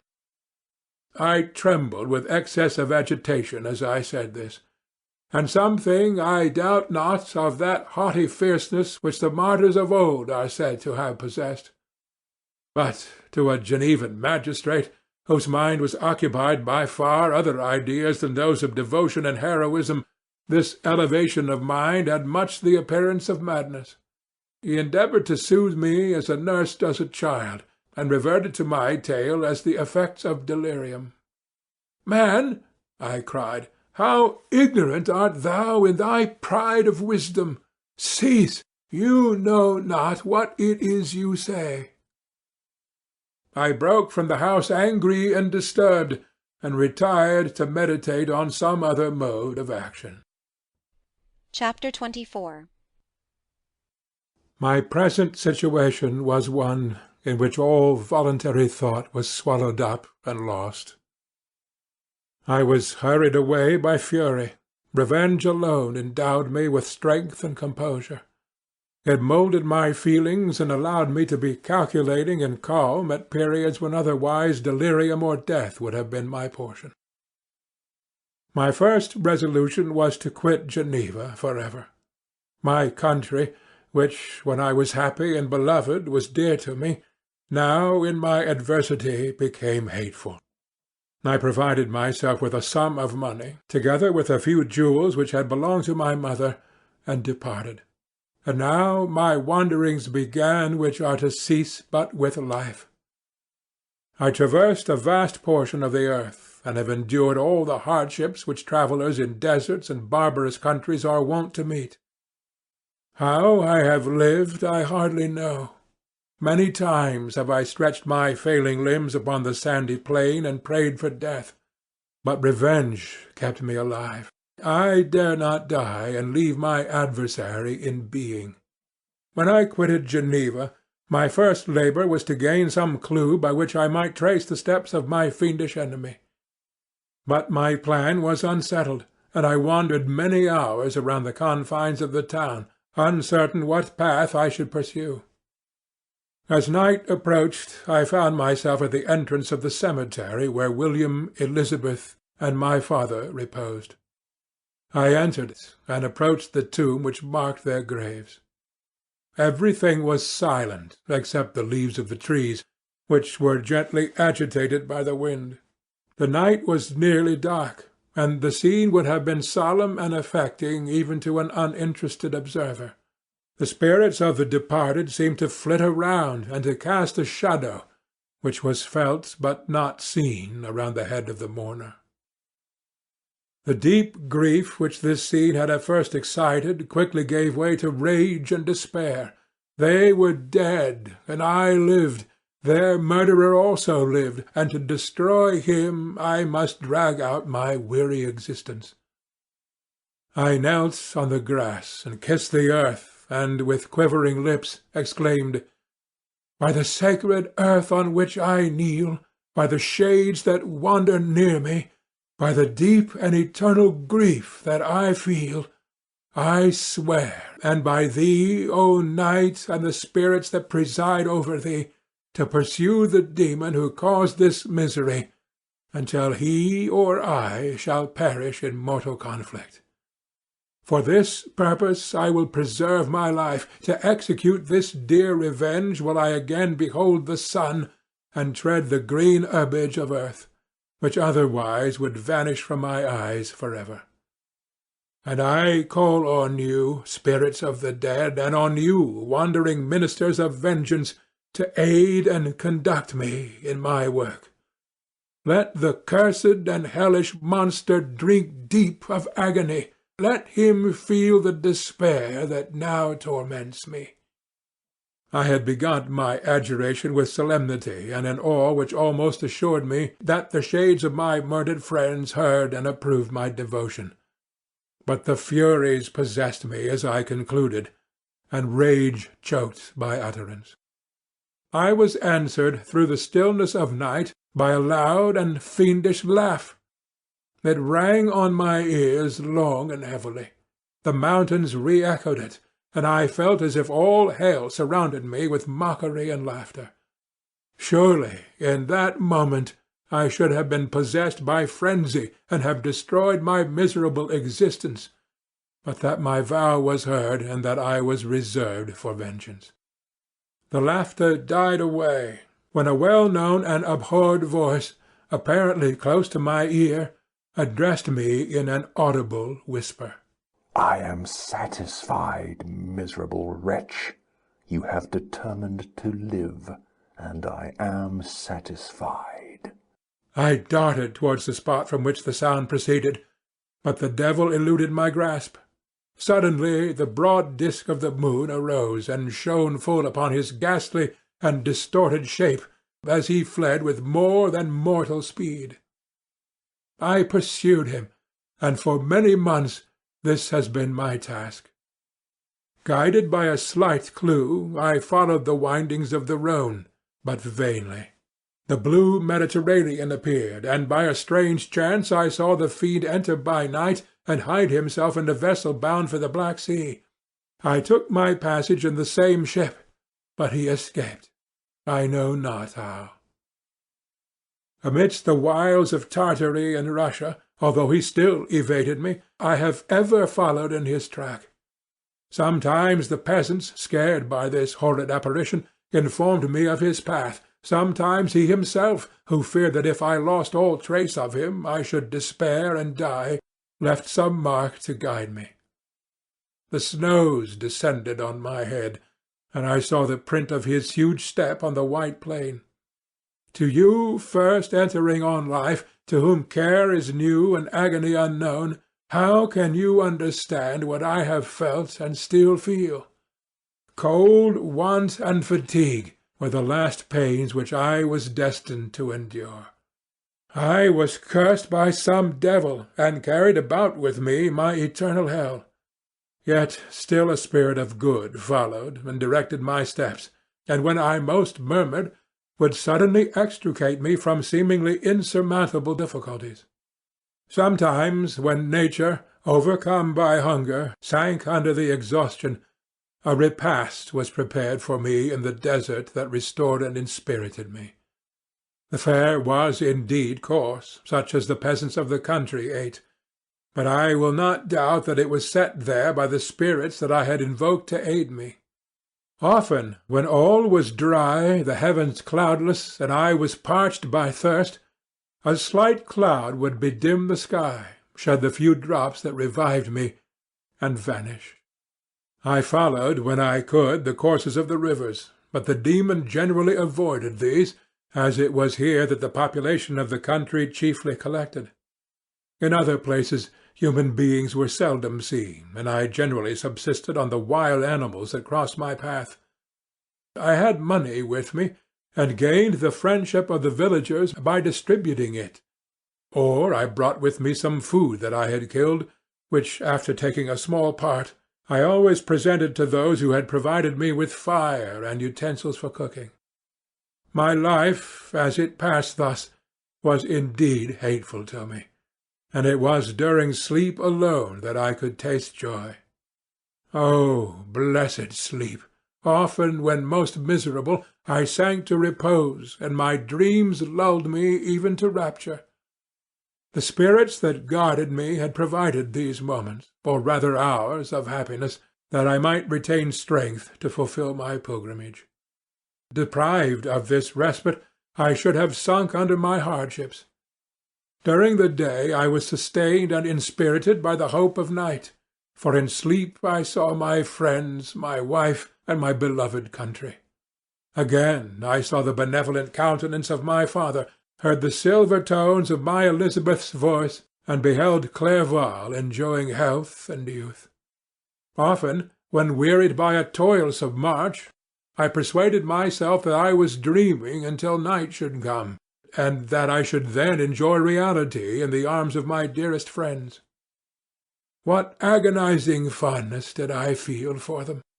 How did I cling to their dear forms, as sometimes they haunted even my waking hours, and persuade myself that they still lived! At such moments vengeance that burned within me died in my heart, and I pursued my path towards the destruction of the demon more as a task enjoined by heaven, as the mechanical impulse of some power of which I was unconscious, than as the ardent desire of my soul. What his feelings were whom I pursued I cannot know.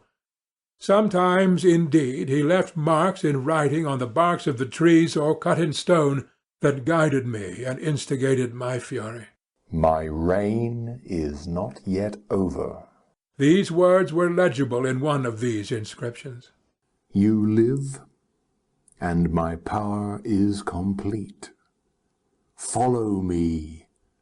I seek the everlasting ices of the north, where you will feel the misery of cold and frost, to which I am impassive. You will find near this place, if you follow not too tardily, a dead hare. Eat and be refreshed. Come on, my enemy. We have yet to wrestle for our lives, but many hard and miserable hours must you endure, until that period shall arrive. Scoffing devil! Again do I vow vengeance, again do I devote thee, miserable fiend, to torture and death. Never will I give up my search until he or I perish, and then with what ecstasy shall I join my Elizabeth and my departed friends, who even now prepare for me the reward of my tedious toil and horrible pilgrimage. As I still pursued my journey to the northward, the snows thickened, and the cold increased in a degree almost too severe to support. The peasants were shut up in their hovels, and only a few of the most hardy ventured forth to seize the animals whom starvation had forced from their hiding-places to seek for prey. The rivers were covered with ice, and no fish could be procured, and thus I was cut off from my chief article of maintenance. The triumph of my enemy increased with the difficulty of my labours. One inscription that he left was in these words: Prepare. Your toils only begin. Wrap yourself in furs and provide food, for we shall soon enter upon a journey where your sufferings will satisfy my everlasting hatred. My courage and perseverance were invigorated by these scoffing words. I resolved not to fail in my purpose, and calling on heaven to support me, I continued with unabated fervour to traverse immense deserts until the ocean appeared at a distance, and formed the utmost boundary of the horizon. Oh, how unlike it was to the blue seasons of the south! Covered with ice, it was only to be distinguished from land by its superior wildness and ruggedness. The Greeks wept for joy when they beheld the Mediterranean from the hills of Asia, and hailed with rapture the boundary of their toils. I did not weep, but I knelt down, and with a full heart thanked my guiding spirit for conducting me in safety to the place where I hoped, notwithstanding my adversary's gibe, to meet and grapple with him. Some weeks before this period I had procured a sledge and dogs, and thus traversed the snows with inconceivable speed. I know not whether the fiend possessed the same advantages, but I found that, as before I had daily lost ground in the pursuit, I now gained on him, so much so that when I first saw the ocean he was but 1 day's journey in advance, and I hoped to intercept him before he should reach the beach. With new courage, therefore, I pressed on, and in 2 days arrived at the wretched hamlet on the seashore. I inquired of the inhabitants concerning the fiend, and gained accurate information. A gigantic monster, they said, had arrived the night before, armed with a gun and many pistols, putting to flight the inhabitants of a solitary cottage through fear of his terrific appearance. He had carried off their store of winter food, and placing it in a sledge, to draw which he had seized on a numerous drove of trained dogs, he had harnessed them, and the same night, to the joy of the horror-struck villagers, had pursued his journey across the sea in a direction that led to no land. And they conjectured that he must speedily be destroyed by the breaking of ice, or frozen by the eternal frosts. On hearing this information, I suffered a temporary access of despair.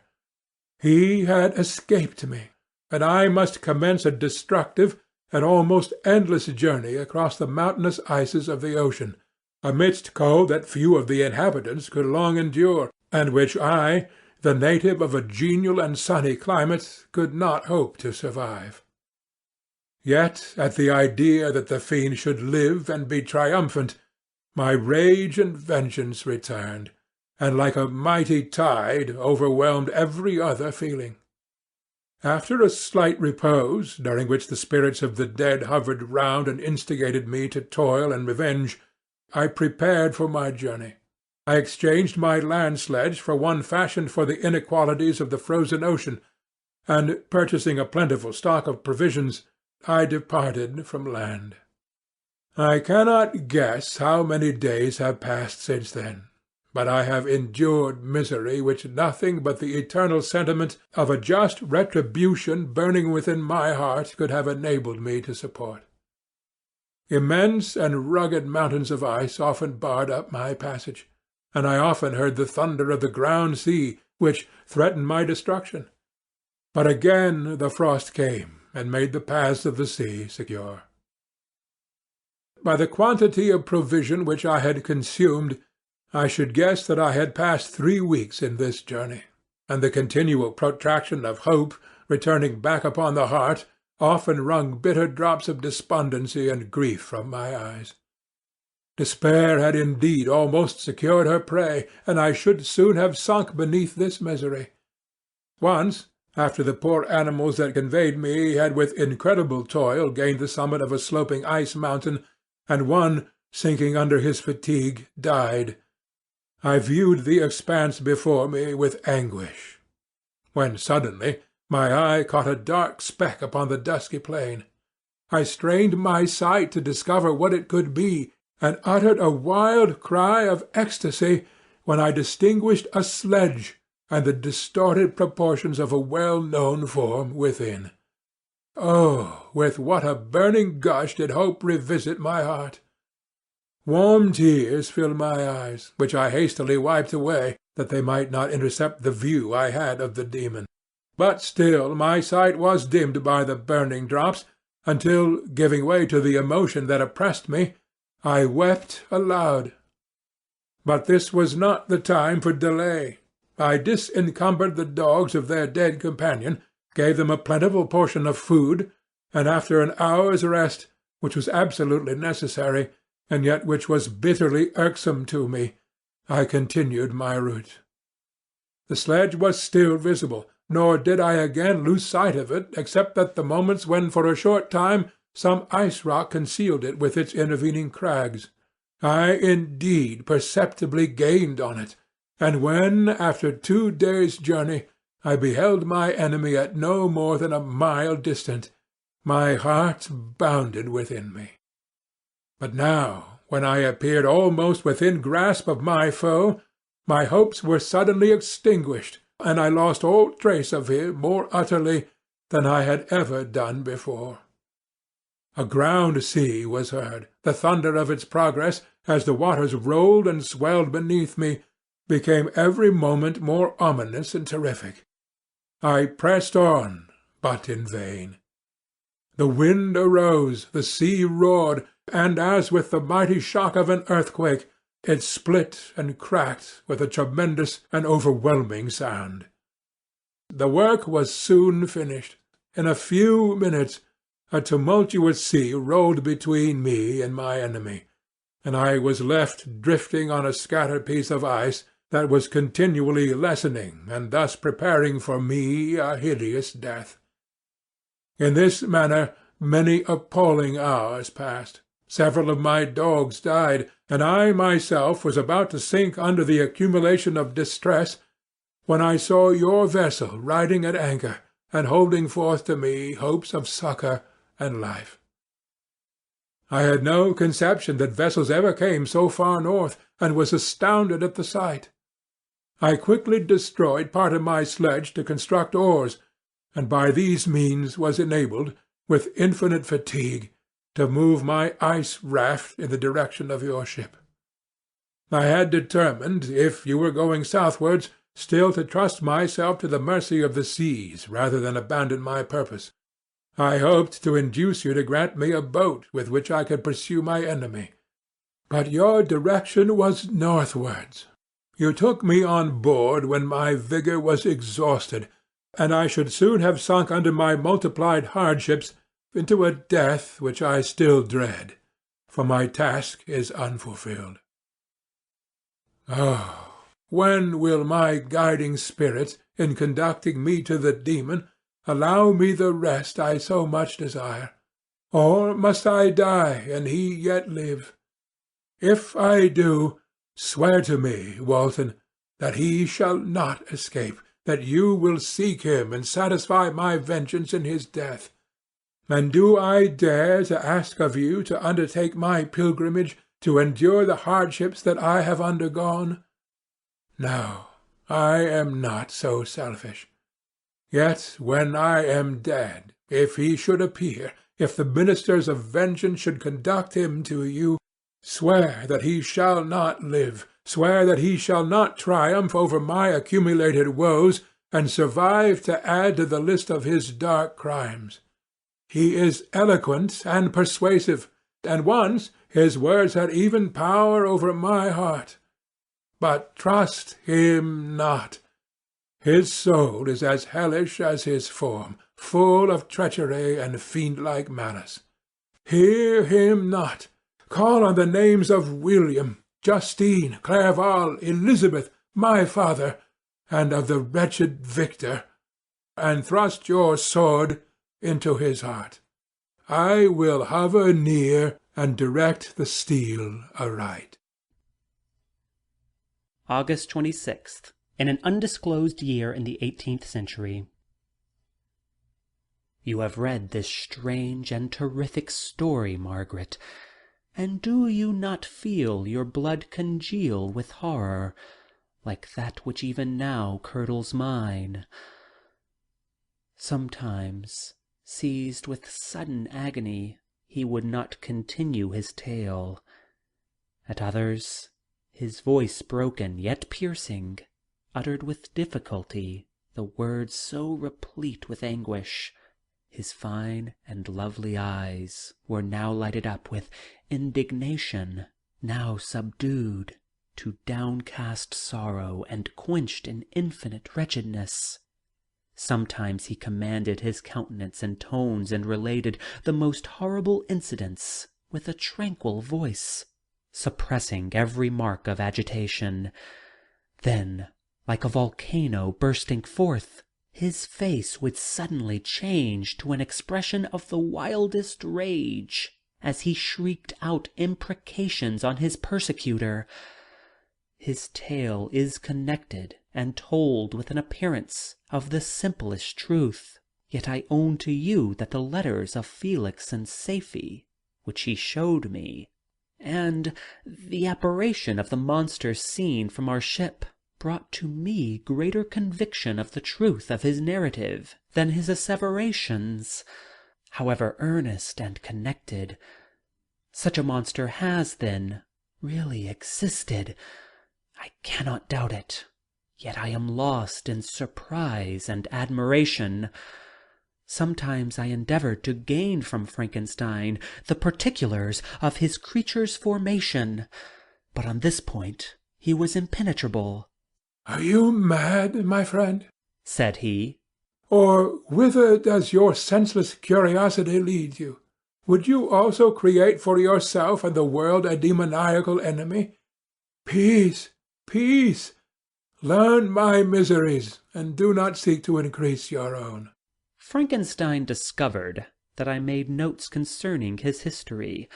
He asked to see them, and then himself corrected and augmented them in many places, but principally in giving the life and spirit to the conversations he held with his enemy.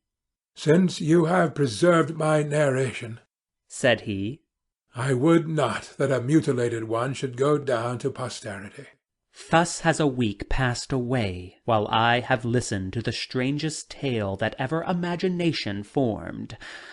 My thoughts and every feeling of my soul have been drunk up by the interest for my guest which this tale and his ever elevated and gentle manners have created. I wish to soothe him, yet can I counsel one so infinitely miserable, so destitute of every hope of consolation, to live? Oh, no! The only joy that he can now know will be when he composes his shattered spirit to peace and death.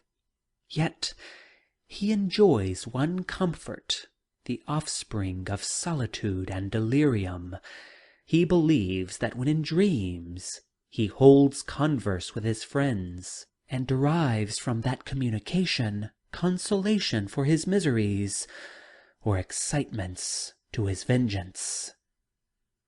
That they are not the creations of his fancy, but the beings themselves who visit him from the regions of a remote world. This faith gives a solemnity to his reveries that render them to me almost as imposing and interesting as truth. Our conversations are not always confined to his own history and misfortunes. On every point of general literature he displays unbounded knowledge and quick and piercing apprehension. His eloquence is forcible and touching, nor can I hear him when he relates a pathetic incident or endeavors to move the passions of pity or love without tears. Oh, what a glorious creature must he have been in the days of his prosperity, when he is thus noble and godlike in ruin. He seems to feel his own worth and the greatness of his fall. "When younger," said he, "I believed myself destined for some great enterprise. My feelings were profound, but I possessed a coolness of judgment that fitted me for illustrious achievements. This sentiment of the worth of my nature supported me when others would have been oppressed, for I deemed it criminal to throw away in useless grief those talents that might be useful to my fellow creatures. When I reflected on the work I had completed, no less a one than the creation of a sensitive and rational animal, I could not rank myself with the herd of common projectors. But this thought, which supported me in the commencement of my career, now serves only to plunge me lower in the dust. All my speculations and hopes are as nothing, and like the archangel who aspired to omnipotence, I am chained in an eternal hell. My imagination was vivid, yet my powers of analysis and application were intense. By the union of these qualities, I conceived the idea and executed the creation of a man. Even now I can recollect without passion my reveries while the work was incomplete. I trod heaven in my thoughts, now exulting in my powers, now burning from the idea of their effects. From my infancy I was imbued with high hopes and a lofty ambition. But how am I sunk! Oh, my friend, if you had known me as I once was, you would not recognize me in this state of degradation. Despondency rarely visited my heart. A high destiny seemed to bear on me, until I fell, never, never again to rise. Must I then lose this admirable being? I have longed for a friend. I have sought one who would sympathize with and love me. Behold, on these desert seas I have found such a one, but I fear I have gained him only to know his value and lose him. I would reconcile him to life, but he repulses the idea. I thank you, Walton, he said, for your kind intentions towards so miserable a wretch. But when you speak of new ties and fresh affections, think you that any can replace those who are gone? Can any man be to me as Clerval was, or any woman another Elizabeth? Even where the affections are not strongly moved by any superior excellence, the companions of our childhood always possess a certain power over our minds, which hardly any later friend can obtain. They know our infantine dispositions, which, however they may be afterwards modified, are never eradicated, and they can judge of our actions with more certain conclusions as to the integrity of our motives. A sister or a brother can never, unless indeed such symptoms have been shown early, suspect the other of fraud or false dealing, when another friend, however strongly he may be attached, may, in spite of himself, be contemplated with suspicion.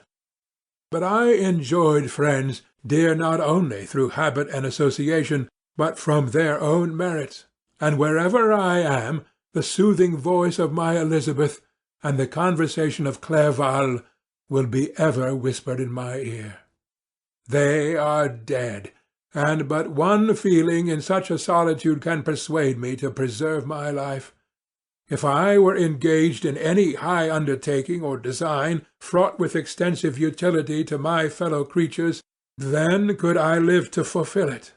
But such is not my destiny. I must pursue and destroy the being to whom I gave existence. Then my lot on earth will be fulfilled, and I may die. September 2nd.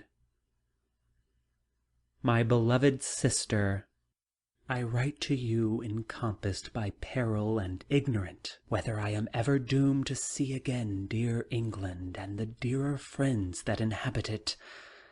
I am surrounded by mountains of ice which admit of no escape, and threaten every moment to crush my vessel. The brave fellows whom I have persuaded to be my companions look towards me for aid, but I have none to bestow. There is something terribly appalling in our situation, yet my courage and hopes do not desert me. Yet it is terrible to reflect that the lives of all these men are endangered through me. If we are lost, my mad schemes are the cause. And what, Margaret, will be the state of your mind? You will not hear of my destruction, and you will anxiously await my return. Years will pass, and you will have visitings of despair, and yet be tortured by hope. Oh, my beloved sister, the sickening failing of your heartfelt expectations is in prospect, more terrible to me than my own death. But you have a husband and lovely children. You may be happy. Heaven bless you, and make you so. My unfortunate guest regards me with the tenderest compassion. He endeavours to fill me with hope, and talks as if life were a possession which he valued. He reminds me how often the same accidents have happened to other navigators who have attempted this sea, and, in spite of myself, he fills me with cheerful auguries. Even the sailors feel the power of his eloquence. When he speaks, they no longer despair. He rouses their energies, and while they hear his voice, they believe these vast mountains of ice are molehills which will vanish before the resolutions of man. These feelings are transitory. Each day of expectation delayed fills them with fear, and I almost dread a mutiny caused by this despair. September 5th. A scene has just passed of such uncommon interest that, although it is highly probable that these papers may never reach you, yet I cannot forbear recording it. We are still surrounded by mountains of ice, still in imminent danger of being crushed in their conflict. The cold is excessive, and many of my unfortunate comrades have already found a grave amidst this scene of desolation. Frankenstein has daily declined in health. A feverish fire still glimmers in his eyes, but he is exhausted, and when suddenly roused to any exertion, he speedily sinks into apparent lifelessness. I mentioned in my last letter the fears I entertained of a mutiny. This morning, as I sat watching the wan countenance of my friend, his eyes half closed, and his limbs hanging listlessly, I was roused by half a dozen of the sailors, who demanded admission into the cabin. They entered, and their leader addressed me. He told me that he and his companions had been chosen by the other sailors to come in deputation to me to make me a requisition, which, in justice, I could not refuse. We were immured in ice, and should probably never escape. But they feared that, if, as was possible, the ice should dissipate and a free passage be opened, I should be rash enough to continue my voyage, and lead them into fresh dangers, after they might happily have surmounted this. They insisted, therefore, that I should engage with a solemn promise that if the vessel should be freed, I would instantly direct my course southwards. This speech troubled me. I had not despaired, nor had I yet conceived the idea of returning if set free. Yet could I in justice, or even in possibility, refuse this demand? I hesitated before I answered, but Frankenstein, who had at first been silent, and indeed appeared hardly to have force enough to attend, now roused himself. His eyes sparkled, and his cheeks flushed with momentary vigor. Turning towards the men, he said, "What do you mean? What do you demand of your captain? Are you then so easily turned from your design? Did you not call this a glorious expedition? And wherefore was it glorious? Not because the way was smooth and placid as a southern sea, but because it was full of dangers and terror, because at every new incident your fortitude was to be called forth and your courage exhibited, because danger and death surrounded it, and these you were to brave and overcome. For this was it a glorious, for this was it an honourable undertaking. You were hereafter to be hailed as the benefactors of your species, your names adored as belonging to brave men who encountered death for honour and the benefit of mankind. And now, behold, with the first imagination of danger, or, if you will, the first mighty and terrific trial of your courage, you shrink away and are content to be handed down as men who had not strength enough to endure cold and peril. And so, poor souls, they were chilly and returned to their warm firesides. Why, that requires not this preparation. Ye need not have come thus far and dragged your captain to the shame of a defeat merely to prove yourselves cowards. Oh, be men, and be more than men. Be steady to your purposes, and firm as a rock. This ice is not made of such stuff as your hearts may be. It is mutable, and cannot withstand you, if you say that it shall not. Do not return to your families with the stigma of disgrace marked on your brows. Return as heroes who have fought and conquered, and who know not what it is to turn their backs on the foe." He spoke this with a voice so modulated to the different feelings expressed in his speech, with an eye so full of lofty design and heroism, that can you wonder that these men were moved? They looked at one another and were unable to reply. I spoke. I told them to retire and consider of what had been said, that I would not lead them farther north if they strenuously desired the contrary, but that I hoped that, with reflection, their courage would return. They retired, and I turned towards my friend, but he had sunk in languor, and almost deprived of life. How all this will terminate, I know not. But I had rather die than return shamefully, my purpose unfulfilled. Yet I fear such will be my fate. The men, unsupported by ideas of glory and honor, can never willingly continue to endure their present hardships. September 7th. The die is cast. I have consented to return if we are not destroyed. Thus are my hopes blasted by cowardice and indecision. I come back ignorant and disappointed. It requires more philosophy than I possess to bear this injustice with patience. September 12th. It is past. I am returning to England. I have lost my hopes of utility and glory. I have lost my friend. But I will endeavor to detail these bitter circumstances to you, my dear sister, and while I have wafted towards England and towards you, I will not despond. September 9th.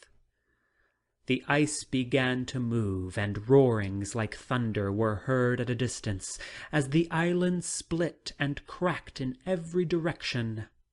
We were in the most imminent peril, but as we could only remain passive, my chief attention was occupied by my most unfortunate guest, whose illness increased in such a degree that he was entirely confined to his bed.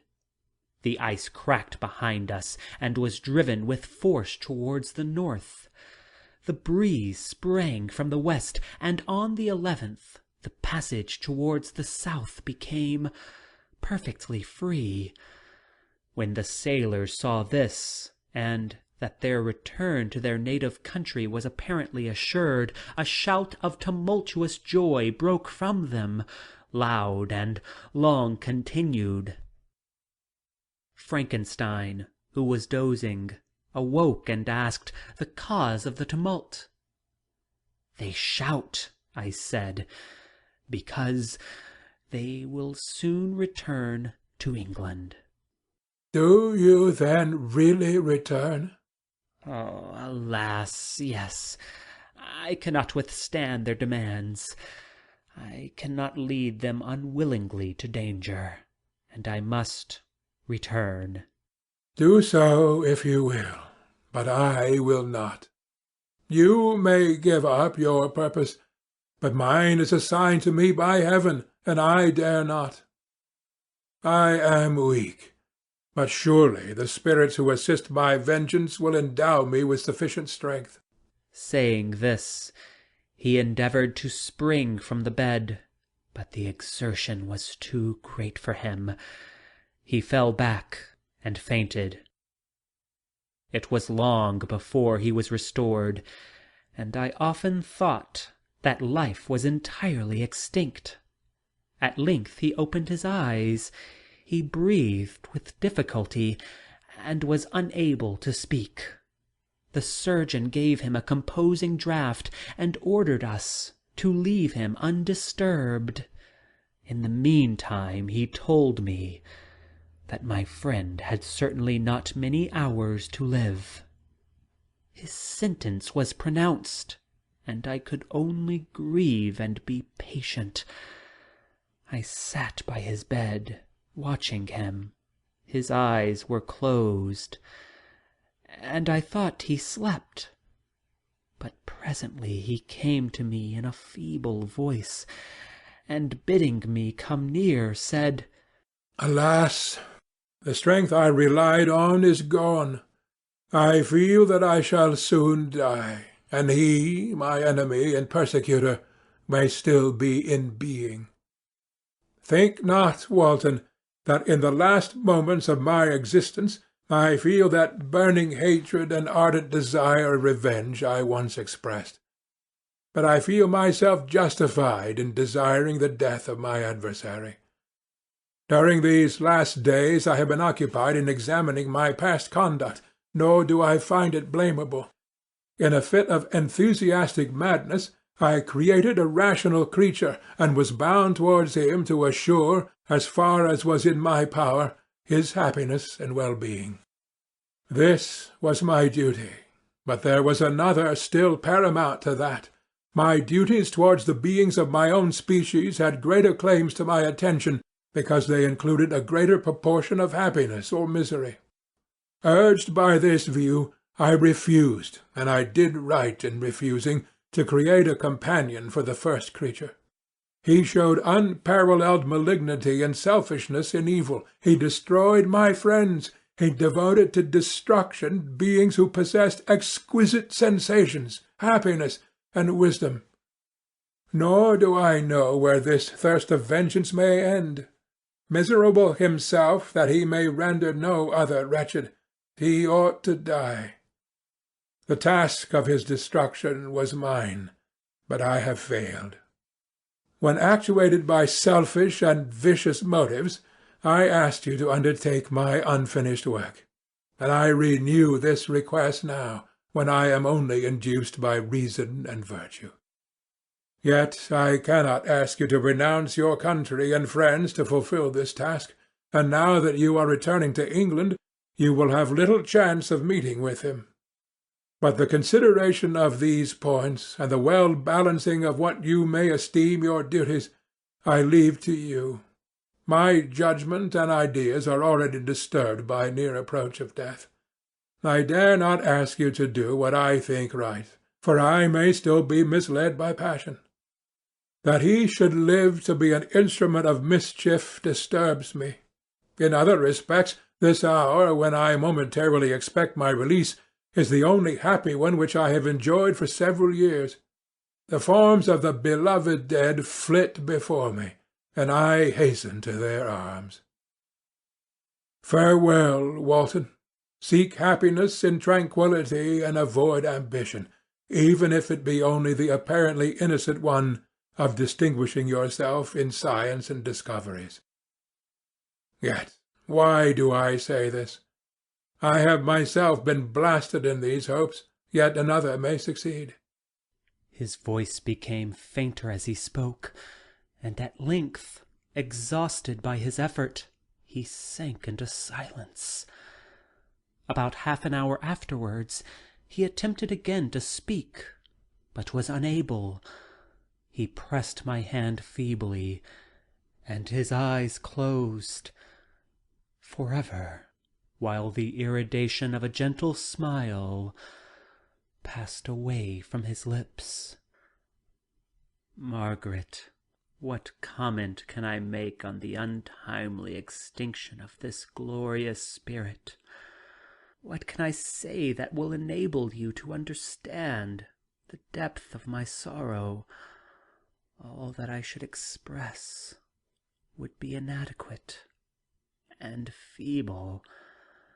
My tears flow.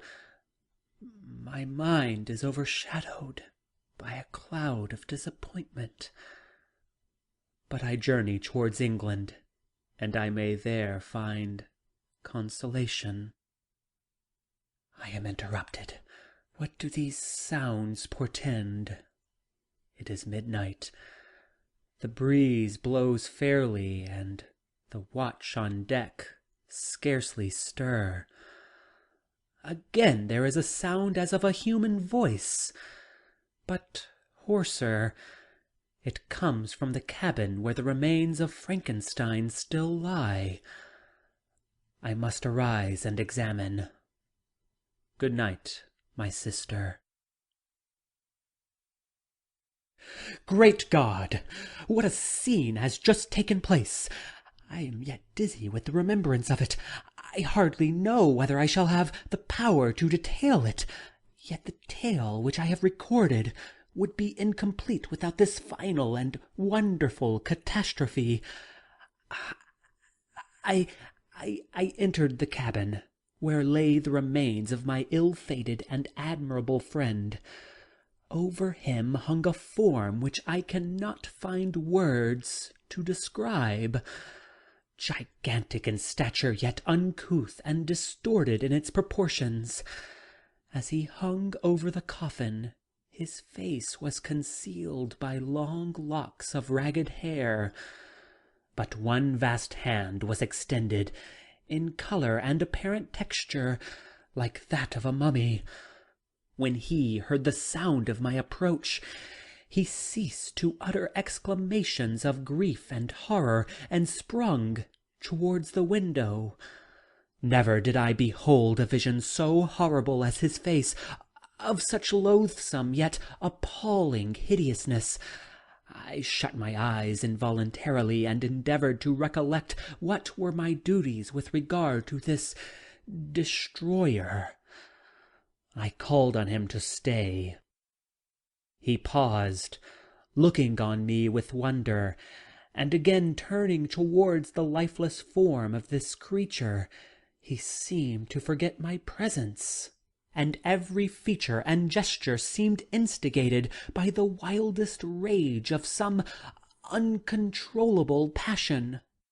"That is also my victim," he exclaimed. "In his murder my crimes are consummated. The miserable series of my being is wound to its close. O Frankenstein, generous and self-devoted being, what does it avail that I now ask thee to pardon me? I, who irretrievably destroyed thee by destroying all thou lovest. Alas, he is cold, he cannot answer me." His voice seemed suffocated, and my first impulses, which had suggested to me the duty of obeying the dying request of my friend in destroying his enemy, were now suspended by a mixture of curiosity and compassion. I approached this tremendous being. I dared not again raise my eyes to his face. There was something so scaring and unearthly in his ugliness. I attempted to speak, but the words died away on my lips. The monster continued to utter wild and incoherent self-reproaches. At length I gathered resolution to address him, in a pause of the tempest of his passion. "Your repentance," I said, "is now superfluous. If you had listened to the voice of conscience and heeded the stings of remorse before you had urged your diabolical vengeance to this extremity, Frankenstein would have lived. And do you dream? Said the demon. Do you think that I was then dead to agony and remorse? He continued, pointing to the corpse. He suffered not in the consummation of the deed. Oh, not the 10,000th portion of the anguish that was mine during the lingering detail of its execution. A frightful selfishness hurried me on while my heart was poisoned with remorse. Think you that the groans of Clerval were music to my ears? My heart was fashioned to be susceptible of love and sympathy, and when wrenched by misery to vice and hatred, it did not endure the violence of the change without torture such as you cannot even imagine. After the murder of Clerval, I returned to Switzerland, heartbroken and overcome. I pitied Frankenstein. My pity amounted to horror. I abhorred myself. But when I discovered that he, the author at once of my existence and of its unspeakable torments, dared to hope for happiness, that while he accumulated wretchedness and despair upon me, he sought his own enjoyment in feelings and passions, from the indulgence of which I was forever barred, then impotent envy and bitter indignation filled me with an insatiable thirst for vengeance. I recollected my threat, and resolved that it should be accomplished. I knew that I was preparing for myself a deadly torture, but I was the slave, not the master, of an impulse which I detested, yet could not disobey. Yet when she died, nay, then I was not miserable. I had cast off all feeling, subdued all anguish, to riot in the excess of my despair. Evil thenceforth became my good. Urged thus far, I had no choice but to adapt my nature to an element which I had willingly chosen. The completion of my demoniacal design became an insatiable passion. And now it is ended. There is my last victim. I was at first touched by the expressions of his misery, yet when I called to mind what Frankenstein had said of his powers of eloquence and persuasion, and when I again cast my eyes on the lifeless form of my friend, indignation was rekindled within me. "Wretch," I said, "it is well that you have come here to whine over the desolation that you have made. You throw a torch into a pile of buildings, and when they are consumed, you sit among the ruins and lament the fall. Hypocritical fiend! If he whom you mourn still lived, still would he be the object. Again would he become the prey of your accursed vengeance. It is not pity that you feel. You lament only because the victim of your malignity is withdrawn from your power." "Oh, it is not thus, not thus," interrupted the being. "Yet such must be the impression conveyed to you by what appears to be the purport of my actions. Yet I seek not a fellow feeling in my misery. No sympathy may I ever find. When I first sought it, it was the love of virtue, the feelings of happiness and affection, with which my whole being overflowed, that I wished to be participated. But now that virtue has become to me a shadow, and that happiness and affection are turned into bitter and loathing despair, in what should I seek for sympathy? I am content to suffer alone while my sufferings shall endure.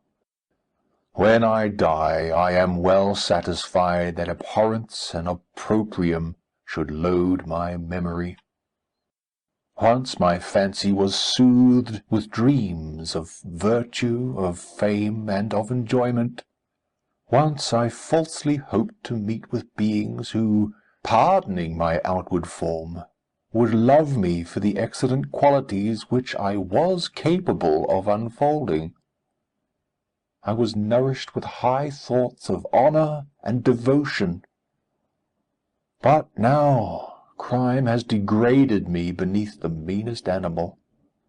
No guilt, no mischief, no malignity, no misery can be found comparable to mine. When I run over the frightful catalogue of my sins, I cannot believe that I am the same creature whose thoughts were once filled with sublime and transcendent visions of the beauty and the majesty of goodness. But it is even so. The fallen angel becomes a malignant devil. Yet even that enemy of God and man had friends and associates in his desolation. I am alone. You, who call Frankenstein your friend, seem to have a knowledge of my crimes and his misfortunes. But in the detail which he gave you of them, he could not sum up the hours and months of misery which I endured, wasting in impotent passions.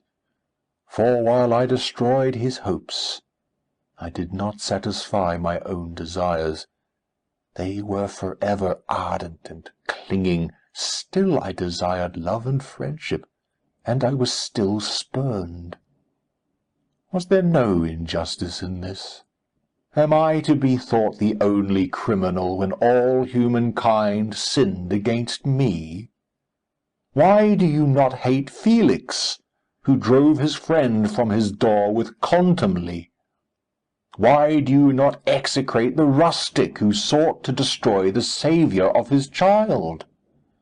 Nay, these are virtuous and immaculate beings. I, the miserable and the abandoned, am an abortion, to be spurned at, and kicked, and trampled on. Even now my blood boils at the recollection of this injustice. But it is true that I am a wretch. I have murdered the lovely and the helpless. I have strangled the innocent as they slept, and grasped to death his throat who never injured me or any other living thing. I have devoted my Creator, the select specimen of all that is worthy of love and admiration among men, to misery. I have pursued him even to that irremediable ruin. There he lies, white and cold in death. You hate me, but your abhorrence cannot equal that with which I regard myself. I look on the hands which executed the deed.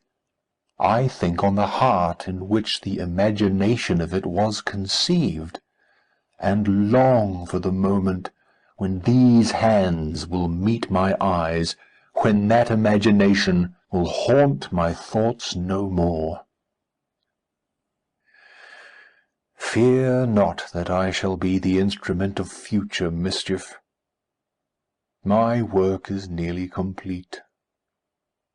Neither yours nor any man's death is needed to consummate the series of my being and accomplish that which must be done, but it requires my own.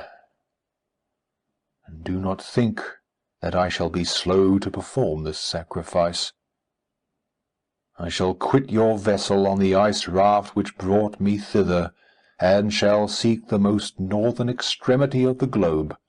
I shall collect my funeral pile, and consume to ashes this miserable frame, that its remains may afford no light to any curious and unhallowed wretch who would create such another as I have been. I shall die. I shall no longer feel the agonies which now consume me, or be the prey of feelings unsatisfied yet unquenched. He is dead who called me into being, and when I shall be no more, the very remembrance of us both will speedily vanish. I shall no longer see the sun or stars, or feel the winds play on my cheeks. Light, feeling, and sense will pass away, and in this condition must I find my happiness. Some years ago, when the images which this world affords first opened upon me, when I felt the cheering warmth of summer, and heard the rustling of the leaves and the warbling of the birds, and these were all to me, I should have wept to die. Now it is my only consolation. Polluted by crimes, and torn by the bitterest remorse, where can I find rest but in death? Farewell. I leave you, and in you the last of humankind whom these eyes will ever behold. Farewell, Frankenstein. If thou wert yet alive, and yet cherished a desire of revenge against me, it would be better satiated in my life than in my destruction. But it was not so. Thou didst seek my extinction that I might not cause greater wretchedness. And if yet, in some mode unknown to me, thou hadst not ceased to think and feel, thou wouldst not desire against me a vengeance greater than that which I feel. Blasted as thou wert, my agony was still superior to thine, for the bitter sting of remorse will not cease to rankle in my wounds, until death shall close them for ever. But soon, he cried, with sad and solemn enthusiasm, I shall die, and what I now feel be no longer felt. Soon these burning miseries will be extinct. I shall ascend my funeral pile triumphantly, and exult in the agony of the torturing flames. The light of that conflagration will fade away. My ashes will be swept into the sea by the winds. My spirit will sleep in peace, or if it thinks, it will not surely think thus. Farewell. He sprang from the cabin window as he said this, upon the ice raft which lay close to the vessel. He was soon borne away by the waves, and lost in darkness and distance.